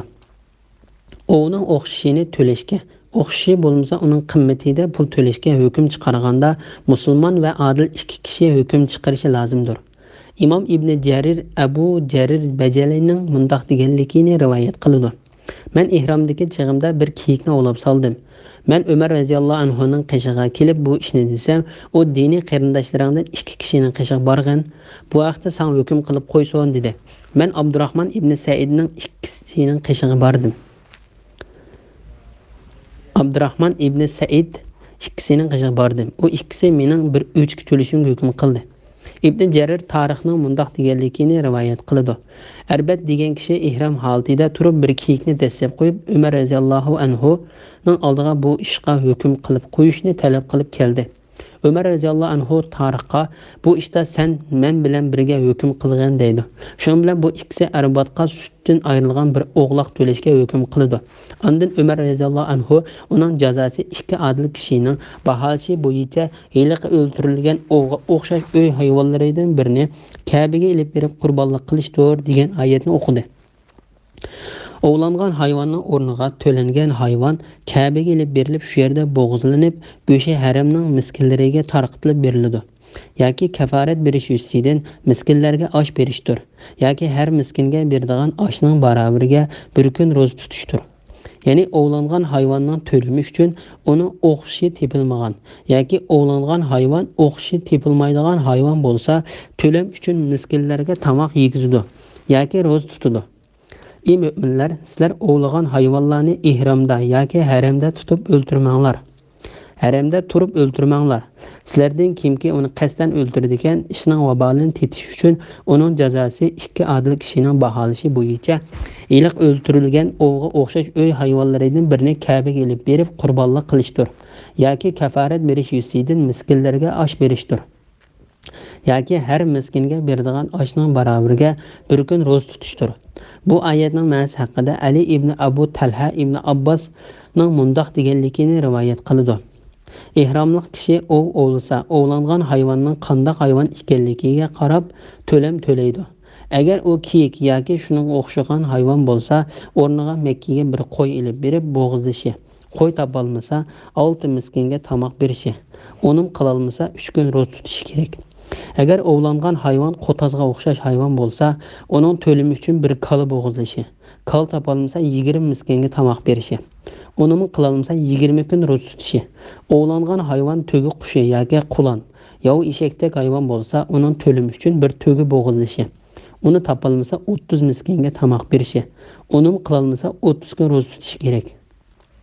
Buni İbn Abu Hatem ve İbn Cerirler mi rivayet kılgan bulup, bazı rivayetlerde miskinlerge toygudek tamak berildi deyilgen. Bunda kılış Allah Taala'nın emrige xilaflık kılgıçını kılgan hükümnün cezasını tartış üçündür. Ötkenki günahni, yani bu ayet düştün burun ihramda turup o öldürgen bolsanglar, bunu Allah afu kıldı. İslam dini kelgendeyken Allah Taala'nın şeriatiga ergişip günah işlerini taşlagıçlarının burunqi günahlarını Allah kechirib o'tadi. Kimki qayta günah ötküzse, yani qaytadan o öldürse, Allah onu jazolaydi. Allah g'olibdir. Asiylik qiluvchilarni jazolag'uchidir. Yani kimki bu xil günah işlerini İslam şeriati cheklangandan keyin bilib turib qilsa, Allah Taala uningdan intiqom oladi. Allah g'olibdir va intiqom olg'uchidir. İbn Cerir mundaq deydi: "Men atadan Allah Taala'nın o'tganki günahni, yani bu ayet düştün burun ihramda turib o o'ltirgan bolsanglar, buni Allah afu qildi degan oyatining ma'nosi nima degan boludu deb so'radim. Ata Allah Taala afu qilgan bu gunohlardan islom dini kelishdan burun qilib salgan gunohlar ko'zda tutiladi degan bo'ladi dedi. Men yana Allah Taolaning kimki qayta gunoh o'tkazsa, ya'ni qaytadan o o'ltirsa, Allah uni jazolaydi. Allah g'olibdir, asiylik qiluvchilarni jazolaydidir degan oyatining ma'nosi desam, ata kimki musulmon bo'lgandan keyin, ya'ni ihromda turib o o'lsa, Allah Taala uningdan intiqom oladi va to'lam to'ltadi degan bo'ladi dedi. Men qayta gunoh qilg'uchiga qarta muayyan bir jazo bormi deb so'radim. Ata yo'q dedi. Men davlat boshlig'ining uni jazolash huquqi bormi desam, ata yo'q. Ihromda ovlash bir kishining o'zi bilan Alloh taolaning o'tirisidagi gunohdir. Shunga u kishi to'lam to'lisli bo'ladi dedi. Bu hadisni Ibn Jarir mundaq rivoyat qiladi. Bu haqda Ibn Jubayr va Ata qatorliqlar mundaq deydi: Alloh taolo u kishidan to'lam to'lishi orqali intiqom oladi. Salaf va xalaf olimlarining ko'p qismi ihrom holatidagi odam qachonli bo'lmasin o'lsa to'lam to'lishi vojib bo'ladi. Uning birinchi, ikkinchi yoki uchinchi qatam bo'lishining hech qanday bir farqi yo'qdir. Shundaqla o'ning qasddan yoki savallik bilan bo'lganning hech farqi yo'qdir deydi. Allah g'olibdir, asiylik qiluvchilarni jazolag'uchidir. Bu oyatning ma'nosi haqida Ibn Jarir mundaq deydi: Alloh taolo o'z hukmronligida hech kimning cheklishiga uchirmaydi. Birisidan intiqom olishdan uni hech kim to'siy olmaydi. Jazolanmoqchi bo'lsa, jazolashdan uni hech kim to'siy olmaydi. Chunki barliq mavjudotlarning hammasi uning maxluqotidir. Jazo berish yoki mukofotlash uning haqqidir. Alloh taolo hech kim zo'rlik ishlatilmaydigan, hech kimning cheklanishga uchirmaydigan katta izzat egasidir. Asiylik qilg'uchining qilgan asiyligiga qarta jazo bergichidir. Bismillahirrohmanirrohim. Sizlarning va yo'lovchilarning manfaatlanishi uchun sizlarga dengiz hayvonlari, dengizdan chiqadigan yemekliklar halol qilindi. Madomiki sizlar ihromda yoki haramda ekansizlar, quruqliq hayvonlarini ovlash sizlarga harom qilindi. Sizlar qiyomat kuni dargohiga to'planadigan Allohdan qo'rqinglar. Alloh Baytul Haram bo'lgan Ka'bani, haj iyini, hajda qilinadigan Qurbanlıqның alameti sübutida boyunlarına belge isilgan tögülerini, insanlarning dunyo va oxiratlik ishlarining tutqusi qildi. Bu Allohning osmondagi va zimindagi narsalarni bilib turadiganligini va Allohning har shayini bilguchi ekanligini sizlarning bilishinglar uchundir. Bilinglarki, Allohning azobi qattiqdir. İtaat qiluvchilarga Alloh nihoyat mag'firat qiluvchidir, nihoyat mehribondir. Payg'ambarning mas'uliyati faqat tabliq qilishdir. Alloh sizlarning oshkora va yoshirin qilib yurgan ishlaringlarni bilib turadi. Sura Maida 96, 97, 98, 99 oyat to'g'risida. Ihrom holatidagi kishilarga dengiz ovlarining halol qilinganligi to'g'risida. Sizlarning va yo'lovchilarning manfaatlanishi uchun sizlarga dengiz hayvonlari, dengizdan chiqadigan yemekliklar halol qilindi. Bu oyatning ma'nosi haqida Said ibn Musayyib va Said ibn Jubayr qatorliqlar bu oyatda kelgan dengiz hayvonlari degan so'zdan dengizdan yangi tutilgan dengiz hayvonlari va dengizdan chiqadigan yemekliklar degan oyatidan dengiz hayvonlaridan oziqlik uchun quritib ilinganini ko'zda tutildi dedi. İbn Abbas radhiyallohu anhu bu oyatda kelgan dengiz hayvonlari degan so'zdan dengiz hayvonlaridan dengizdagi tirik tutilganlari va dengizdan chiqadigan yemekliklar degan so'zdan dengiz hayvonlaridan o'lik holatda suv yuziga laylab qolganlarini ko'zda tutildi deydi.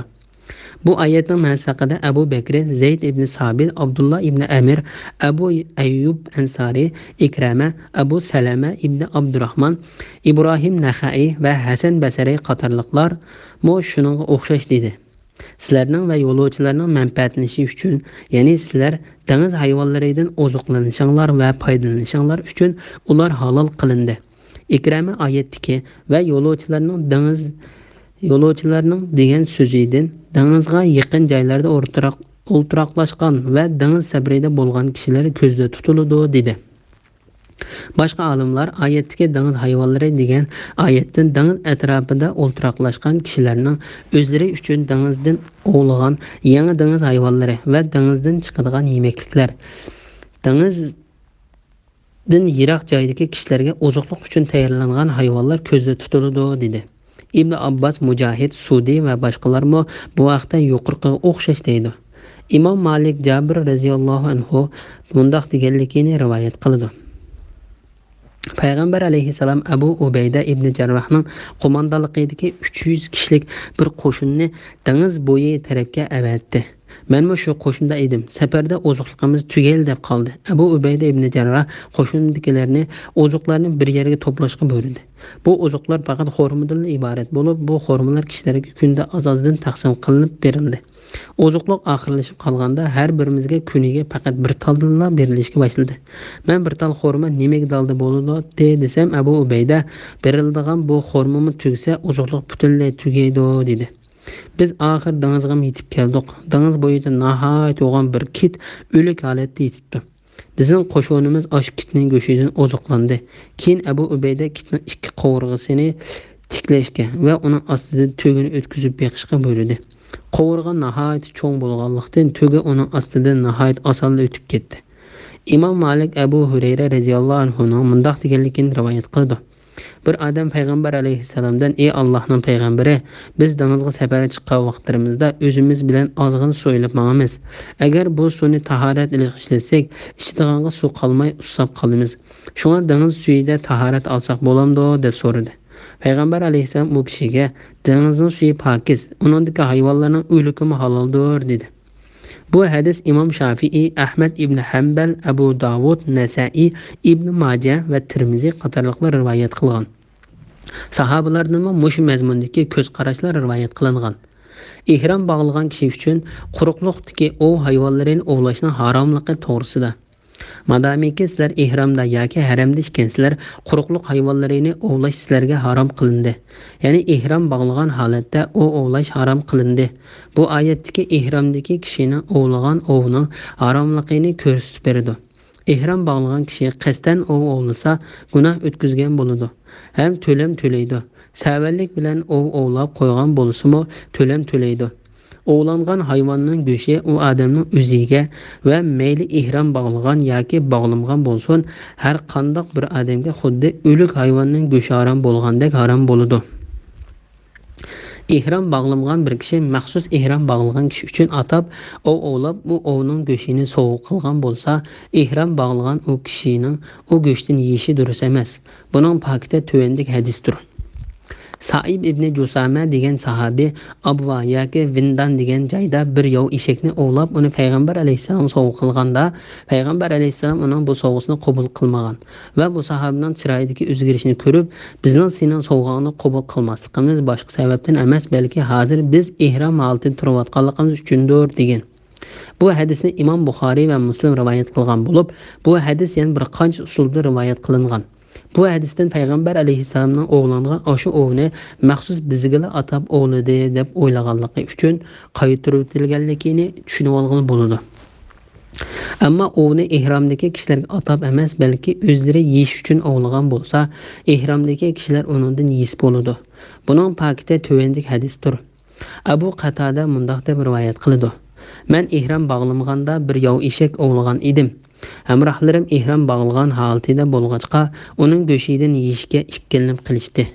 Keyin biz payg'ambar alayhissalomdan so'rag'animizda, payg'ambar alayhissalom sizlardan birisi u hayvonni uningga ko'rsatib qo'ygan yoki ovlashda uningga yordamlashganmi deb so'radi.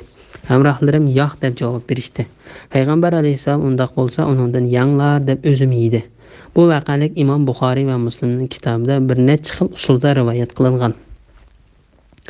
Sizlar qiyomat kuni dargohiga to'planadigan Allohdan qo'rqinglar.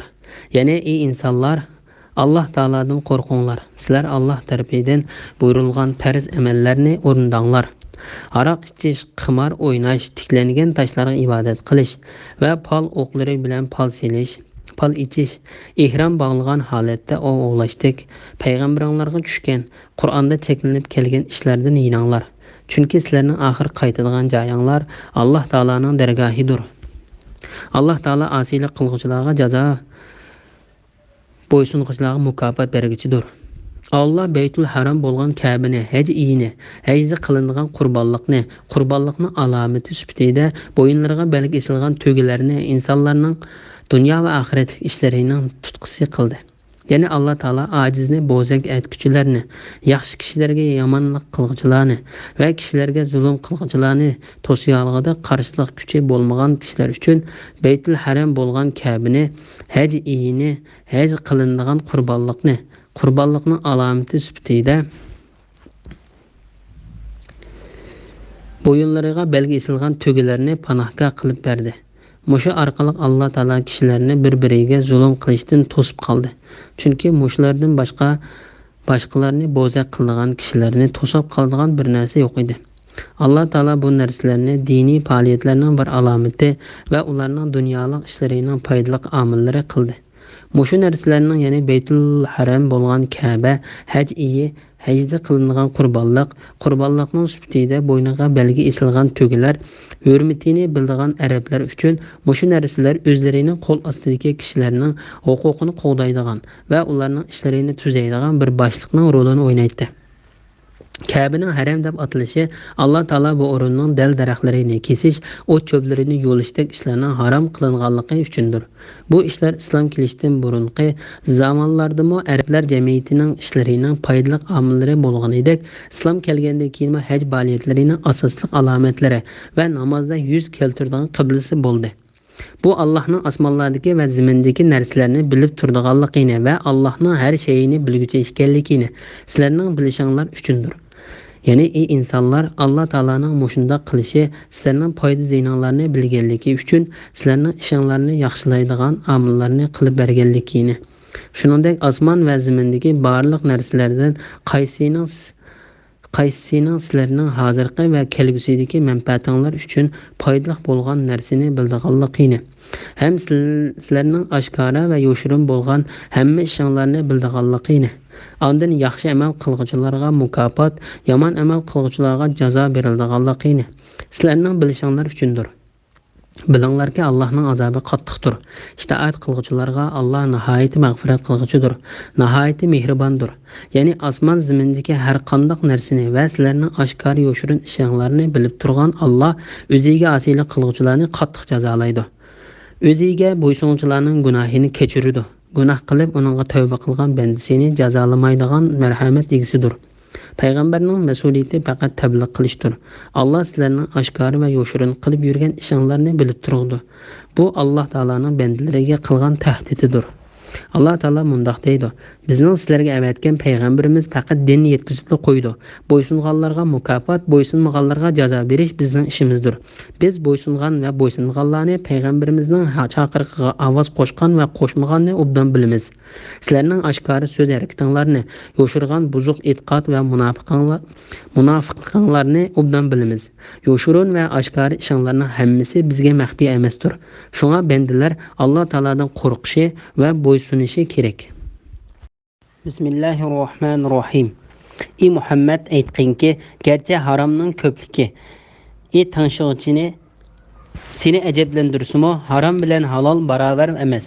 Ey aql egillari, najot tepishinglar uchun Allohdan qo'rqinglar. Ey mu'minlar, agar sizlarga oshkora qilinsa, sizlarni beorom qilib qo'yadigan narsalar to'g'riliq payg'ambardan so'ramanglar. Agar Qur'on nozil qilinayotgan chaqda ular to'g'riliq so'rasanglar, sizlarga bildiriladi. O'tganda so'rag'anlaringlarni Alloh afv qildi. Alloh nihoyat mag'firat qilg'uchidir, halimdir. Ya'ni asiylik qilg'uvchilarni jazolashga oldirib ketmaydi. Sizlardan burun o'tgan bir qavm payg'ambarlaridan shundoq masalalarni so'ragan edi. Keyin buning sababidan, ya'ni so'rgan ishlari bayon qilinib, ular amal qilmaganlikdan kofir bo'lib ketdi.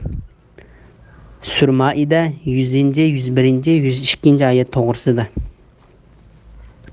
Alloh taolo Payg'ambari Muhammad alayhissalomga mundaq deydi: "Ey Muhammad, aytqinki, garchi haromning ko'pligi tavshiqchi seni ajablantirsa-mu, harom bilan halol barobar emas."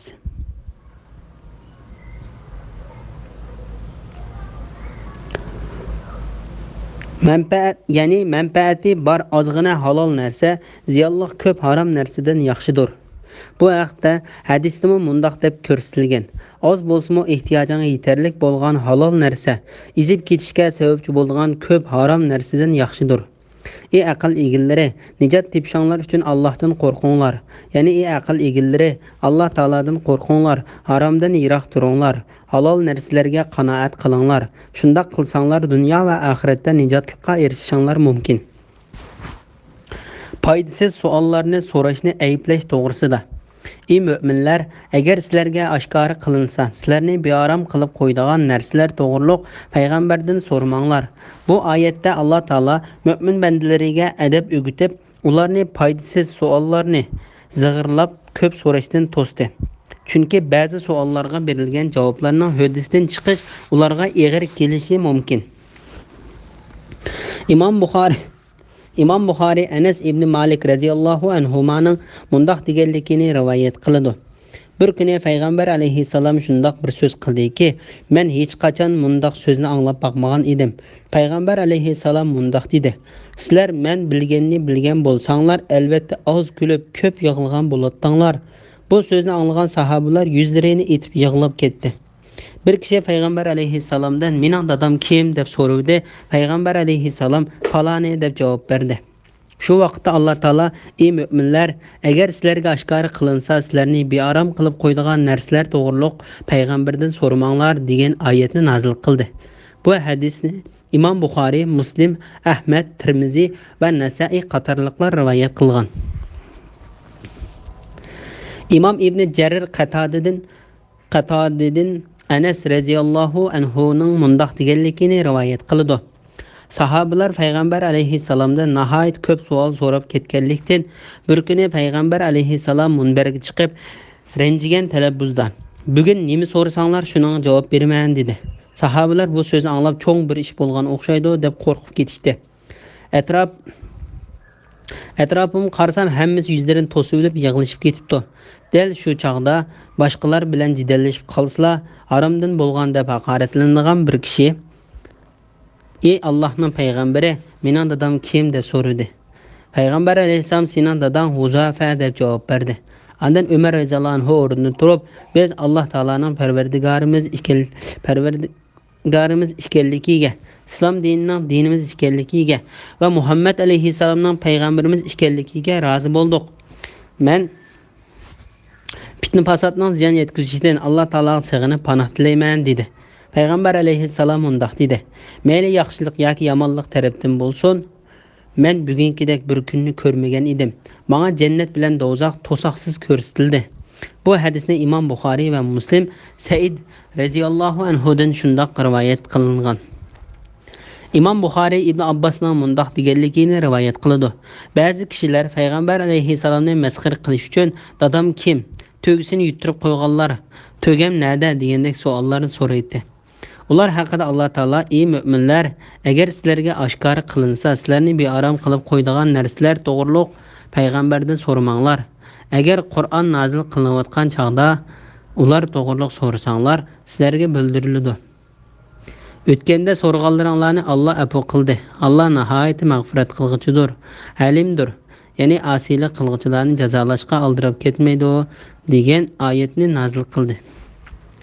Imom Ahmad Ali radhiyallohu anhuning mundaq deganligini rivoyat qildi: Alloh taolaning qodir bo'la olgan kishilarning Alloh uchun Ka'bani ziyorat qilishi ularga farz qilindi. Sura Al-Imron 97-oyatning bir qismi. Degan oyatga tushganda ba'zi kishilar: "Ey Allohning payg'ambari, har yili haj qilamizmi?" deb so'radi. Payg'ambar alayhisalom javob bermay jim turib oldi. Ular yana so'radi. Payg'ambar alayhisalom: "Yo'q, Agar mana degan bo'lsam, sizlarga yilda haj qilish farz bo'lib qoladi da, sizlar uning hududisidan chiqa olmaysizlar deb javob berdi. Shu chaqda Alloh taolo: "Ey mu'minlar, agar sizlarga oshkora qilinsa, sizlarni bearam qilib qo'ydigan narsalar to'g'riliq payg'ambardan so'ramanglar. Agar Qur'on nozil qilinayotgan chaqda ular to'g'riliq so'rasanglar, sizlarga bildiriladi. O'tganda so'rag'anlaringlarni Alloh afv qildi. Alloh nihoyat mag'firat qilg'uchidir, halimdir. Ya'ni asiylik qilg'uvchilarni jazolashga oldirib ketmaydi" degan oyatni nozil qildi. Bu hadisni Imom Tirmiziy va Ibn Majah rivoyat qilgan. Bu oyatning mazmunidan javobi berilib qolsa, uning hududisidan chiqqili bo'lmaydigan yoki qiyin keladigan savollarni so'ramaslikning kerakligi chiqib turadi. Agar Qur'on nozil qilinayotgan chaqda ular to'g'riliq so'rasanglar, sizlarga bildiriladi. Ya'ni sizlar so'rashdan cheklangan savollarni payg'ambarga vahiy tushayotganda so'rasanglar, payg'ambar sizlarga o savollarning javobini bayon qilib beradi. O'tganda so'ragan savollaringlarni Alloh afv qildi. Ya'ni bu Alloh taologa oson. Sizlarning burun o'rinsiz ko'p savol so'raganliklaringizni Alloh taolo kechirib etdi. Alloh nihoyat mag'firat qilg'uchidir. Bu oyatda ko'zda tutilgan maqsad, endi buningdan keyin ko'p savol so'ramanglar, balkim ko'p savol so'raganinglar sababidan sizlarga qiyin keladigan biror hukm bekitilib qilishi mumkin deganlikdir. Imom Buxoriy va Muslim rivoyat qilgan hadisda mundaq deb keldi: Musulmonlar ichida gunohi ig'roq hisoblanadigan kishi harom qilinmagan bir narsa to'g'risida o'rinsiz savol so'rab, shu savolning sababidan so'ragan narsasi harom qilinib qolgan kishidir. Imom Muslim payg'ambar alayhissalomning mundaq deganligini rivoyat qildi: "Men sizlarga bayon qilmagan narsalar haqida savol so'ramanglar. Sizlardan ilgarikilar to'liq savol so'raganligi va payg'ambarlar bilan qarshilashganligi uchun halok bo'lib ketgan." Imom Bayhaqiyning rivoyat qilgan hadisida mundaq deb kelgan: "Alloh taolo farzlarni bekitdi. Uningga o'z joyida amal qilinglar. Belgimlarni belgiladi. U belgilimlardan halqib ketmanglar. Ba'zi narsalarni harom qildi. Uningdan yeyinglar. Ba'zi narsalarni unutib qolganlikdan emas, balki sizlarga rahim qilganlikdan bayon qilmay qo'yib qo'ydi. U narsalarning hukmini zig'irlab so'rab yurmanglar. Sizlardan burun o'tgan bir qavm payg'ambarlaridan shundoq masalalarni so'ragan edi. Keyin buning sababidan yana so'ragan ishlari bayon qilinib, ular amal qilmaganlikdan kafir bo'lib ketdi. Ya'ni sizlardan burun o'tgan kishilar so'rash cheklangan savollarni so'ragandan keyin ularga berilgan javobga ishonmay, shu sababdan kafir bo'lib ketgan. Demak, ularning so'ragan savollariga javob berilgan bo'lsa-mu, ular shu javoblardan foydalanmagan.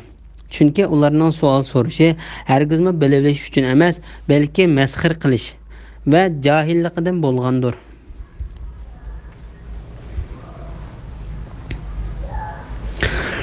Bismillahirrohmanirrohim. Bahira 8 ni tuqqan, 5-sini erkak tuqqan to'gi bo'lib, jahilat arablari bu to'gining quliqini yerib qo'yib, uni o'z meyliga qo'yib beradi. Minmaydi, yuk ortmaydi. Saiba tishidan 10 ni tuqqan to'gi bo'lib, minilmaydi, qirqilmaydi. Suti musofirlarga beriladi. Vasila 1 va 2 tish tuqqan butlar uchun o'z meyliga qo'yilgan to'gi.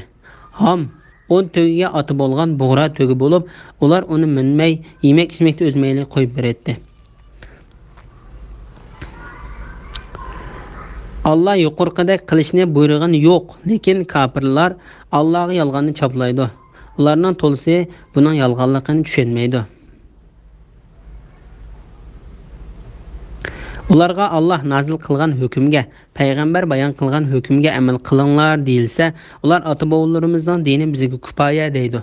Ularning ota-bobolari hech narsa bilmaydigan va hidoyat topmagan tursa-mu, yanala ularning diniga amal qilamdi. Sur Maida 103-104 oyat to'g'risida.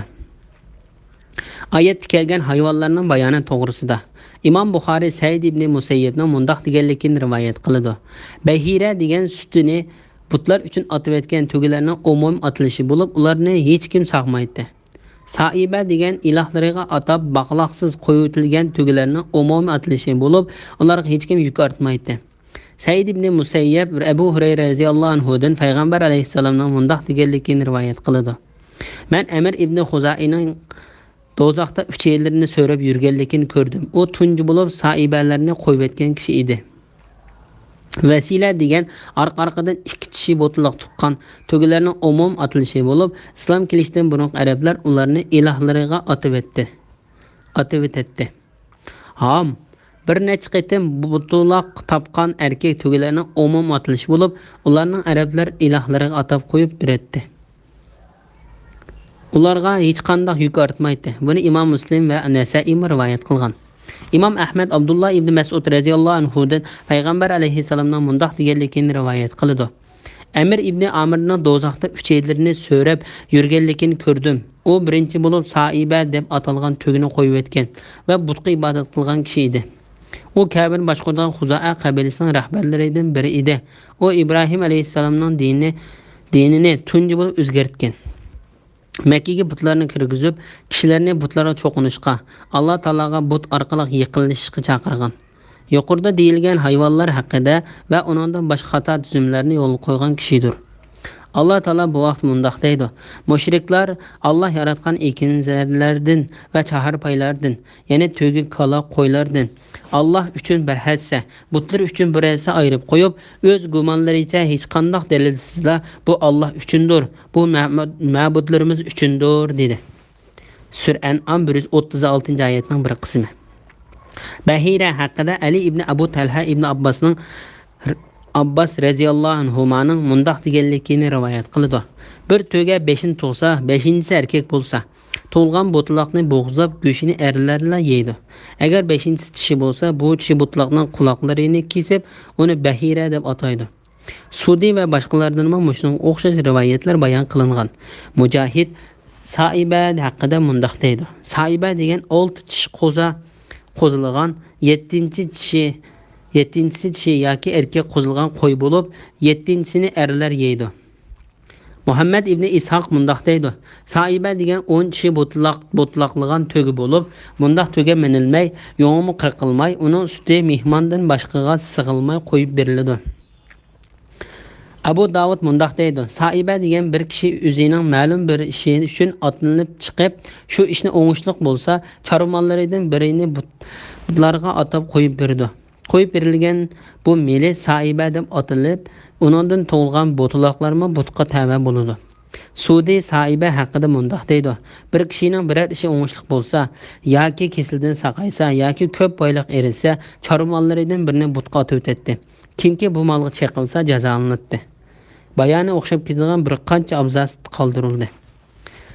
Lekin kafirlar Allohga yolg'onni choplaydi. Ularning to'lsa buning yolg'onligini tushunmaydi. Ya'ni Alloh bu narsalarni yo'lga qo'ymadi. O narsalarda Alloh taologa yaqinlashtiradigan narsalar bo'lmayla qolmasdan, balki hatto Alloh taolaning azobiga duchor qiladigan narsalardir. Mushriklar o'zlaricha o narsalarni Alloh taologa yaqinlashishning vositasi qilib oldi.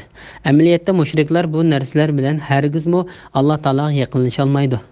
Ularga Allah nazil qilgan hukmga, payg'ambar bayon qilgan hukmga amal qilinglar deyilsa, ular ota-bobolarimizning dinini bizga kifoya deydi. Ya'ni ular Alloh taolaning shariatiga buyurgan ishlariga, chekilgan harom ishlarni tashlashga chaqirilsa, ular ajdodlarimiz qilib kelayotgan diniy faoliyatlarimizni qilish biz uchun yetarlidir deydi. Ularning ota-bobolari hech narsa bilmaydigan va hidoyat topmagan tursimi, ya'ni ularning dinga amal qilamdi.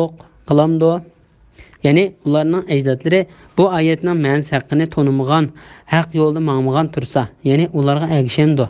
Ularga faqat ulardanmi nadon, ulardan makroq ozgan odam mu agishidir. Bismillahirrohmanirrohim. Ey müminler, o'zinglarni gunohdan saqlanglar. Sizlar qachonki to'g'ri yo'lda bo'lsanglar, boshqalarning adashganini sizlarga ziyon yetkazolmaydi. Sizlar hammanglar Allohning dargohiga qaytsizlar. Alloh qilgan amallaringlarni sizlarga aytib berdi. Sur Maida 105-oyat to'g'risida. O'zlarini tuzatishga buyurganligi to'g'risida. Bu oyatda Alloh taolo mu'min bandalarining o'zlarining yetersizliklarini tuzatishga, imkoniyatdan yetishcha yaxshilik qilishga buyurdi. O'zlarining yetersizliklarini o'ngshig'an kishi uchun mayli yaqin yoki yiroqdagi buzg'unchilik qilgan kishilarning ularga ziyon yetkazolmaydiganligidan xabar berdi. Imom Ahmad Qaysning mundoq deganligini rivoyat qildi: Abu Bakr radhiyallohu anhu kishilarga so'z qilib, oldi bilan Alloh taologa hamdusini aytgandan keyin mundoq dedi: Sizlar Alloh taolaning ey mu'minlar, o'zinglarni gunohdan saqlanglar. Sizlar qachoniki to'g'ri yo'l bo'lsanglar, boshqalarning adashqani sizlarga ziyon yetkazolmaydi degan oyatni o'qib tursizlar.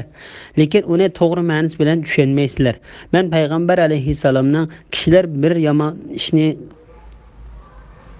ko'rib uni o'zgartmasa, Alloh taolo ularning hammasini jazolash mumkin deganligini anglagan edim. Ey xaloyiq, hargizmi yolg'on aytmanglar.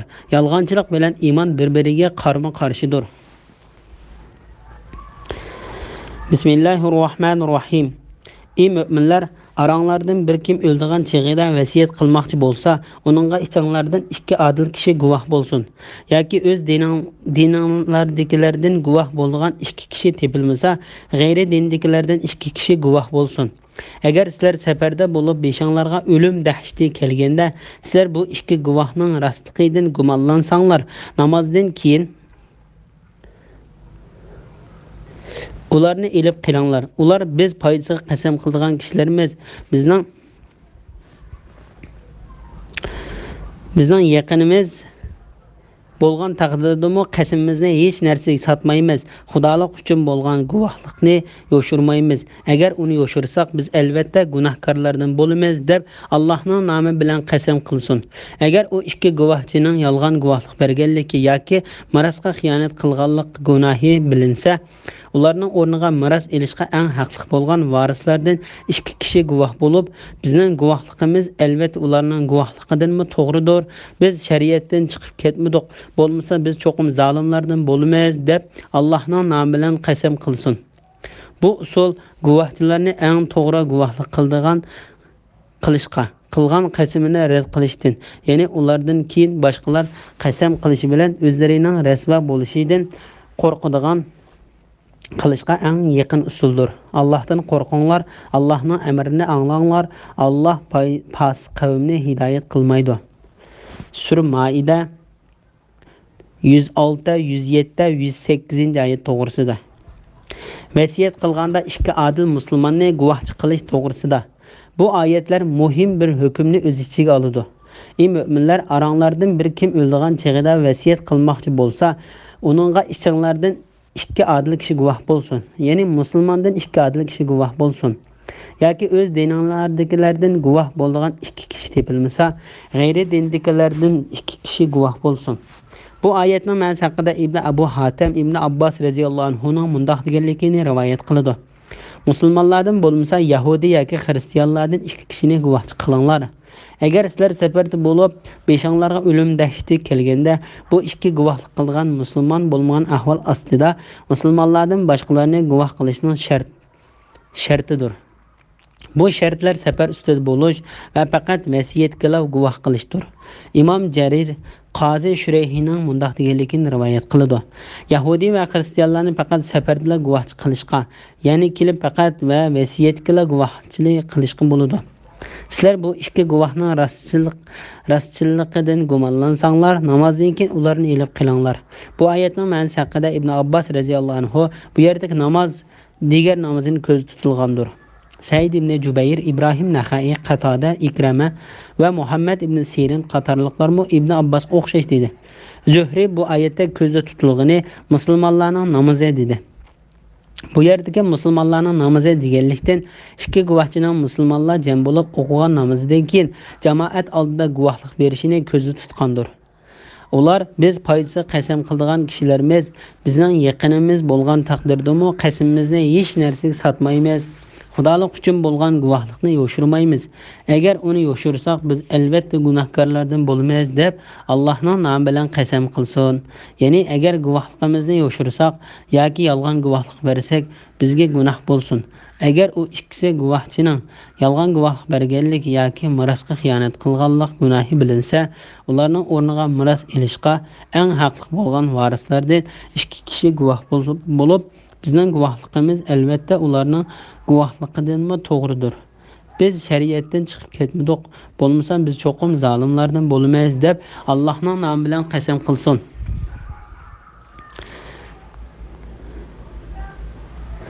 Bu yerdagi mirosxo'rlarni qasam qildirib, ularning so'zlarini asos qilish bo'lsa, ba'zi qisos ilish da'volarining bir taraf qilinish holatlariga o'xshaydi. Masalan, qotilning qotillik dalili biror shubha paydo qilsa, o'ltirilguchining tuqqanlari qasam qilish orqali qotilning jinoyat o'tkazganlik faktini to'liqlaydi. Bu usul guvohchilarni eng to'g'ri guvohlik qilishga, ya'ni musulmon emas ikki kishining bergan guvohligidan gumonlanib qolganda, u ikkisini qasam qildirish ularning guvohligini eng joyida ado qilishga eng yaqin usuldir. Qilgan qasamini rad qilishdan, ya'ni ulardan keyin boshqalar qasam qilish bilan o'zlarining rasvo bo'lishidan qo'rqadigan qilishga eng yaqin usuldir. Ya'ni musulmon emas ikki kishining guvohchiligini o'z joyida to'g'ri, adil qilishga turtki bo'ladigan narsa Allohning nomi bilan qasam ichkizish bo'lib, bir tarafdan ular guvohlikqa Allohning nomini tilga olib qasam qilganda Alloh taoloni ulug' bilish yuzidan haqiqiy guvohlik beradi.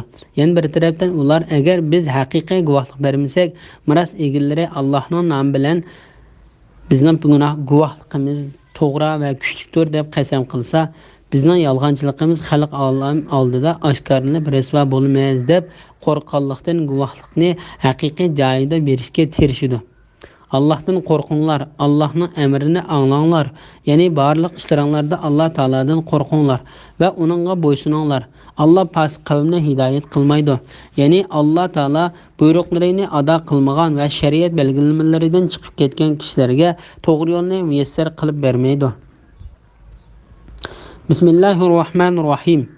Allah qiyomat kuni payg'ambarlarni yig'ib, qavminglarni iymonga da'vat qilganinglarda qandoq javobga ega bo'ldinglar deb so'raydi. Ular sening bilganingga silishtirganda biz hech narsa bilmaymiz, sen g'ayblarni nihoyat obdan bilasan deydi. Sura Maida 109-oyat to'g'risida. Payg'ambarlarning ummatlari haqida so'rag'anlari to'g'risida. Allah Taala bu oyatda qiyomat kuni payg'ambarlardan o'sha payg'ambarlar avatilgan ummatlarning o'zlariga qandoq javob berganligini so'raydiganligidan xabar berdi. Allah Taala bu vaqtda mundaq deydi: Biz albatta payg'ambar avatilgan ummatlardan payg'ambarlar tabliq qildimi? Sizlar qandoq javob berdinglar deb so'raymiz. Payg'ambarlardan albatta Allah topshirgan vazifani ado qildinglarmi deb so'raymiz. Sura A'rof 6-oyat. Parvardigoringlarning nomi bilan qasamki, ular, ya'ni xaloyiqning hammasining bu dunyoda qilgan ishlarini cho'qim so'raymiz. Sura Hijr 92-93-oyat.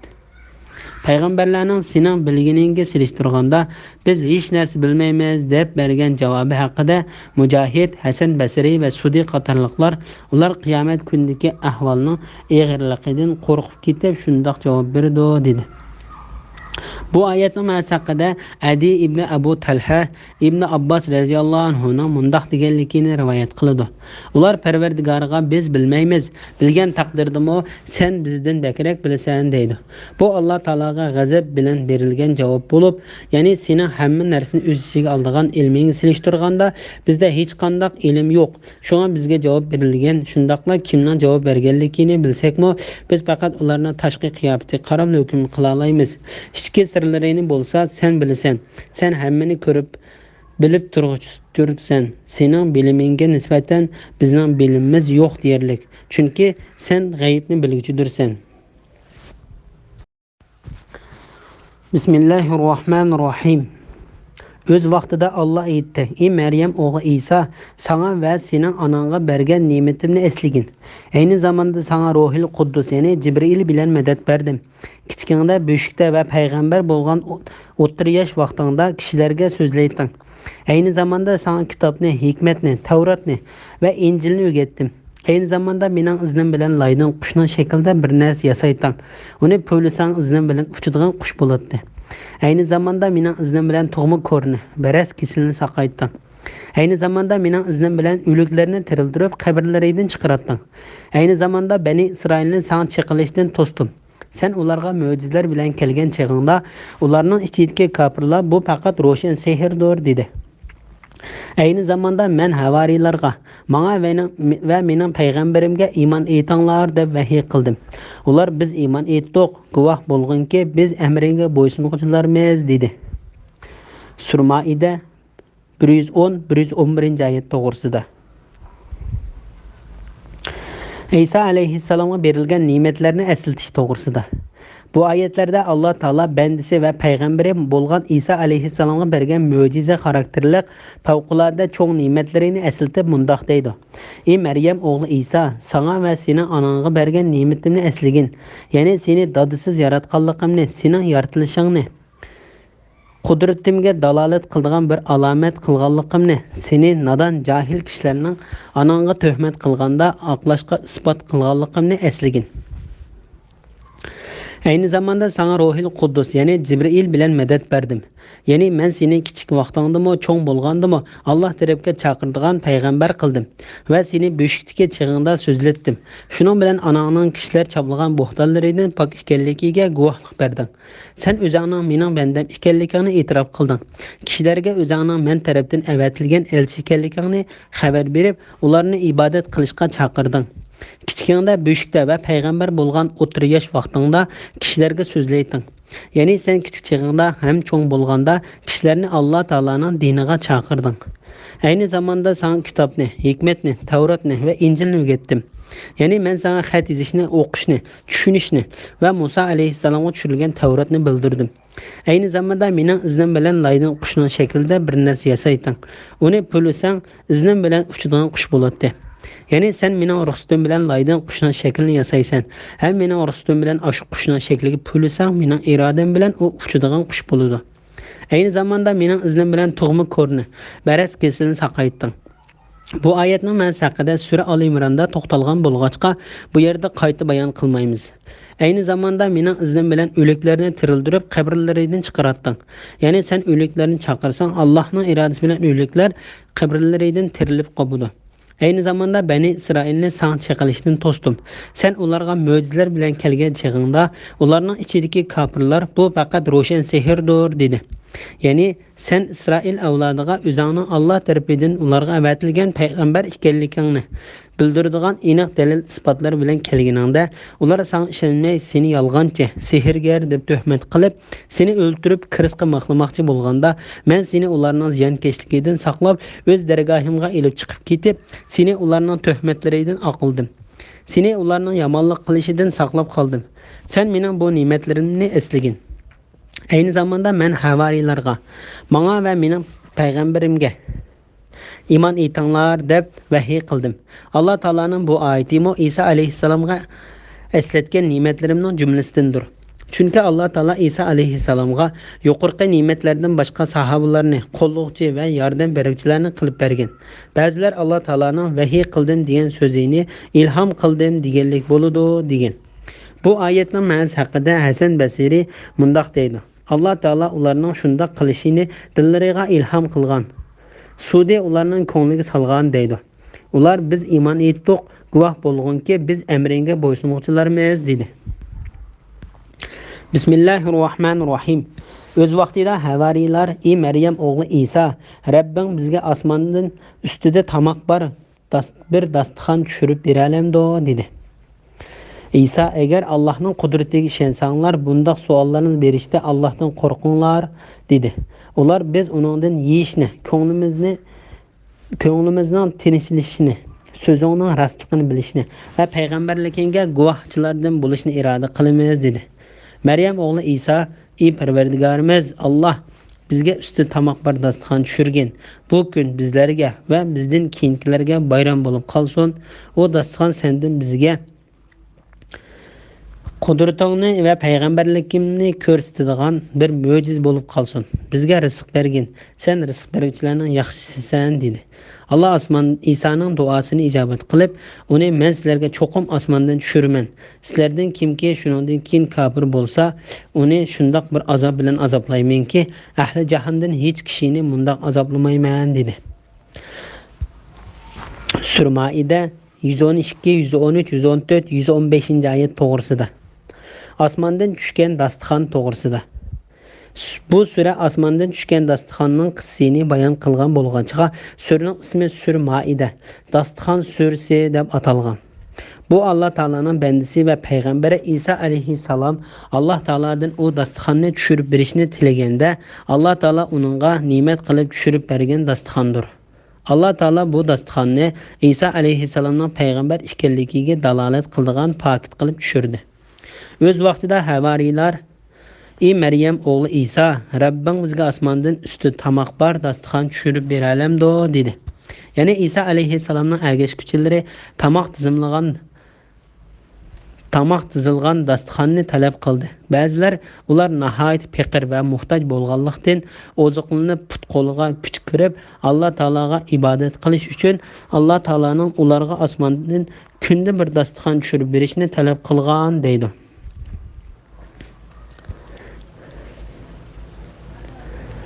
İsa, eğer Allah'ın kudretiga ishensanglar, bundaq suallarni berishda Allah'tan qorqinglar dedi.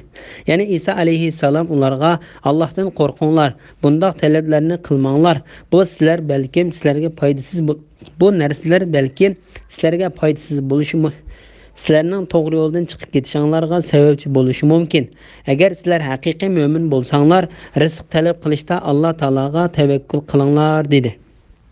Ular biz onundan yeyishni, ko'nglimizning tinchlanishini, so'zingning rostligini bilishni va payg'ambarligiga guvohchilardan bo'lishni iroda qilamiz dedi. Ya'ni ular dasturxonning osmondan tushirilganini ko'rsak, sening Alloh tarafidan avatilgan haqiqiy payg'ambar ekanligiga, dasturxonning Alloh tarafidan kelgan bir mo'jiza ekanligiga, sening bizga elib kelgan shariatning rostligini bildiradigan bir paket ekanligiga guvohlik beramiz deydi. Meryem oğlu İsa ey Perverdigarimiz Allah bizge üstüde tamak bar dastıxan düşürgen. Bu gün bizlerge ve bizden keyinkilerge bayram bulup kalsın. Bu ayetin manası hakkında Sudi biz ve evlatlarımız bu dastıxan düşken gününü bayram günü kılıvalımız digelliktir deydi. Bu ayetin manası hakkında Sufyan Sevri biz bu gününü namaz okuyduğun bir gün kılıvalımız digelliktir dedi. O dastıxan senden bizge kudretini ve peygamberlikini körsetilgan bir möciz bolup kalsın. Bizge rızık bergin. Sen rızık bergüçilerden yaxşısan dedi. Allah İsa'nın duasını icabet kılıp onu men sizlerge çokum asmandan düşürmen. Sizlerden kimke şunundan keyin kapır bolsa onu şundak bir azaplayman ki ahli cahanda hiç kişini mundak azaplamayman dedi. Yani ularını senin zamanında hiç kim körüp bakmagan azap bilen azaplayman. Bu ayetning ma'nosi qiyomat qoyim bo'lgan kunda ey Fir'avn jamoasi azobning eng qattiqiga do'zax o'tiga kiringlar deyildi. Sura G'afir 46-oyatning bir qismi. Munofiqlar cho'qim do'zaxning eng ostinqi qavtiga, ya'ni qahriga tashlandi. Ularga hargizmi azobdan qutqizadigan madadkor topolmaysan. Sura Nisa 145-oyat degan oyatning ma'nolariga o'xshashdir. İbn Jarir Abdullah ibn Amirning mundaq deganligini rivoyat qildi. Qiyomat kuni qattiq azoblanadigan kishilar munofiqlar. Dasturxon tushirilgandan keyin kafir bo'lganlar, Fir'avn va uning qo'shinlaridir. İbn Abbas mundaq deydi. İsa aleyhisselamның ümmeti onunğa Allah Taalaga bizge bir dasturxon tushirib berishni uchun duo qilsang deganda, farishtalar ustida 7 dona non ve 7 tal beliq bar dasturxonni elib tushib, ularning oldiga qo'yganda, ularning hammasi o'xshash g'izolangan. İmam İbn Jarir Abdullah'ның mundaq deganligini rivoyat qildi. Osmondan İsa aleyhisselamga tushirilgan dasturxonda 7 tal beliq va 7 tane non bar bo'lib, kishilar uningdan to'yg'ichiga huzurlangan. Ba'zilar ati tushmay qolmasin deb dasturxondagi tomoqdan o'g'irlagan. Shuning bilan dasturxon ko'tarilib ketgan. Yuqorqi bayon ve rivayetler bu dasturxonning İsroil avlodiga İsa aleyhisselamның zamonasida tushirilganligini isbotlaydi. Ve Allah İsa'nın duasını icabet qilib, uni men sizlarga cho'qim osmondan tushirman. Sizlardan kimki shundan keyin kafir bo'lsa, uni shundoq bir azob bilan azoblaymanki, ahli jahannamdan hech kishini mundaq azoblamayman dedi. Degan oyatimo mushu paketni dalillaydi. Tarixda yuz bergan hayron qolarliq bir voqea. Tarixchilar bayon qilishicha, Marokash qatorli g'arbdagi davlatlarni fath qilish uchun Bani Umayya tarafidan vakil o'rnida tayinlanib borgan Musa ibn Nasr shu chaqda xilma-xil unchma rivoyatlar tizilgan bir dasturxonni tepib oldi. Buni Umayyi masjidini soldurgan musulmonlarning xalifasi Valid ibn Abdulmalikka avatib berdi. Bu dasturxon u kishining qo'liga tekkuncha u kishi vafot bo'ldi. Shuning bilan bu dasturxon uning o'rniga musulmonlarning xalifasi bo'lib saylangan qarindoshi Sulaymon ibn Abdulmalikka topshirildi. Uni kishilar ko'rib u dasturxonga xilma-xil unchma rivoyatlarga hayron qoldi. Ba'zilar Davud alayhisolamning o'g'li Sulaymon alayhisolamdan qolgan dasturxon bo'lishi mumkin deyishdi. Bismillahirrohmanirrohim.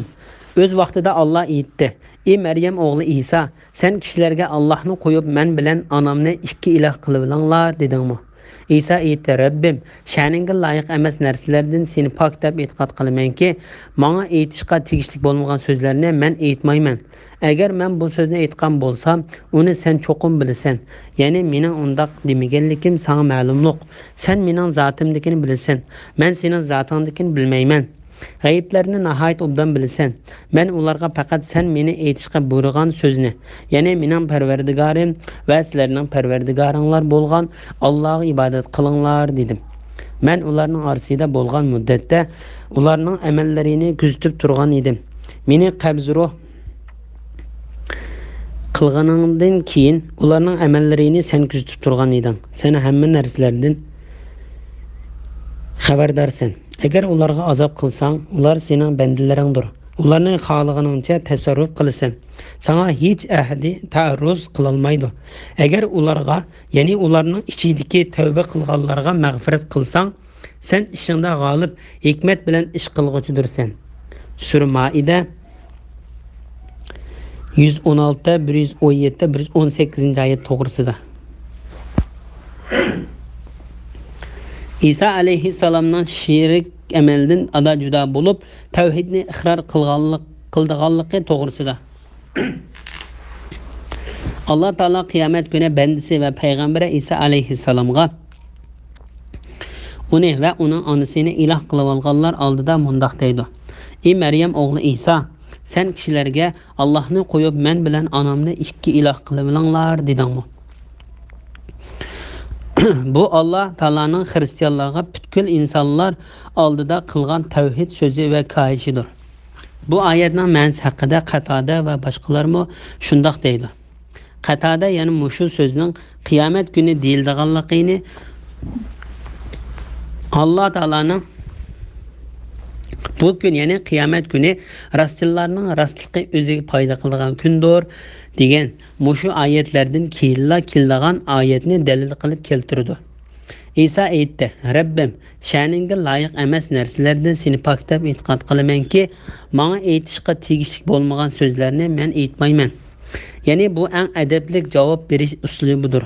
Bu haqda Ibn Abu Hatim Abu Hurayra radhiyallohu anhuning mundoq deganligini rivoyat qiladi. İsa alayhissalomning adab bilan so'z qilishining bu xil usulini Alloh taolo uningga o'rgatgandir. Buni payg'ambar alayhissalom shundoq deganligini rivoyat qiladi. Bu haqda Savrimo Tavusning shundoq deganligini bayon qilgan.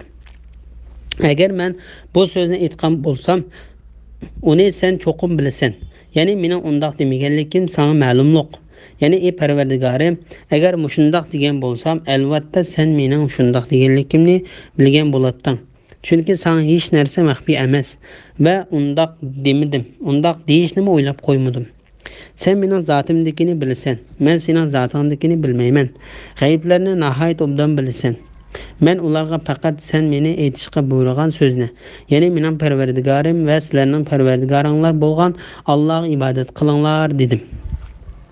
Ya'ni men ularga faqat sen meni deyishga buyurgan mening va sizlarning Parvardigoringlar bo'lgan Alloh taologa ibodat qilinglar degan so'zni qildim.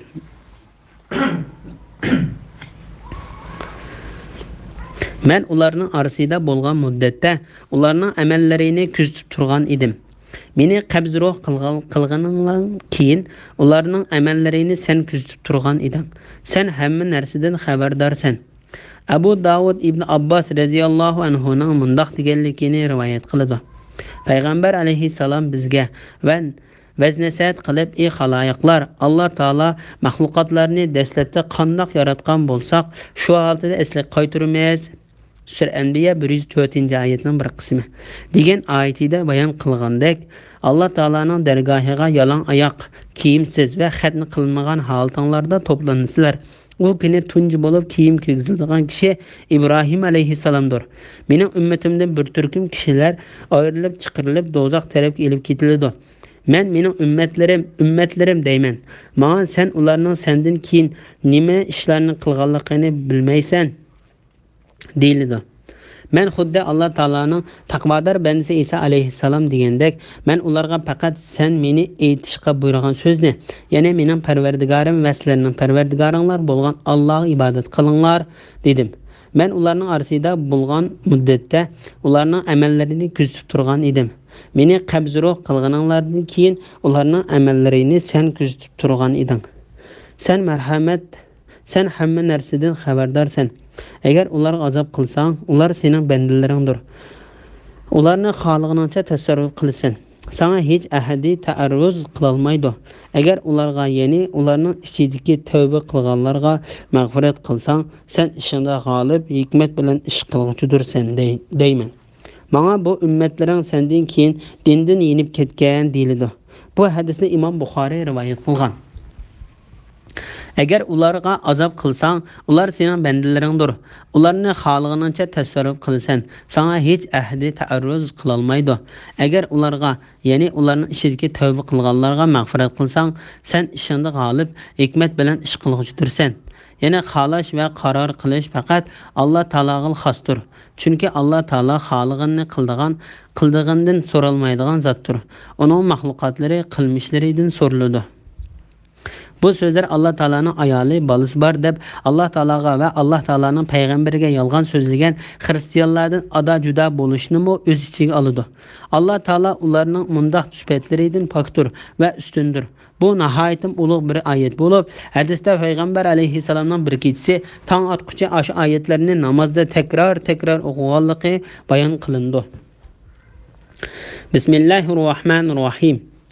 Allah aytadi, bu kun, ya'ni qiyomat kuni rastchillikqa o'ziga foyda qiladigan kundir. Ular ostida o'stanglar yiqib turadigan jannatlarda mangu qoladi. Alloh ulardan rozi bo'ladi, ular Allohdan mamnun bo'ladi. Bu zo'r baxtdir.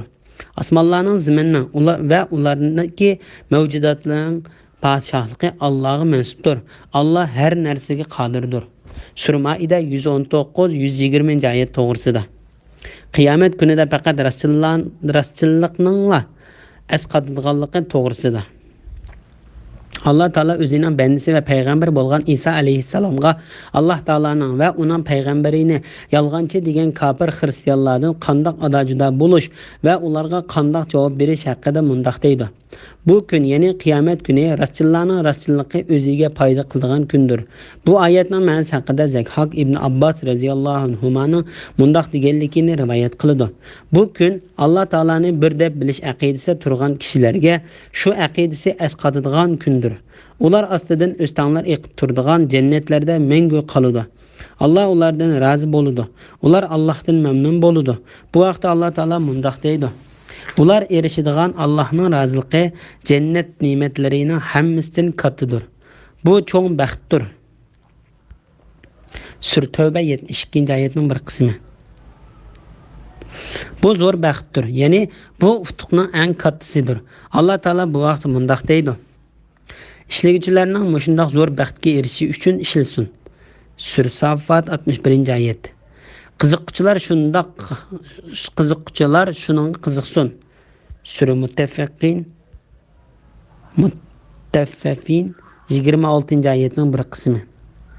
Osmonlarning va zaminning va ulardagi mavjudotning podshohligi Allohga mansubdir. Alloh har narsaga qodirdir.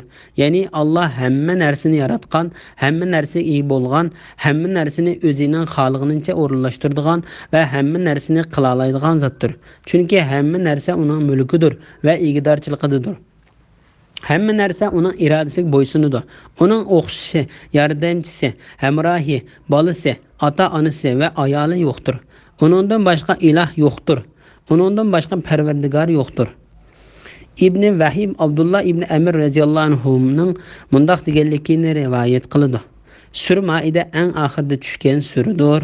Allah subhanahu va taolaning fazli marhamati bilan Sura Maidaning tafsiri tugadi.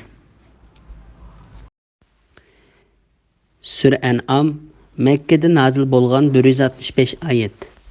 Sura An'amning fazilati va tushgan vaqti to'g'risida. Avfi, Ikrama va Ata qatorliqlar Ibn Abbas radhiyallohu anhuning Sura An'am Mekkada tushdi deganligini rivoyat qiladi.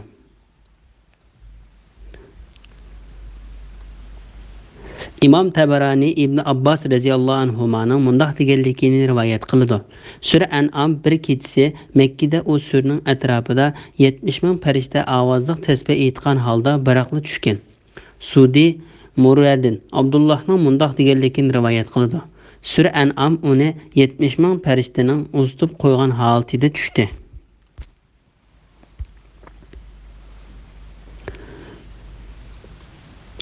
Bismillahirrahmanirrahim. Nəhayət şəfqətli və mehriban Allah'ın ismi ilə başlayman. Cimi hamd sana asmanlarni və zimini yaratqan, zulmətlərini və nurunu payda qılğan Allah'a xasdır. Andın yəni muşundaq dəlillərini görüb durub kafirlər Pərverdigarağa başqalarını şərik keltirdi. Allah sizlərini, yəni sizlərinin atanlar Adəmni laydan yaratdı. Andın əcələnlərini bekitdi. Sizlərinin tirildiğan vaxtınlar Allah'ın dərgahida məlumdur. Andın sizlər ey kuffarlar ölgəndən keyin tirilishga şək keltirsizlər. Asmanlarda və zimində ibadət qılınışqa tegishlik Allah əni şudur. O sizlərinin yoşurun və aşkarı işanlarını, yaxşı yaman qılmışanlarını bilib turdu. Sura An'am 1, 2, 3 ayet toğrusida. Allah Taala'nın katta qudretlik və çoğ hükümran zat ikənligiga hamd sana aytish to'g'risida. Allah Taala osmonlarni va bandalarining yashashi uchun zaminni o'zining yaratganligiga, zulmatlarni va nurni bandalarining kech kunduz foydalanishi uchun qilib berganligiga o'zini o'zi maqtagan va hamd sana aytgan holda mundoq dedi. Cimi hamdu sana asmanlarni və zimin yaratqan, zulmətlərini və nurunu payda qılğan Allah'a xasdır. Bu yerdə zulmətlər köplük qoşumçisi bilən nur, Allah Taala'nın nuru edib birlik şəkildə keldi. Bundaq bo'lishdagi səbəb nurunun zulmətlərindən əla bolğanlığı üçündür. Shuningdek tövəndəki bu mening to'g'ri yo'limdir. Shu yo'lda manganglar, noto'g'ri yo'llarda mangmanglar. Ular sizlarni Allohning yo'lidan ayirib Sura An'am 153 ayetning bir qismi. Degan oyatdami to'g'ri yo'l, bu mening to'g'ri yo'lim deb birlik shaklda keldi. Noto'g'ri yo'llarda ma'manglar deb ko'p qo'shimchasi bilan keldi. Ondan yana mushundoq dalillarni ko'rib turib, kafirlar Parvardigoriga boshqalarni sherik keltirdi. Ya'ni Allah Taala bandalariga mushundoq ne'mat bersimi, bandalarining ichidan ba'zisi kafir bo'ldi, sherik keltirdi. Ve Allah Taala'nın ayali balası var dedi. Allah Taala onlarning bu bo'xtonlaridan pokdir. Allah sizlarni, ya'ni sizlarning atanlar Ademni laydan yaratdi. Ya'ni Allah Taala bandalarning otasi va asli bo'lgan Ademni laydan yaratdi. Shu Ademdan insonlar ko'payib sharq g'arblarga tarqaldi. Onun əcələnlərini bekitdi. Sizlərinin tirildiğən vaxtınlar Allah'ın dərgahida məlumdur.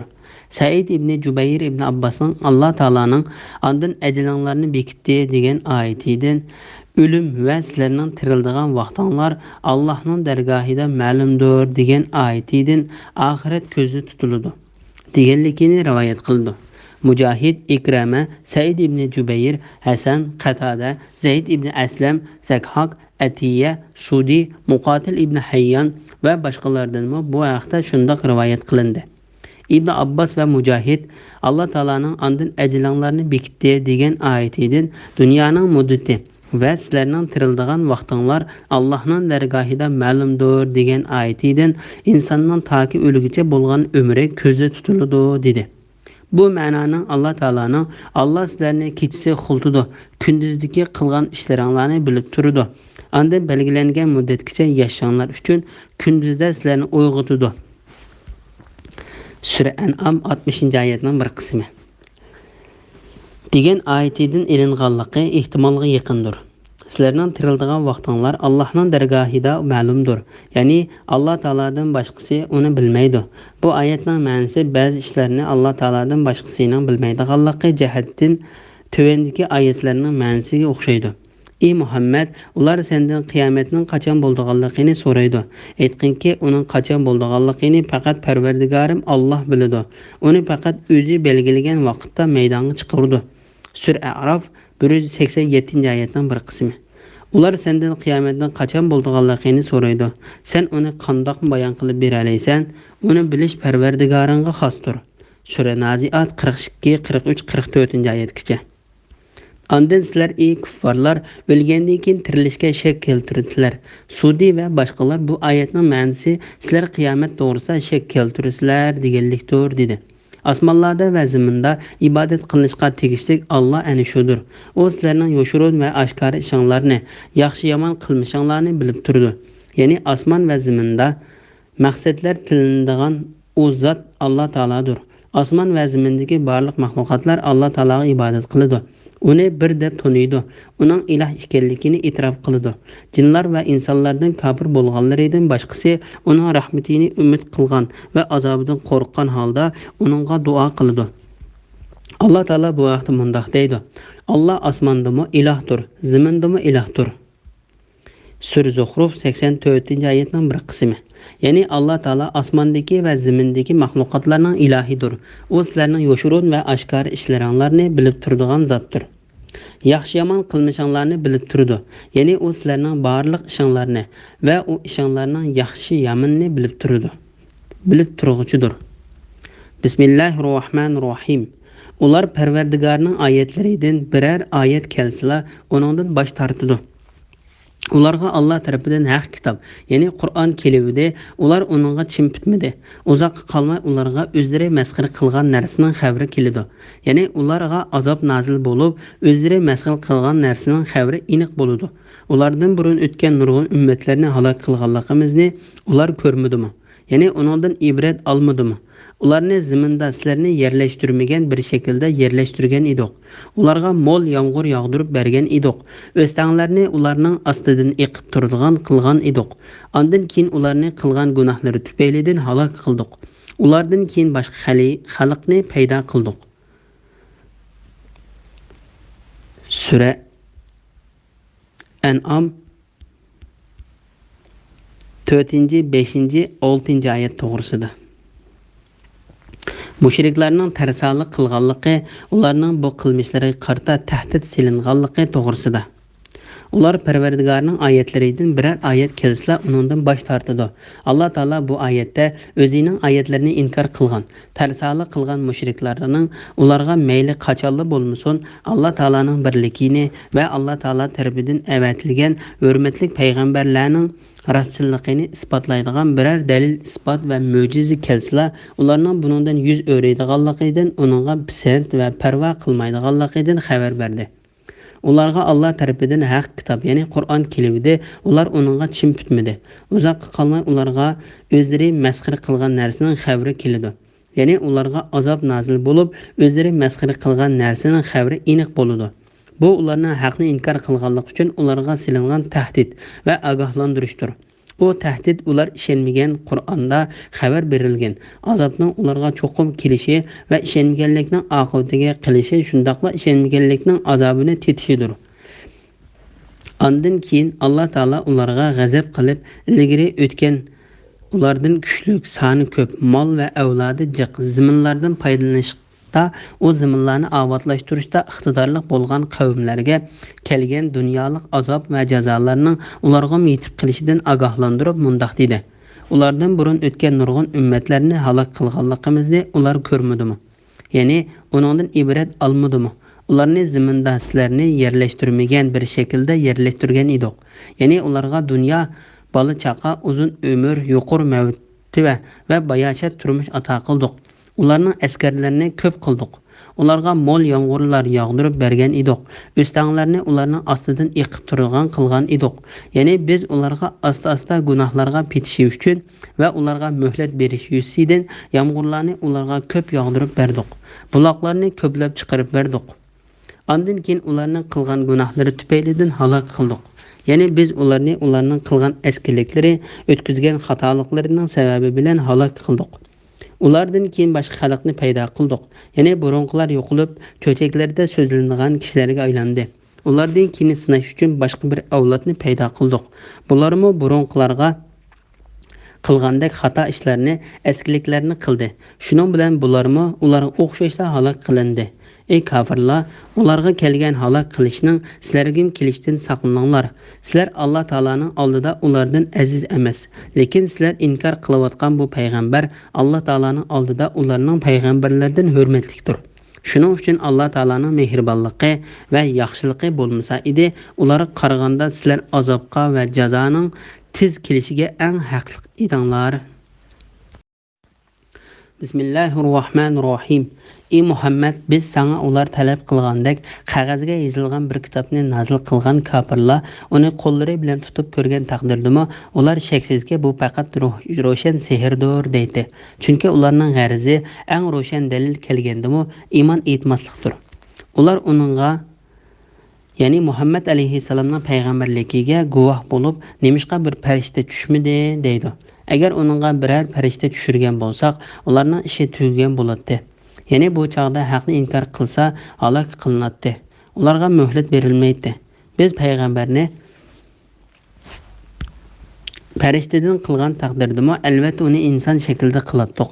Ularni ya'ni shubiga tushirdik. Ya'ni ular farishtani inson shaklida ko'rganda bu inson ammo farishta emas deydi. Sendan ilgari o'tgan payg'ambarlar kafirlar tarafidan masxara qilindi. Masxara qiluvchilar masxara qilganliklarining oqibatini ko'rdi.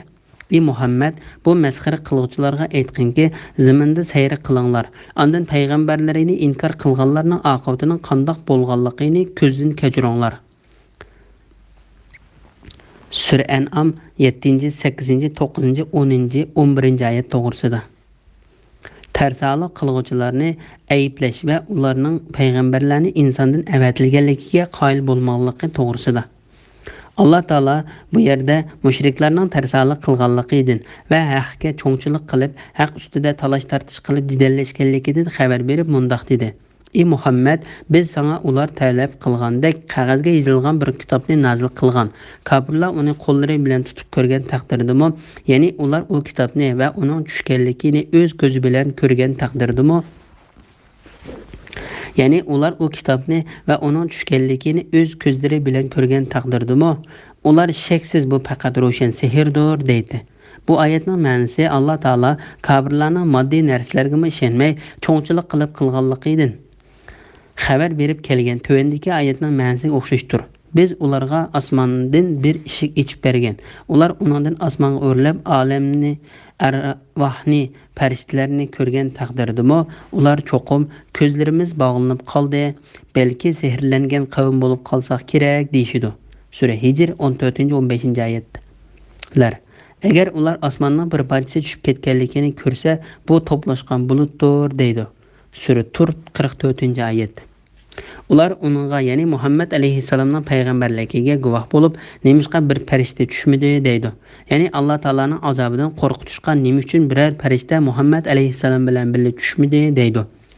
Agar uningga biror farishta tushirgan bo'lsak, ularning ishi tugagan bo'ladi.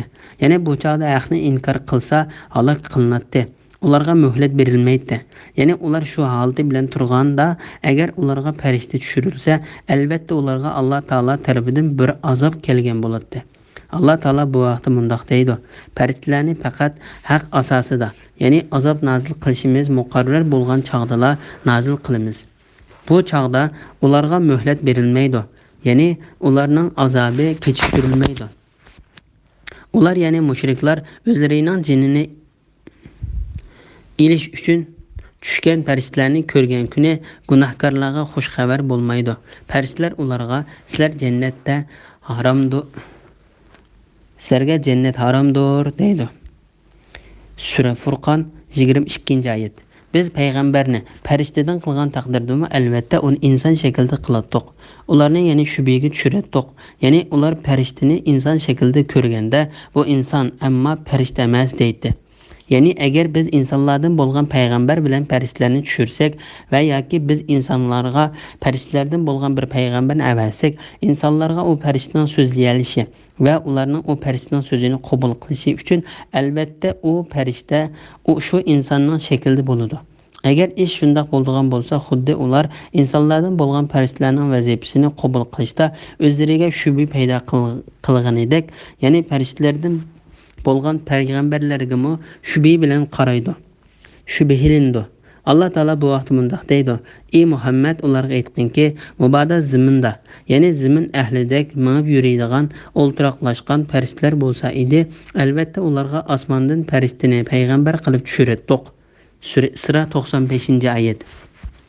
Ya'ni birini haqiqatga so'z orqali da'vat qilish, o'zaro savol so'rab foydalanish uchun Alloh taolo rahim qilib har bir maxluqotga o'z jinsidan payg'ambar avatdi. Alloh taolo bu vaqtda mundaq deydi: "Alloh mu'minlarga Allohning oyatlarini tilovat qildigan, ularni gunohlardan pok qildigan, ularga kitobni va hikmatni, ya'ni Qur'onni bilan sunnatni o'rgatadigan o'zlaridan bo'lgan bir payg'ambar avatib, ularga cho'ng ihson qildi." Sura Al-Imron 164-oyatning bir qismi. Biz payg'ambarni farishtadan qilgan taqdirdami, albatta inson shaklida qildik. Bu oyatning ma'nosi haqida Zakhok ibn Abbos radhiyallohu anhuning mundaq deganligini rivoyat qiladi: Agar ularga farishta keladigan bo'lsa, farishtami insonning suratida keladi. Chunki farishta nurdan yaralg'achqa o'z shaklida tushsa, ular farishtaga qaray olmaydi. Ularni yana shubhaga tushirdik. Ya'ni ular farishtani inson shaklida ko'rganda, bu inson ammo farishta emas deydi. Ya'ni ularni farishta bilan insonning oraliqini farqlantira olmaydigan qilib qo'ymoqtirdik. Bu oyatning ma'nosi haqida Vobili ibn Abbos radhiyallohu anhuning mundaq deganligini rivoyat qiladi: Ya'ni ularda qayta shubha paydo qildik. Sendan ilgari o'tgan payg'ambarlar kofirlar tarafidan masxara qilindi. Masxara qilguvchilar masxara qilganliklarining oqibatini ko'rdi. Bu Muhammad alayhissalomning qavmining ichidan uni yolg'onchiga chiqarganlar uchun berilgan ogohlantirishdir.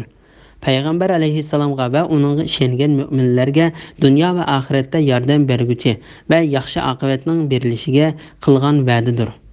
Ey Muhammad, bu masxara qilguvchilarga aytqinki, zaminda sayr qilinglar. Ondan payg'ambarlarini inkor qilganlarning oqibatining qandoq bo'lganligini ko'zdan kechiringlar. Ya'ni sizlar o'zinglar haqida o'ylaninglar. Sizlar burunqi payg'ambarlarni inkor qilgan, tarsalik qilib ular bilan qarshilashgan qavmlarga Alloh taolaning oxiratda qattiq azobni saqlab qo'yishi bilan birga mushu dunyoda ularga azob oqibatlarining tushirganligiga, payg'ambarlarini va mu'min bandalarini azobdan qandoq qutuldirganligiga qaranglar. Bismillahirrohmanirrohim. Ey Muhammad, aytqinki, osmonlardagi, zimindagi mavjudotlar kimning? Ularga aytqinki, Allohning. Alloh inson ihson qilish yuzidan bandalariga rahmat qilishni o'z ustiga oldi. Hech qanday gumon bo'lmagan qiyomat kuni Alloh sizlarni albatta yig'adi. Kufrni ixtiyor qilish bilan o'ziga o'zi ziyon solganlar iymon etmaydi. Kecha va kunduzda jim turgan yoki harakatlanib turgan shaylarning hammasi Allohning mulkidir. Alloh bandalarining so'zlarini anglab turg'uchidir. Ularning ahvolini bilib turg'uchidir. Ey Muhammad, bu mushriklarga aytqinki, osmonlarni, zaminni yo'qdan bor qilguvchi Allohdan g'ayrini ma'bud tutamdim. Alloh rizq beradi, o'zi rizqqa muhtoj emas. Ey Muhammad, aytqinki, men bu ummat ichida Xudoning amriga bo'ysunuvchilarning avvali bo'lishga buyurildim. Menga deyildiki, sen hargiz mushriklardan bo'lmag'in. Ularga yana aytqinki, agar men Rabbimga osiylik qilsam, ya'ni Parvardigorimdan g'ayriga ibodat qilsam, buyuk kunning, ya'ni qiyomat kunining azobidan albatta qo'rqaman. Mushu kunda kimki azobdan qutuldi ekan, Alloh uning rahmat qilgan bo'ladi. Ana shu ro'shan nijotni topganlikdir. Sura An'am 12, 13, 14, 15, 16 oyat to'g'risida. Alloh taolo yaratquchi, rizq berguchi va ne'mat ato qilguchi bo'lganligi uchun uningga qat'iy bo'ysunish kerakligi to'g'risida. Ey Muhammad, aytqinki, osmonlardagi va zamindagi mavjudotlar kimning? Ularga aytqinki Allah ihson qilish yusidan bandalariga rahmat qilishni o'z ustiga oldi. Alloh taolo bu oyatda o'zining osmon zimin va uning ichidagi mahluqotlarning egisi ekanligidan rahmat qilishni o'zining ulug' zoti ustiga olganlikdan xabar berdi. Bu vaqtda Imom Buxoriy va Muslim Abu Hurayra radhiyallohu anhudan payg'ambar alayhissalomning mundoq deganligini rivoyat qiladi. Haqiqatan Allah Taala bütün mahluqotlarni yaratgan chaqda arishning ustidagi o'zining yenidagi kitobga haqiqatan rahmatimdan g'azabimdan ustun keldim deb yozdi. Hech qanday gumon bo'lmagan qiyomat kuni Allah sizlarni albatta yig'di. Ya'ni Allah Taala mo'min bandalariga uning bo'lganligiga hech qanday shak qilmaydigan qiyomat kunida bandalarini bir yerga yig'diganligiga ulug' zoti bilan qasam ichdi. Ammo qiyomatdan tong'uchi, uni inkor qilg'uchi bo'lgan kofirlar bo'lsa, o'zining shaklarida tangirqab yurishidi. Kufrni ixtiyor qilish bilan o'ziga o'z ziyon solganlar iymon etmaydi. Ya'ni qiyomat kuni ziyon tortquchilar bo'lsa, qiyomatga ishonmaydi va shu kunning ig'irchiligidan qo'rqmaydi. Kecha va kunduzda jim turgan yoki harakatlanib turgan shaylarning hammasi Allohning mulkidir. Ya'ni osmon zimindagi barliq narsalar Alloh taolaning bandisi va uning mahluqotlaridir. Ular Alloh taolaning hukmronligi, buyrug'i o'rinlashtirishi ostidadir. Allah Taaladan boshqa hech qanday iloh yo'qdir. Allah bandalarining so'zlarini anglab turg'uchidir. Ularning ahvolini bilib turg'uchidir. Ya'ni Allah Taala bandalarining so'zlarini anglab, ularning shak keltirganliklarini, dillarini va maxfiy sirlarini bilib turg'uchidir. Ondan keyin Allah Taala bir deb bilish aqidasi, to'g'ri bo'lgan shariat bilan avatgan bandisi va payg'ambari Muhammad alayhissalomni kishilarni Allah Taolaning to'g'ri yo'liga chaqirishga buyurib mundoq deydi. Ey Muhammad, bu mushriklarga aytqinki, osmonlarni, zaminni yo'qdan bor qilguvchi Allohdan g'ayrini ma'bud tutamdim. Allah Taala bu vaqtda mundoq deydi: Ey Muhammad, aytqinki, ey nadonlar, meni Allohdan g'ayriga ibodat qilishga buyurumsizlar. Sura Zumar 64-oyat. Ya'ni men o'zimga sherik yo'q bir Alloh Taoladan boshqa birini ega tutmayman. Chunki Alloh Taolo osmon zaminlarni o'xshashi bo'lmagan bir shaklda paydo qilib yaratdi. Allah rizq beradi. O'zi rizqqa muhtoj emas. Ya'ni Alloh taolo o'zining mahluqotlariga rizq berguchidir. Uning rizq berishi hargizmi Alloh taolaning ularga ehtiyoji tushib qolganligidan emasdir.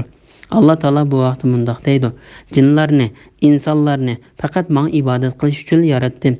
Ulardan men rizq tilamayman va ularning meni oziqlantirishini tilamayman. Sura Zariyat 56-57-oyatlar.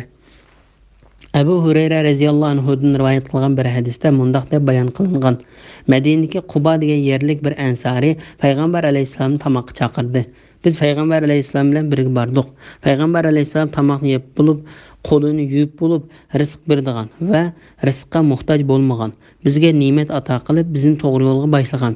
Bizga rizq ato qilgan, bizga suv bergan va kiyim bergan va bizni barliq sinoqlar bilan singan Alloh taologa hamd sano bo'lsin. Men tashlab qo'ymaydigan, meni uningga ehtiyojim tushmay qolmaydigan, men uningga kufrlik qilmaydigan va men uningdan behojat qilinmaydigan Parvardigorim Alloh taologa hamd sano bo'lsin. Bizga taom bergan, suv bergan, kiyim bergan Parvardigorim Alloh taologa hamd sano bo'lsin. Bizga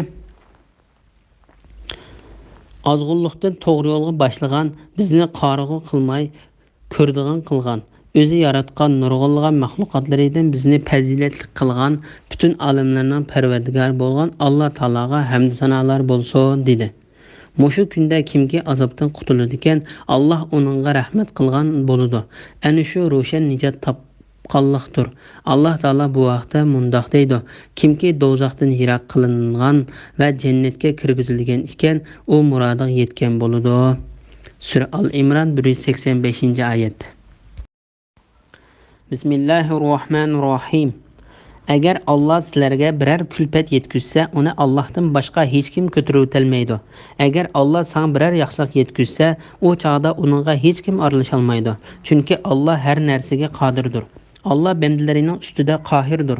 Ya'ni Alloh bandalarini tizginlab turg'uchidir. U hikmat bilan ish qilg'uchidir, hammadan xabardordir. Ey Muhammad, aytqinki, mening payg'ambarligimning rostligi uchun qaysi narsa eng cho'ng guvoh?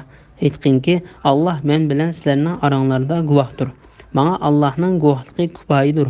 Bu Qur'on manga sizlarni va qiyomatgacha Qur'on yetgan kishilarni ogohlantirish uchun vahiy qilindi. Ey mushriklar, sizlar Allah bilan barobar boshqa iloh bor deb cho'qim guvohlik beramsizlar. Ularga aytqinki, men mundaq guvohlik bermayman. Ey Muhammad, aytqinki, u haqiqatan bir ilohdir. Sizlar sherik keltirgan butlardan men haqiqatan judaman. Biz kitob bergan kishilar, ya'ni Yahudiylar va Nasoralar uni, ya'ni Muhammad alayhissalomni Tavrat va Injildagi sifati bo'yicha xuddi o'zlarining o'g'illarini to'nigandek to'niydi. O'zlariga o'zlari ziyon solganlar, aniq pokitlar tursimi Muhammad alayhissalomga iymon etmaydi. Allohga yolg'on chaplagan yoki Allohning oyatlarini inkor qilganlardanmi zolim odamlar bormi? Zolimlar haqiqatan maqsadiga erisholmaydi.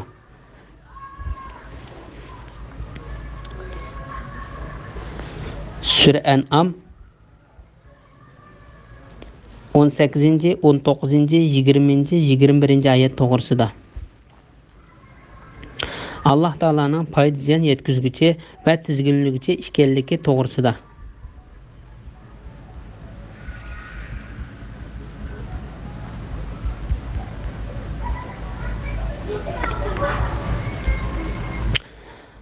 Allah Taala o'zining foyda ziyon egisi va maxluqotlariga xohlagani bilan hukm qildiganligidan uning hukmiga birining hech qarshi turolmaydiganligi va hech uning birining hukmini amaldan qoldirolmaydiganligidan xabar berdi. Agar Allah sana birer külfet yetkizsa, uni Allah'tan başka hiç kim ko'tarolmaydi. Agar Allah sana birer yaxshilik yetkizsa, o chaqda onunga hiç kim aralasholmaydi. Chunki Allah her narsaga qodirdir. Allah Taala bu vaqtda mundaq deydi: Allah rahmetidan kishilarga ochgan narsani hargizmi to'sib qolg'uchi bo'lmaydi. Allah rahmetidan to'sgan narsani Allah to'sgandan keyin uni hech qo'yib berguchi bo'lmaydi. Allah g'olibdir, hikmat bilan ish qilg'uchidir. Sura Fatir 2-oyat. İmam Buxoriy Payg'ambar alayhissalomning mundaq deganligini rivoyat qiladi: Ey Allah, sen berganni to'sib qolg'uchi yo'q, sen to'sib qolganni beraligichi yo'q. Sen dunyoda bergan mol dunyo oxiratda foyda yetkazolmaydi. Allah bandalarining ustida qohirdir. Ya'ni Allah bandalarini tizginlab turuvchidir. Ya'ni Allah Taolaga barliq bo'yinlar egiladi. Hukmronlar bosh egidi va barliq gunohkorlar taslim bo'ladi. U hikmat bilan ish qilg'uchidir. Ya'ni u hamma ishlarida hikmat tegsidir. Hammadan xabardordir. Hamma narsaning joylashgan o'rnidan va joylaridan xabardordir. Shunga u berdig'ini shu narsaga erishishiga haqliq bo'lgan kishiga berdi. Ey Muhammad, aytqinki, mening payg'ambarligimning rostligi uchun qaysi narsa eng cho'ng guvoh, ya'ni qaysi narsa eng cho'ng guvoh bo'la oladi? Aytqinki, Allah men bilan sizlarning oranglarda guvohdir. Menga Allohning guvohligi kifoyadir. Ya'ni men bilan sizlarning oranglarda men sizlarga ilib kelgan haqiqatni va sizlarning menga nima deganliklaringizni bilguchi bo'lgan Allah guvohdir. Bu Qur'on menga sizlarni va qiyomatgacha Qur'on yetgan kishilarni ogohlantirish uchun vahiy qilindi. Ya'ni u Qur'on yetgan barliq kishilar uchun bir ogohlantiruvchidir. Rabi' ibn Anas mundaq dedi: Payg'ambar alayhissalomga ergashgan kishining ustidagi vazifasi kishilarni payg'ambar alayhissalom Alloh taolo tarafidan da'vat qilgandek da'vat qilishi va payg'ambar alayhissalom ogohlantirgan narsa bilan ogohlantirishdir. Ey mushriklar, sizlar Allah bilan barobar boshqa iloh bor deb cho'qim guvohlik beramsizlar? Ularga aytqinki, men mundaq guvohlik bermayman. Bu oyatning ma'nosi tövendeki oyatning ma'nosiga o'xshashdir. Ey Muhammad, ularga Allah buni harom qildi deb guvohlik berdigan guvohchilaringlarni chaqirib kelinglar degin. Agar ular hozir bo'lib yolg'ondan guvohlik bersa, ularga qo'shilib guvohlik bermagin. Chunki u butunlay yolg'ondir. Sura An'am 150-oyatning bir qismi. Ey Muhammad, aytqinki, u haqiqatan bir ilohdir. Sizlar sherik keltirgan butlardan men haqiqatan judaman. Ahli kitoblarning payg'ambar alayhissalomni xuddi o'zlarining bolalarini to'nigandek to'niydiganligi to'g'risida. Alloh taolo ahli kitoblar haqida mundaq deydi: Ularning qishida burunqi payg'ambarlardan sen to'g'riliq xabarlar bo'lganligi uchun sen ularga ilib kelgan bu haqiqatni xuddi ular o'zlarining bolalarini bilgandek biladi. Chunki barliq payg'ambarlar Muhammad alayhissalomning keldiganligi, uning sifati, axloqi, yurti, hijrat qilib boradigan yeri va uning ummatining sifatlaridan xush bishorat bergan edi. Shu Alloh taolo bu oyatning oxirida mundoq dedi: O'zlariga o'zlari ziyon solganlar, ya'ni cho'ng ziyon tortib olganlar, aniq pokitlar tursimi Muhammad alayhissalomga iymon etmaydi. Ya'ni burunqi payg'ambarlarning qoldirgan xush bisharatidan tortib toki payg'ambar alayhissalom kelgan bo'lgan zamongacha payg'ambarlar Muhammad alayhissalomning nom shuhratini kishilar orasiga tarqatgan bo'lsa-mu, ular yanada Muhammad alayhissalomga ishonmaydi. Allohga yolg'on chaplagan yoki Allohning oyatlarini inkor qilgandanmi zolim odamlar bormi? Ya'ni Alloh taologa bo'xton chaplab, Alloh taolo payg'ambar qilib avatmisimi? O'zini payg'ambar qilib avatdi deb da'vo qilgan kishidan Alloh taoloning oyatlarini, dalil, hujjat va mo'jizalarini inkor qilgan kishidan ortiqroq o'zini ziyonga uchratgan kishi yo'qdir. Zolimlar haqiqatan maqsadiga erisholmaydi. Ya'ni Alloh taologa bo'xton chaplovchi va Alloh taoloning oyatlarini inkor qiluvchilar hargizmo nijot topolmaydi. Bismillahirrohmanirrohim. Qiyomat kuni ularning hammasini hisob elish uchun yig'imiz. Ondan mushriklarga Allohning sheriklari deb e'tiqod qilgan ma'budlaringlar qayerda deymiz. Ondan ular faqat o'zlari aytib, dunyodagi chog'lardagiga o'xshash yolg'onga iltijo qilib, Parvardigorimiz Alloh bilan qasamki, biz mushrik bo'lmagan edik deydi. Ularning biz mushrik bo'lmagan deb o'zlariga qarshi yolg'on so'zlaganligiga qarag'in. Ularning Allohning sheriklari deb bo'xton chaplagan butlari ulardan qochdi. Ey Muhammad, ularning ichida Qur'on o'qigan chog'ingda sen quloq soldiganlar bor. Qur'onni tushunmasliklari uchun ularning dillarini pardildik. Quloqlarini eg'ir qildik. Ular hamma mo'jizalarni ko'rgan taqdirdami, uningga iymon etmaydi. Hatto kofirlar sening yiningga munozirlashib kelgandimi, bu faqat burunqilardan qolgan afsonalardir deydi. Ular kishilarni Qur'ondan va Muhammad alayhissalomga ergashishdan to'sidi. O'zlari uningdan yiroq qochadi. Ular faqat o'zlarini halok qiladi. Holbuki ular buni tuymaydi. Sura An'am 22, 23, 24, 25, 26 oyat to'g'risida. Mushriklarning o'zlari shirik keltirgan narsalaridan so'rildiganligi to'g'risida. Alloh taolo mushriklarning ahvolidan xabar berib mundoq deydi: Qiyomat kuni ularning hammasini hisob elish uchun yig'imiz. Ondan keyin Alloh taolo ularning Alloh taoloni qo'yib ibodat qilgan butlari va Alloh taologa o'xshatgan narsalaridan so'roq qilinadiganligi to'g'risida mundoq dedi. Ondan mushriklarga Allohning sheriklari deb e'tiqod qilgan ma'budlaringlar qayerda deymiz. Alloh taolo bu vaqtda mundoq deydi: Shu kuni Alloh ularga sizlar gumon qilgan mening sheriklarim qayerda deb nido qiladi. Sura Qasas 62-oyat. Ondan ular faqat o'zlari aytib, ya'ni hujjat keltirib, dunyodagi chog'lardagiga o'xshash yolg'onga iltijo qilib, Parvardigorimiz Alloh bilan qasam qilamizki, biz mushrik bo'lmagan edik deydi. Bu oyatning ma'nosi haqida Ata Xurosani mundoq deydi: Ulardan hisob ilinganda ularning beradigan javobi Parvardigorimiz Alloh bilan qasam qilamizki, biz mushrik bo'lmagan edik deydi. Deyishdan iboratdir. Ularning biz mushrik bo'lmagan deb o'zlariga qarshi qandoq yolg'on so'zlaganligiga qarag'in. Ularning Allohning sheriklari deb bo'xton chaplagan butlari ulardan qochdi. Alloh taolo bu vaqtda mundoq deydi: Ondan ularga Allohni qo'yib sherik keltirgan butlaringlar qayerda deyiladi.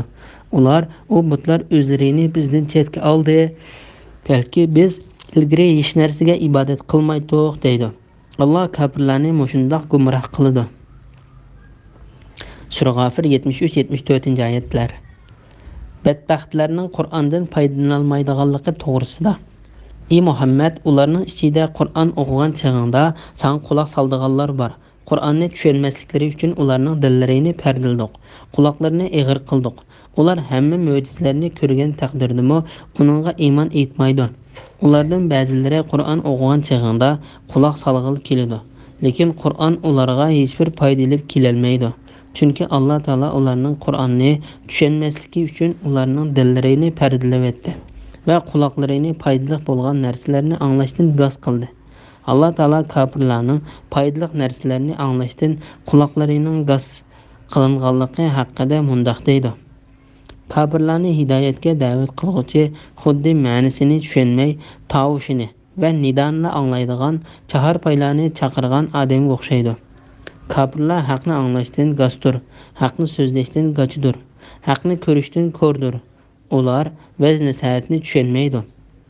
Sura Baqara 171-oyat. Ular hamma mo'jizalarni ko'rgan taqdirdami uningga iymon etmaydi. Ya'ni ular qandaqki bir mo'jiza, dalil, paket va isbot hujjatlarni ko'rsin, ular uningga ishonmaydi. Chunki ularda ong va tushunish degan narsa yo'q. Alloh taolo bu vaqtda mundoq deydi: Agar Alloh ularda biror yaxshilik bor deb bilsa edi, albatta ularga haqni anglatadi. Ularga anglatgan taqdirdami, ular haqdan albatta yuz o'rgan holda bosh tortadi. Sur Anfal 23-oyat. Hatta kofirlar sening yiningga munozirlashib kelgandimi, ya'ni sen bilan haq to'g'risida o'rinsiz munozirlashib kelgandimi, bu faqat burunqilardan qolgan afsonalardir deydi. Ya'ni ey Muhammad, sen ilib kelgan bu din burunqilarning kitoblaridan ilingan va ulardan yo'tkab kelingan narsalardandir deydi. Ular kishilarni Qur'ondan va Muhammad alayhissalom agishishdan to'sidi. Ya'ni ular kishilarni haqiqatga agishishdan, Muhammad alayhissalomni iymon keltirishdan va Qur'onga bo'ysunishdan to'sidi. O'zlarimi uningdan yiroq qochidi. Ya'ni o'zlarimi uningdan yiroqdir. Shuning bilan ular o'zlarimi Qur'ondan manfaatlanmaslik, boshqalarning manfaatlashidan to'sishdek ikki yomon ishni sodir qiladi. Bu oyatning ma'nosi haqida Ali ibn Abu Talha ibn Abbos radhiyallohu anhumaning mundoq deganligini rivoyat qiladi. Kofirlar kishilarni Muhammad alayhissalomga iymon keltirishdan to'sidi. Muhammad ibn Hanifa mundoq deydi: Qurayshning kofirlari Muhammad alayhissalomdan qechib uning qishig'iga kelmaydi. Qatada, Zakhaq, Mujahid va boshqalar ham shundoq dedi. Ular faqat o'zlarini halok qiladi. Halbuki ular buni tuymaydi. Ya'ni ular o'zlarining mushuq qilmishlari bilan o'zlarini halok qiladi. Qilmishlarining uvoli faqat o'zlariga qaytadi. Ular buni sezmaydi. Bismillahirrohmanirrohim.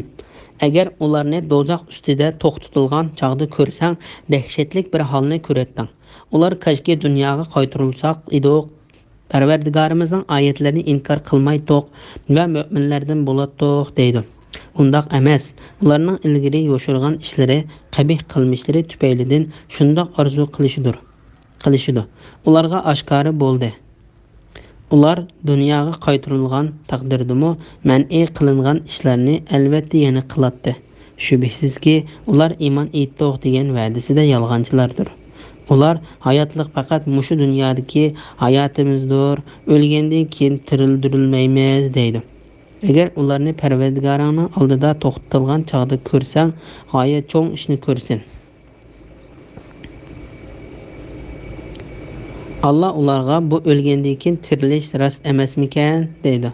Ular Parvardigorimiz bilan qasamki rost ekan deydi. Allah kofir bo'lganliginglar uchun azobni tetanglar deydi.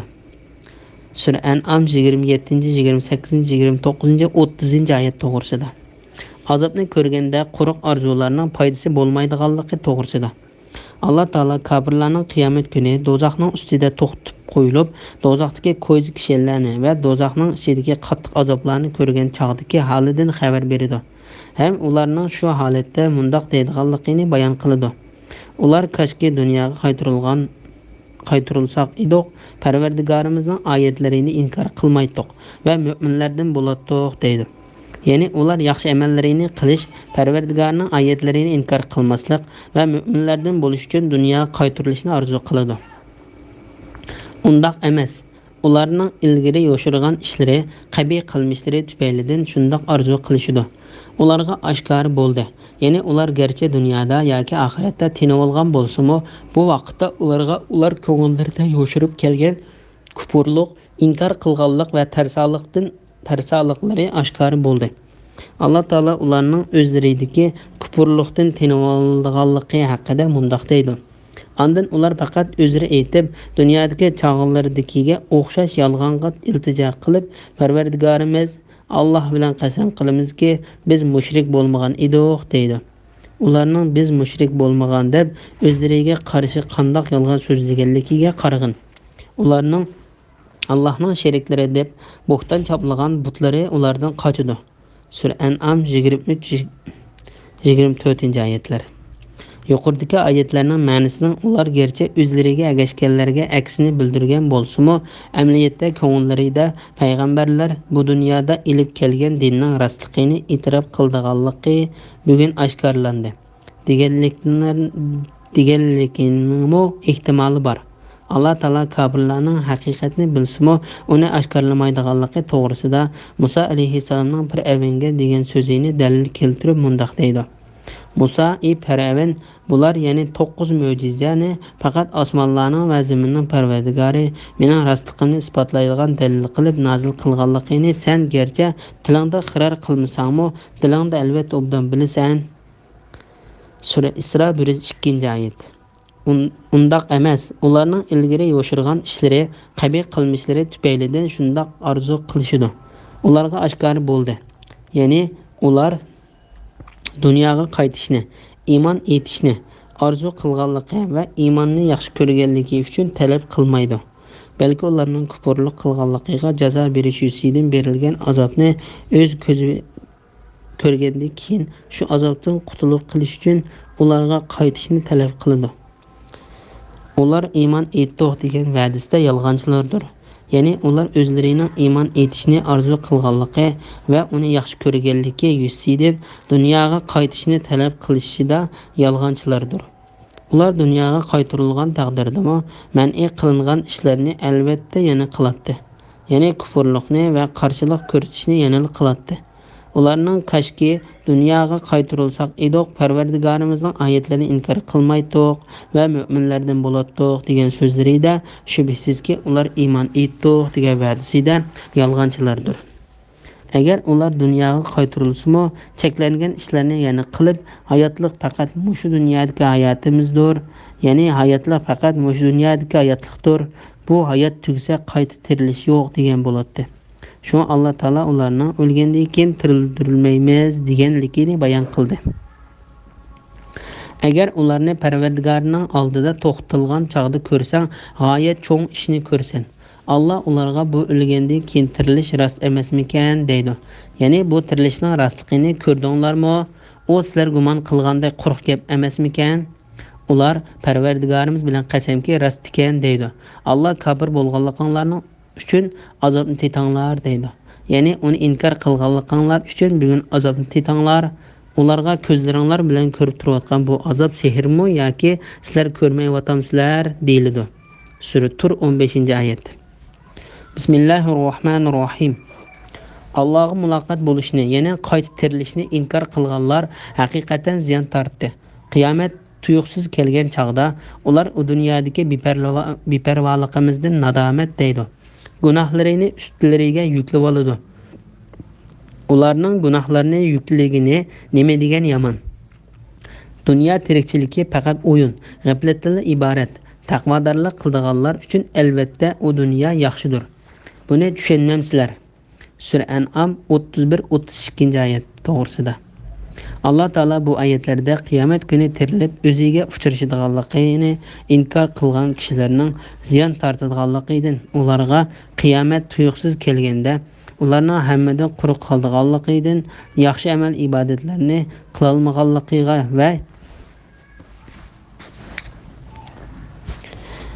va yomon ishlarni qilganligiga pushaymon qildiganligidan xabar berdi. Qiyomat tuyuqsiz kelgan chaqda ular u dunyodagi beparvoligimizdan nadomat deydi. Gunohlarini ustlariga yuklab oladi. Ularning gunohlarining yukligini nima degan yomon. Bu yerda isbot Sudining mundaq deganligini rivoyat qiladi. Yomon ishlarni qilib o'ziga uvol qilgan kishi qabrisiga qo'yiladigan chaqda uning qishiga chiroyi nihoyat sat, rangi qora, teni nihoyat sesiq puraydigan va ustidagi kiyimi maynat bir kishi kelib, uning bilan birga uning qabrisiga kirdi. O'lguchi bu kishini ko'rganda uningga "Sening chiroying nima degan saat" deydi. U kishi "Sening amalingmi shundoq sat edi" deydi. O'lguchi "Sening tening nima degan sesiq" deydi. U kishi "Sening amalingmi shundoq sesiq edi" deydi. O'lguchi "Kiyimlaring nima degan maynat" deydi. U kishi "Sening amalingmi shundoq maynat edi" deydi. O'lguchi "Sen kim" deydi. U kishi "Men sening qilgan amaling" deydi. Shuning bilan u kishi o'lguchi bilan birga qabrida qoladi. O'lguchi qiyomat kuni qayta tirildirgan vaqtda u kishi o'lguchiga "Dunyoda men seni harom yo'llardan huzurlanishing uchun ko'tardim. Bugun sen meni ko'targin" deb o'lguchining yelkasiga minadi va uni do'zaxga haydab ilib boradi. Mana bu Alloh taolaning gunohlarini ustlariga yuklab oladi degan oyatning ma'nosidir. Dunyo tirikchiligi faqat o'yin g'aflatdan iborat. Ya'ni dunyo tirikchiligining ko'pinchisi shundoqdir. Taqvodorlik qildiganlar uchun albatta u dunyo yaxshidir. Buni tushunmamsizlar? Bismillahirrohmanirrohim. Ularning so'zi seni qayg'uga soldiganligini biz obdan bilamiz. Ular seni ichida inkor qilmaydi, lekin ular tarsoqlikdan inkor qiladi. Haqiqatda zolimlar Allohning oyatlarini inkor qiladi. Sendan burun o'tgan payg'ambarlarni inkor qilindi. Ular inkor qilinganligiga va o'zlariga yetgan arziyatlarga sabr qildi. Oxiri ular bizning yordamimizga erishdi. Allohning so'zlarini har qanday odam o'zgartirmaydi. Shubhisizki payg'ambarlarning qissallari sana nozil bo'ldi.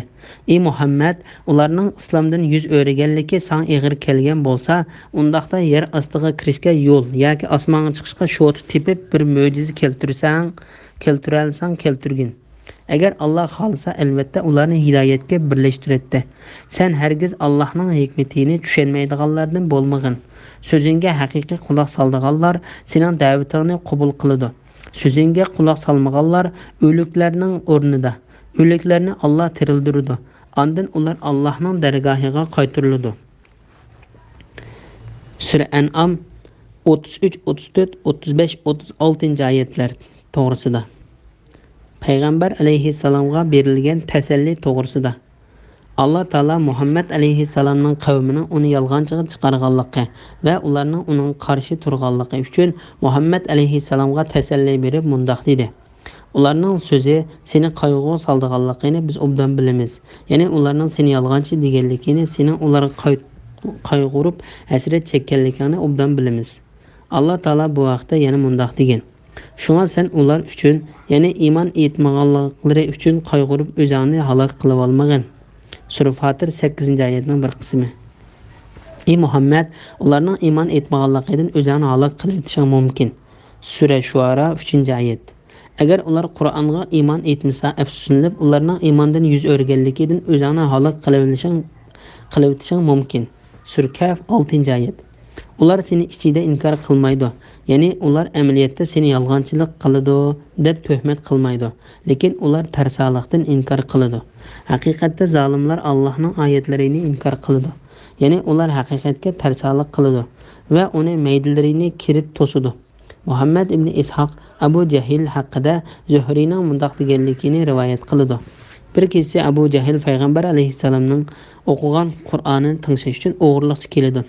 Abu Sufyan va Ahnas ibn Sharqmo dal shu kechasi Qur'on tinglash uchun o'g'irlikchi kelgan edi. Lekin bu ishchi bir-birining kelganligidan xabarsiz edi. Ular to'g'ri tong otqicha Qur'on tinglashdi. Tong otganda uylariga qaytish uchun manganda yo'lda uchrashib qilib, bir-biriga "Sen nima sababdan bu yerga kelib qolding?" deyishdi. Har biri kelish sababini bayon qilishdi.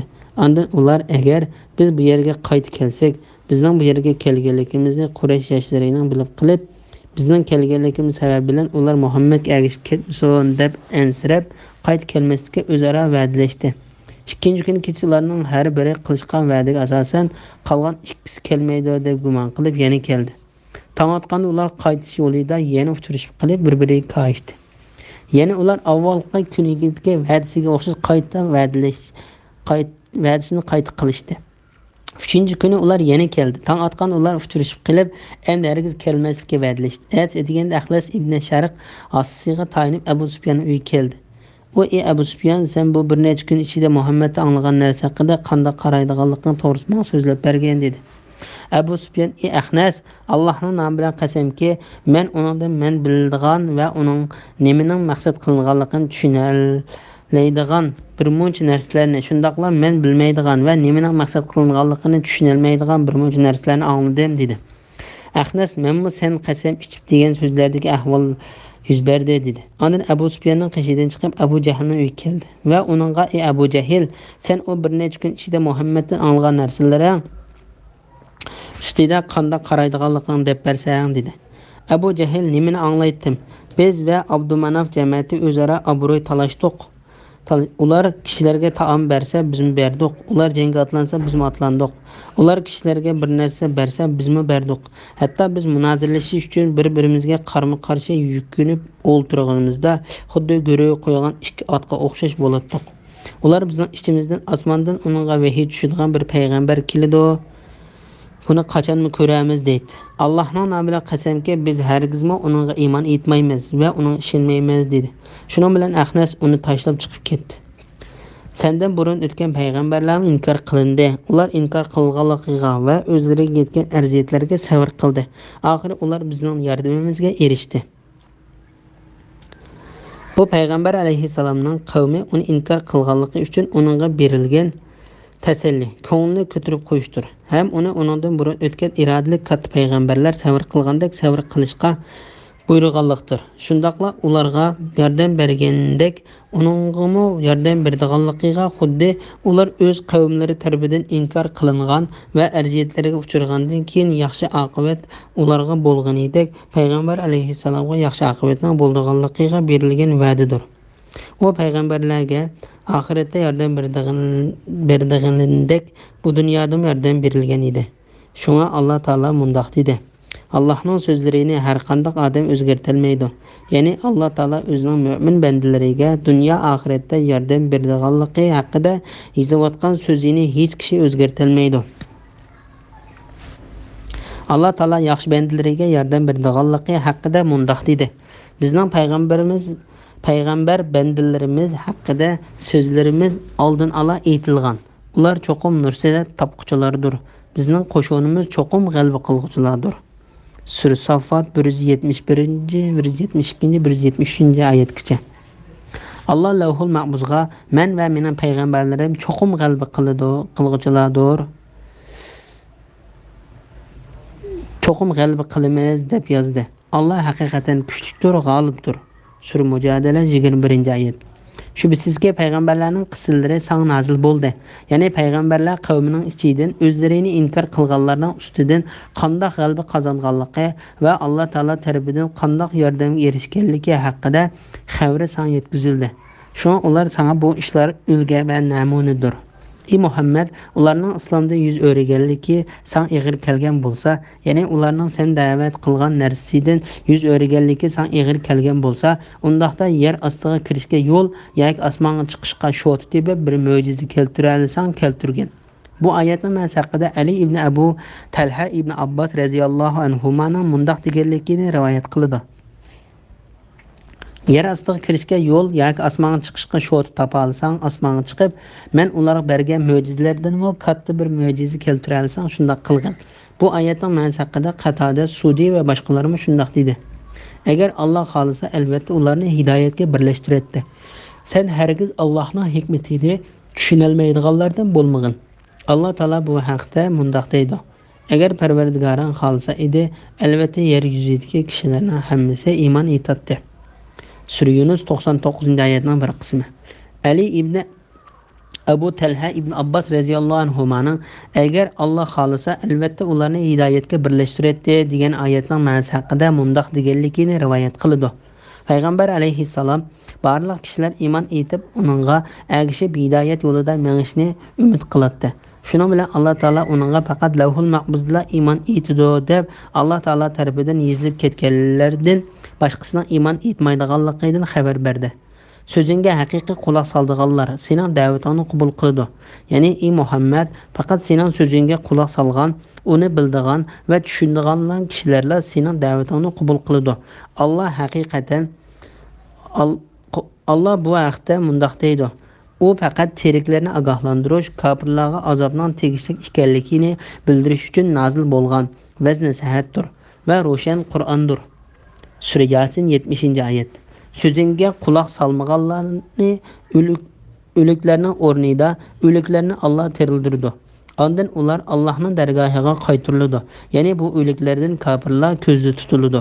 Chunki ular amaliyotda tirik bo'lsa-mu dillari o'lik kishilardir. Şu Allah Taala ularni haqiqiy o'liklarga o'xshatdi. Alloh taolaning o'liklarini Allah tirildirdi. Ondan ular Allohning dargohiga qaytarildi degan so'zi ularni mazaq qilish va kamsitish yuzidan deyilgan so'zdir. Bismillahirrohmanirrohim. Ular, ya'ni Makka kuffarlari, nimishqa Muhammadga Parvardigordan biror mo'jiza tushirilmadi deydi. Aytqinki, Allah mo'jiza tushirishga haqiqatan qodir. Lekin ularning to'lisi mo'jiza nozil bo'lib, iymon etmasa, balog' duchor bo'lganligini bilmaydi. Mayli yer yuzida mangadigan hayvon bo'lsin, mayli ikki qanti bilan uchadigan uchar qush bo'lsin, hammasi sizlarga o'xshash ummatlardir. Ya'ni Alloh tarafidan yaratilgan mahluqotlardir. Lavhul Mahfuzda hech narsani tushirib qo'ymadik. Ya'ni hammani to'liq putdiq. Keyin ular Parvardigorining dargohiga yig'iladi. Alloh ularning orasida hukm chiqardi. Bizning oyatlarimizni inkor qilganlar g'aslardir. Ya'ni qabul qilish yuzidan anglamaydi. G'achilardir. Ya'ni haqni so'zlamaydi. Ular kufrning qorong'uligi ichida qolganlardir. Alloh xalqan odamni ozdirdi. Xalqan odamni to'g'ri yo'lga soladi. Sura An'am 37, 38, 39-oyat to'g'risida. Mushriklarning mo'jiza talab qilganligi to'g'risida. Allah Taala tövendeki ayetlerde bayan qilganidek ular aytdi: "Taki sen bizga yer ostidan bir buloqni etildirib chiqarmoqchi, sana hergiz ishonmaymiz. Yoki sening xo'rmiliq, talliq va o'ttirsidan o'stanglar eqib turadigan bir beg'ing bo'lsin. Yoki sen aytgandek ustimizga osmonni parcha-parcha qilib tushirgin. Yoki payg'ambarligingga guvohchilik qilib Allohni va farishtalarni oldimizga keltirgin. Yoki sening oltindan uying bo'lsin. Yoki sen sho'ti bilan osmonga chiqqin. Taki Allah tarafidan sening uning bandisi va payg'ambari ekanliging yozilgan, biz o'qiy oladigan bir kitobni ilib tushmaguncha sening osmonga chiqqanligingga hargiz ishonmaymiz." Sura Isra 90-oyatdan 93-oyatgacha. Mushriklar nima uchun Muhammadga Parvardigordan biz talab qilgandek biror mo'jiza tushmaydigando deydiganligidan xabar berdi. Aytqinki, Allah mo'jiza tushirishga haqiqatan qodir. Lekin ularning to'lisi mo'jiza nozil bo'lib, iymon etmasa, balog'i duchor bo'lganligini bilmaydi. Ya'ni Alloh taolo shunday qilishga qodirdir. Lekin Alloh taolaning hikmati shu mo'jizani kechiktirib tushirishni o'rinlashtirdi. Chunki agar Alloh taolo ularning deganidek mo'jizani tushirsa, ular buningga iymon etmasa, Alloh taolo ularni cho'qim burunqi ummatlarni jazolagandek jazolashga oldirgan bo'ladi. Allah Taala bu vaqtda mundaq deydi: Quraysh mushriklari talab qilgan mo'jizalarni maydonga keltirmasligimiz faqat burunqilar, ya'ni ilgirki ummatlarning mo'jizalarini yolg'onga chiqarganligi uchundir. Biz Samudqa tishi tugini ro'shan mo'jiza qilib berdik. Ular uni inkor qildi. Biz mo'jizalarni faqat bandalarni qo'rqitish uchun avatimiz. Sura Isra 59-oyat. Agar biz ularning iymon etishini xohlaydigan bo'lsak, ularga osmondan ularni iymonga majburlaydigan bir oyatni, alomatni nozil qilatdiqda, uningga ular bosh ekkan bo'ladi. Sura Shuara 4-oyat. Ummatlardan nimaning ko'zda tutilganligi to'g'risida. Mayli yer yuzida mangadigan hayvon bo'lsin, mayli ikki qanti bilan uchadigan uchar qush bo'lsin, hammasi sizlarga o'xshash ummatlardir. Ya'ni Alloh tarafidan yaratilgan mahluqotlardir. Mujahid mundaq dedi. Ya'ni o'zining nomlari bilan toniladigan turli jonivorlardir. Qatada mundaq dedi. Qushlar bir ummat, insonlar bir ummat, jinlar bir ummat hisoblandi. Sudi Allah Taalaning hammasi sizlarga o'xshash ummatlardir degan oyatning ma'nosi hammasi sizlarga o'xshash mahluqotlardir deganlik bo'ladi dedi. Lavhul Mahfuzda hech narsani tushirib qo'ymadik. Ya'ni hammani to'liq putdiq. Ya'ni hammasi Allohning ilmi doirasidadir. Mayli quruqliq yoki dengizdagi narsalar bo'lsin, Alloh taolo ularning ichidan birargami rizq berishni, ularning ishlarini o'rinlashtirishni unutib qolmaydi. Bu haqda Allah Taala mundaq deydi: Yer yüzidagi hayvonlarning hammasiga rizq berishni Allah marhamat yuzidan ustiga olgan. Allah ularning turar joyini va o'lgandan keyin ko'miladigan joyini biladi. Ularning hammasi ro'shan kitobga, ya'ni Lavhul Mahfuzga yozilgandir. Sura Hud 6-oyat. Ya'ni ularning hammasi ismlari, sonlari, yashaydigan joylari, harakatlari, turadigan makonlarini ochiq bayon qilib beradigan Lavhul Mahfuzga yozilgandir. Nurg'un hayvonlar o'z rizqini ustiga olmaydi. Ya'ni o'z rizqini tepib yeyishdan ojizdir. Ularni va sizlarni Alloh rizqlantiradi.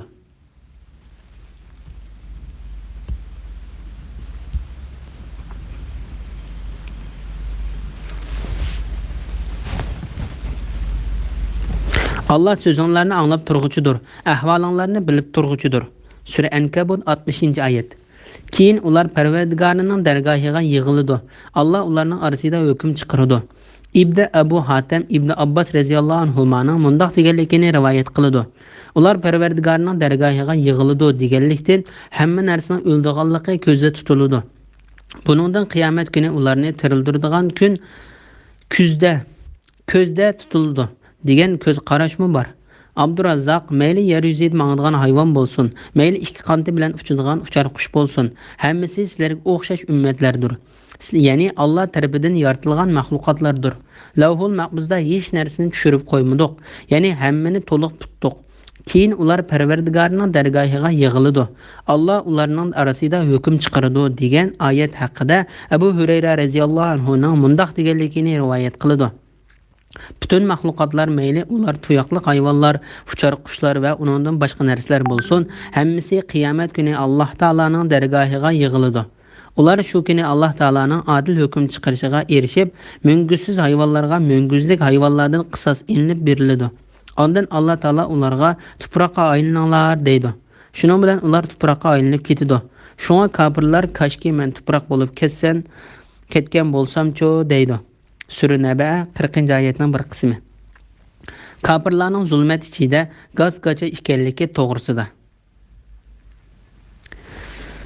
Bizning oyatlarimizni inkor qilganlar gazlardir. Ya'ni qabul qilish yuzidan anglamaydi.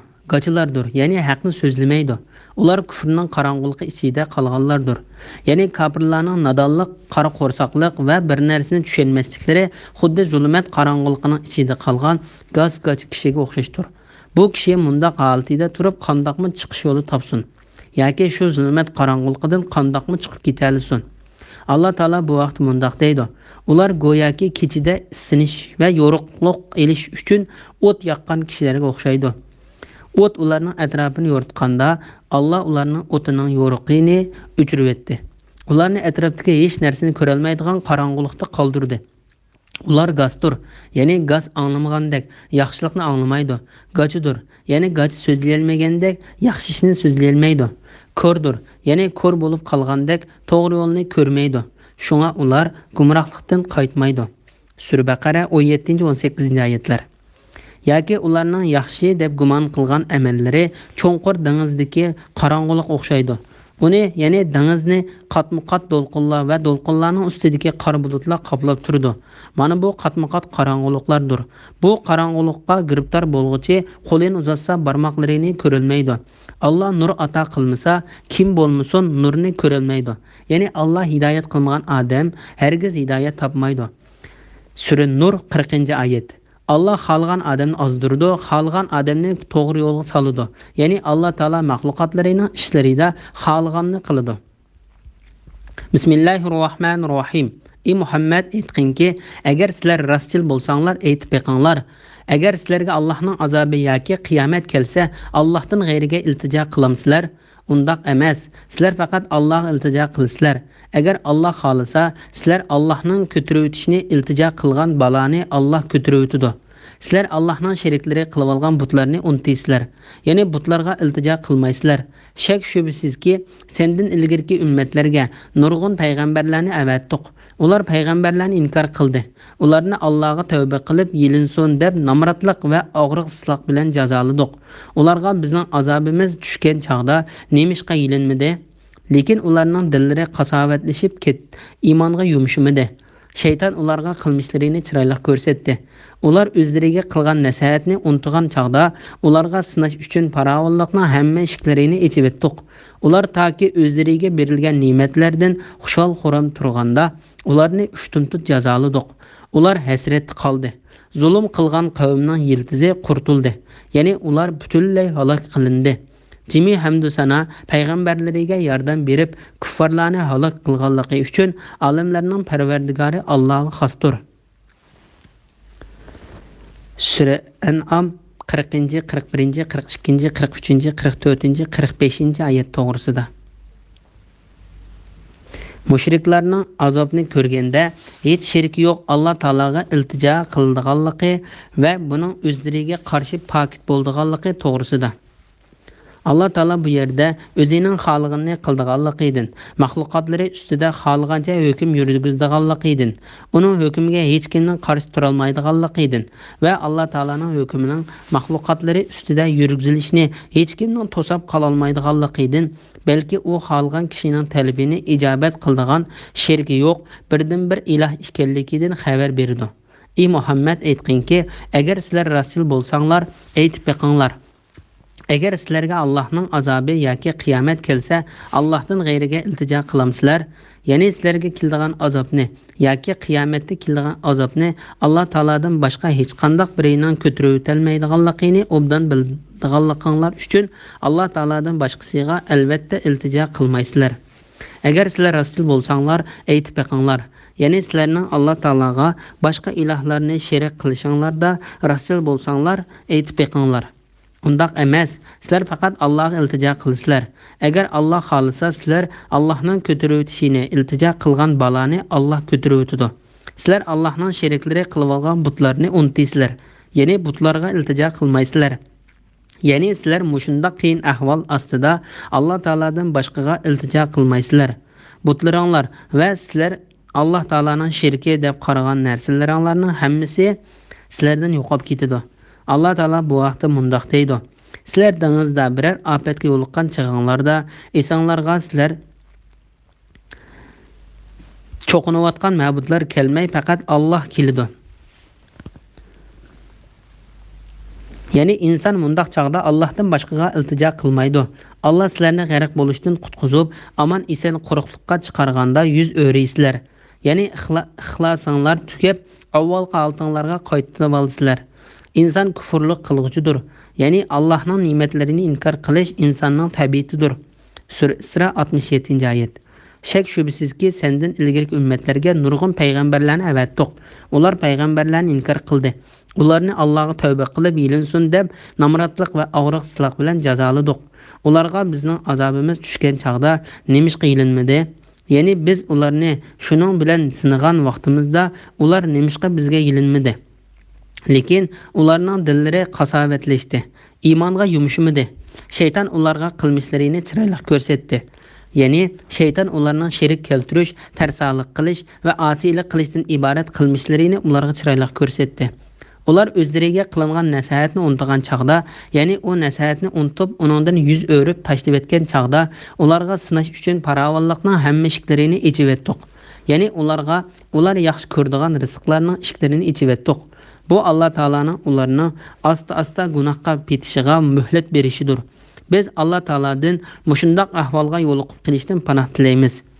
Ular toki o'zlariga berilgan ne'matlardan xushol-xuram turganda, ya'ni ular o'zlariga berilgan mol-mulk, bola-chaqa va boshqa har xil ne'matlardan xursand bo'lib turganda, ularni ushtumtut jazoladik. Ular hasrat qoldi. Ya'ni ular barliq yaxshiliklardan noumid qoldi. Hasan Basri mundaq dedi: Allah Taala qaysi bir kishiga uning rizqini keng qilib bersa, u kishi bu Allah Taolaning man qilgan imtihonidir deb qaramasa, kam aql kishidir. Allah Taala kimning rizqini tar qilsa, u kishi bu Allah Taolaning man bergan ogohlantirishidir deb qaramasa, bu kishi o'xshashla kam aql egasidir. Deb ondan ular toki o'zlariga berilgan ne'matlardan xushol-xuram turganda ularni ushtumtut jazoladik. Ular hasrat qoldi degan oyatni o'qib, Ka'baning parvardigori bo'lgan Alloh taolaning nomi bilan qasamki, bu kishilarning asta-asta gunohga petishidir. Avval ularning hojatlari ravo qilindi, ondan tuyuqsiz jazolandi dedi. Buni Ibn Abu Hatim rivoyat qilgan. Bismillahirrahmanirrahim. Ey Muhammad, aytqinki, aytib beqinglarchu.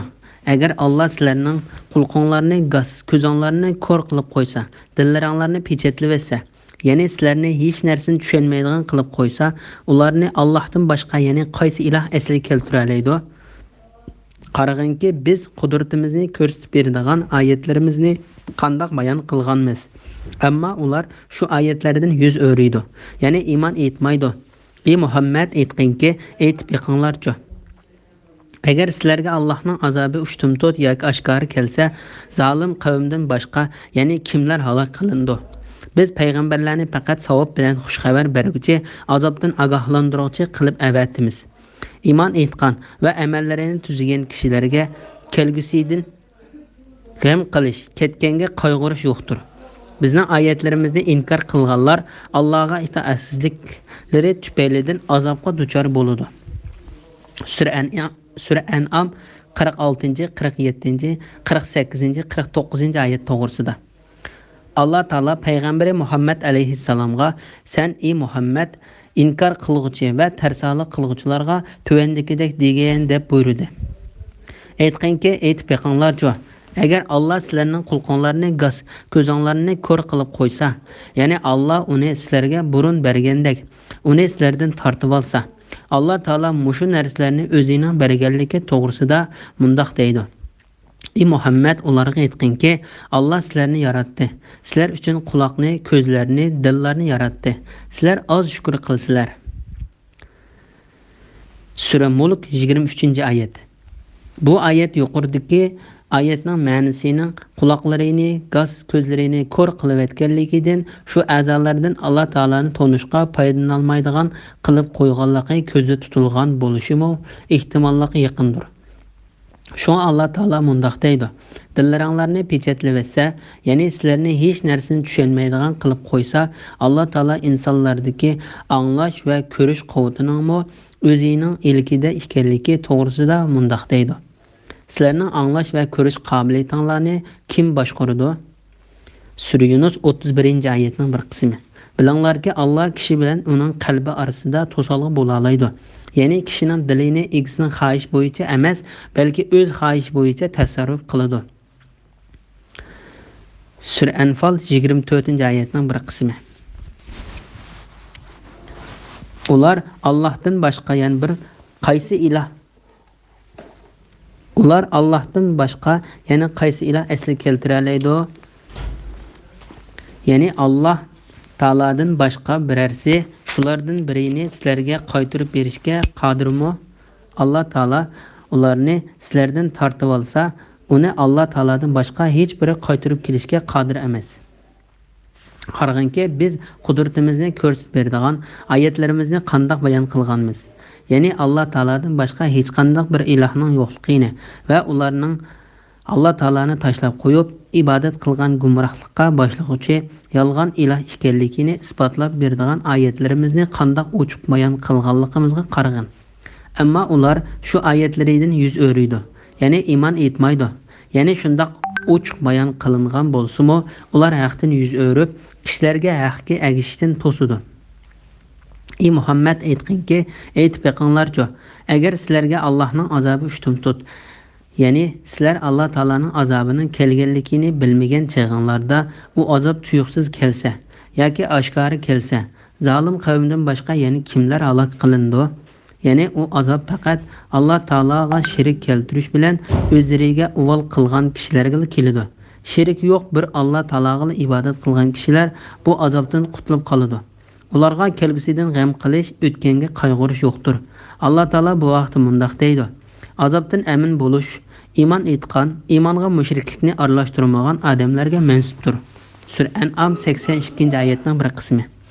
Biz payg'ambarlarni faqat savob bilan xushxabar beruvchi, azobdan ogohlantiruvchi qilib avatimiz. Ya'ni Alloh taolaning mu'min bandalariga mukofotlar bilan xush bishorat beruvchi va Alloh taologa kofir bo'lgan kishilarni Alloh taolaning g'azablari va azoblaridan ogohlantiruvchi qilib avatimiz. Iymon etgan va amallarini tuzigan kishilarga kelgusidan g'am qilish, ketganga qayg'urish yo'qdir. Ya'ni ular kelajagidan g'am qilmaydi. Tashlab kelgan dunyolik ishlariga qayg'urmaydi. Chunki Alloh taolo ular qoldirib qo'ygan narsasiga ega bo'lg'uchidir. Ularning tashlab qo'ygan narsasini saqlag'uchidir. Bizning oyatlarimizni inkor qilganlar Allohga itoatsizliklari tufaylidan azobga duchor bo'ladi. Ya'ni ular payg'ambarlar ilib kelgan haqiqatga kofir bo'lganligi va Alloh taolaning buyruqlariga bo'ysunishdan chiqib ketganligi, Alloh taolo to'sqan harom ishlarni qilganligi va Alloh taolo hurmatini saqlashga buyurgan narsalarning hurmatini saqlamaganligi uchun azob ularga yetadi. Bismillahirrohmanirrohim. Ey Muhammad, sendan odatdan tashqari ishlarni talab qilguvchi kuffarlarga aytqinki, men sizlarga menda Allohning xazinalari bor demayman. Men g'aybni bilmayman. Sizlarga men bo'lsam haqiqatan bir farishta debmi aytmayman. Men faqat men qilingan vahiyga amal qilaman. Aytqinki, ko'r odam bilan ko'zi saq odam barobarmi? Ya'ni kofir bilan mu'min barobarmi? O'ylab boqmamsizlar. Parvardigoringning dargohiga yig'ilishdan qo'rqadiganlarning kufridan, gunohdan saqlanishlari uchun ularni Qur'on bilan ogohlantirgin. Ularga Allohdan g'ayri do'st va shafaat qiluvchi yo'qdir. Allohning roziligini deb atiganda oqshomda Parvardigorga ibodat qildiganlarni yiningdan qo'g'lib etmagin. Ularning hisobidan sana hech narsa yuklanmaydi. Ya'ni ularning qilmishlaridan sen javobgarlikka tortilmaysan. Sening hisobingdanmi ularga hech narsa yuklanmaydi. Ularni qo'g'lib etsang, zolimlardan bo'lib qolasan.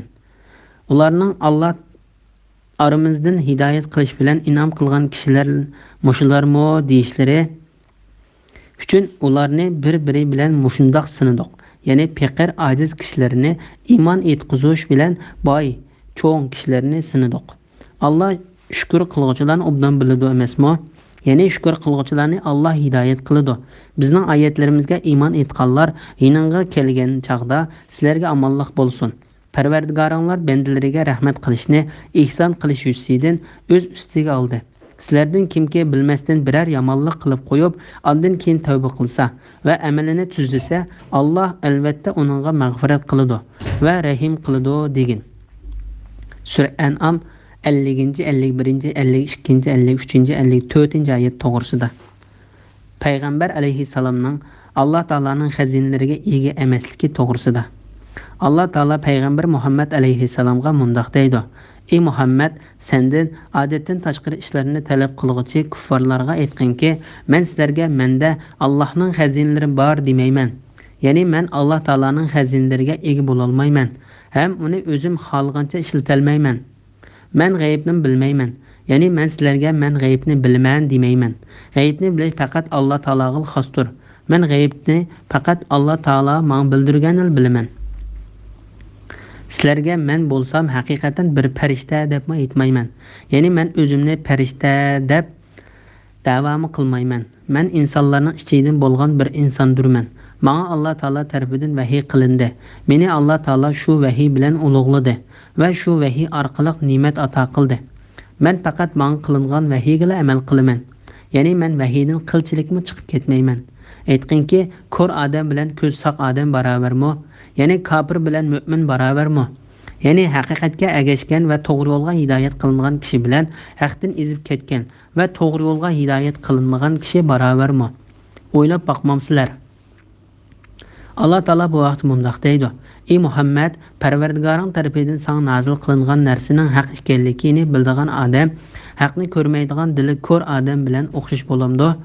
Allohning oyatlaridan faqat aql egallarlar pand nasihat oladi. Sura Ra'd 19-oyat. Parvardigorining dargohiga yig'ilishdan qo'rqadiganlarning kufrdan, gunohdan saqlanishlari uchun ularni Qur'on bilan ogohlantirgin. Ya'ni ey Muhammad, mushu Qur'on bilan tövendeki sifatga ega kishilarni qo'rqitqin. Ular haqiqatan Parvardigorning g'aybisidan qo'rquvchi kishilar. Sura Mu'minun 57-oyat.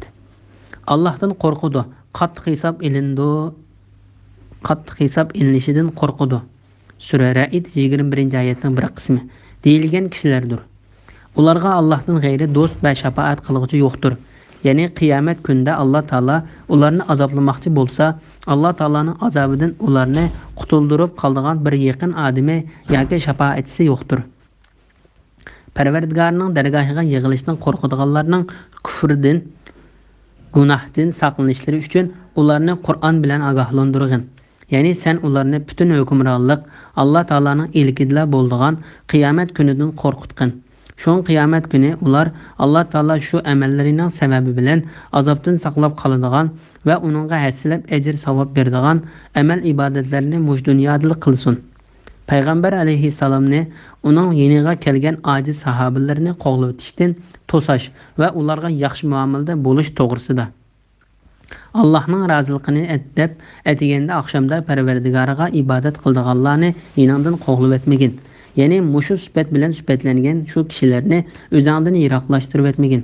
Balki sen ularni o'zingning suhbatdoshi, yaqinlari qilib olgin. Bu oyatning ma'nosi tuvandagi oyatning ma'nosiga o'xshaydi. Sen Parvardigoringning roziligini tilab, atigan oqshomda uningga ibodat qildiganlar, ya'ni ojiz, kambag'al musulmonlar bilan savrchan bo'lgan holda billa bo'lgan. Hayati dunyoning zibu sunnatini, ya'ni mushriklarning cho'nglarining suhbatini deb ularni ko'zga ilmay qolmagin. Biz dilini zikrimizden g'aflatda qoldirgan, nafs xohishiga agashgan, ishi haddidan oshgan odamning so'ziga agashmagin. Surkaf 28-oyat. Yuqorqi oyatning ma'nosi haqida Said ibn Musayyab, Mujahid, Hasan va Qatada qatorliqlar ularning adigan oqshomda Parvardigoriga qildigan ibodatlaridan ularning ya'ni namozni o'qiydiganligi ko'zda tutiladi, deydi. Ular qilgan amal ibodatlari bilan Alloh taolaning roziligini izlaydi. Ular o'zlarining amal ibodatlarida Alloh taolaga ixlosmand kishilardir. Ularning hisobidan sana hech narsa yuklanmaydi. Ya'ni ularning qilmishlaridan sen javobgarlikka tortilmaysan. Bu oyatning ma'nosi Nuh alayhissalomning qavmi uningga sana tuvan tabiqadagi odamlar agashgan tursa, sana biz iymon etamdiq deganda Sura Shuara 111-oyatning bir qismi. Nuh alayhissalom ularga bergan javobini bayon qilib kelgan tuvandagi oyatning ma'nosiga o'xshashdir. Nuh aytdi: "Men ularning nima qilganligini uqmayman.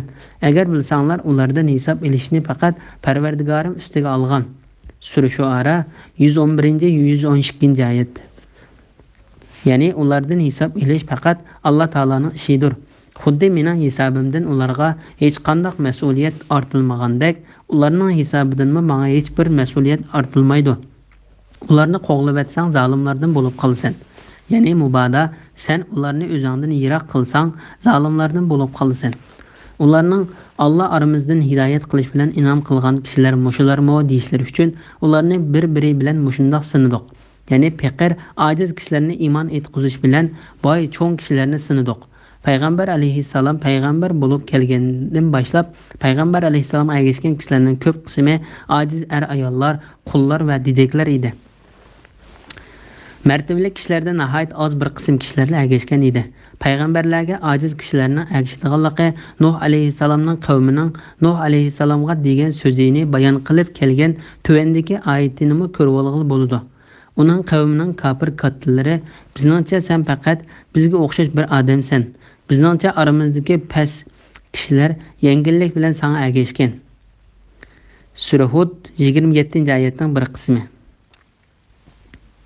Bu ahvolni Rumning podshohi Hiraqlining Abu Sufyondan so'ragan savollaridan ko'rib olishga bo'ladi.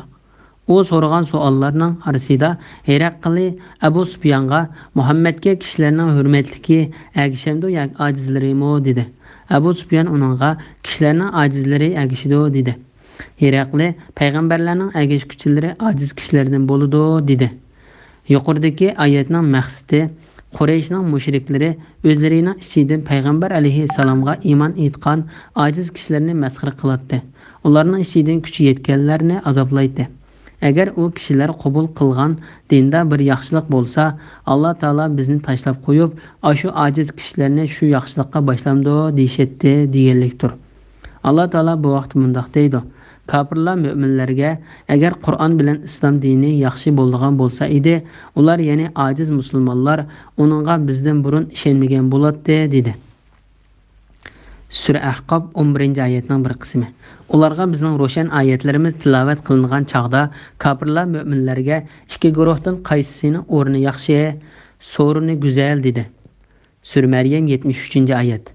Allah Taala ularga javob berib mundoq dedi: Ulardan burun bizning oyatlarimizni inkor qilgan nurg'un ummatlarni halok qildik. Bular meyli mal-mülk cəhətdən bolsun, meyli tashqi ko'rinish cəhətdən bolsun, ulardan ortiq edi. Sura Maryam 74-ci ayət. Allah Taala kafirlarning Allah aramizdan hidoyat qilish bilan in'om qilgan kishilar mushularmi degan so'ziga javoban mundoq dedi. Allah shukr qilguvchilarni obdan biladi emasmi? Ya'ni shukr qilguvchilarni Allah hidoyat qiladi. Ya'ni Allah Taala o'ziga, o'zlarining so'zlari, ish-harakat amallari va dillari bilan shukr qilguvchilarni obdan biladi. Shuning bilan ularga utuqliq ato qilib, to'g'ri yo'lga boshlaydi. Ularni o'zining irodasi bo'yicha gumrohlikdan hidoyatning nuriga va tubtuz yo'lga boshlaydi. Allah Taolaga shukr aytib, Allah Taolaga yuzlangan kishilarni to'g'ri yo'lga boshlaydiganligi haqida Allah Taolo mundoq deydi. Biz uchun kurash qilganlarni albatta yo'limizga yetaklaymiz. Allah haqiqatan yaxshi ish qilguvchilar bilan birlidir.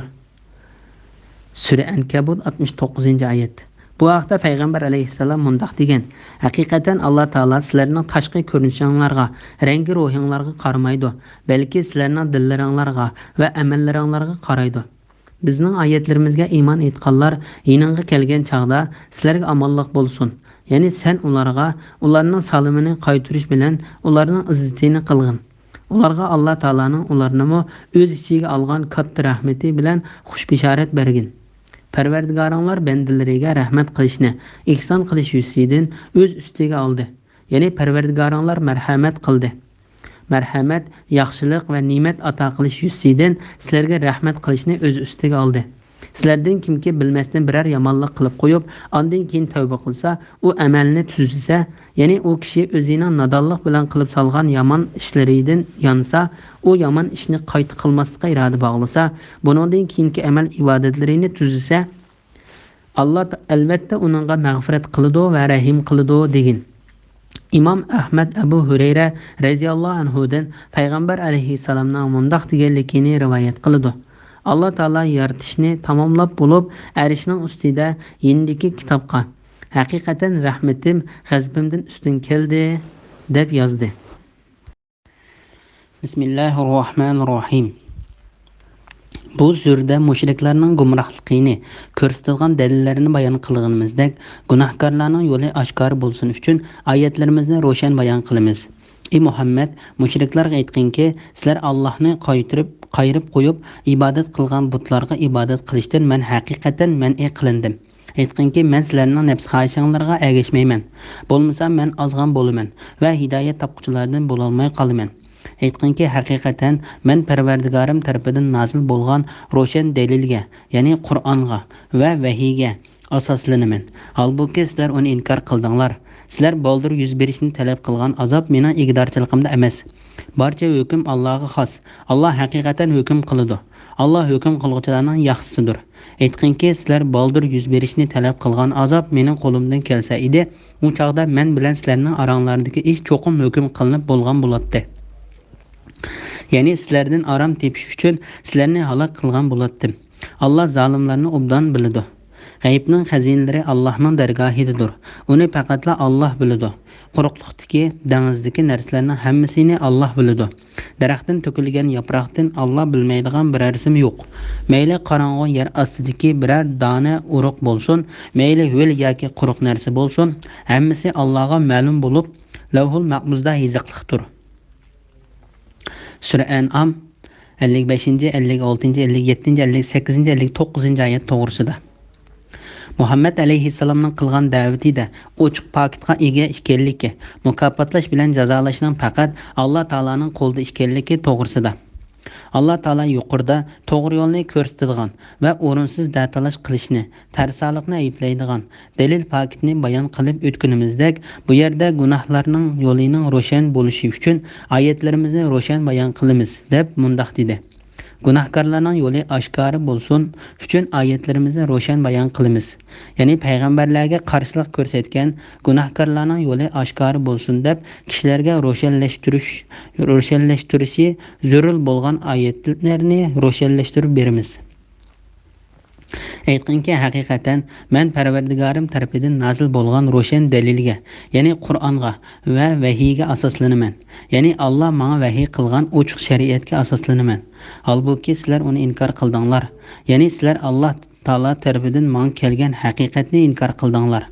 Sizlar baldır yüz berishni talab qilgan azob mening igdorchiligimda emas. Barcha hukm Allohga xos. Ya'ni buning hammasi Alloh taolaning ilkididir. Agar Alloh xolisa, sizlar baldır yüz berishni talab qilgan azobni sizlarga baldırla berdi. Agar xolisa, cho'ng bir hikmat yüz berishidan sizlarga muhlat berib, u azobni kechiktirdi. Allah haq hukm qiladi. Allah hukm qiluvchilarning yaxshisidir. Ya'ni Alloh taolo bandalarning ichida hukm chiqaruvchilarning eng odili va eng yaxshisidir. Aytqinki, sizlar baldır yüz berishni talab qilgan azob mening qo'limdan kelsa edi, u chaqda men bilan sizlarning oranglarda ish cho'qim hukm qilinib bo'ladi. Sizlardan aram tepish uchun sizlarni halok qilgan bo'lardim. Ya'ni sizlardan aram tepish uchun sizlarni halok qilgan bo'lardim.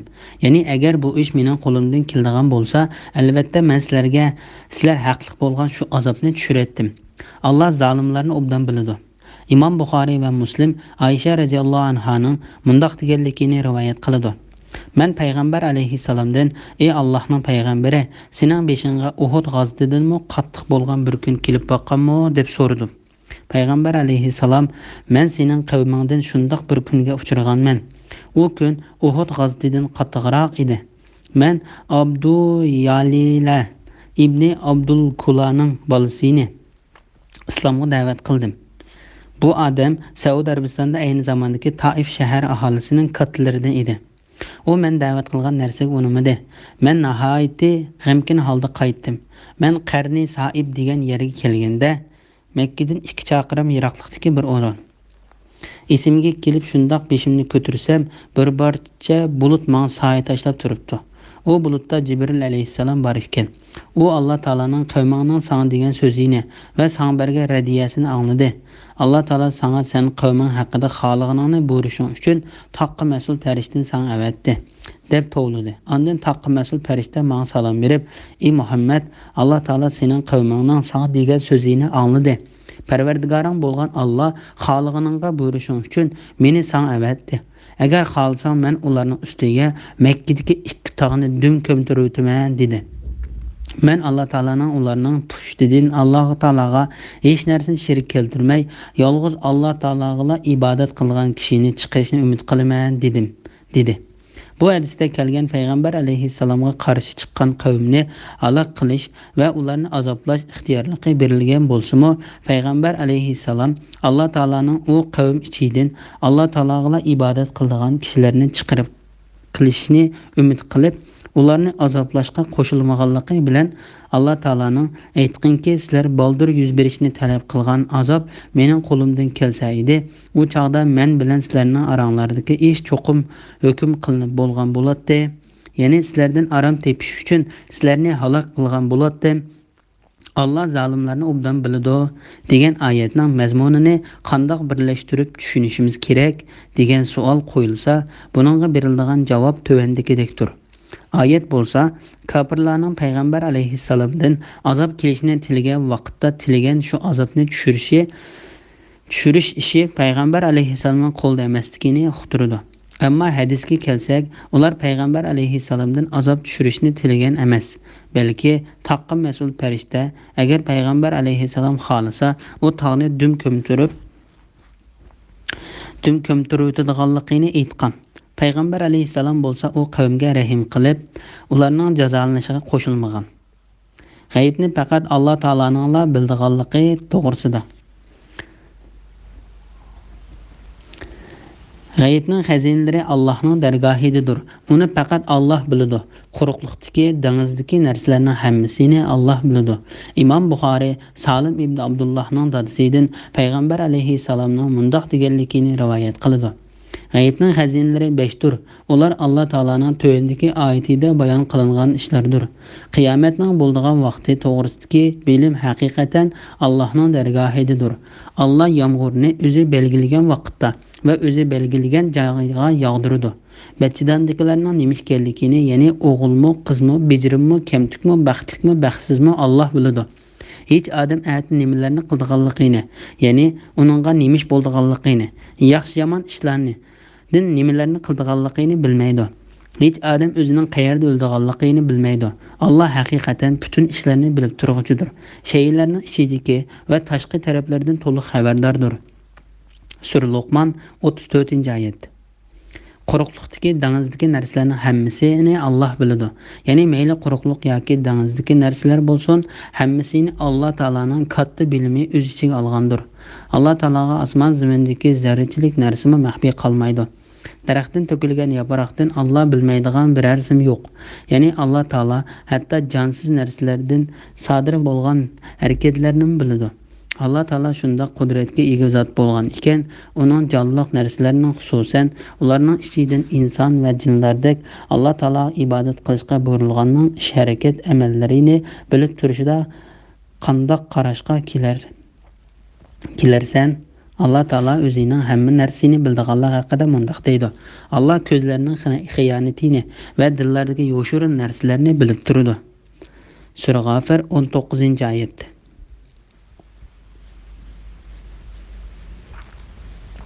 Bismillahirrohmanirrohim. Allah sizlarni kechasi xultidi, kunduzdagi qilgan ishinglarni bilib turadi. Ondan belgilangan muddatgacha yashashinglar uchun kunduzda sizlarni uyg'otadi. Ondan Allohning dargohiga qaytisizlar.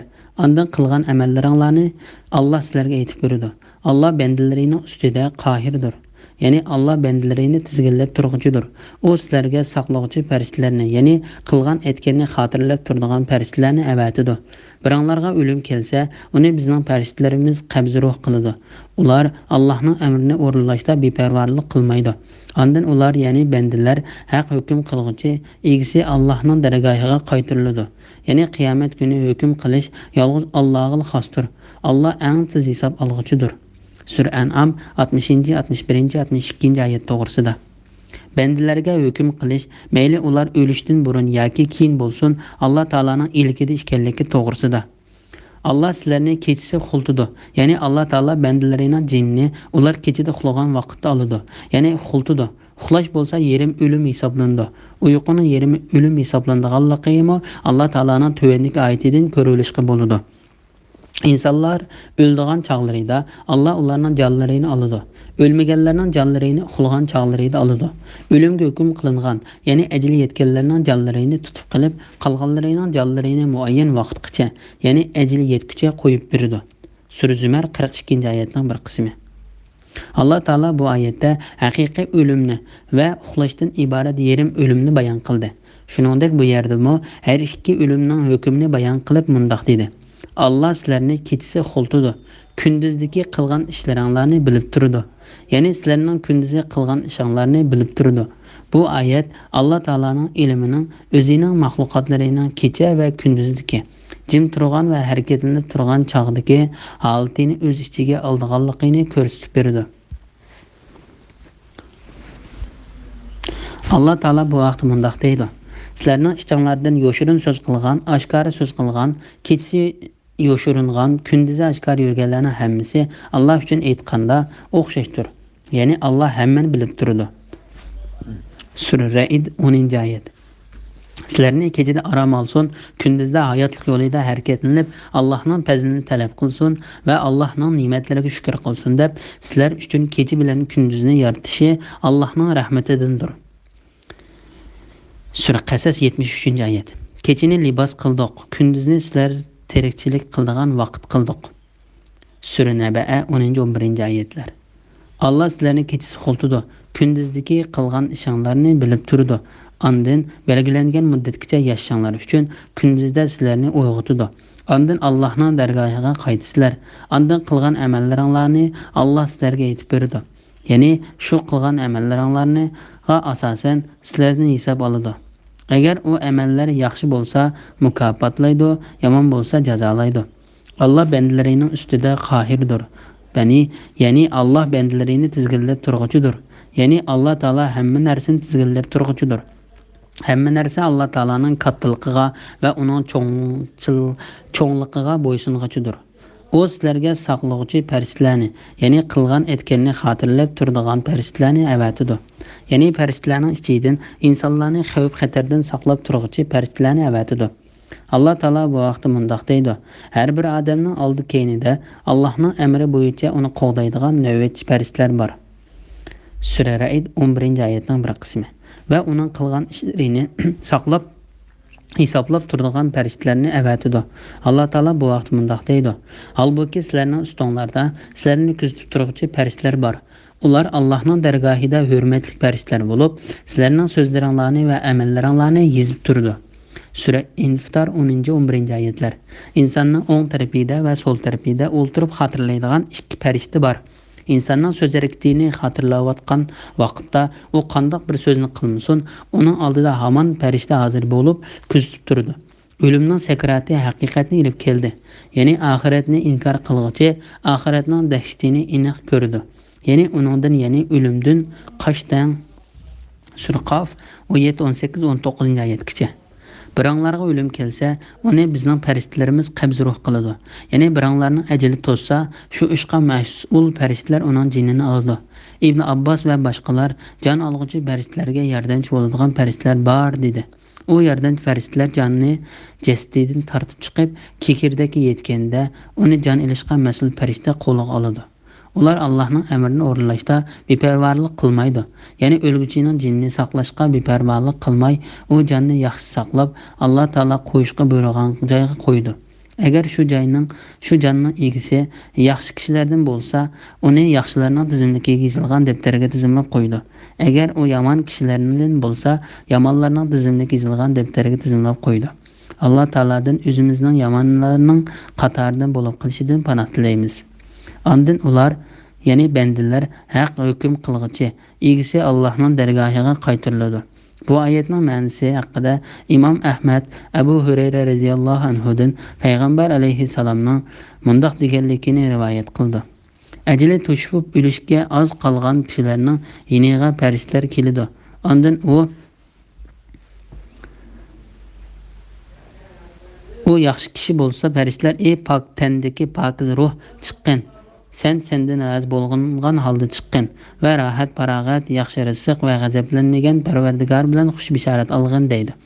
U ruhga bu so'z hattoki ruh jasaddan chiqarilganigacha shundoq deyilib turdi. Ondan u ruh birinchi osmonga olib chiqildi. Uningga osmonning eshiklari ochilib berish talab qilindi. Uningga u kimning ruhi deyildi. U palonning ruhi deb javob berdi. Uningga qarshi olamiz: "Ey pok tanda bo'lgan pokizjon, sendan rozi bo'lgan holda kirgin, rohat, farog'at, yaxshi rizq va g'azablanmagan Parvardigor bilan xush bishorat olg'in" deyildi. Bu so'z hattoki Parvardigorning qarorgohi bo'lgan osmonga chiqquncha deyilib turdi. Agar u yomon kishi bo'lsa, farishtalar uningga: "Ey nopok tandagi maynatjon, sendan naroz bo'lgan holda chiqqin, sen qiziq qaynoq suv, qon yerang va mushkildagi boshqa turli azoblar bilan shum xabar olg'in" deydi. U ruhga bu so'z o'zining tenidan chiqarilganicha shundoq deyildi. Ondan u ruh birinchi osmonga olib chiqildi. Uning osmonning eshiklarining ochilib berilishi talab qilindi. Uning bu kimning ruhi deyildi. U palonning ruhi deb javob berildi.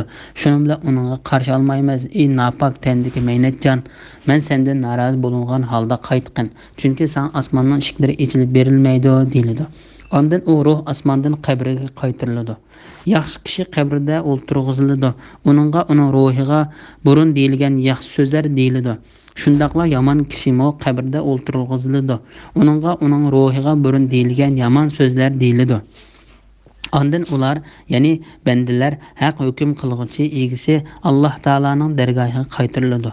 Bu oyatning ma'nosi barliq mahluqotlar qiyomat kuni Alloh taolaning dargohiga qaytarilib, Alloh taolo ularning ichida o'zining odillik bilan hukm chiqaradi degan ma'noni ifodalab berishi ehtimolga yaqindir. Alloh taolo bu vaqtda mundoq deydi: "Aytqinki, ilgirkilar va keyinkilar ma'lum kunning muayyan vaqtida, ya'ni qiyomatda to'plandi." Sura Voqea 49-50 oyatlar. U kunda, ya'ni qiyomat kunida biz tog'larni yo'q qilamiz. Zaminni ochiq tub-tuz ko'rsan. Ya'ni uni to'sib turadigan tog', daraxt, binolar bo'lmaydi. Ularni, ya'ni insonlarni mashargohga yig'amiz. Ulardan bir kishini qoldirib qo'ymaymiz. Ular, ya'ni jimi xaloyiq sab-sab bo'lishib Parvardigoringga to'g'rilandi. Kofirlarga: "Sizlar bizning oldimizga sizlarni dastlabda qandoq yaratgan bo'lsak, shu holatda molsiz, bolasiz yalang'och keldinglar. Balki sizlarga va'da qilingan chog'ni bekitmaydi. deb o'ylagansizlar, ya'ni o'lgandan keyin tirilish, hisob elish, jazo tortilish yo'q deb o'ylagansizlar deymiz. Kishilarning nomi amali o'tirib qo'yiladi. Gunohkorlarning uningdagi xotirlardan qo'rqqanligini ko'rsan. Ular voy bizga bu nomi amalga cho'ng kichik gunohlarning hammasi xotirlanibdi-ku deydi. Ular qilgan etganlarining hammasining nomi amaliga xotirlanganligini ko'rdi. Parvardigoring hech odamga zulm qilmaydi. Sura Kaf 47, 48, 49 oyatgacha. Şoň Allah Taala mundaq dedi: Qiyomat kuni hukm qilish yalnız Allohga xosdir. Allah eng tez hisob olg'uchidir. Bismillahirrohmanirrohim.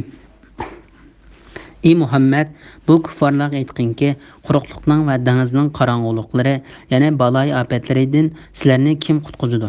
Bu qorong'uliklarni ko'rgan chag'inglarda, agar Alloh bizni buningdan qutqizsa, cho'qim shukr qilg'uchilardan bo'lamiz deb Allohga oshkora va yoshirin iltijo qilasizlar.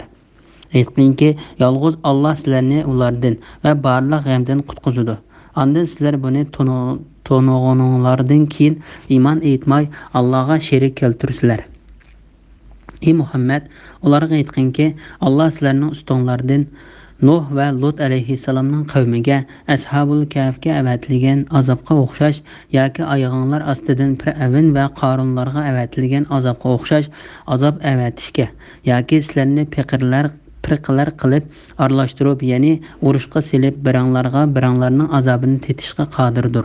Ularni tushunsin deb oyatlarimizni turli shakllarda qandoq bayon qilganligimizga qarag'in.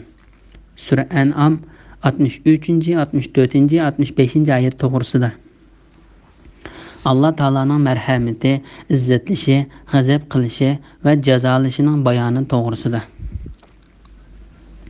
Allah Taala quruqliq va dengizning qorong'uliklaridan uningga uchrab qolganlarni qutqizish bilan, ya'ni quruqlikda yuz beradigan turli balay ofatlarga yo'liqib va qattiq bo'ron chiqqanda dengizning cho'ng to'lqinlariga uchrab qilib, gangrab qolganlarni qutqizish bilan bandalariga ne'mat ato qilganligini bayon qiladi. Ular shu holatda qolganlarni qutqizish bilan bandalariga ne'mat ato qilganligini bayon qiladi. Ular shu holatda qolganda faqat sherik yo'q bir Alloh taologa iltijo qiladi. Allah Taala bu vaqtda mundaq deydi: Sizlar dengizda biror ofatga yo'liqqan chag'inglarda insonlarga sizlar cho'qinayotgan ma'budlar kelmay, faqat Alloh Taolo keladi. Ya'ni inson mundaq chaqda Allohdan boshqaga iltijo qilmaydi. Sura Isro 67-oyat. Allah sizlarni quruqlikda, ya'ni uloqlar ustida, dengizda, ya'ni kemalar ustida safar qildirdi. Sizlar o'ltirgan kema kishilarni ilib mayin shamolda mangayotganda va bu shamoldan ular xushyorlanayotgan chaqda birdilla bo'ron chiqib, kema o'rildi. Ular taraf-tarafdan ko'tarilayotgan dengiz to'lqinlari ichida qoladi. Kemadagilar qo'rshamlanganligiga, ya'ni halok bo'lganligiga jazm qiladi. Cho'qinayotgan budlarini tashlab qo'yib, ey Xudo, agar sen bizni buningdan, ya'ni balodan qutuldirsang, biz cho'qim shukr qilg'uchilardan bo'lamiz deb chin ko'ngli bilan duo qiladi. Sura Yunus 22-oyat.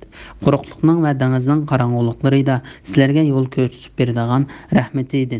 Ya'ni yomg'ir yog'dirib berishdan ilgari shamollarni bishorat qilib avatadigan kim?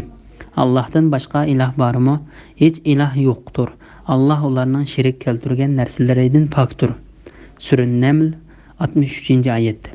Ey Muhammad, bu kuffarlarga aytqinki, quruqlikning va dengizning qorong'uliklari, ya'ni balay ofatlaridan sizlarni kim qutqizadi? Bu qorong'uliklarni ko'rgan chag'inglarda, agar Alloh bizni bundan qutqizsa, cho'qim shukr qilg'uchilardan bo'lamiz deb Allohga oshkora va yoshirin iltijo qilasizlar. Allohga yolg'iz Allah sizlarni Allah Taala bu oyatdan keyin mundaq dedi: Aytqinki, yolg'iz Alloh sizlarni ulardan va barliq g'amdan qutqizadi. Ondan sizlar buni to'nog'onlardan keyin iymon etmay Allohga sherik keltirsizlar. Ya'ni sizlar xotirjam yashagan vaqtinglarda Alloh Taologa qo'shib boshqa ilohlarga duo qilasizlar. Ey Muhammad, ularga aytqinki, Alloh sizlarning ustonlardan Nuh va Lut alayhissalomning qavmiga Ashabul pilga avatilgan azobga o'xshash yoki ayg'onlar ostidan fir'avn va qorunlarga avatilgan azobga o'xshash azob avatishga yoki sizlarni firqalar qilib aralashtirib, ya'ni urushqa silib, biranglarning azobini tetishga qodirdir. Alloh taolo beshiga qiyinchilik kelganda iltijo qilsa qutqizadiganligi, keyin bu ne'matni unutib shukr qilmaganlarni azoblaydiganligi to'g'risida mundoq dedi: Parvardigoringlar sizlarni fazlini, ya'ni fazldan bo'lgan rizqinglarni talab qilsin deb kemalarni sizlar uchun dengizda mangdirib berdi. U haqiqatan sizlarga nihoyatda mehribondir. Sizlar dengizda biror ofatga yo'liqqan chog'inglarda esonlarga sizlar cho'qinayotgan ma'budlar kelmay, faqat Alloh taolo keladi. Ya'ni inson mundoq chog'da Alloh taolodan boshqaga iltijo qilmaydi. Alloh sizlarni g'arq bo'lishdan qutqizib, omon eson quruqlikqa chiqarganda yuz o'raysizlar. Ya'ni ixlosinglar tugab, avvalgi oltinglarga qaytib olsizlar. Inson kufrlik qilg'uchidir. Ya'ni Allohning ne'matlarini inkor qilish insonning tabiatidir. Dengizda g'arq bo'lib ketishdan qutulganinglar bilan Allohning sizlarni yerga yo'tqizib o'tishidan yoki sizlarga osmondan tosh yog'dirib halok qilishidan, ondan sizlarni Allohning azobidan saqlaydigan hech homiy topolmasliklaringlardan qo'rqmamsizlar? Yoki Allohning sizlarni dengizda qayta qatnatqizib, dengizdagi chag'inglarda qora bo'ron chiqarib, kufrlik qilganliginglar tufaylidan sizlarni g'arq qilib o'tishidan, ondan sizlarga bizdan o'ch elib beradigan hech ahdi topolmasliklaringlardan qo'rqmamsizlar? Sura Isra 66-oyatdan 69-oyatgacha. İmam Buxoriy Jabir radhiyallohu anhuning mundoq deganligini rivoyat qiladi: Ey Muhammad, ularga aytqinki, Alloh sizlarning ustonlardan Nuh va Lut alayhissalomning qavmiga Ashabul Kahfga avatilgan azobga o'xshash azobni avatishga qodirdir degan oyat tushganda, payg'ambar alayhissalom: "Men bu xil azobning bizga kelishidan sening zotingning hurmati bilan panoh tilayman" dedi. Alloh taolaning yoki ayg'onlar ostidan fir'avn va qorunlarga avatilgan azobga o'xshash azob avatishga qodirdir degan oyati tushganda, payg'ambar alayhissalom: "Men bu xil azobning bizga kelishidan sening zotingning hurmati bilan panoh tilayman" dedi. Yoki sizlarni firqalar qilib aralashtirib, ya'ni urushqa silib, biranglarning azobini tetishga qodirdir degan oyat tushganda, payg'ambar alayhissalom: "Bu yuqoridagi ikki xil azobdan oddiy va yengilroqdir" dedi. Imom Ahmad Said ibn Abu Waqqas radhiyallohu anhuning mundoq deganligini rivoyat qiladi: Biz payg'ambar alayhissalom bilan birga bir yerdan kelgan edik. Yo'lda Bani Muaviyaning masjidining oldidan o'tdik. Payg'ambar alayhissalom masjidga kirib 2 rakat namoz o'qidi. Bizim payg'ambar alayhissalom bilan birga namoz o'qidik. Ondan payg'ambar alayhissalom uzun duo qilib bo'lib mundoq dedi: Men Parvardigorimdan 3 ishni so'radim. Men Parvardigorimdan ummatimni suv-ofat bilan halok qilmaslikni tiladim. U menga ma'qul bo'ldi. Men ummatimni ocharchilik bilan halok qilmaslikni tiladim. Buningga ma'qul bo'ldi. Men ummatimni o'zaro bir-birini azoblamaslikni tiladim. Buningga ma'qul bo'lmadi dedi. Bu hadisni Imom Muslim rivoyat qilgan. Imom Ahmad Bani Zuhrning ozod qilib o'tgan quli, payg'ambar alayhissalom bilan Badr urushiga qatnashgan kishi Habbob ibn Arat radhiyallohu anhuning mundoq deganligini rivoyat qiladi: Men payg'ambar alayhissalom namoz o'qiyotgan bir kechasi uning bilan birga bo'lib qoldim. U kechasi payg'ambar alayhissalom toki tong otquchi namoz o'qidi. Payg'ambar alayhissalom namozini tugutib salom bergan chog'da, men ey Allohning payg'ambari, sen bu kechada men burun o'qiganligini ko'rib boqmagan bir namozni o'qiding dedim. Payg'ambar alayhissalom: Ha, shundoq. Haqiqatan u namoz Allohning rahmatini umid qilish va uning azobidan qo'rqish namozidir. Men ulug' Parvardigorimdan bu namozda 3 ishni so'radim. Alloh taolo uning ikkisiga ma'qul bo'lib, birini rad qildi. Men ulug' Parvardigorimdan bizdan ilgari o'tgan ummatlarni halok qilganlar azoblar bilan halok qilmaslikni so'radim. Alloh taolo uning ma'qul bo'ldi. Men ulug' Parvardigorimdan bizning dushmanlarimizni bizning ustimizdan g'alaba qilmaslikni so'radim. Alloh taolo buningga ma'qul bo'ldi. Men ulug' Parvardigorimizdan ummatimni firqalarga bo'lib, o'zaro bir-biriga azob qilishmaslikni so'radim. Alloh taolo uni rad qildi dedi. Bu hadisni Nasa'iy, Ibn Habban va Tirmiziy rivoyat qilgan. Avatishga yoki sizlarni firqalar qilib aralashtirib, Bu oyatning ma'nosi haqida Vobili ibn Abbos radhiyallohu anhuning mundoq deganligini rivoyat qiladi. Ya'ni sizlarni ozg'unlik yo'ldagi firqalardan qiladi. Bu vaqtda Mujohid va boshqalarmi shundoq dedi. Bu vaqtda payg'ambar alayhissalom mundoq bir hadis rivoyat qilindi. Bu ummat 73 firqaga ayrilib ketadi. Ularning ichidagi bir firqasidan boshqasining hammasi do'zaxda bo'ladi. Biranglarning azobini tetishga qodirdir. Bu oyatning ma'nosi haqida Ibn Abbos va boshqalar mundoq deydi. Alloh taolo ba'zanlarni, ya'ni ba'zanlarning o'ltirishiga, azoblashiga ega qilib qo'ydi. Ularni tushunsin deb oyatlarimizni turli shakllarda qandoq bayon qilganligimizga qarag'in. Ya'ni ularni Alloh taolaning oyatlarini va dalil isbotlarini tushunsin va o'ylansin deb uni qandoq usulda bayon qilganligimiz va ro'shanlashtirganligimizga qarag'in. Bismillahirrohmanirrohim.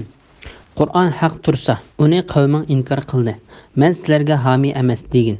Allah tarafidan oldin ola berilgan har bir xabarning maydoniga keladigan vaqti bor. Uzoqqa qolmay bilasizlar. Bizning oyatlarimiz to'g'risida ta'na va masxir qilib parang silishayotgan kishilarni ko'rganingda, ular buningdan boshqa parangga tushmaguncha ular bilan birga o'ltirmag'in. Ular bilan birga o'ltirmaslikni shayton sana unutildirgan bo'lsa, esingga kelgandan keyin zolim qavm bilan birga o'ltirmag'in. Taqvodorlarga Qur'onni masxir qilguvchi kofirlarning hisobidan hech narsa yuklanmaydi. Lekin taqvodorlar ularga vaz-nasihat qilishlari kerak. Shunda qilganda ular Qur'onni masxir qilishdan saqlanishlari mumkin. Sura An'am 66, 67, 68, 69-oyat to'g'risida. Dinga da'vat qilishning majburiy bo'lmasdan faqat to'g'ri yo'lni ko'rsatib qo'yishdanla iborat ekanligi to'g'risida. Qur'on haq tursa, uni qavming inkor qildi.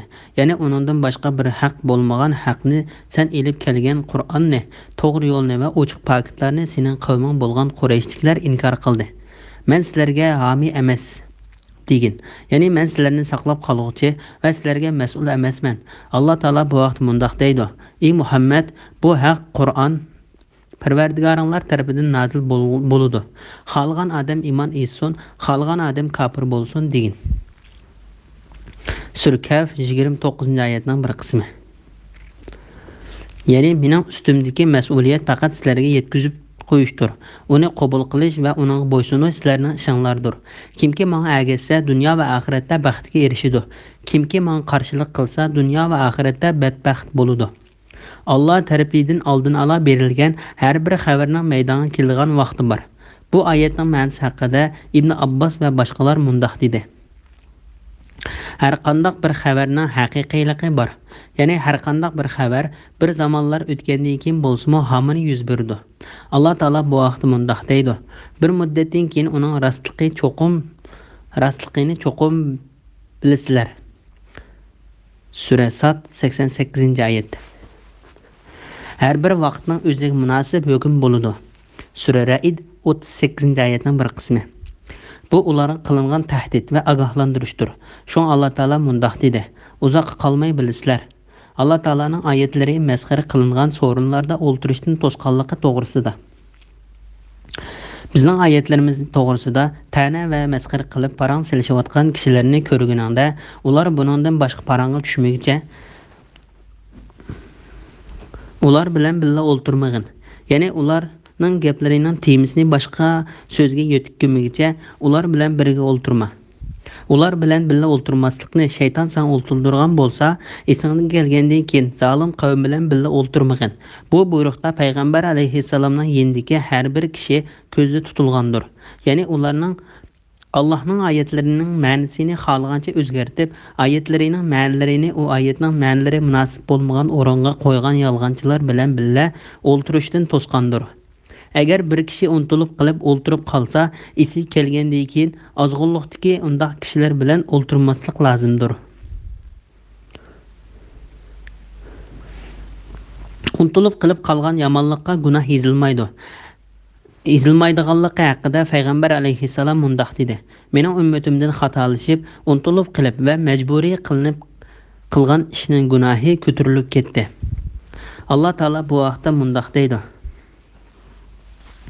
Allah kitobda, ya'ni Qur'onda sizlarga nozil qildiki, sizlar Allohning oyatlarining inkor qilinayotgan va masxir qilinayotganligini anglagan chig'inglarda, ular ya'ni Allohning oyatlarini masxir qilayotgan kofirlar boshqa parangga kirishmagcha ular bilan birga o'ltirmanglar. Bo'lmasa gunohda ularga o'xshash bo'lib qolasizlar. Sura Nisa 140-oyatning bir qismi. Ya'ni agar sizlar ular bilan birga bo'lsanglar va ularning qilayotgan paranglariga e'tiroz bildirmasanglar, sizlar ular cho'kayotgan gunohda ular bilan o'xshash bo'lib qolasizlar. Taqvodorlarga Qur'onni masxir qilguvchi kofirlarning hisobidan hech narsa yuklanmaydi. Ya'ni ulardan yiroqlashib, ular bilan shu so'rinda o'ltirmasa, taqvodorlar cho'qim ularning mas'uliyatlarini ko'tarishdan ado-judo bo'ladi. Ularning o'tkazgan gunohlaridan qutulib qoladi. Ularning shu qilmishlaridan saqlanishi va uning qaytmaslik umidi bilan ularga shu qilmishlarining yaxshi emasligini tushuntirish uchun ular masxir qilish yusidan Alloh taolaning oyatlari to'g'risida parangga tushgan chaqda ulardan yuz o'rishga sizlarni buyurdik. Bismillahirrohmanirrohim. Dinni o'yin kulki qilib olgan, dunyo tirikchiligiga aldanganlarni tark et. Har qanday odamning o'z qilmishi tufayli halok bo'lishdan saqlanishi uchun kishilarga Qur'on bilan nasihat qilgin. Uningga Allohdan boshqa do'st va shafaat qilguvchi bo'lmaydi. U har qanday fidya bersum qabul qilinmaydi. Ana shular qilmishlari tufaylidan halok bo'lganlardir. Ular kufri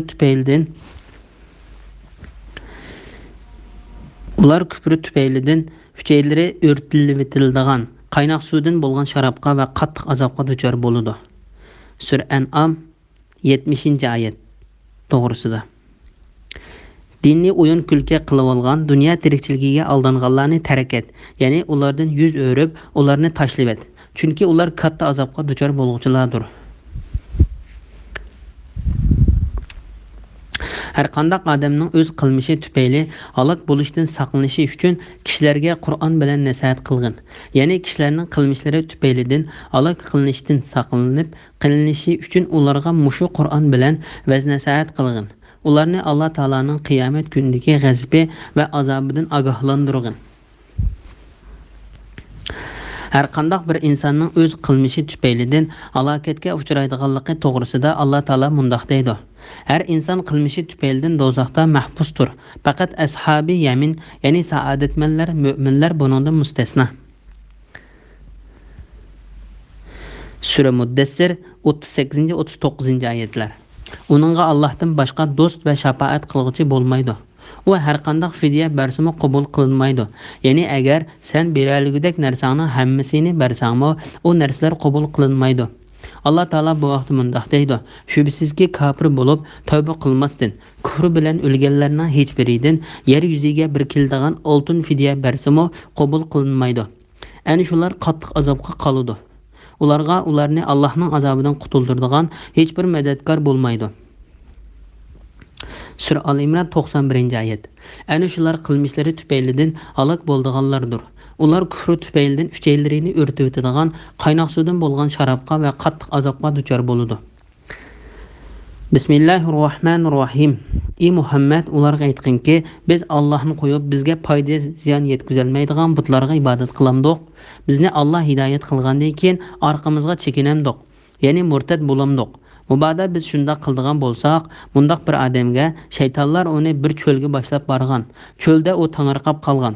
Do'stlari uni beri kel deb to'g'ri yo'lga chaqirayotgan. U chaqiriqni qabul qilmay, oxiri halok bo'lgan odamga o'xshab qolamiz. Bu kuffarlarga aytqinki, Allohning hidoyati haqiqatan haqiqiy hidoyatdir. Biz olimlarning Parvardigoriga bo'ysunishga buyurildik. Namoz o'qishga va Allohdan qo'rqishga buyurildik. Qiyomat kuni Allohning dargohiga hisob olish uchun yig'ilsizlar.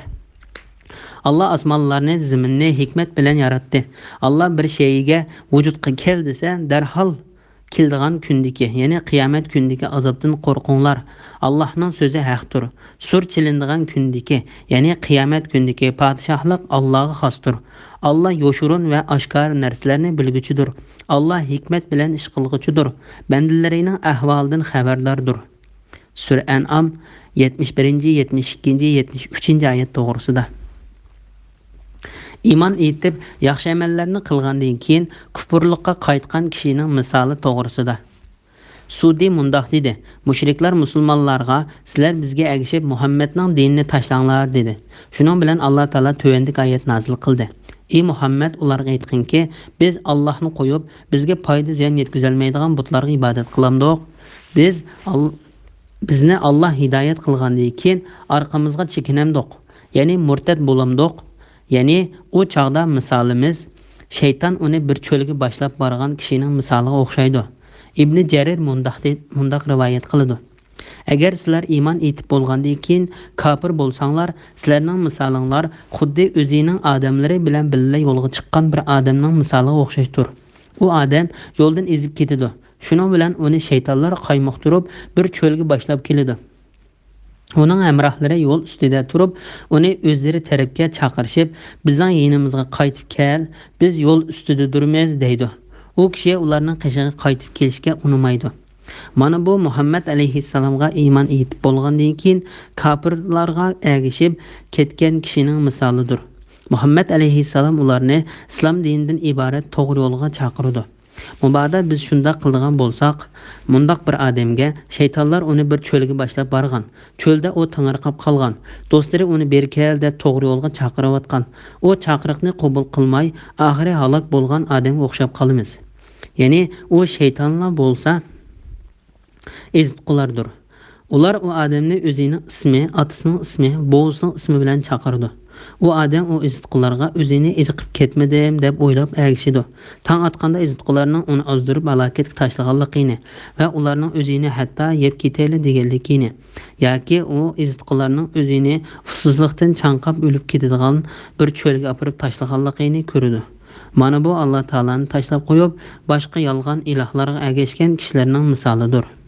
Buni Ibn Jarir rivoyat qilgan. Bu kuffarlarga aytqanki, Allohning hidoyati haqiqatan haqiqiy hidoyatdir. Alloh taolo bu vaqtda mundoq dedi: Alloh hidoyat qilgan odamni hech ozdirg'uchi bo'lmaydi. Sura Zumar 37-oyatning bir qismi. Sen ularning hidoyat tepishiga eris bo'lsangmi, Alloh o'zi gumroh qilgan kishini hidoyat qilmaydi. Ularni Allohning azobidan qutuldiradigan hech qanday madadkor yo'q. Sura Nahl 37-oyat. Biz olamlarning Parvardigoriga bo'ysunishga buyurildik. Ya'ni sheriki yo'q yolg'iz bir Alloh taologa ibodatni xolis qilishimizga buyurildik. Namoz o'qishga va Allohdan qo'rqishga buyurildik. Ya'ni namoz o'qishga va har qanday ahvol ostida namoz Alloh taolodan qo'rqishga buyurildik. Qiyomat kuni Allohning dargohiga hisob uchun yig'ilsizlar. Alloh osmonlarni va zaminni hikmat bilan yaratdi. Ya'ni Alloh taolo osmonni, zaminning yaratquchisi, egisi, uni va uning ichidagi kishilarni boshqarib turg'uchidir. Alloh biror shayga vujudga kel desa, darhol keladigan kundagi, ya'ni qiyomat kundagi azobdan qo'rqinglar. Ya'ni Alloh taolo biror ishni qilmoqchi bo'lganda, uningga bo'lg'in desa, ko'zni yumib ochqucha yoki uningdan qisqa oraliqda bo'ladigan qiyomat kundagi azobdan qo'rqinglar. Sur chilinishning bayoni to'g'risida. Sur chilindigan kundagi, ya'ni qiyomat kundagi podshohlik Allohga xosdir. Bu oyatning ma'nosi tuvandagi oyatlarning ma'nosiga o'xshashdir. Bugun podshohlik kimga xos? G'olib bir Allohga xosdir. Sura G'ofir 16-oyatning bir qismi. Podshohlik bu kunda marhamatlik Allohga xosdir. Bu kun kofirlarga qiyindir. Bu surdan İsrafil alayhissalom chaldigan sur ko'zda tutiladi. Bu haqda payg'ambar alayhissalom mundoq dedi: haqiqatan İsrafil surni eg'iziga ilib bo'ldi. Uni chilishga qachon buyurilganligini kutib, yuzini pastga qaratib kutib turibdi. Bu hadisni Imom Muslim rivoyat qilgan. Imom Ahmad Abdullah ibn Amr radhiyallohu anhu ning mundoq deganligini rivoyat qildi. Yeziliq arabdan biri payg'ambar alayhissalomdan: "Ey Allohning payg'ambari, sur degan nima?" deb so'ravdi. Payg'ambar alayhissalom: "U chilish uchun tayyorlangan munguzdir" dedi. Bismillahirrohmanirrohim. O'z vaqtida Ibrohim o'z otasi Azarga: "Sen o'zingni yaratgan Allohni qo'yib, butlarni ma'bud qilib olamsan? Men seni va sening qavmingni haqiqatan aniq gumrohlikda ko'raman" dedi. İbrahimning tavhid borasida qat'iy ishonguchilardan bo'lishi uchun uningga otasi bilan qavmining gumrohligini ko'rsatganimizdek, biz Ibrohimga osmonlarning, zaminning ajoyiblarini ko'rsatdik. İbrahim keçinin qarang'uliqi basqanda bir yulduzni ko'rib, qavmining so'zini dalil keltirib, ularni mat qilish uchun bu mening Parvardigorimdir dedi. Yulduz petib ketibdi. Men petib ketguchilarni, ya'ni yulduzlarga ibodat qilishni yoqtirmayman dedi. U aynan tuqqanligini ko'rib, yuqorqi usul bo'yicha bu mening Parvardigorimdir dedi. Ay petib ketibdi. Agar Parvardigorim meni hidoyat qilmagan bo'lsa, men cho'qim ozg'uchi qavmning qatoridan bo'ldikanman dedi. U quyoshning chiqayotganligini ko'rib, yuqorqi usul bo'yicha bu mening Parvardigorimdir. Bu hammadan, ya'ni yulduz bilan oydan cho'ngdir dedi. Quyosh petib ketibdi. U aytdiki: "Ey qavm, men haqiqatan sizlar sherik keltirgan ma'budlardan ado judaman. Men haqiqatan botil dinlardan haq dinga burilib, osmonlarni, zaminni yaratgan zotga yuzlandim. Men mushriklardan emasman." Sura An'am 74, 75, 76, 77, 78, 79 oyat to'g'risida. İbrahim alayhissalomning dadasiga vaz nasihat qilganligi to'g'risida. İbrahim alayhissalom dadasiga butqa ibodat qilganlikning to'g'ri emasligi to'g'risida vaz nasihat qilib qo'ydi va dadasini butqa ibodat qilishdan to'sdi. Alloh taolo bu vaqtda mundoq dedi: O'z vaqtida İbrahim o'z otasi Azerga: "Sen o'zingni yaratgan Allohni qo'yib butlarni ma'bud qila olamsan? Ya'ni Alloh taolani qo'yib butlarni ibodat qiladigan iloh qila olamsan? Men seni va qavmingni, ya'ni sening yo'lingda mangan kishilarni haqiqatan aniq gumrohlikda ko'raman" dedi. Ya'ni qayerga mangishni bilmaydigan, ezib ketganlardan qaymoqib, nadonlikda qolganlardan deb qarayman. Nadonlik va gumrohlikdagi holinglar har qanday bir sog'lom aql egasi uchun nihoyat ochiqdir. Alloh taolo İbrahim alayhissalomning dadasiga qilgan vaz nasihatlarini bayon qilib mundoq dedi: "Ey Muhammad, kitobda, ya'ni Qur'onda İbrahim qissasini bayon qilgan. U haqiqatan to'liq rostchil payg'ambar edi.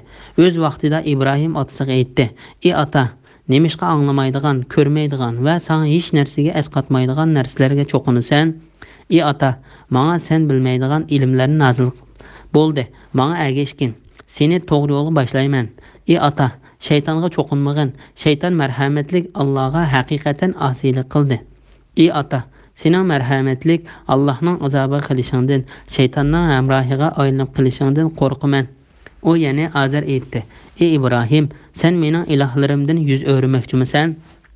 Agar sen bundoq qilishdan yanmasang, cho'qim seni tosh kesak qilib o'ldiraman. Uzoq zaman mendan yiroq turgin." İbrahim aytdi: "Sana amonlik bo'lsin. Parvardigorimdan sana mag'firat tilayman. Alloh menga haqiqatan mehribondir. Sizlardan va sizlar Allohni qo'yib cho'qinayotgan narsalardan yiroq bo'laman. Parvardigorimga ibodat qilaman. Parvardigorimning ibodatidan mahrum bo'lib qolmaslikni umid qilaman."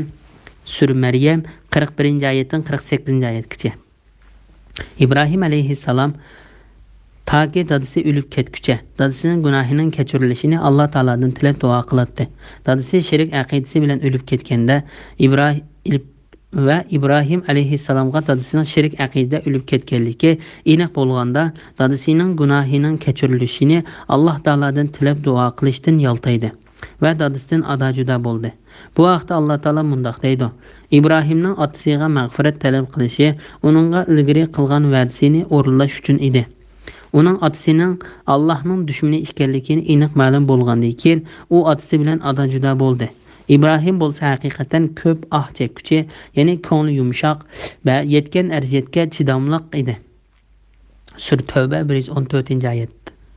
Hadisda mundoq keldi: Qiyomat kuni İbrahim alayhissalom dadasi Azar bilan uchrashdi. Azar uningga: "Ey o'g'lim, bugun men senga osiylik qilmayman" deydi. İbrahim alayhissalom: "Ey Parvardigorim, qiyomat kuni meni mat qilmaydiganliging to'g'risida menga va'da bergan emasmiding? Nijot tepishdan yiroq bo'lgan dadamning mat bo'lishidan bakrak mat bo'lish bormi?" deydi. İbrahim alayhissalomga: "Ey İbrahim, orqang qara" deyildi.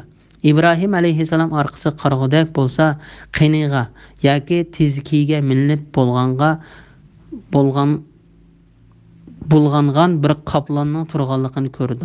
Shu chaqda u qoplon putlaridan so'rilib, do'zaxga tashlandi. İbrahim aleyhisselam dadısı Azer'nin günahının keçirilişi üçün Allah Taala'dan şafaat tilep Allah Taala'nın aldığı barganda onunğa müşriklarga cennetning haram qilinganligini bayon qilgandan keyin Azerni insonlik shaklida do'zax taysisa İbrahim aleyhisselamga ig'ir kelib qolmaslik uchun amalida insonlik tabiatidan chiqib ketgan dadisini yirtqich hayvonga bo'lgan qoplonning shaklida do'zaxga tashlash orqali İbrahim aleyhisselamning ko'nglini aram topqizgan. İbrahim aleyhisselamga Allah Taala'ni bir deb tonish faktlarının aydınlaşqanlığı to'g'risida. İbrahim aleyhisselam tavhid borasida qat'iy ishonuvchilardan bo'lishi uchun uningga otasi bilan qavmining gumrohligini ko'rsatganimizdek biz İbrahimga osmonlarning zaminning ajoyiblarini ko'rsatdik. Yani İbrahim aleyhisselam osmon zaminning yaratilganligiga qaragan vaqtda Allah Taala'ning o'z igdorchiligida va yaratishda yolg'iz ekanligini, uningdan boshqa hech qanday bir iloh va parvardigorning yo'q ekanligini ko'rsatib beradigan faktlarini uningga oydinlashtirib berdik. Allah Taala bu vaqtda mundaq deydi: aytqinki, osmonlardagi va zamindagi narsalarni kuzatinglar. Sura Saba 9-oyat. Ular oldidagi va orqasidagi, ularni o'rab turgan osmon bilan zaminga qaramamdi. Agar xohlasak, ularni yerga yotqizamiz yoki osmonni ularning ustiga parcha-parcha qilib tushiramiz. Buningda Allohga qaytquchi har banda uchun albatta Allohning qudratini ko'rsatadigan dalil bor. Sura Saba 9-oyat. Allah Taala bu vaqtda mundaq deydi: aytqinki, osmonlardagi va zamindagi narsalarni kuzatinglar. Sura Yunus 101-oyatning bir qismi. Ular oldidagi va orqasidagi, ularni o'rab turgan osmon bilan zaminga qaramamdi. Agar xohlasak, ularni yerga yotqizamiz yoki osmonni uning ustiga parcha-parcha qilib tushiramiz. Buningda Allohga qaytquchi har banda uchun albatta Allohning qudratini ko'rsatadigan dalil bor. Sura Saba 9-oyat. İbrahim keçinin qarang'uligi bosganda bir yulduzni ko'rib, qavmining so'zini dalil keltirib, ularni mat qilish uchun bu mening parvardigorimdir dedi. Yulduz petib ketuvdi, men petib ketguchilarni, ya'ni yulduzga ibodat qilishni yoqtirmayman dedi. Qatada mundaq dedi: İbrahim aleyhisselam parvardigorining yo'q bo'lib ketmay davomli turadiganligini biletdi. Shunga yulduz tong etib yo'qolib ketgandan keyin uning parvardigor emasligini tonib yetdi. U ayning tuqqanligini ko'rib, yuqorqi usul bo'yicha bu mening parvardigorimdir dedi. Ay petib ketuvdi, agar parvardigorim meni hidoyat qilmagan bo'lsa, men cho'qim ozg'ichi qavmning qatorida bo'ladiganman dedi. U quyoshning chiqayotganligini ko'rib, yuqorqi usul bo'yicha bu mening parvardigorimdir, bu hammadan, ya'ni yulduz bilan oydan cho'ngdir dedi. Ya'ni bu quyosh yulduz bilan oydan cho'ngdir va yoritishmi kuchlidir dedi. Quyosh petib ketuvdi, u aytdiki: ey qavm, men haqiqatan sizlar sherik keltirgan butlardan ado judaman. Men haqiqatan botil dinlardan haq dinga burilib, osmonlarni, zaminni yaratgan zotga yuzlandim. Ya'ni men sherikdan Allah Taala'ni birda tunish aqidasiga yuzlanib, osmon zaminni o'xshi bo'lmagan yo'sinda yaratgan zotga dinimni xolis qilaman. Ibodatimni faqat uningga qilaman. Men mushriklardan emasman dedi. Bir munozirlashish maydoni bo'lganligi to'g'risida. Amaliyotda İbrahim aleyhisselam bu yerda o'z qavmi bilan munozirlashib, ularning osmon jismlari va butlarga qilgan ibodatning to'g'ri emasligini oydinlashtirib berish uchun İbrahim aleyhisselam dadisi bilan bo'lgan dastlabki munozirda mushriklarning nazarida ibodat qilishga hech arzimaydi deb qaraladigan, faqat bizga Alloh taolaning dargohida shafoatchi bo'la oladi deb qarab, farislarning surtida yasalgan butlarga ibodat qilishdek xatolikni ko'rsatib berdi. Ular farislarni o'zlariga Allah Taala'ning dargohida rizq, yordam va uningdan boshqa ehtiyojlariga shafaat qiladi deb farishtalarga ibodat qilish orqali Allah Taala'ga vasila izladi. Bu yerda bularning osmon jismlariga ibodat qilishdan iborat xatoliklarini va gumrohliklarini oydinlashtirib berdi. Ular ibodat qilgan osmon jismlari bo'lsa oy, kun, Atarid, Zuhar, Mirrix, Mushtari, Zuhralardan iborat turaqliq va turaqsiz 7 yulduzdir. Ularning nazarida eng hurmatligi yulduzlarning ichida yorug'liq darajasi eng kuchli bo'lgan quyoshdir. Ondan qolsa oy, ondan qolsa Zuhra yulduzidir. Shunga Ibrohim alayhissalom birinchi bo'lib Zuhra degan yulduzning iloh qilinishga loyiq emasligini bayon qildi. Chunki u o'ng so'lga ozroqmi chetnab ketmay, belgilangan muayyan bir doira ichida harakat qilishga bekitilib ketilgan yulduzlardir. U o'zi uchun kichikina biror ish qilishga qodir emasdir. Balki u Alloh taolo cho'ng bir hikmat uchun nurli qilib yaratgan osmon jismlarining ishidagi bir jismdir. U sharqdan chiqib g'arb tarafga qarab o'z yo'lida mangdigan musofirni tamomlab bo'lgandan keyin ko'zdan ostig'ina g'oyib bo'ldigan, ondan ikkinchi kechisimi shu yo'sinda harakat qilgan bir jismdir. Ibrohim alayhissalom mushundoq bir jismning ibodat qilinadigan iloh qilinishga loyiq emasligini bayon qildi. Ondan Ibrohim alayhissalom oyga burilib, uningga yulduzlarga o'xshash iloh qilinishga loyiq emasligini bayon qildi. Ondan quyoshda to'xtalib, uningga o'xshashlam ibodat qilinishga loyiq emasligini bayon qildi. Ko'zga eng yorug' bo'lib ko'rinadigan yuqorqi 3 osmon jismlarining iloh qilinishga loyiq emasligi oydinlashganda va bu haqda haqiqat keskin faktlar bilan isbotlanganda Ibrohim alayhissalom: "Ey qavm, men haqiqatan sizlar shirik keltirgan ma'budlardan ado judaman, ya'ni men ularga ibodat qilishdan va ularni o'zimga iloh qilishdan ado judaman. Agar ular haqiqiy iloh bo'ladigan bo'lsa, hammanglar menga suiqasd qilinglar va muhlat bermanglar" dedi. Men haqiqatan botil dinlardan haq dinga burilib, osmonlarni, zaminni yaratgan zotga yuzlandim. Men mushriklardan emasman. Ya'ni mushu narsalarning yaratquchisi, uni paydo qilguvchisi, bo'ysundirguvchisi, uni manishlarini bekitguchi, uni boshqarib turg'uchi, hamma narsaning igdorchiligi uning qo'lida bo'lgan va hamma narsaning yaratquchisi, parvardigori, egisi va ilohi bo'lgan bir Alloh taologa ibodat qilaman. Alloh taolo bu vaqtda mundoq deydi: "Shubhisizki, parvardigoringlar Alloh osmonlarni va zaminni 6 kunda yaratdi. Ya'ni 6 davrda yaratdi. Ondan o'zining ulug'ligiga loyiq ravishda arish ustida qaror oldi. Alloh kecha bilan, ya'ni kechining qorong'uligi bilan kunduzni yopadi. Kecha bilan kunduz bir-birini qo'g'lashidi. Ya'ni davomli o'rin olmishib turdi.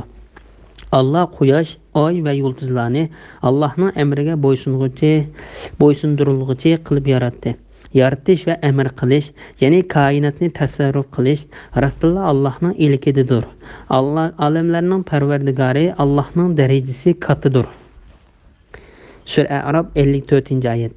Alloh taolo Ibrohim alayhissalom to'g'risida mundoq deydi: "Musa Harunlardan burun biz Ibrohimga haqiqatan dunyo va oxiratda yaxshilik yo'llarini ko'rsatib beradigan hidoyat ato qilgan edik.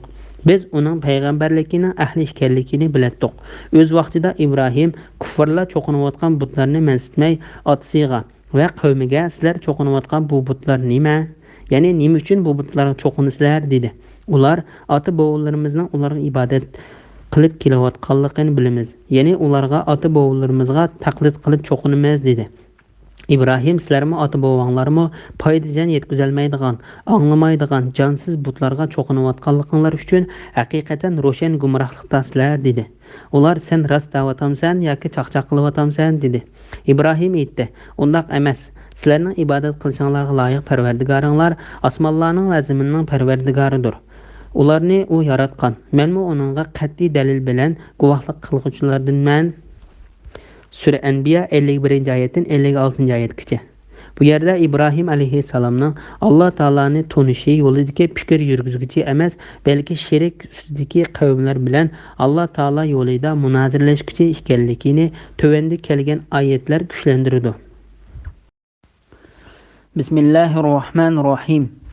Ibrohimning qavmi uning bilan munoziralashdi. Ibrohim aytdiki: "Meni Alloh hidoyat qilgan tursa, men bilan Allohning mavjudligi va birligi to'g'riliq munozirlashamsizlar. Men sizlarning Allohga shirik keltirgan butlaringlardan qo'rqmayman. Faqat Parvardigorimning xohlagan narsasi bo'ladi. Parvardigorimning bilimi hamma narsani o'z ichiga olgan. Ma'budlaringlarning menga hech bir ziyon yetkazolmaydiganligini o'ylamamsizlar. Allohning sheriki bo'lish haqida Alloh sizlarga hech qanday dalil tushirmagan. Butlarni Allohga shirik keltirishdan qo'rqmayvatsanglar. Sizlarning shirik keltirgan butlaringlardan men qanday qo'rqatdim? Agar sizlar bilsanglar, aytinglarchi. Biz bu ikki guruh adamidin zadi qaysimiz eng qo'rqmaslikqa tegishlik? Azobdan amin bo'lish iymon etgan, iymonga mushriklikni aralashtirmagan odamlarga mansubdir. Ular hidoyat topquchilardir. O'z qavmiga radiya berish uchun Ibrohimga bergan dalilimiz ana shudir. Xalgan kishimizni bir qancha daraja ko'taramiz. Parvardigor haqiqatan hikmat bilan ish qilguvchidir. Hammani bilguchidir. Sura An'am 80, 81, 82, 83 oyat to'g'risida. İbrahim aleyhisselam Allah Taala'nı bir deb bilish aqidasida to'xtalganda qavmining uning bilan jidallashib, o'zlarining xato bo'lgan so'zlari orqali İbrahim aleyhisselamning ularga qilgan so'zidan xabar berib, Allah Taala mundoq deydi: Meni Allah hidoyat qilgan tursa, men bilan Allohning mavjudligi va birligi to'g'riliq munozirlashamsizlar. Ya'ni sizlar men bilan o'zingizdan boshqa hech qanday iloh bo'lmagan Allah to'g'riliq jidallashamsizlar. U menga haqiqatni ko'rsatdi. Meni shuningga boshladi. Men Alloh to'g'risida ochiq paket ustida durman. Undaq bo'lgan ekan, men sizlarning safsatanglar va xato qarshinglarga qandoqmi agishay? Men sizlarning Allohga sherik keltirgan butlaringlardan qo'rqmayman. Faqat Parvardigorimning xohlagan narsasi bo'ladi. Ya'ni sizlarning qarshinglarning xato ekanligini isbotlaydigan bir paket shuki, sizlar iloh deb cho'qinayotgan bu butlarning hech qanday bir narsaga ta'sir yetkazolmasligidir. Men shunga bu ilohinglardan qo'rqib qolmayman. Agar u ilohlarning qo'lidan biror suiqasd qilish kelsa, menga hammanglar uning bilan suiqasd qilaveringlar. Menga muhlatmi bermanglar, balki suiqasd qilishni tiziltinglar. Haqiqatda faqat Alloh taolo foyda ziyon yetkazadi. Parvardigorimning bilimi hamma narsani o'z ichiga olgan. Ya'ni Alloh taolaning bilimi hamma narsani o'z ichiga olg'uchidir. Alloh taolaning bilimidan hech qanday narsa yo'shirin bo'lmaydi. Ma'budlaringlarning menga hech bir ziyon yetkazolmaydiganligini o'ylamamsizlar. Ya'ni men sizlarga bayon qilib bergan haqiqatni o'ylamamsizlar. Sizlar mushu ilohinglarning yolg'on ekanligidan ibrat elib, uningga ibodat qilishdan yanmamsizlar. İbrahim aleyhisselamның qilgan bu munozirasi Alloh taolaning payg'ambari Hud aleyhisselamның qavmi Ad bilan ilib borgan munozirasiga o'xshashdir. Allah Taala ularning munozirasini bayon qilib mundoq deydi. Ular aytdi: "Ey Hud, sen bizga o'zingning rostligini ko'rsatadigan hech qanday ro'shan dalil keltirmading. Sening so'zing bilan biz ilohlarimizni tashlab etmaymiz va sening payg'ambarligingga ishonmaymiz. Biz faqat seni ba'zi ilohlarimiz saran qilib qo'yibdi deymiz." Hud aytdi: "Men haqiqatan Allohni guvoh qilaman. Sizlarmo guvoh bo'linglarki, men sizlarning Allohni qo'yib sherik keltirgan butlaringlardan ado judaman. Hammanglar menga suiqasd qilinglar, menga muhlat bermanglar. Shubhisizki mening Parvardigorim va sizlarning Parvardigoringlar bo'lgan Allohga men tavakkul qildim. Allohning boshqarishida bo'lmagan birimi maxluq yo'qdir. Parvardigorim haqiqatan to'g'ri yo'ldadir. Ya'ni adil bo'lib, hech kishiga qilcha zulm qilmaydi." Sura Hud 53-oyatdan 56-oyatgacha. Allohning sheriki bo'lish haqida Alloh sizlarga hech qanday dalil tushirmagan. Butlarni Allohga sherik keltirishdan qo'rqmayvatsanglar. Sizlarning sherik keltirgan butlaringlardan men qandoqmi qo'rqatdim? Alloh taolo o'zining biror sheriki borligi haqida hech qanday bir paket tushirmaganligi to'g'risida mundoq dedi: Ularning Alloh ruxsat qilmagan narsalarni din qilib bekitgan ma'budlari bormi? Sura Shura 21-oyatning bir qismi. Bu butlar faqat sizlar va ota-bobonglar atib olgan quruq nomlardan iborat. Alloh buni isbotlaydigan hech bir dalil paket tushirgani yo'q. Sura Najm 23-oyatning bir qismi. Agar sizlar bilsanglar, aytinglarchi, biz bu ikki guruh odamidan zodi qaysimiz eng qo'rqmaslikqa tegishlik? Ya'ni ikki guruhning qaysi haq ustida? Qo'lidan foyda ziyon keladigan zotga ibodat qilganlarmi yoki foyda ziyon keltirolmaydigan iloh qila hech qanday dalil vaqti bo'lmagan narsalarga ibodat qilganlarmi? Bu ikki guruhning qaysi qiyomat kuni Alloh taolaning azobidan saqlanib qolishga haqli bo'ladi? Azobdan amin bo'lish iymon etgan, iymonga mushriklikni aralashtirmagan odamlarga mansubdir. Ular hidoyat topquchilardir. Ya'ni ibodatni sheriki yo'q, bir Alloh taologa qilgan va Alloh taologa hech narsani sherik keltirmagan o'sha kishilar. Qiyomat kuni Alloh taolaning azobidan saqlanib qolguvchilardir. Dunyo va oxiratda haqiqatga boshlanguvchilardir. Sherikning eng cho'ng zulm ekanligi to'g'risida. İmam Buxoriy Abdullah radhiyallohu anhuning mundoq deganligini rivoyat qiladi. Alloh taolaning azobdan amin bo'lish, iymon etgan, iymonga mushriklikni aralashtirmagan odamga mansubdir degan oyat haq tushganda, sahobalar qaysi birimiz o'z-o'zimizga zulm qilmaymiz deyishdi. Allah Taala'nın imanğa müşriklikni aralashtirmagan degan oyatida kelgan müşriklikni ifodalab beradigan so'z aslida zulm deydigan so'z bo'lib, bundaq bo'lganda oyatning ma'nosi imanğa zulmni aralashtirmagan degan ma'noda bo'ladi. Shunga sahobalar zulm so'zini odatdagi zulm deb tushunib qoldi. Shuning bilan Alloh Taala tövendagi oyat nazil qildi. Shirik keltirish haqiqatan zo'r gunohdir. Sura Luqman 13-oyatning bir qismi. İmam Ahmad Abdullah radhiyallohu anhuning mundoq deganligini rivoyat qildi. Alloh taolaning azobdan amin bo'lish, iymon etgan, iymonga mushriklikni aralashtirmagan odamlarga mansubdir degan oyati tushganda, bu sahobalarga ig'ir tuyulib, ular ey Allohning payg'ambari, qaysi birimiz o'z-o'zimizga zulm qilmaymiz dedi. Payg'ambar alayhissalom bu oyatning ma'nosi sizlar tushungandek emas, sizlar Alloh taolaning yaxshi bandasining, ey o'g'ilchiqim, Allohga sherik keltirmagan, sherik keltirish haqiqatan zo'r gunohdir. Sura Luqman 13-oyatning bir qismi. Degan bu so'zni anglamadinglarmi? U bo'lsa-mu faqat Alloh taolaga sherik keltirishdir dedi.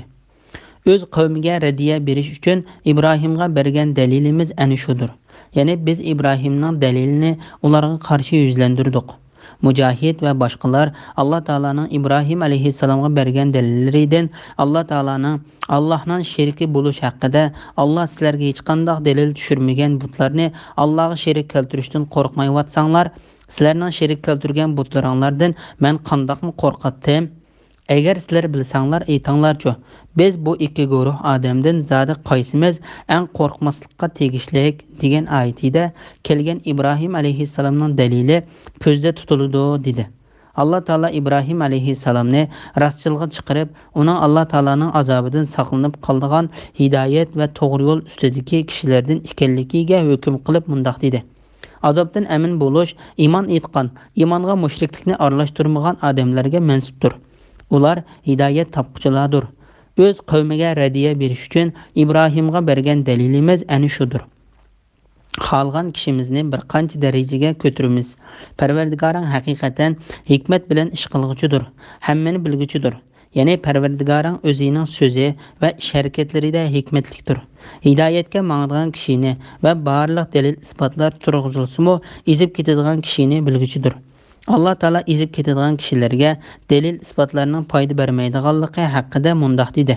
Shubhasizki, Parvardigoringning la'natiga tegishli bo'lganlar iymon etmaydi. Ularga butun mo'jizalarni ko'rsatilgan taqdirdami, qattiq azobni ko'rmoqcha ular iymon etmaydi. Sura Yunus 96-97-oyatlar.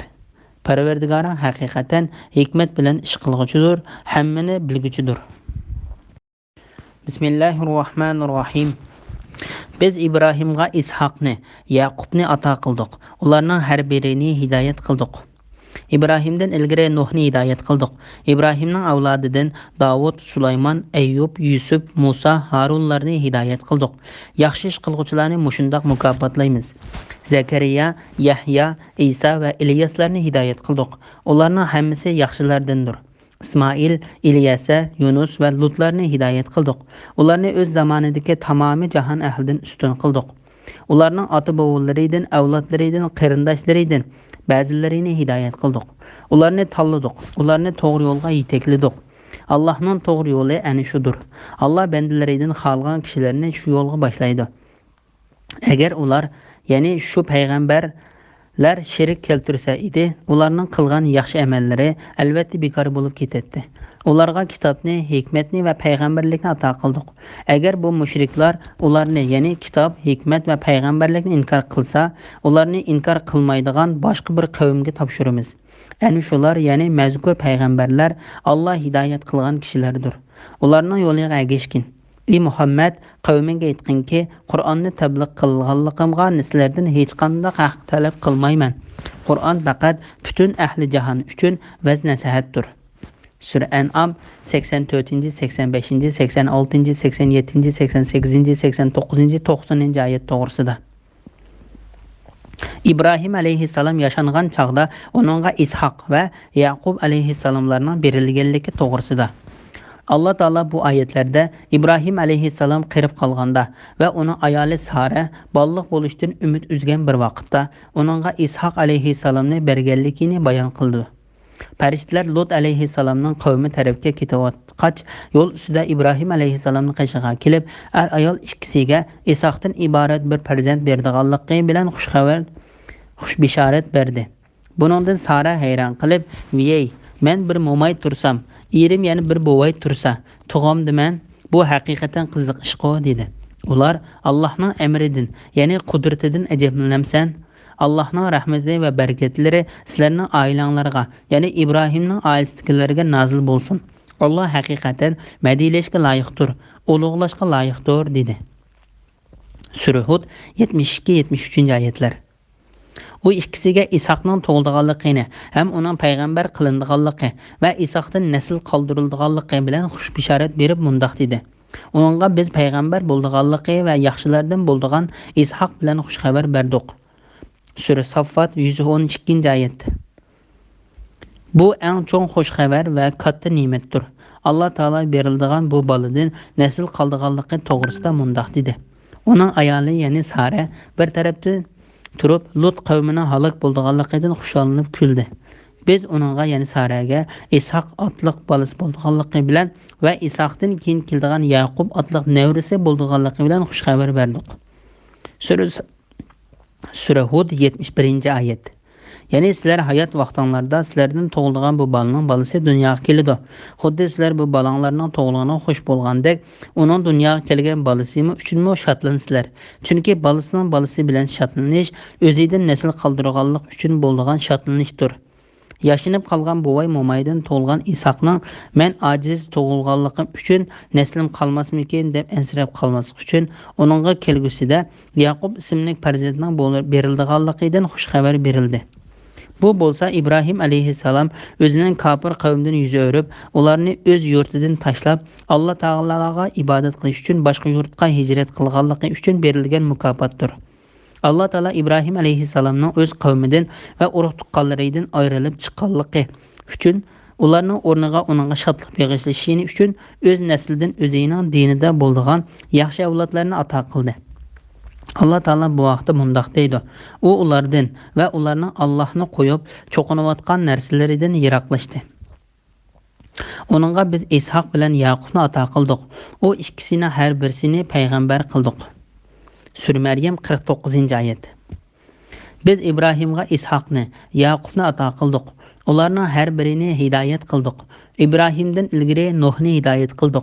Yani Nuhni hidayet qilganimizdek İbrahimni hidayet qildik. Onunğa yaxshi avlodlarni ato qildik. Nuh ve İbrahim aleyhisselamga berilgan imtiyozlar to'g'risida.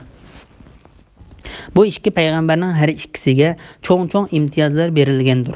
Nuh aleyhisselamga berilgan imtiyoz bo'lsa, Allah Taala Nuh aleyhisselamga iman etib kemiga birga chiqqan kishilardan boshqa yer yuzidagi barliq kishilarni suvga cho'ktirib halok qilib o'tib, uning balchaqlarini saqlab qoldi.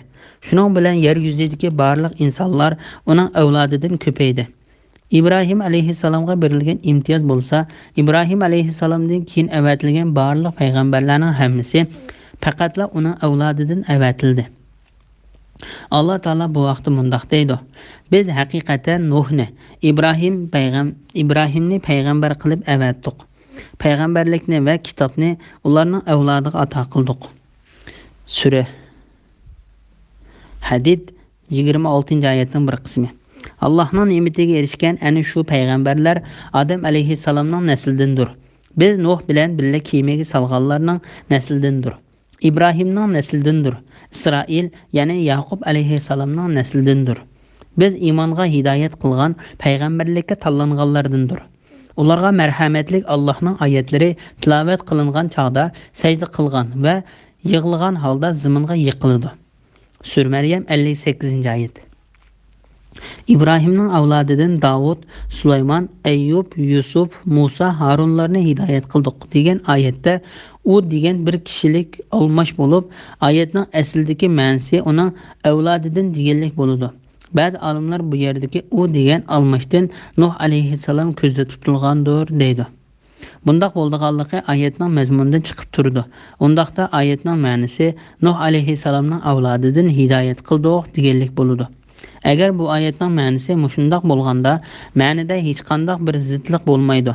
Bu ma'nini Ibn Jarirmi to'g'ri deb qaradi. U degan almash Ibrohim alayhissalomni ko'rsatadi degan ko'z qarashmi bor. Chunki bu oyat boshdan oxiri Ibrohim alayhissalom haqida to'xtalgandir. Shunga almashni Ibrohim alayhissalomni ko'rsatish to'g'riroqdir. Mundaq bo'lganda oyatning ma'nosi Ibrohimning avlodidan Davud, Sulaymon, Ayyub, Yusuf, Musa, Harunlarni hidoyat qildik degan bo'ladi. Lekin bu oyatning ma'nosi mushundaq deb muqimlashtirganda, buningda bir zidlik kelib chiqadi. O zidlik Lut alayhissalomning Ibrohim alayhissalomning avlodidan bo'lmasa-mu, avlodi qatorida sanalib qilishidir.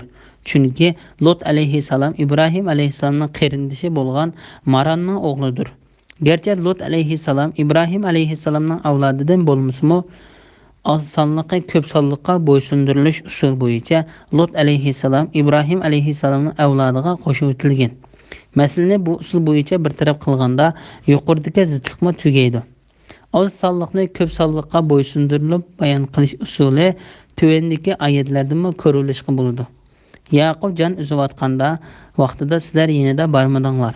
Shu chaqda Yaqub o'g'illaridan men o'lgandan keyin sizlar kimga ibodat qilsizlar deb so'radi. Ular sening ilohing va ota-bobolarimiz Ibrohim, Ismoil, Isoqlarning ilohi bo'lgan bir Alloh ibodat qilamiz, biz uningga itoat qilguvchimiz dedi. Sur Baqara 133-oyat. Bu oyatda Ismoil alayhissalomni, Yaqub alayhissalomni ota-bobolari qatorida sanadi.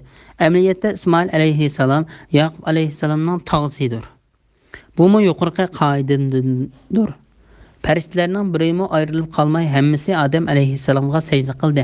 Faqat iblislar sajda qilishdan bosh tortdi. Sura Hijr 30-31-oyatlar.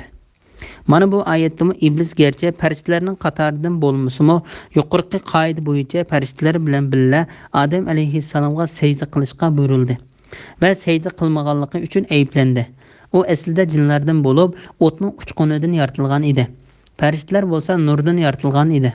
İsa alayhissalomni Ibrohim alayhissalomning yoki yana bir qarash bo'yicha Nuh alayhissalomning avlodidan sanashda biror kishining bolalarining ichiga u kishining qizining bolalarining kirdiganligiga paket bordir. Chunki Isa alayhissalom Ibrohim alayhissalomning bolalari qatoriga onasi orqali tavba qilindi. Chunki Isa alayhissalomning dadasi yo'qdir. Ibn Abu Hatim Abu Harib ibn Abu Aswadning mundaq deganligini rivoyat qiladi. Hajjaj Yahya ibn Ya'marni chaqirtib uningga "Sening menga Hasan Husaynni payg'ambar alayhissalomning bolalaridan deb qaraganliging va shundaq bo'lganligini Qur'ondan ko'rganliging haqida xabar yetdi. Men Qur'on Karimni boshdan oxir o'qidim, lekin uning undaq bo'lmaganligini hech ko'rmadim" deydi. Yahya ibn Ma'mar sen Qur'onda Alloh taolaning Ibrohimning avlodidan Davud, Sulaymon, Ayyub, Yusuf, Musa, Harunlarni hidoyat qildik degan oyatini o'qiganmiding dedi. Hajjaj dedi. Yahya ibn Ya'mar Isa alayhissalomning dadasi bo'lmasa-mu, u Ibrohim alayhissalomning bolalarining qatoridan sanalmadimi dedi. İsa alayhissalom Maryam onamiz orqali Ibrohim alayhissalomga tavba bo'lgandek, Hasan va Husaynmi payg'ambar alayhissalomning qizi Fatima orqali payg'ambar alayhissalomga tavba bo'ldi. Chunki Fatima Hasan va Husaynning onasi edi. dedi. Hajjaj to'g'ri aytding dedi. Shunga bir kishi bir narsani bu narsa mening avlodimga qolsin deb vasiyat qilsa yoki u narsa orqali qo'lga kelgan foydalar mening avlodimga bo'lsin yoki bu narsalarni avlodimga beringlar degan bo'lsa, uning avlodlarining ichiga u kishining qizining bolalari kirdi. Ammo u kishi yuqoridagidek vasiyatlarda mening bol chaqinlarimga beriladi degan bo'lsa, bu faqat shu kishining bolalariga va o'g'illarining bolalariga berildi, qizning bolalariga berilmaydi. Ularning ota-bovlaridan, avlodlaridan, qarindoshlaridan ba'zilarini hidoyat qildik. Ya'ni Alloh taolo ularning ota-bovlarini, avlodlarini va qarindoshlarini tilga ilib, hidoyat va to'g'ri yo'lga boshlanishi, ularning hammasiga umumiy bo'lganligi bayon qildi. Shunga Alloh taolo mundoq dedi: ularni tanladik, ularni to'g'ri yo'lga yetakladik. Şerik keltirishning barliq mahluqotlarning, hatto payg'ambarlarning amallarini bekor qilib o'tilganligi to'g'risida. Allohning to'g'ri yo'li ana shudir. Allah bandalaridan xohlagan kishilarni shu yo'lga boshlaydi. Ya'ni ular shu to'g'ri yo'lga faqat Alloh taolaning ularga utuqliq hidoyat ato qilishi bilan erishadi. Agar ular, ya'ni shu payg'ambarlar shirik keltirsa edi, ularning qilgan yaxshi amallari albatta bekor bo'lib ketadi. Bu oyat shirik keltirishning cho'ng jinoyat, qattiq gunoh va og'ir qilmish ekanligini ko'rsatib berdi. Alloh taolo bu vaqtda mundoq deydi: "Sana va sendan ilgirki payg'ambarlarga, agar sen Allohga shirik keltirsang, sening amaling albatta bekor bo'lib ketadi. Sen albatta ziyon tortquchilardan bo'lib qolasan." Sura Zumar 65-oyatning bir qismi. Payg'ambar alayhissalom qo'yilgan shart bo'lib, bu shart natijaning vujudga chiqishini, ya'ni payg'ambar alayhissalomning shirik keltirishini talab qilmaydi. Tuvandagi oyatlarda shartning natijani vujudga chiqarishini talab qilmaydiganligini ko'rilishga bo'ldi.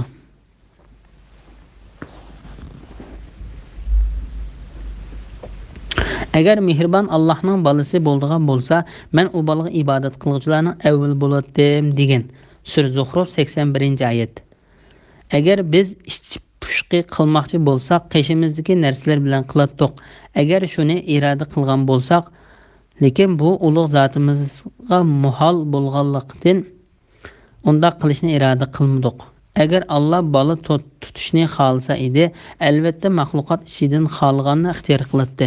Alloh bola tutishdan pokdir, u g'olib bir Allohdir. Sura Zumar 4-oyat.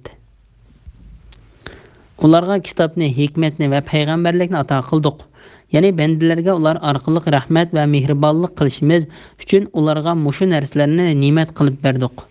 Agar bu mushriklar ularni, ya'ni kitob, hikmat va payg'ambarlikni inkor qilsa, ularni inkor qilmaydigan boshqa bir qavmga topshiramiz. Ya'ni Quraysh va ulardan boshqa, mayli arab yoki arabdan boshqa millatlar bo'lsin, yoki kitob berilgan va kitob berilmaganlar bo'lsin, shu ne'matlarni inkor qilsa, u ne'matlarni boshqa bir qavmga, ya'ni o ne'matlarning ichidan kichkinamo bir narsani inkor qilsa, inkor qilmaydigan, raddi qilmaydigan, balki u ne'matlarning hammasiga iymon etadigan muhojir, ansari va ularning qiyomat kunigacha bo'lgan agashkuchilariga beramiz. Alloh taolo o'zining rahmati, fazilati va mehribonligi bilan bizni shularning qatoridan qilgan. Ondan Alloh taolo bandisi va payg'ambari Muhammad alayhissalomga mundoq dedi: Ana shular, ya'ni mazkur payg'ambarlar, bularning ichiga ularning otalari, qarindoshlari va avlodlari kirdi. Alloh hidoyat qilgan kishilardir. Ya'ni faqat ular hidoyatga erishgan kishilardir. Ularning yo'liga agashgan, ya'ni ularga agashgan. Bu buyruq qaramoqqa payg'ambar alayhissalom qilingan buyruq bo'lsa-mu, buning ichiga uning ummatimi kirdi. İmam Buxoriy mundoq rivoyat qiladi. Mujohid ibn Abbos radhiyallohu anhudan sura Sadda sajda oyati bormi deb so'raydi. Ibn Abbos ha bor deb biz Ibrohimga Ishoqni, Yaqubni ato qildik, ularning yo'liga agashgan degan oyatni o'qib, Davud alayhissalommi Muhammad alayhissalom agashishga buyurilgan payg'ambarlarning qatoridandir dedi. Sura Saddagi sajda oyati bo'lsa, Davud bizning uni sinaganligimizni bildi. Parvardigoridan mag'firat talab qildi. Sajdaga bordi. Allohga tavba qildi degan Sad surasining 24-oyatidir. Bu oyat asl sajda qilguvchi Davud alayhissalom bo'lganligi uchun u sajda qilgan mushu oyat kelganda bizning sajda qildigan qilmaydiganligimiz haqida Mujohid ibn Abbos radhiyallohu anhudan so'rgan edi. Ibn Abbos uningga yuqorida degandek Davud alayhissalom payg'ambar alayhissalomga agishga buyurilgan payg'ambarlardandir degan so'zi bilan bu yerda sajda qilish Muhammad alayhissalom va uning ummatiga lozim ekanligini bildirgan. Dedi. Ey Muhammad, qavminga aytqinki, Qur'onni tabliq qilganligimga sizlardan hech qanday haq talab qilmayman. Ya'ni mening sizlarga bu Qur'onni yetkazganligim uchun sizlardan hech qanday haq talab qilmayman. Qur'on faqat butun jahon ahli uchun vaz nasihatdir. Ya'ni jahon ahli shu Qur'ondan vaz nasihat ilib, ozg'unlikdan hidoyatga, gumrohlikdan to'g'ri yo'lga, kufrlikdan iymonga chiqariladi. Bismillahirrohmanirrohim. Ular Allah'ni haqiqiy ravishda tanimadi. Ular, ya'ni Yahudiylar, o'z vaqtida Allah hech kishiga hech narsa nozil qilmadi dedi. Ya'ni vahiyni va payg'ambarlarni inkor qildi. Ey Muhammad, aytqinki, Musa ilib kelgan va kishilarga nur, hidoyat bo'lgan kitobni kim nozil qildi? U kitobni parcha-parcha qog'ozlarga ko'chirib, bir qismini oshkorlab, ko'p qismini yo'shirsizlar. Ey Yahudiylar, sizlarga o'zinglar va ota-bobonglar bilmagan narsalar bildirildi. Bu Qur'onni Alloh nozil qildi. Ondan ularni tark etkinki, ular botillarida, ya'ni qalaymagan so'zlarida o'ynab yursin. Bu Qur'on Makka aholisini va uning atrofidagilarni ogohlantirish uchun biz nozil qilgan. Uningdan ilgari nozil qilgan Tavrat va Injilga o'xshash kitoblarni e'tirof qilguvchi muborak kitobdir. Oxiratga iymon etadiganlar uningga iymon etadi. Ular namozlarini o'z vaqtida to'liq ado qiladi. Sura An'am 91-92 oyat to'g'risida. Payg'ambarning insondan qilinganligi va uningga kitobning tushirilganligi to'g'risida. Ular Allohni haqiqiy ravishda tanimadi. Ya'ni ular Alloh taoloni haqiqiy ravishda ulug'lamadi. Chunki ular Alloh taolaning ularga avatgan payg'ambarlarini inkor qildi. Ibn Abbos, Mujahid va Abdullah ibn Kesir qatorliqlar bu oyat Qurayshliklar to'g'risida tushdi dedi. Bu oyat o'z vaqtida Alloh hech kishiga hech narsa nozil qilmadi degan bir turkum Yahudiylar to'g'risida tushdi degan ko'z qarashmi bor. Allah Taala kafirlarning payg'ambarlarning insonlardan bo'lib qolganligiga hayron qolganligi haqida mundaq deydi. İnsanlarning biriga, ya'ni Muhammad alayhissalomga insonlar, ya'ni kafirlarni Allohning azobidan ogohlantirgan, mu'minlarga Parvardigorning dargohida qilgan yaxshi amallari uchun yuqori o'ringa erishadiganligi bilan xush xabar bergin deb vahiy qilganligimizdan ular ajablanamdi. Sur Yunus 2-oyatning bir qismi. Ular, ya'ni mushriklarning o'zlariga hidoyat, ya'ni payg'ambar bilan Qur'on kelgan chaqda iymon etmasliklari Alloh insonni payg'ambar qilib avatamdi deganliklari uchundir. Ey Muhammad, ularga aytqinki, mubodo ziminda, ya'ni zimin ahlidek mangib yuradigan, o'ltiroqlashgan farishtalar bo'lsa edi, albatta ularga osmondan farishtani payg'ambar qilib tushirdik. Sura Isro 94-95 oyatlar. Ular Allohni haqiqiy ravishda tanimadi. Ular, ya'ni Yahudiylar, o'z vaqtida Alloh hech kishiga hech narsa nozil qilmadi dedi. Ya'ni vahiyni va payg'ambarlarni inkor qildi. Ondan Alloh taolo Muhammad alayhissalomga o'z tarafidan biror kishiga vahiyning tushirilganligini inkor qiluvchilarga mundaq deb javob berishni buyurdi. Ey Muhammad, aytqinki, Musa ilib kelgan va kishilarga nur, hidoyat bo'lgan kitobni kim nozil qildi? Ya'ni u bo'lsa-mu sizlar bildigan Tavratdir. Kishilar Tavrat bilan qiyinchiliklarini hal qilsin va gumrohlikning qorong'uliklaridan to'g'ri yo'lga chiqsin deb Alloh taolaning Tavratni Musa alayhissalomga tushirib berganligini hamma kishi biladi. Bu kitobni parcha-parcha qog'ozlarga ko'chirib, bir qismini oshkorlab, ko'p qismini yo'shirsizlar. Ya'ni sizlar uning ko'p qismini qo'linglardagi kitobdan parcha-parcha qilib qog'ozga ko'chirib yozasizlar. Uningdan xohlaganinglarni almashtirsizlar, xohlaganinglarni o'zgartirsizlar va xohlaganinglarni boshqa ma'niga burab, bu Alloh taolo tarafidan mushundoq tushgan deysizlar. Amaliyotda u Alloh taolo tarafidan tushgan emasdir.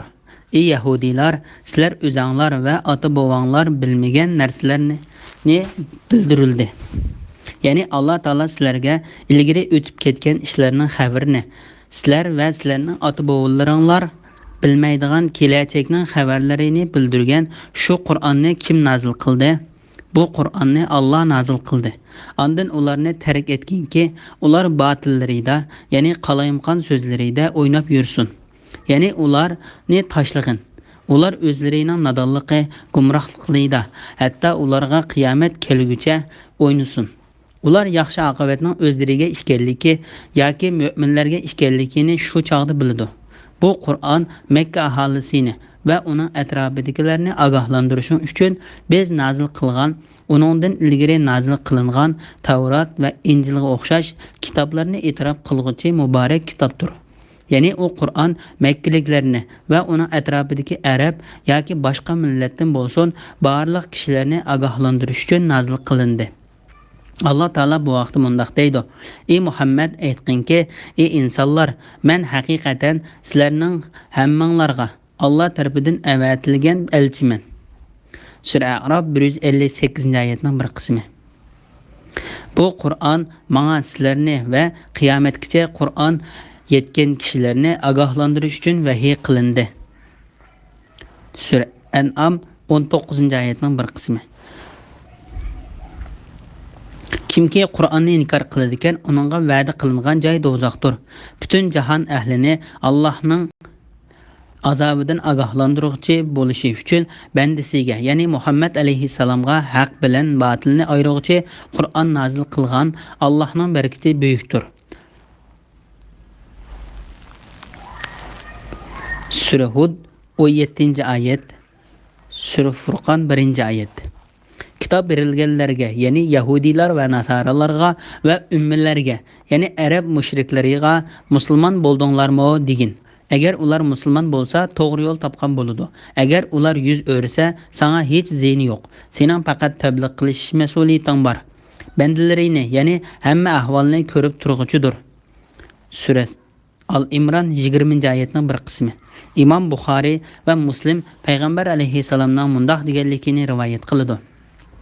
Menga mendan burun avatilgan payg'ambarlarning hech qaysisiga berilmagan 5 xil alohidlik berildi. Deb u 5 xil alohidlikning ichidan birini mundaq bayon qildi. Burunqi payg'ambarlar faqat o'zining qavmiga payg'ambar qilib avatilgan edi.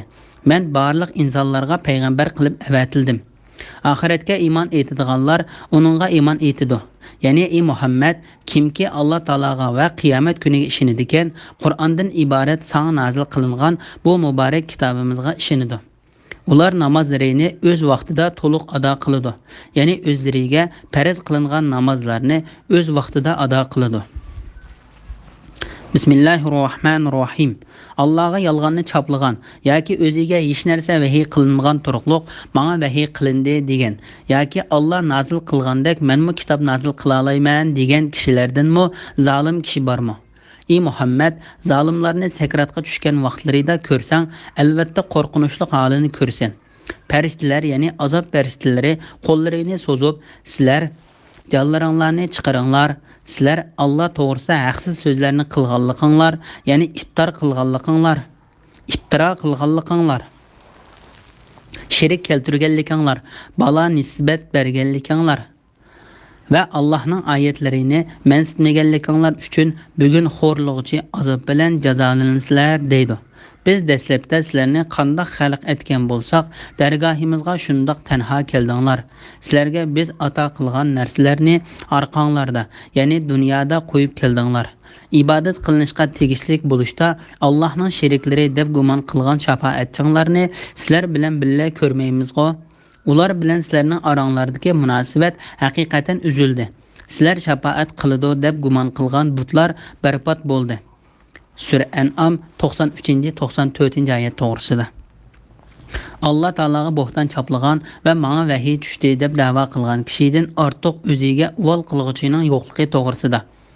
Allohga yolg'on choplagan yoki o'ziga hech narsa vahiy qilinmagan turuqliq menga vahiy qilindi degan yoki Alloh nazil qilgandek menmi kitob nazil qila olmayman degan kishilardanmi zolim kishi bormi?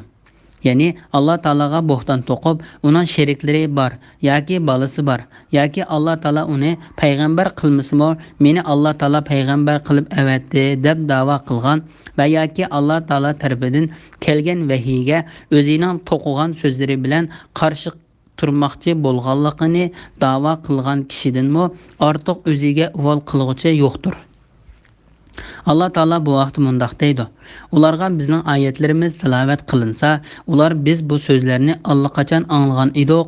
Agar xohlasak uningga o'xshash so'zlarni bizmi albatta qila olaydik. Bu faqat burunqilardan qolgan afsonalardir dedi.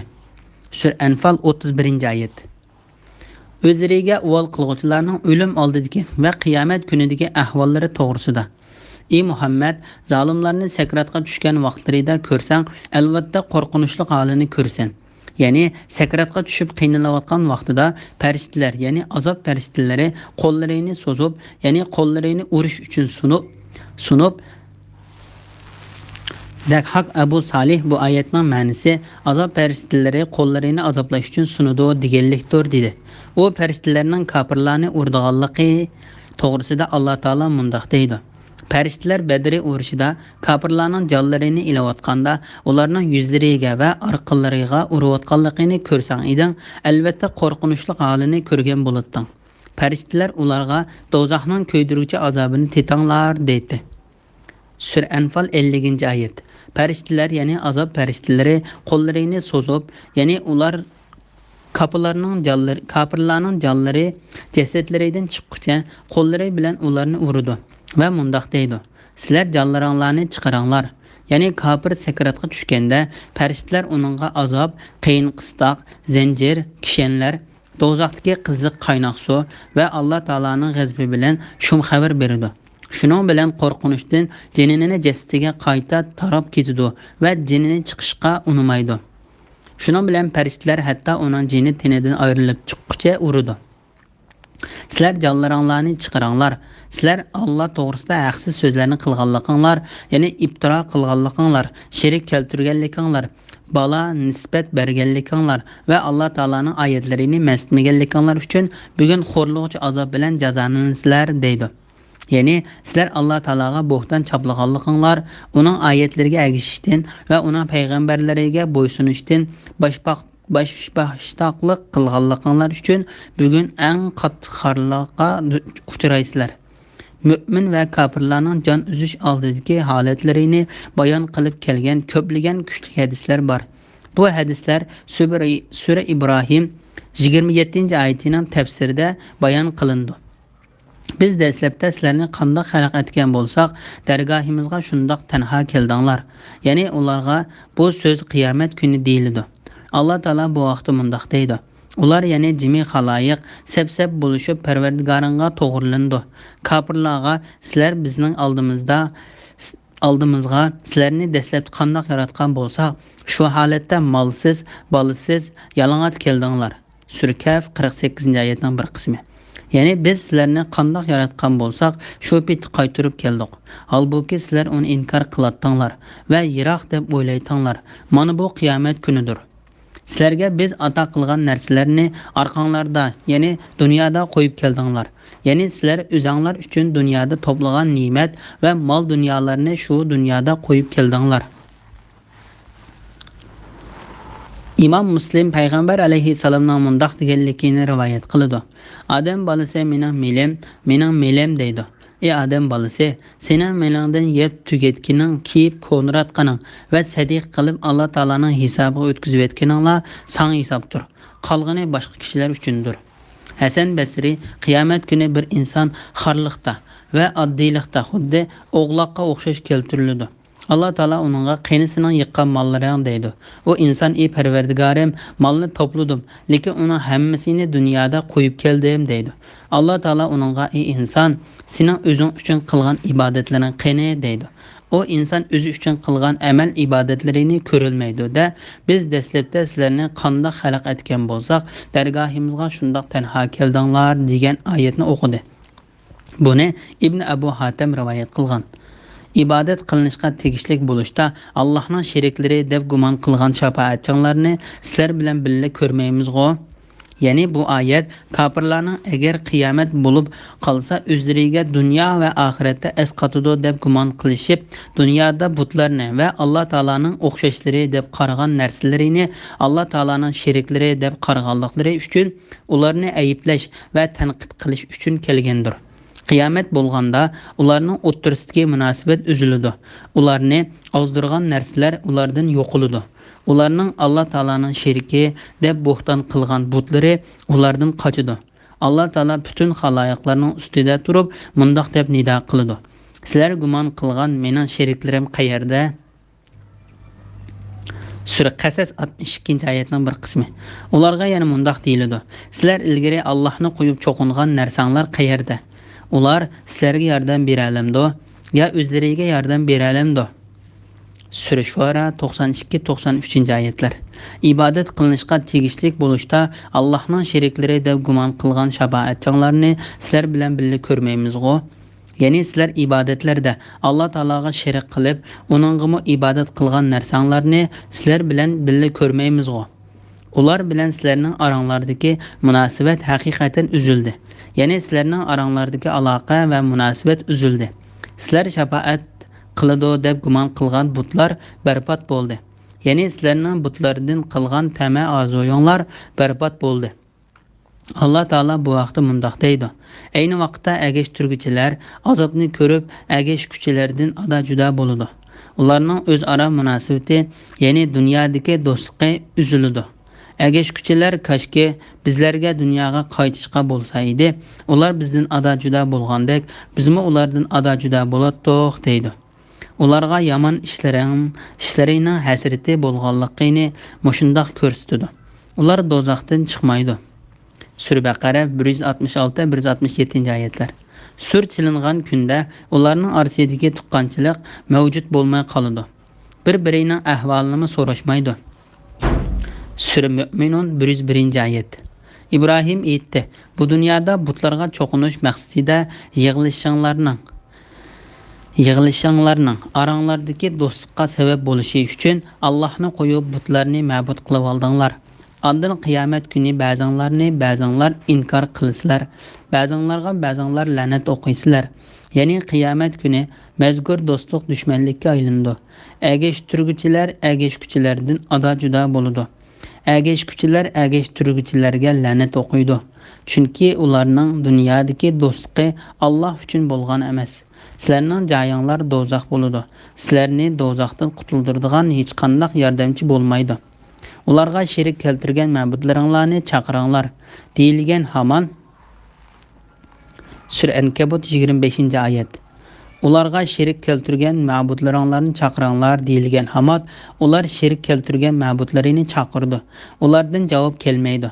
Ular azobni ko'rgan chaqda kofir bo'lganliklariga nadomat qilib, dunyodagi vaqtida hidoyat topgan bo'lishlarini orzu qiladi. Sura Qasas 64-oyat. Qiyomat kuni ularning hammasini hisob olish uchun yig'imiz. Adil mushriklarga Allohning sheriklari deb e'tiqod qilgan ma'budlaringlar qayerda deymiz. Ondan ular faqat o'zlari aytib, dunyodagi chog'lardagiga o'xshash yolg'onga iltijo qilib, Parvardigorimiz Alloh bilan qasam qilamizki, biz mushrik bo'lmagan edik deydi. Ularning biz mushrik bo'lmagan deb o'zlariga qarshi qandoq yolg'on so'zlaganligiga qarag'in. Ularning Allohning sheriklari deb bo'xton choplagan butlari ulardan qochadi. Sura An'am 22-24-oyatgacha.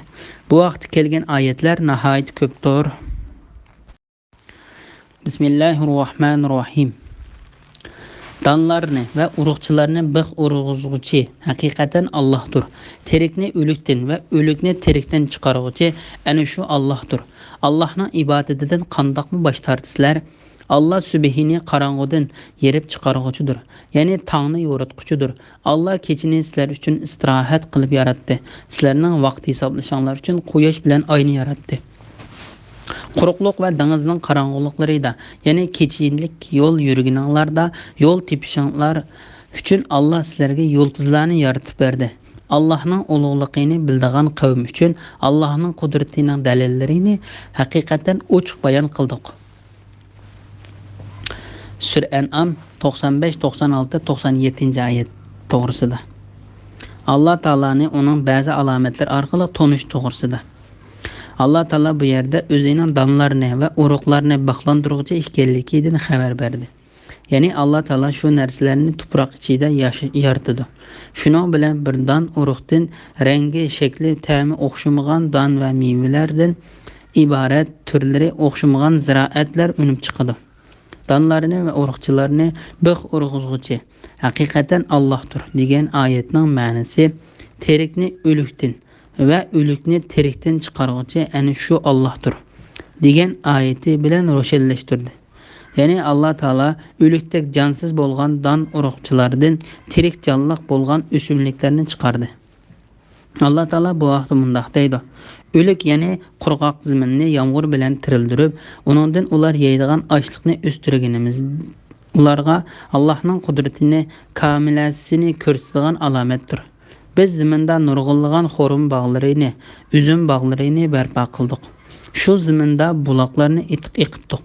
Ular uning ya'ni bog'larning mevasini yesin, bu mevalarni ularning qo'llari yaratgan emas. Ular Allohning ne'matiga shukr qilmamdi. Alloh butun ayb nuqsonlardan pokdir. U butun shaylarni jub yaratdi. Zamindan o'nib chiqadigan narsalarning ularning o'zlarining va ular bilmaydigan narsalar, ya'ni ajoyib mahluqotlarning hammasining jubti bordir. Surasi 33-oyatdan 36-oyatgacha. Donlarni va urug'chilarni bir urug'izg'uchi haqiqatan Allohdir. Terikni o'likdan va o'likni terikdan chiqarg'uchi ana shu Allohdir degan bu oyat xilma-xil uslub bilan kelgan ma'nosi o'xshash oyatlardir. Ba'zi olimlar bu oyatning ma'nosi Alloh taolo to'g'oni tuxumdan, tuxumni to'g'idan chiqardi deganlikdir dedi. Ba'zi olimlar Alloh taolo yaxshi farzandni eski odamning pushtidan, eski farzandni yaxshi odamning pushtidan chiqardi deganlikdir dedi. Olimlarning bu oyatning mushundoq ma'noni ifodalaydiganligini bildiradigan nurg'unlagan misollari bor. Ana shu Allohdir. Ya'ni mush ishni qiluvchi shirik yo'q, yolg'iz Allohdir. Allohning ibodatidan qandoqmi bosh tortisizlar? Ya'ni sizlar qandoqmi haqdan yuz o'raysizlar va qandoqmi haqni tashlab nohaqga yuzilinib Alloh taologa boshqani shirik keltirib ibodat qilsizlar. Allah subhini qorong'udan yerib chiqaruvchi, ya'ni tongni yaratquchidir. Allah kechini sizlar uchun istirohat qilib yaratdi. Ya'ni Alloh taolo o'zi yorug'likni va qorong'ulikni yaratquchidir. Alloh taolo bu vaqtda mundoq dedi: Jimi hamdu sana osmonlarni va zaminni yaratgan, zulmatlarni va nurni paydo qilgan Allohga xosdir. Ondan yana mushundoq dalillarni ko'rib turib, kofirlar Parvardigoriga boshqalarni shirik keltirdi. Sura An'am 1-oyat. Alloh taolo tongni yoritishni ham kechining qorong'uligini ketkizuvdi. Shuning bilan barliq narsalar yorug'likka chiqib, jahon yorib ketadi. Qorong'ulik yo'qib, kech tugaydi. Kunduz yorug'ligi bilan keladi. Alloh taolo bu vaqtda mundoq deydi: Alloh kechi bilan, ya'ni kechining qorong'uligi bilan kunduzni yopadi. Kechi bilan kunduz bir-birini qo'g'lashidi. Ya'ni davomli o'rin almashib turadi. Sura A'rof 54-oyatning bir qismi. Ya'ni Alloh taolo bu yerda o'zining kattaligi, hukmronligining cho'ngligini uqtiradigan, o'xshamagan o'zaro bir-biriga qarshi narsalarni yarata oladigan qudratining borligini bayon qilib, o'zining qorong'udan yorug'likni yerib chiqaruvchi ekanligini bayon qildi. Allah kechini sizlar uchun istirohat qilib yaratdi. Ya'ni hamma narsani aram ilish uchun kechini qattiq qorong'u qilib berdi. Alloh taolo bu vaqtda mundoq deydi: Chashka vaqti bilan qasamki, qorong'ulikqa atrofni qoplagan, chog'dagi kechi bilan qasamki. Sura Zuha 1-2-oyatlar. Qorong'ulikqa olamni qoplagan kechi bilan qasamki, yo'rg'an chog'dagi kunduz bilan qasamki. Sura Layl 1-2-oyatlar. Quyoshni oshkor qilgan kunduz bilan qasamki, quyoshni yo'shirgan chog'dagi kechi bilan qasamki. Sura Shams 3-4-oyatlar. Sizlarning vaqt hisoblashinglar uchun quyosh bilan oyni yaratdi. Ya'ni quyosh bilan oy o'zgarib ketmaydigan, buzilib ketmaydigan, o'lchamlashtirilgan va qonunlashtirilgan nihoyat nozuk bir hisob bilan ma'noda. Shundaq o ikkisining yoz va qish mezgillarida ma'nilgan maxsus yo'llari bor. Ularning shu yo'llarda menishi bilan qish va yozlardagi kunlarning uzirishi va qisqarishi meydonga keladi. Allah Taala bu vaqtda mundaq deydi: Kunning oyga tevilishi, ya'ni ikkisining jam bo'lib qilishi, kechining kunduzdan eshib ketishi, ya'ni vaqt kelmasda kunduzning o'rnini ilishi mumkin emas. Har biri falakda uzib turadi. Sura Yasin 40-oyat. Allah quyoshni nur chachquchi va oyni nurli qilib yaratdi. Yillarning sonini va vaqtlarning hisobini bilishinglar uchun oyga manzillarni, ya'ni burishlarni tayin qildi. Sura Yunus 5-oyatning bir qismi.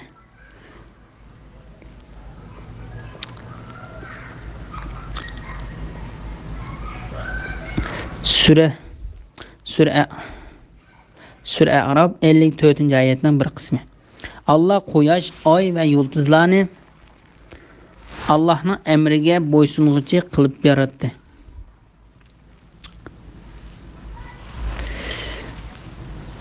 Allah quyoshni nur chachquchi va oyni nurli qilib yaratdi. Yillarning sonini va vaqtlarning hisobini bilishinglar uchun oyga manzillarni, ya'ni burishlarni tayin qildi. Sura Yunus 5-oyatning bir qismi. Allah quyosh, oy va yulduzlarni Allah'ın emriga bo'ysung'uchi qilib yaratdi. Sura Arab 54-oyatning bir qismi. Bu g'olib hammani bilguchi Allah Taolaning oldin ala belgilangan ishidir. Ya'ni hamma narsa cheklimiga uchirmaydigan, qarshilik bildirilmaydigan g'olib osmon zimindagi zarra chog'liq narsa uning ilmidan yo'shirin qolmaydi. Hamma narsani bilib turg'uchi Allah Taolaning bekitgan tuzumlari bo'yicha mang'uchidir. Allah Taala kecha kunduz quyosh va oylarni yaratganligini bayon qilganda ko'pincha so'zini g'olib hammani bilguchi degan so'z bilan tamomlaydi. Tövendeki ayetlerdə şunda qılğan. Ularga Allah'ın qudretini ko'rsatadigan bir alamet keçiden ibaret ki, onundan kündüzünü ayırıvıtımızda, yani kündüzünün nurunu yok kılıvıtımızda, ular nagahan karanguda kalıdı. Gün belgilengen joyga qarab seyir qiladi. Bu g'olib hamman bilguchi Allohning oldin ala belgilagan ishidir. Sura Yasin 37-38-oyatlar. Allah 7 osmonni 2 kunda yaratdi. Her osmonning ishini o'ziga bildirdi. Ya'ni her osmonning ehtiyojli ishlarini o'rinlashtirdi. Eng tuvanki osmonni yulduzlar bilan zinnatladik va qo'g'didik. Bu ana shu g'olib hamman bilguchi Allohning taqdiridir. Sura Fussilat 12-oyat. Quruqluq va dengizning qorong'uliqlarida, ya'ni kechilik yo'l yurganinglarda yo'l tepishinglar uchun Allah sizlarga yulduzlarni yaratib berdi. Bazı salaf alimlari mundaq dedi: Kimki mushu yulduzlarda tuvandagidek 3 ishdan boshqacha ish bor deb qarasa, u kishi xatolashgan va Alloh taologa bo'xton choplagan bo'ladi. Bu 3 ish haqiqatan Alloh taolo yulduzlarni osmonlarni zinnatlovchi, shaytonlarni qo'g'lovchi va quruqluq va dengizlarning qorong'uligida uning bilan yo'llarning yo'linishlarini belgilovchi qilib yaratgandir. Allah'ın ulug'ligini bildigan qavm uchun Allah'ın qudratining dalillarini haqiqatan ochiq bayon qildik. Ya'ni Alloh taolaning qudratini ko'rsatadigan dalil paketlarni haqiqatni tunib, haq ustida o'ylaydigan va nohaqdan saqlana oladigan kishilar uchun ochiq bayon qildik. Bismillahirrohmanirrohim. Allah sizlarni bir insondan, ya'ni Adem alayhissalomdan yaratdi. Sizlarni otanglarning pushtida, onanglarning bachidanida qarorlashtirdi. Tushundigan qavm uchun oyatlarni haqiqatan ochiq bayon qildik. Allah bulutdan yomg'ir suyini tushirdi. Shuning bilan barliq o'simliklarni undirdi. O'simliklardan yeshil yaproqlarni chiqardi. Bug'doy va arpa bashaqlariga o'xshash bir-biriga mingishib ketgan donlarni yetishtirdi. Xurmo daraxining chechaklaridan yerga yaqin sangilab turgan xurmo sapoqlari yetishtirdi. Yomg'ir suyi bilan uzumlik bog'larni yetishtirdi. Yomg'ir suyi bilan shaklda, hajmida, ta'mda bir-biriga o'xshaydigan va o'xshamaydigan zaytun, anor daraxtlarini yetishtirdi. Ularning har birining yangi tutgan mevasiga va pishgan mevasiga qaranglar. Ularda Allohning borligiga ishonadigan qavm uchun Allohning qudratini ko'rsatadigan ochiq dalillar bor. Sura An'am 98-99-oyat to'g'risida. Allah sizlarni bir insondan, ya'ni Adem alayhissalomdan yaratdi. Allah Adem alayhissalomdan yaratganligi to'g'risida mundaq dedi: Ey insonlar, sizlarni bir insondan, ya'ni Adam alayhissalomdan yaratgan, shu insondan, ya'ni o'z jinsidan uning juftini, ya'ni Havvoni yaratgan va ulardan, ya'ni Adam bilan Havvodan nurg'un ayollarni yaratgan Parvardigoringlardan qo'rqinglar. Sura Nisa 1-oyatning bir qismi. Sizlarni otanglarning pushtida, onanglarning bachidanida qarorlashtirdi.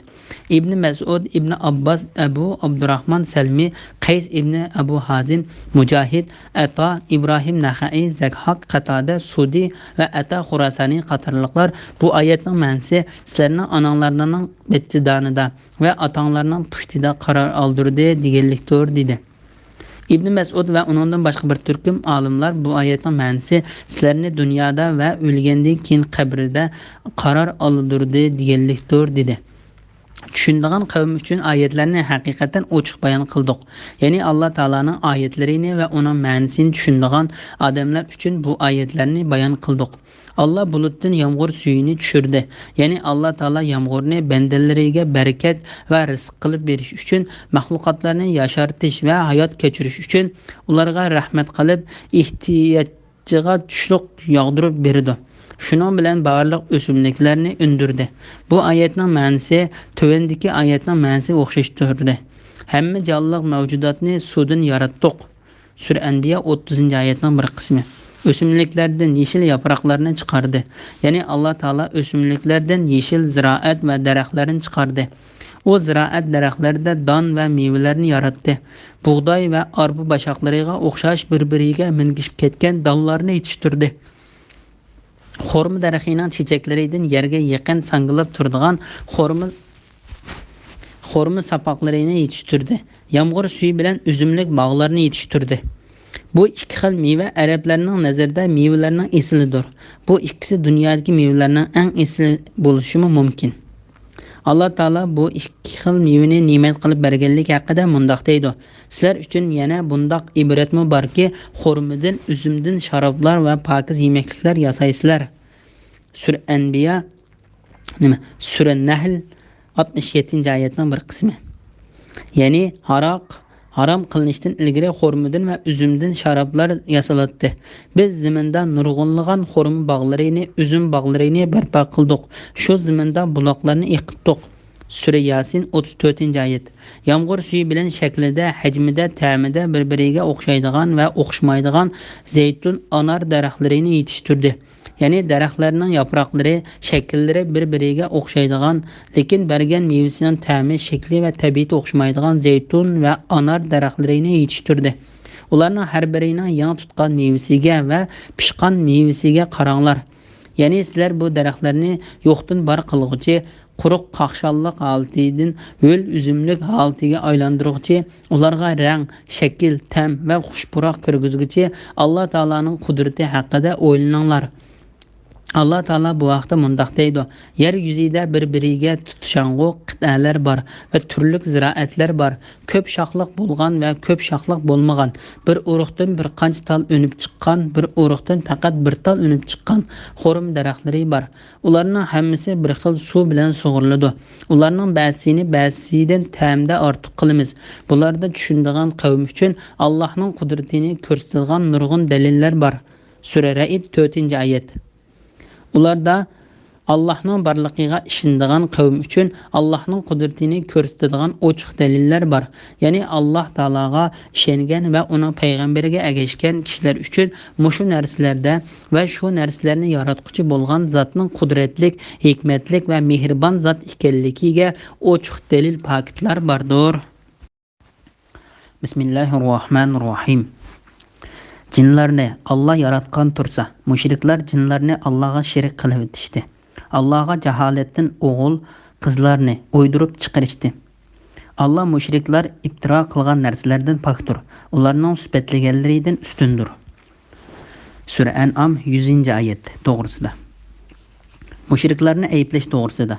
Bu Allah taologa boshqalarni qo'shib ibodat qilgan va Allah taologa qildigan ibodatda jinlarni sherik qilib, ularga ibodat qilgan. Shundaqla jinlarni Allah taologa qilinadigan ibodatda Allah taoloning sheriklari deb qaragan mushriklarga berilgan bir radiyadir.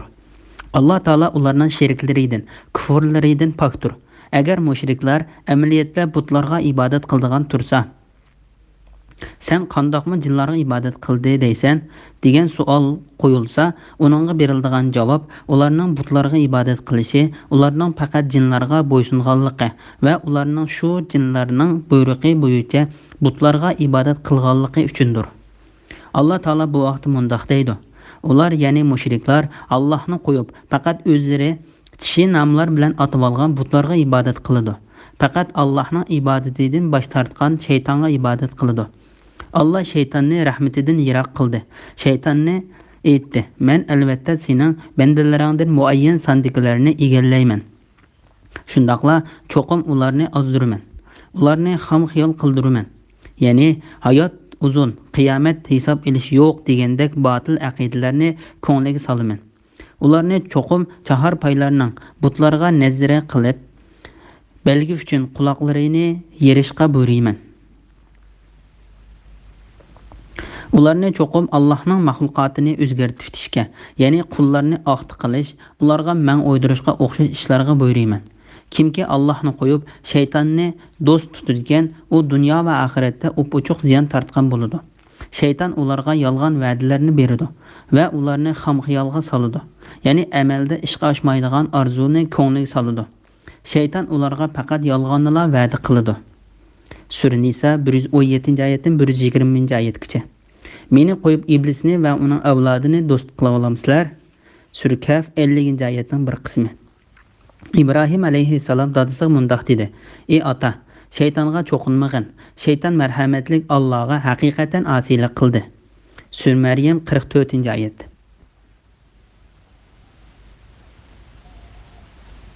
Sizlarga payg'ambarlarim orqali: ey odam bolalari, shaytonga cho'qinmanglar. U haqiqatan sizlarga oshkor dushmandir. Menga ibodat qilinglar. Bu to'g'ri yo'ldir deb tavsiya qilmadimmi? Sura Yasin 60-61-oyatlar. Qiyomat kuni farishtalar mundoq deydi: sen poktursan. Bizning do'stimiz ular emas. Sen ular bizga cho'qinmaydi, balki jinga cho'qinadi. Ularning to'lisi jinga iymon keltiradi. Sura Saba 41-oyat. Jinlarni Allah yaratgan tursa, mushriklar jinlarni Allohga shirik qilib olishdi. Ya'ni Allah Taala ularni yaratdi. Ularni yaratgan Allah Taalaning hech qanday sheriki yo'q zotdir. Shundaq bo'lgan ekan, qandoqmi Allah Taalaga boshqa birini qo'shib ibodat qilg'il bo'lsin? Bu oyatning ma'nosi xuddi Ibrohim alayhissalomning so'zini bayon qilib kelgan tövendagi oyatning ma'nosiga o'xshashdir. Ibrohim aytdi: o'zinglar uyub yasagan butlarga cho'qinamsizlar. Halbuki sizlarni va yasagan narsanglarni Allah yaratgandir. Sura Saffat 95-96-oyatlar. Ya'ni Allah Taala bütün mahluqotlarni o'zi yolg'iz yaratdi. Shuning uchun Allah Taolaga hech qanday narsani sherik keltirmay, ibodatni yolg'iz Allah Taolaga qilish vojib bo'ldi. Vojib bo'ladi. Allohga jaholatdan o'g'il qizlarni o'ydirib chiqarishdi. Bu xuddi ba'zi yahudiylarning Uzayr alayhissalomni Allah Taolaning bolasi, ba'zi xristianlarning Isa alayhissalomni Allah Taolaning bolasi va ba'zi arab mushriklarining farishtalarni Allah Taolaning qizlari deb gumon qilganidek, Allah Taolani bolasi bor deb sifatlagan kishilarning ezib ketganligiga berilgan bir radiyadir. Allah Taolo bunday kishilarning choplagan bo'xtonlaridan pokdir. Allah mushriklarni iftiro qilgan narsalardan pokdir. Allah mushriklar iftiro qilgan narsalardan pokdir. Ularning sifatlaganlaridan ustundir. Ya'ni Allah Taolo shu ozg'un va nodon kishilarning Allah Taolaning bolasi, tangdishi, o'xshi va sheriklari bor deb sifatlagan sifatlaridan pokdir. Bismillahirrohmanirrohim. Allah osmonlarni va yerni o'rnaksiz yaratquchidir. Allah'ның xotini yo'q tursa, qandoqmi bolasi bo'lsin, hamma narsani Allah yaratgan, hamma narsani Allah obdan bilguchidir. Sura An'am 101-oyat to'g'risida. Allah Taolaning osmon zaminni o'xshi bo'lib boqmagan shaklda yaratganligi to'g'risida. Allah osmonni va yerni o'rnaksiz yaratquchidir. Ya'ni Allah Taolo osmon zaminni azaldan bo'lib boqmagan bir shaklda borliqqa keltirguchi, paydo qilguchi va yaratquchidir. Allah'ның xotini yo'q tursa, qandoqmi bolasi bo'lsin, Ya'ni bir bola bir tipdagi ikki jinslik narsadan paydo bo'lgan tursa, qandoqmi Alloh taolaning bolasi bo'lsin? Mahluqotlarning ichidan hech qanday narsa Alloh taolaga o'xshamaydi va hech qanday narsa uning tipiga kirmaydi. Chunki Alloh taolo hamma narsaning yaratquchisidir. Undaq bo'lgan ekan uning ayoli bo'lmaydi. Alloh taolo bu vaqtda mundaq deydi: "Ular Allohning bolasi bor deyishdi. Sizlar shak shubisiz qabih bir so'zni qildinglar. Bu so'zning yomonligidan osmonlar parchalanib ketgili, yer yerilib ketgili, tog'lar gumron bo'lib ketgili tas qoldi. Bu shuning uchunki ular Allohning bolasi bor deb da'vo qildi. Bolasi bo'lish Allohga loyiq emasdir. Osmonlarda va zaminda Allohga banda bo'lib bo'ysunmaydigan hech maxluq yo'qdir. Shak shubisizki Alloh ularni to'liq egalladi va sonini mukammal bildi. Qiyomat kuni ularning hammasi Allohning dargohiga tanho keladi." Sura Maryam 88-oyatdan 95-oyatgacha. Hamma narsani Alloh yaratgan. Hamma narsani Alloh obdan bilguchidir. Ya'ni Alloh taolo o'zining hamma narsani yaratganligi va hamma narsani bilguchi ekanligini bayon qildi. Shundoq bo'lgan ekan, mahluqotlar ichida qandoqmi o'zidan munosib keladigan ayoli bo'lsin. Halbuki Alloh taolo hech qanday o'xshi bo'lmagan zotdir. Undaqda uning qandoqmi bolasi bo'lsin? Alloh taolo ularning bu bo'xtonlaridan pokdir. Bismillahirrohmanirrohim. Ana shu Alloh sizlarning parvardigoringlardir. Allohdan bo'lak hech ma'bud barhaq yo'qdir. U hamma narsani yaratquchidir. Uningga ibodat qilinglar, u har narsaga homiydir. Ko'zlar Allohni ko'rmaydi. Alloh ko'zlarini ko'rib turadi. Alloh bandalariga mehribondir, hammadan xabardordir. Sura An'am 102-103-oyat to'g'risida. Alloh taolaning parvardigorimiz ekanligi to'g'risida. Ana shu Alloh sizlarning parvardigoringlardir. Ya'ni hamma narsani yaratgan, bolasi va ayoli bo'lmagan yolg'iz Alloh taolo sizlarning parvardigoringlardir. Allohdan bo'lak hech ma'bud barhaq yo'qdir. U hamma narsani yaratquchidir. Uningga ibodat qilinglar. Ya'ni sizlar sherik yo'q, yolg'iz Alloh taologa ibodat qilinglar. Uning bir ekanligini e'tirof qilinglar. Alloh taolodan boshqa ibodatga loyiq bir iloh yo'qdir. Alloh taoloning bolasi, ota-onasi, ayoli, o'xshi va tangdishi yo'qdir. U har narsaga homiydir. Ya'ni Alloh taolo hamma narsani kuzatib turguchidir. U barliq narsalarni o'rinlashtirguchidir. Ularga kech kunduz rizq berguchidir va ko'ngil bo'lguchidir. Oxiratda Alloh taoloni ko'rish to'g'risida. Ko'zlar Allohni ko'rmaydi. Alloh ko'zlarini ko'rib turadi. Ya'ni Alloh taoloni ko'zlab oxiratda ko'ra olsa-mu, dunyoda ko'rilmaydi. Bu haqda payg'ambar alayhissalomdan rivoyat qilingan kuchli hadislar bor. Ko'zlarning bu dunyoda Alloh taoloni ko'rilmaydiganligi haqida Masruh Aisha radhiyallohu anhaning kimki Muhammad alayhissalom Parvardigorini ko'rdi deb gumon qilsa, u Muhammad alayhissalomga bo'xton choplagan bo'ldi. Yana bir rivoyatda Alloh taologa bo'xton choplagan bo'ldi, chunki Alloh taolo ko'zlar Allohni ko'rmaydi, Alloh ko'zlarini ko'rib turadi dedi. Deganligini rivoyat qildi. Imom Muslim Abu Musa Ash'ari radhiyallohu anhuning mundaq deganligini rivoyat qildi. Alloh taolo haqiqatan uxlamaydi. Uningga uxlash loyiq emas. Alloh taolo nisibini birda yuqori ko'taradi, birda tuvallatadi. Uningga kunduzning amali kecha kirishdan burun, kechining amali kunduz kelishdan burun ko'tariladi. Uning pardasi nur yoki ateshdandir. Mubodo u pardasini echib qolsa, yuzidan to'kiladigan nur uning ko'zi yetgan mahluqotlarning hammasini ko'ydirib tashlaydi. Ya'ni hamma mahluqotlarni ko'ydirib o'tadi. Chunki Alloh taolaning ko'zi hamma mahluqotlarga yetadi. Ilgirki ummatlarning kitoblarida mundaq deb bayon qilingan. Musa alayhissalom Alloh taolaning jamolini ko'rishni talab qilganda, Alloh taolo: "Ey Musa, har qanday bir jonliq meni ko'rgan hamonla o'ladi. Har qanday bir jonsiz meni ko'rgan hamonla parcha-parcha bo'lib ketadi" dedi. Alloh taolo mundaq deydi: "Parvardigori taqqa tajalli qilish bilan tog'ni tub-tuz qilib etdi. Musa behush bo'lib yiqildi. U hushiga kelib, Parvardigorim, sen poktursan, sana tövbe qildim. Men sening ulug'lig'ingga ishonguchilarning avvaliman" dedi. Sura A'rof 143-oyatning bir qismi.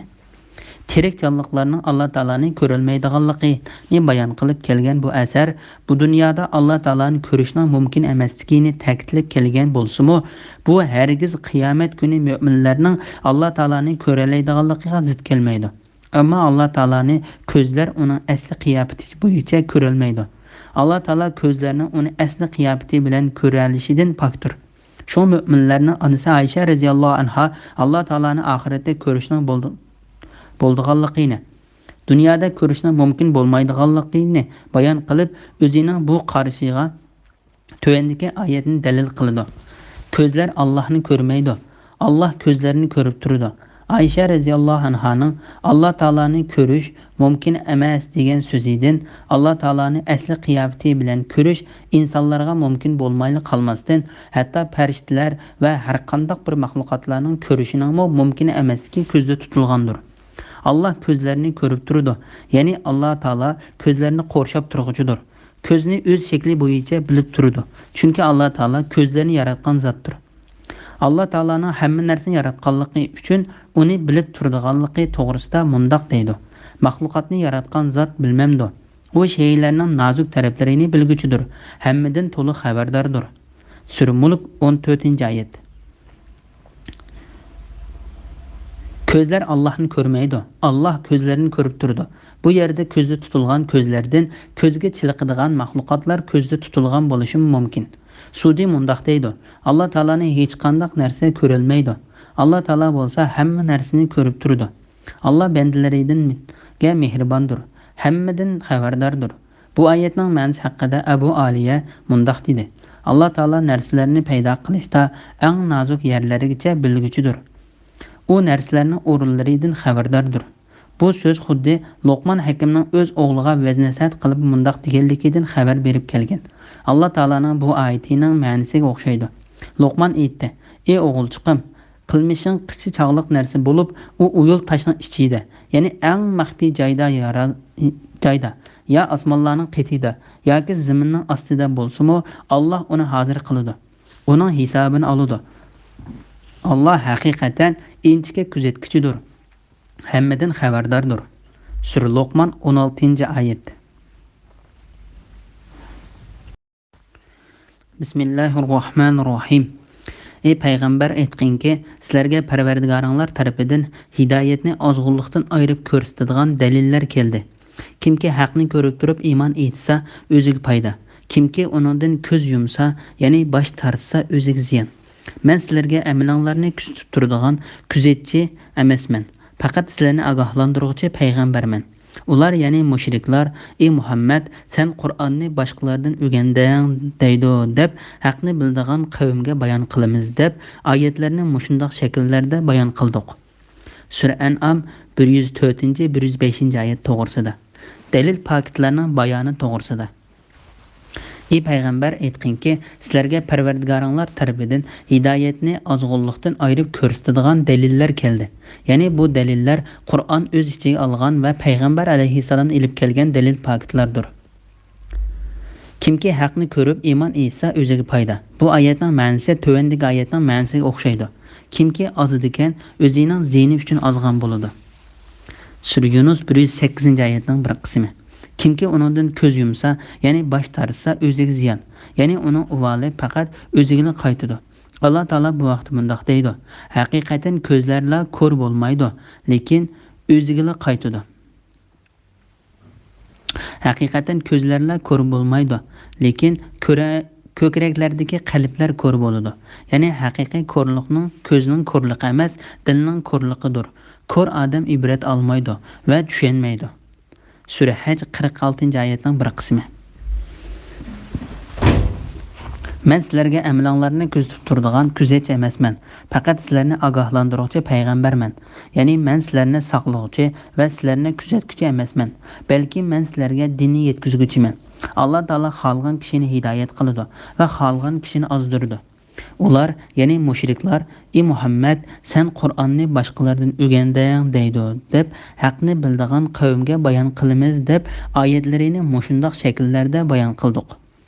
Ya'ni biz mushu surada Alloh taolani bir deb tunishni bildirdigan va Alloh taoladan boshqa ilohning yo'qligini ko'rsatib beradigan oyatlarni bayon qilganimizdek, nodonlardan nodon bo'lganligi uchun inkor qilguvchi kofir va mushriklarning: "Ey Muhammad, sen kitob berilgan burunqi kishilarda o'qiding, ulardan dars alding va ulardan o'rganding deyish uchun har bir o'rinda, ya'ni shu oyatlarni bayon qilamiz. Bu oyatning ma'nosining shundoq bo'lganligini Ibn Abbos, Mujahid, Said ibn Jubayr, Zakhaq va boshqalarmi tasdiqladi. Alloh taolo bu vaqtda mundoq deydi: Kafirlar, bu ya'ni Qur'on faqat u, ya'ni Muhammad o'zi to'qigan yolg'ondir. Uni to'qishga boshqa bir qavm, ya'ni ahli kitob yordam bergan deydi. Ular payg'ambar alayhissalomga bo'xton choplash bilan uningga zulm qildi va yolg'onni chopildi. Ular aytdi: bu burunqilarning afsonalaridirki, ularni u yozdirib olgan. Hibsi qilib uchun uningga etigan oqshomda o'qib berilyotdi. Sura Furqon 4-5 oyatlar. Alloh taolo kafirlarning kattibishi va yolg'onchilikdagi peshvasidan xabar berib mundoq dedi: u payg'ambar va Qur'on haqida o'ylandi. Qur'on to'g'riliq nima deyishni va qandoq bo'xton qilishni planladi. La'nat bo'lsinki, u qandoq planladi? Ya'ni la'nat bo'lsinki, u qandoq planladi? Ondan u qaridi, ondan qo'shovmisini turdi va chiroyini purishtirdi. Ondan iymondan yuz o'rdi. Payg'ambarga agishishdan takabburlik bilan bosh tortdi. Bu kalamulloh emas, faqat o'rganilgan sehrdir. Bu faqat inson so'zidir dedi. Sura Muddassir 18-oyatdan 25-oyatgacha. Haqni bildigan qavmga bayon qilamiz deb oyatlarni mushundoq shakllarda bayon qildik. Ya'ni u oyatlarimiz haqni bildigan qavmlarga bayon qilishimiz uchun mushundoq bayon qilamiz. Shuning bilan ularni haqiqatga ergishido va nohaqdan saqlando. Alloh taolaning oyatlarini bayon qilish orqali yuqorqi tilga ilingan mushriklarni ozdirib o'tishdiki va tövendikilarga haqni bayon qilib berishdiki cho'ng hikmat bo'lsa, Alloh taolaning tövendiki oyatlarida bayon qilingandek bo'lishi mumkin. Alloh bu misol bilan nurg'un kishilarni uni inkor qilganlikdan ozdirdi va nurg'un kishilarni uni tasdiqlaganlikdan hidoyat qiladi. Sura Baqara 26-oyatning bir qismi. Alloh taolaning mundoq qilishi ilm ahllarining Qur'onning Parvardigoring tarafidan kelgan haqiqat ekanligini bilishlari, shuning bilan iymon etishlari, dillarining Qur'onga bo'ysunishi uchundir. Alloh mu'minlarni haqiqatan to'g'ri yo'lga boshlag'uchidir. Sura Haj 54-oyat. Biz do'zax muakkillarini faqat farishtalardan qildik. Biz ularning sonini bilan faqat kofirlarni sinadik. Taki ahli kitob o'zlarining samoviy kitoblaridagi bu sonini ko'rib, Qur'onning haq ekanligiga iymon etqay. Mu'minlarning payg'ambar alayhissalomning bergan xabariga ishonganliklaridan va ahli kitobning Qur'on xabarlarining Tavrat, Injildagi xabarlariga uyg'un ekanligini e'tirof qilganligidan iymoni kuchaygay. Ahli kitob va mu'minlar buningdan sheklanmaydi. Dillarida kasal barlar, ya'ni munofiqlar, kofirlar bu misoldan Alloh nimani iroda qiladi deydi. Alloh mushunda xolgan odamni gumroh qiladi, xolgan odamni hidoyat qiladi. Parvardigoringning qo'shonini, ya'ni farishtalarning sonining ko'pligini, ularning kuch-quvvatini va ularning yoritilishidagi cho'ngligini faqat u o'zi biladi. Bu, ya'ni Alloh bayon qilgan do'zax faqat insonlar uchun vaz-nasihatdir. Sura Muddassir 31-oyat to'g'risida. Biz mu'minlarga, ya'ni ularning dillariga shifo va rahmat bo'ladigan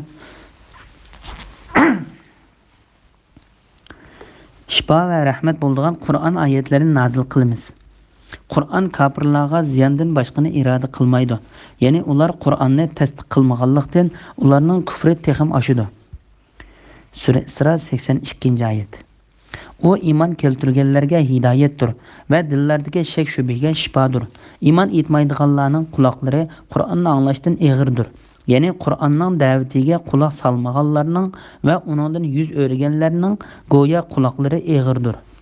Qur'on ularning dillariga ko'rliqdir. Ya'ni ular hidoyat nurini ko'rmaydi. Ayni shular yiroqdan nido qilinuvchilardir.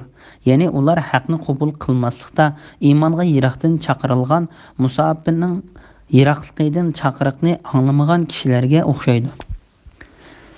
Sura Fussilat 44-oyatning bir qismi.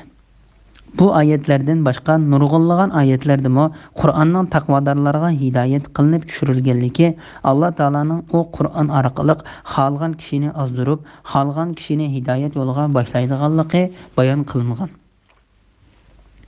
Bismillahirrohmanirrohim. Ey Muhammad, sana Parvardigarın tarafidan vahiy qilingan Qur'onga amal qilgin. Allohdan boshqa ma'bud barhaq yo'qdir. Mushriklar bilan tang bo'lmag'in. Agar Alloh ularning hidoyat tepishini xohlasa, ular shirik keltirmaydi. Seni ularga kuzatchi qilganimiz yo'q. Sen ularga homiymi emassan. Sura An'am 106-107 oyat to'g'risida. Vahiyga agishishga buyurilganlik to'g'risida. Allah Taala payg'ambariga va uning yo'liga ergashgan kishilarga mundoq buyruq berdi. Ey Muhammad, sana Parvardigoring tarafidan vahiy qilingan Qur'onga amal qilgin. Allohdan boshqa ma'bud barhaq yo'qdir. Ya'ni sana vahiy qilingan Qur'onga ergashgin. Qur'onning ko'rsatmasi bo'yicha mang'in. Onunğa amal qilgin. Parvardigoring tarafidan san qilingan narsa shaksiz haqiqatdir. Chunki u Parvardigoringdan boshqa hech qanday iloh yo'qdir. Mushriklar bilan tang bo'lmag'in.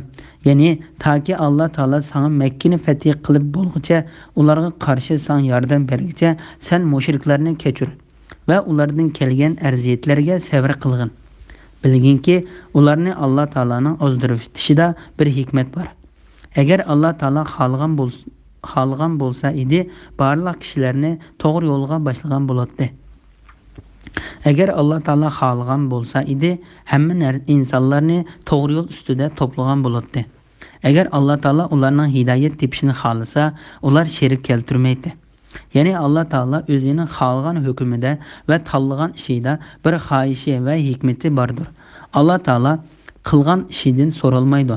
İnsanlar bo'lsa so'riladi. Seni ularga kuzatchi qilganimiz yo'q. Ya'ni seni ularning qilgan so'zlarini, ish amallarini saqlaydigan kuzatchi qilganimiz yo'q. Sen ularga homiymi emassan. Ya'ni sen ularning rizqlariga va ularning ishlariga ega bo'lguchi emassan. Sening mas'uliyating faqat dinni yetkazishdir. Alloh taolo bu vaqtda mundoq deydi: Sen ularga vaz nasihat qilgin. Sen faqat ularga vaz nasihat qilguchisan. Sen ularga musallat, ya'ni ularni iymonga majburlovchi emassan. Sura G'oshiya 21-22 oyatlar. Sening mas'uliyating faqat tabliq qilishdir. Bizning mas'uliyatimiz hisob elishdir. Sura Ra'id 40-oyatning bir qismi. Bismillahirrohmanirrohim. Mushriklarning Xudoni qo'yib ibodat qildigan butlarini tillamanglar. Unda qilsanglar, ular bilmaganliklaridan haddidan eshib Allohni tillaydi. Shuningdek, biz har ummatga o'zlarining amalini chiroyli ko'rsatdik. Ondan ularning qaytib boradigan joyi Allohning dargohidir. Alloh ularning qilmishlarini ularga aytib berdi. Ya'ni yaxshiga mukofot beradi, yomonni jazolaydi. Sura An'am 108-oyat to'g'risida. Mushriklarning Alloh taolani tillamasligi uchun ularning ilohlarini tillashdan to'silganlik to'g'risida. Mushriklarning ilohlarini tillash amaliyotda foydali bo'lsa-mu, lekin uning mushriklarning mu'minlarning ilohi bo'lgan Allohni tillashdan iborat cho'ng bir yomon oqibat kelib chiqadiganligi uchun Alloh taolo payg'ambari va mu'minlarni mushriklarning ilohlarini tillashdan to'sdi. Bu oyat haqida Ali ibn Abu Talha ibn Abbas radhiyallohu anhumaning mundoq deganligini rivoyat qiladi. Mushriklar: Ey Muhammad, yoki sen bizning ilohlarimizni tillashdan yaltiysan, yoki biz sening Parvardigoringni so'kimiz dedi.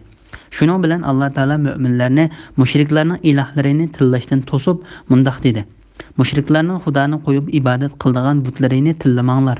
Unda qilsanglar, ular bilmaganliklaridan haddidan eshib Allohni tillaydi. Abdurazzoq Muammardan Qatadaning mundoq deganligini rivoyat qiladi. Musulmonlar kafirlarning butlarini tillaydi. Shuning bilan kafirlar haddini bilmasdan Alloh taolani tillashga boshladi. Shuning bilan Alloh taolo bu oyatni nozil qildi. Tövendeki hadisda bayon qilingan ishmo yomon oqibat kelib chiqishi mumkin bo'lgan ishlarni qilmaslikqa buyurilgan ishlarning qatoridandir. Payg'ambar alayhissalom o'zining ota-onasini tillagan kishiga la'nat bo'lsin dedi. Sahobalar: "Ey Allohning payg'ambari, bir kishi qandoqmi o'zining ota-onasini tillasin?" deyishdi. Payg'ambar alayhissalom: bir kishi birisining otasini tillaydi, u kishimi bu kishining otasini tillaydi. Bir kishi boshqa bir kishining onasini tillaydi, u kishimi bu kishining onasini tillaydi dedi. Shuningdek, biz har bir ummatga o'zlarining amalini chiroyli ko'rsatdik. Ya'ni biz qavmga ularning butlarini yaxshi ko'rishni, uni qo'g'dashni va uning yordam berishni chiroyli ko'rsatganimizdek, gumrohlikda o'tgan har bir ummatga o'zlarining shu gumrohlikni chiroyli ko'rsatdik. Allah Taala xohishi va qilgan bu ishida o'zining to'liq dalili va katta hikmati bordir. Andin ularning qaytib boradigan joyi Allohning dargohidir. Allah ularning qilmishlarini ularga aytib berdi. Ya'ni yaxshiga mukofot beradi, yomonni jazolaydi. Ya'ni Alloh taolo ularning qilgan ishlaridan hisob olib, yaxshi ishiga mukofot, yomon ishiga jazo beradi. Bismillahirrohmanirrohim. Agar ularga birər möciz kelsə, onunğa çoxum işindiganlıqlarını bildirib, Allah'ın namı bilan qattiq qasam ichishidi. Ey Muhammed, möcizlər mening emas, Allah'ın dərgahidagi ish degin. Ey müminlər, sizlər nimani bilasizlar? Möcizi kelsə, ular ehtimal onunğa ishonmasliklari mumkin. Ularning dillarini, ko'zlarini haqni tushunish va ko'rishdan buruvitimiz. Ular dastlabda möcizlarga ishonmaganidek, ya'ni ishonmaydi. Ularni gumrohliklarida tanriqab yurishiga qo'yibimiz. Sura An'am 109-110 oyat to'g'risida. Mushriklarning mo'jiz talab qilganligi va ularning mo'jiz kelsa, cho'qim iymon etmaymiz deb qasam berganligi to'g'risida. Agar ularga biror mo'jiz kelsa, uningga cho'qim ishonganliklarini bildirib, Alloh taolaning nomi bilan qattiq qasam ichishidi. Allah Taala bu oyatda mushriklarning agar ularga biror mo'jiz kelsa, u mo'jizaga ishonganliklarini bildirib, Alloh taolaning nomini tilga olib, cho'nqur qasam ichganligidan xabar berdi. Ey Muhammad, mo'jizlar mening emas, Allohning dargohidagi ish degin. Ya'ni ey Muhammad, sendan to'g'ri yo'lni tepish va u to'g'ri yo'ldan menish emas, balki qiyinlashtirish, kupurluq va tarsalik qilish yusidan sendan mo'jiz talab qilgan osh kofirlarga bu mo'jizlar Alloh taolanindir. Agar Alloh taolo xolisa, u mo'jizlarni sizlarga keltiradi, xolis keltirmaydi degin. Ey müminlər, sizlar nimani bilasizlar? Mo'jizlar kelsa, ular ehtimal onunğa ishonmasliklari mumkin.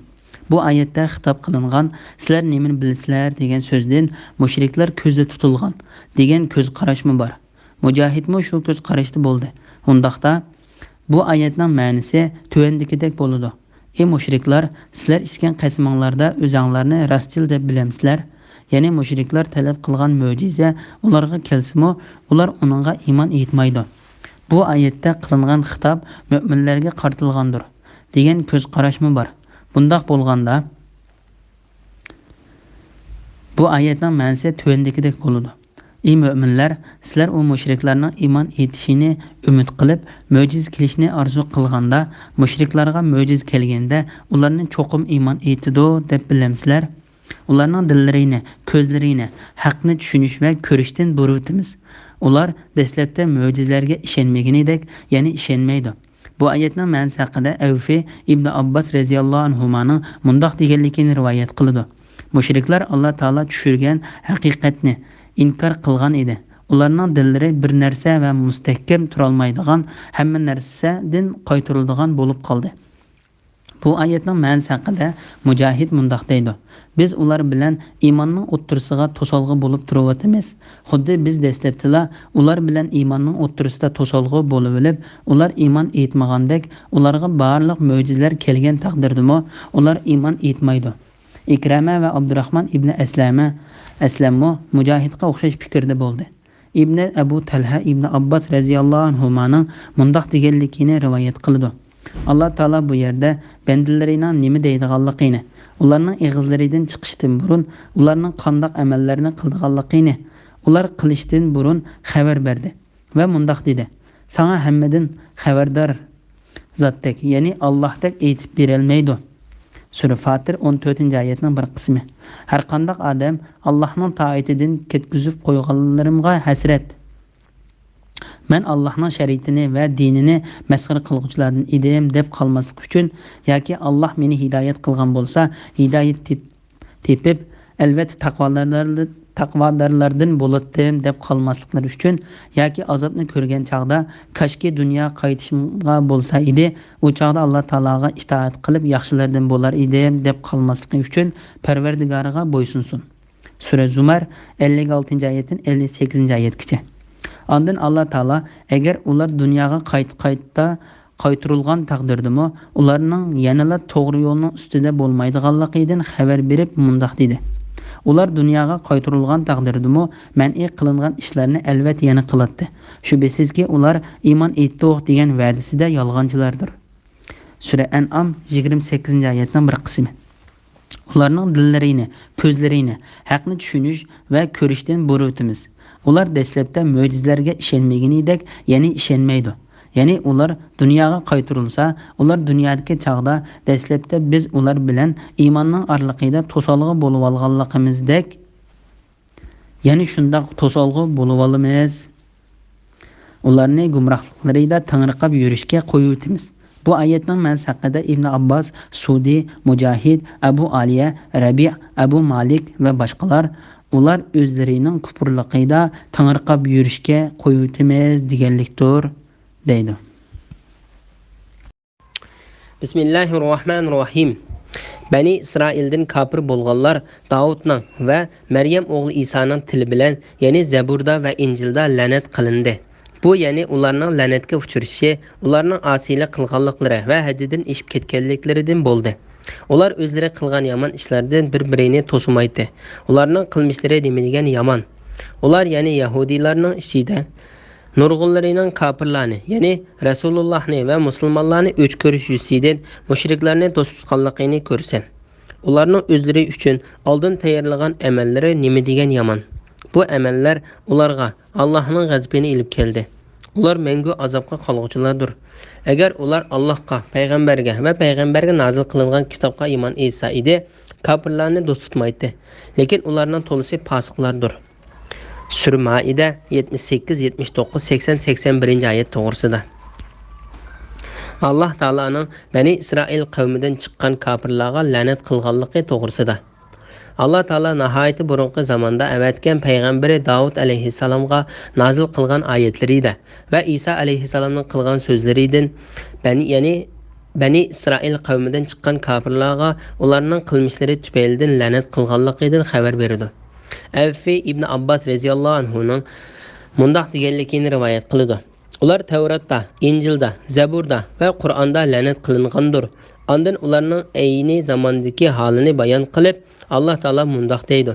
Ular o'zlari qilgan yomon ishlardan bir-birini to'simaydi. Ya'ni ularning ogohlantirib, ya'ni ularning hech biri gunoh va harom ishlar qilganlarni to'simaydi. Ondan Alloh taolo ularga o'xshab qilishdan ogohlantirib, ularni ayblab mundaq dedi. Ularning qilmishlari nima degan yomon. Yaxshilikqa buyurish, yomonlikdan to'sish haqida bir necha hadis. Bu haqdagi hadislar nihoyat ko'p bo'lib, biz bu yerda bir nechasini bayon qilib o'tmoqchimiz. Imom Ahmad Huzayfa ibn Yamani radhiyallohu anhudan payg'ambar alayhissalomning mundaq deganligini rivoyat qildi. Jinim uning ilkit bo'lgan zot Allohning nomi bilan qasamki, sizlar cho'qim yaxshilikqa buyurilib, yomonlikdan to'saysizlar. Unda qilmasanglar Alloh taolo sizlarga bir azobni avatishi mumkin. Shuningdek keyin Alloh taologa duo qilsanglarmi, duoinglar ijobat bo'lmaydi. Imom Muslim Abu Said Xudri radhiyallohu anhudan payg'ambar alayhissalomning mundaq deganligini rivoyat qildi. Kimki bir yomon ishni ko'rsa, uni qo'li bilan o'zgartsin. Agar unda qilishga kuchi yetmasa, tili bilan o'zgartsin. Agar uning kuchi yetmasa, qalbida norozi bo'lsin. Qalbida norozi bo'lish bo'lsa, iymonning eng ojiz darajasidir. Imom Abu Davud ibn Umayr radhiyallohu anhudan payg'ambar alayhissalomning mundaq deganligini rivoyat qildi. Zaminda bir gunoh qilinsa, uni ko'rib uni yomon ko'rgan kishi, ya'ni bir rivoyatda uni ayblagan kishi deyilgan. Shu gunohga qatnashmagan kishiga o'xshashdir. U gunoh qilganini ko'rmay turib uning rozi bo'lgan odam uning qatnashgan bilan o'xshashdir. Imom Abu Davud, ya'ni payg'ambar alayhissalomning sahobalaridan payg'ambar alayhissalomning mundaq deganligini rivoyat qildi. Kishilar jazolanishga loyiq bo'lmoqcha halok qilinmaydi. Imom Ibn Majah Abu Said Xudri radhiyallohu anhuning mundaq deganligini rivoyat qildi.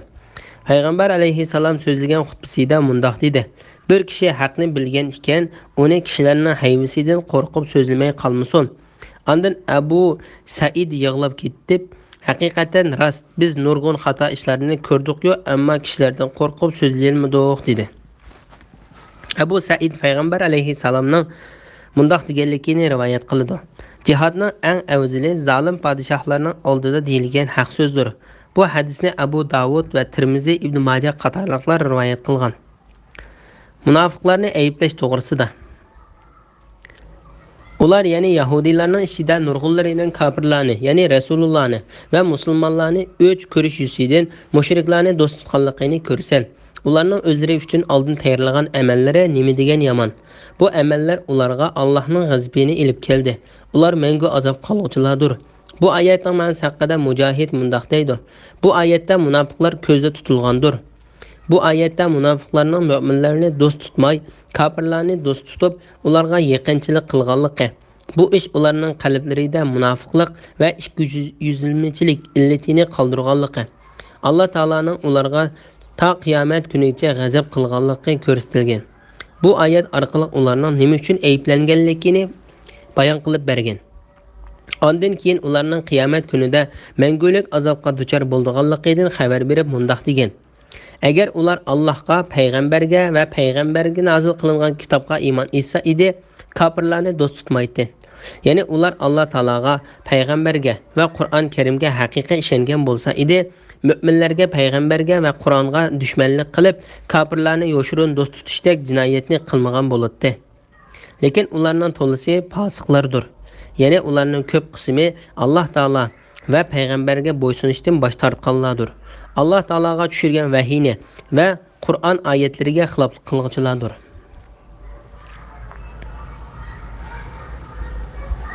Bismillahirrohmanirrohim. Ey Muhammad, Yahudilar va mushriklarning mu'minlarga hammadan qattiq dushman ekanligini cho'qim bayqaysan. Biz nasoralar degan kishilarning do'stlik jihatda mu'minlarga hammadan yaqin ekanligini cho'qim bayqaysan. Bu nasoralarning ishida ulamolar, rohiblar bo'lganligi va haqni qabul qilishda takabburlik qilmaydiganliklari uchundir. Ular payg'ambarga nozil qilingan Qur'onni anglagan chog'larida haqiqatni to'niganliklaridan, ularning ko'zlaridan yosh quyilganligini ko'rsan. Ular aytidi: "Rabbimiz, biz iymon etdik. Bizni payg'ambaringni, kitobingni e'tirof qiluvchilar qatorida qilgin. Biz nemishqa Allohga, bizga kelgan haqiqatga ishonmayli. Holbuki biz Parvardigorimizning bizni yaxshi kishilar qatorida jannatga kirgizishini umid qilamiz." Bu so'zlari uchun Alloh ularni ostidan o'stanlar eqib turadigan jannatlar bilan mukofotlaydi. Ular jannatlarda mangu qoladi. Yaxshilik qilguvchilarga beriladigan mukofot ana shu. Kafir bo'lganlar, bizning oyatlarimizni yolg'on chiqarganlar do'zax ahlidir. Bu oyatlarning tushish sababi to'g'risida Said ibn Surmaida 82, 83, 84, 85, 86 oyatlar to'g'risida. Bu oyatlarning tushish sababi to'g'risida Said ibn Jubayr, Sudi va boshqalarning deyishicha, bu oyatlar Najashiyning payg'ambar alayhissalomga avatgan elchilari to'g'risida tushgan. Najashi o'z odamlarini payg'ambar alayhissalomning qishig'iga berib, uni o'z ko'zlari bilan ko'rib, uning so'zlarini anglab kelish uchun avatgan. Ular payg'ambar alayhissalomni ko'rganda va payg'ambar alayhissalom ularga Qur'on o'qib berganda musulmon bo'lib, ko'ngillari erib yig'lab ketgan. Ondan ular Najashiyning qishiga qaytganda bo'lgan voqeani uning so'zlab bergan. Ata ibn Abu Ribah mundoq deydi: Ular Habashistonlik bo'lib, Habashistonga musulmonlar hijrat qilib borganda musulmon bo'lganlardir. Qatada mundoq deydi: Ular Maryam o'g'li Isa alayhissalomning dinidagi kishilar bo'lib, musulmonlarni ko'rganda va Qur'onni anglaganda ikkilanmay musulmon bo'lganlardir. İmam İbn Jarir bu oyatning Habashistonlik bo'lsin yoki boshqalar bo'lsin, mushundoq sifatli kishilar haqida tushganligini kuchlantirdi. Ey Muhammad, Yahudilar va mushriklarning mu'minlarga hammadan qattiq dushman ekanligini cho'qim bayqaysan. Ya'ni ularning shundoq qilishi faqat Yahudilarning kofirligi, kojligi, tang'oqligi, takabburligi va haqqa bo'ysunmaydiganligi, shundoqla ilm ahlini kamsitadiganligi uchundir. Shu ular burun ko'plagan payg'ambarlarni o'ltirgan. Hatto payg'ambar alayhissalomni o'ltirishga bir qancha qatim urinib, uni zaharlagan va sehrlagan. Mushriklarni uning qarshi turishga kuch ko'rtgan. Alloh taolo ularga ta qiyomat kunigacha la'nat qilsin. Biz nasoralar degan kishilarning do'stlik jihatda mu'minlarga hammadan yaqin ekanligini cho'qim bayqaysan. Ya'ni o'zlarini Isa alayhissalomning agashuvchilari, Injil yo'lida mang'uchilar degan xristianlarda umuman islom diniga va musulmonlarga yaqinlik tuyg'usi bor. Bu faqat İsa alayhissalomning dinidan, ularning qalblariga singan bag'ri yumshoqlik va mehr shafqatlik tuyg'usi sababidandir. Bu vaqtda Alloh taolo mundoq deydi: Onunğa erişkenlərinin dillariga şəfqət və mehribonlikni saldık. Sura Hadid 27-ci ayətinin bir qismi. Bu nasaralarning ishida ulamolar, rahiblar bo'lganligi va haqni qabul qilishda takabburlik qilmaydiganliklari uchundir. Ya'ni ularning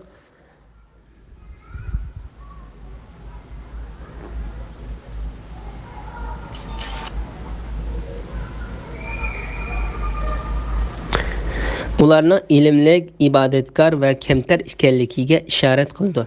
Ondan Alloh taolo ularni haqqa bo'ysunguchi va ergashguchi insofli kishilar deb sifatlab mundoq deydi: Ular payg'ambarga nozil qilingan Qur'onni anglagan chog'larida haqiqatni toniganliklaridan, ularning ko'zlaridan yosh quyilganligini ko'rsin. Ya'ni ular Muhammad alayhissalomning payg'ambar qilinib avatilganligi haqidagi bishoratni bilganlikdan aytidi. Rabbimiz, biz iymon etdik. Bizni payg'ambaringni, kitobingni e'tirof qiluvchilar qatorida qilgin. Ya'ni bizni uni haq ekanligiga ishonadigan va guvohlik beradiganlardan qilgin. Bu xil sifatdagi xristianlar Alloh taolaning tuvandagi oyatida bayon qilingan xristianlardir. Ahli kitob orasida haqiqatan Allohga iymon keltiradigan, sizlarga nozil bo'lgan kitobga, ya'ni Qur'onga, o'zlariga nozil bo'lgan kitobga, ya'ni Tavrotga va Injilga ishonadiganlar bor. Ular Allohdan qo'rqadi. Sura Al-Imron 199-oyatning bir qismi. Hamda Alloh taolo bu kishilar haqida mundoq deydi: Qur'ondan ilgari biz kitob, ya'ni Injil, Tavrot nozil qilganlar, ya'ni nasoralar va yahudiylarning mu'minlarning Qur'onga ishonadi. Ularga Qur'on tilovat qilingan chaqda ular biz Qur'onga ishondik, shubhisizki u Parvardigorimiz tarafidan nozil bo'lgan haqiqatdir. Biz haqiqatan buningdan burun musulmon edik deydi. Ularning qilgan savr taqati uchun ularga qo'sh savob beriladi. Ular yaxshilik orqali yomonlikni daf'i qiladi. Biz ularga rizq qilib bergan narsalardan yaxshilik yo'llariga sarf qiladi. Ular behuda so'zlarni anglaganda uningdan yuz o'rib, ya'ni quloq solmay, bizning amallarimiz o'zimiz uchun, sizlarning amallaringlarimiz o'zinglar uchun, sizlarga omonlik bo'lsin. Biz nodonlardan do'stlik tilamaymiz deydi. Sura Qasas 52, 53, 54, 55-oyatlar. Bu so'zlari uchun Alloh ularni ostidan o'stanglar eqib turadigan jannatlar bilan mukofotlaydi. Ular jannatlarga mangu qoladi. Ya'ni ularning iymon etganliklari, ishonganliklari va haqni e'tirof qilganligi uchun Alloh taolo ularni ostidan o'stanglar eqib turadigan jannatlar bilan mukofotlaydi. Ular jannatlardan chiqib ketmay mangu qoladi. Yaxshilik qiluvchilarga beriladigan mukofot ana shu. Ya'ni bu mukofot haq mayli kimda, qayerda, qaysi zamonda va qaysi yo'sinda bo'lsin, uni qabul qilib ergashganlar uchun beriladi. Ondan Alloh taolo badbaxtlarning holini bayon qilib mundoq deydi: Kafir bo'lganlar, bizning oyatlarimizni yolg'onga chiqarganlar do'zax ahlidir. Ya'ni haqdan tangan va uningga qarshilik qiluvchilar jahannam ahlidir. Bismillahirrohmanirrohim. Ey müminler, Allah sizlerge halal kılgan pak narsalarni terki dünya buluş yüzüden özаңlarga haram kılmanglar. Allah belgilep bergen din çektin aşmanglar. Allah çektin aşkıçılarını hakikaten dost tutmaydı. Allah sizlerge rızık kılıp bergen halal pak narsalardan yağlar. Sizler iman etkan Allah'a takvadarlık kılınlar. Sura Maide 87-88 ayet to'g'risida. Islom dinida rahiblikning yo'q ekanligi to'g'risida. Ali ibn Abu Talha ibn Abbasning mundoq deganligini rivoyat qildi. Bu oyatlar biz o'zimizni aqti qilib, dunyoning shahvatlarini tashlab, xuddi rahiblarga o'xshash jahon kezib, Alloh taologa ibodat qilish bilan mashg'ul bo'layli deyishgan bir turkum sahobalar haqida tushgan. Ularning bu so'zlari payg'ambar alayhisalomga yetkazilganda, payg'ambar alayhisalom ularga odam avatib chaqirtib kelib, sizlar mundoq dedinglarmi deb so'raydi. Ular ha, ey Allohning payg'ambari deb javob berishdi. Payg'ambar alayhisalom ularga, ammo men Ramazondan boshqa vaqtlarda ba'zi kunlari ro'za tutaman, ba'zi kunlari tutmayman. Kechalarining bir qismida namoz o'qiyman, bir qismida uxlayman, ham o'ylanaman. Kimki men tutgan yo'lga ergashsa, o mening ummatimdir. Kimki men tutgan yo'lga ergashmasa, o mening ummatimdan emasdir dedi. İmam Buxoriy va Muslim Ayşe radhiyallohu anhadan payg'ambar alayhissalomning mushu mazmundagi hadisni rivoyat qilgan. Allah belgilab bergan chekdan oshmanglar. Ya'ni yeyish cheklimi qo'yilmagan narsalar o'zinglarga cheklab qiyinlashtirib olmanglar. Halol qilingan narsalarni iste'mol qilishda haddidan oshirib o'tmay, ehtiyojinglarga tushliq ishlatanglar. Allah bu haqda mundaq deydi: Yanglar, ichanglar isrof qilmanglar. Sura Arab 31-oyatning bir qismi. Ular ya'ni Allah yaxshi ko'radigan bandalar xarajat qilganda isrofchilikni qilmaydi, bexillikni qilmaydi, o'tirhol xarajat qiladi. Sura Furqon 67-oyat. Ya'ni Allah Taala shariatida oshirib o'tmay yoki kamaytirib o'tmay, o'tirhol yo'l tutishni belgilagandir. Şu Allah Taala mundaq deydi: Ey müminler, Allah sizlarga halol qilgan pok narsalarni tark dunyo bo'lish yusidan o'zinglarga harom qilmanglar. Allah belgilab bergan chekdan oshmanglar. Allah chekdan oshquchilarni haqiqatan do'st tutmaydi. Allah sizlarga rizq qilib bergan halol pok narsalardan yanglar. Sizlar iymon etgan Allohga taqvodorlik qilinglar. Ya'ni halol va pok narsalarni yanglar. Barliq ish harakatlarda Allah Taoladan qo'rqinglar. Allah Taolaning buyruqlariga bo'ysunib uning asiylik qilmanglar. Bismillahirrohmanirrohim. Allah sizlarni sahvanlik bilan qilgan qasminglar uchun javobgarlikka tortmaydi, lekin sizlarni qasddan qilgan qasminglar uchun javobgarlikka tortadi. Bunda qasminglarni buzsanglar, uning kafarati oilanglarga beriladigan o'ttir darajalik tomoq bilan 10 miskinni bir vaqt g'izolantirishdir. Yoki ularga, ya'ni 10 miskinga badanni yuvib turadigan bir qur kiyim berishdir. Yoki bir qul, yoki bir cho'rni ozod qilishdir. Kimki bunda qilishga kuchi yetmasa, 3 kun ro'za tutishi lozim. Bu ana shu ichgan qasminglarni buzganliklaringlarning kafaratidir. Qasminglarga rioya qilinglar. Ya'ni kelmas qasam ichmanglar. Sizlarning shukr qilishinglar uchun Alloh oyatlarini sizlarga ana shundoq bayon qiladi. Sura Maida 89-oyat to'g'risida. Maqsadsiz qasam qilish to'g'risida. Biz Sura Baqaraning tafsirida maqsadsiz qilingan qasam haqida to'xtalib o'tgachga bu yerda qayta takrorlamaymiz. Ammo maqsadsiz qasam degan bo'lsa, kishilarning qasam qilishni niyat qilmay, Alloh taolaning nomi bilan qasam qilaman deyishidir. Qasamni buzganning kafarati to'g'risida. Bunda qasaminglarni buzsanglar, uning kafarati oilanglarga beriladigan o'ttir darajalik tomoq bilan 10 miskinni bir vaqt g'izolantirishdir. Ya'ni miskin va faqirlarga tomoq berildi demakchidir. Bu oyatning ma'nosi haqida Ibn Abbos, Said ibn Jubayr va Ikrama qatorliqlar bola chaqanglarga yegizadigan tomoqlarning eng obdini beringlar deganlikdir deydi. Yoki ularga, ya'ni 10 miskinga badanni yuvib turadigan bir qur kiyim berishdir. Ya'ni mayli er yoki ayol kishiga bo'lsin, ularga namoz o'qiganda avrat yerlarini yopqida kiyim-kechak berish deganlikdir. Bu oyatning ma'nosi haqida Avfi ibn Abbos radhiyallohu anhuning mundaq deganligini rivoyat qiladi. Har bir miskinga 1 ton yoki 1 yaktak berish lozim. Bu oyatning ma'nosi haqida Mujohid eng oddiysi 1 kiyim berish lozim. Agar undan ko'p beraman desmo, o'z ixtiyori deydi. Bu oyatning ma'nosi haqida Hasan, Abu Ja'far, Baqir, Ato, Tavus, Ibrohim Naxai, Hammad ibn Abu Sulaymon va Abu Malik qatorliqlar kiyim-kechak bergan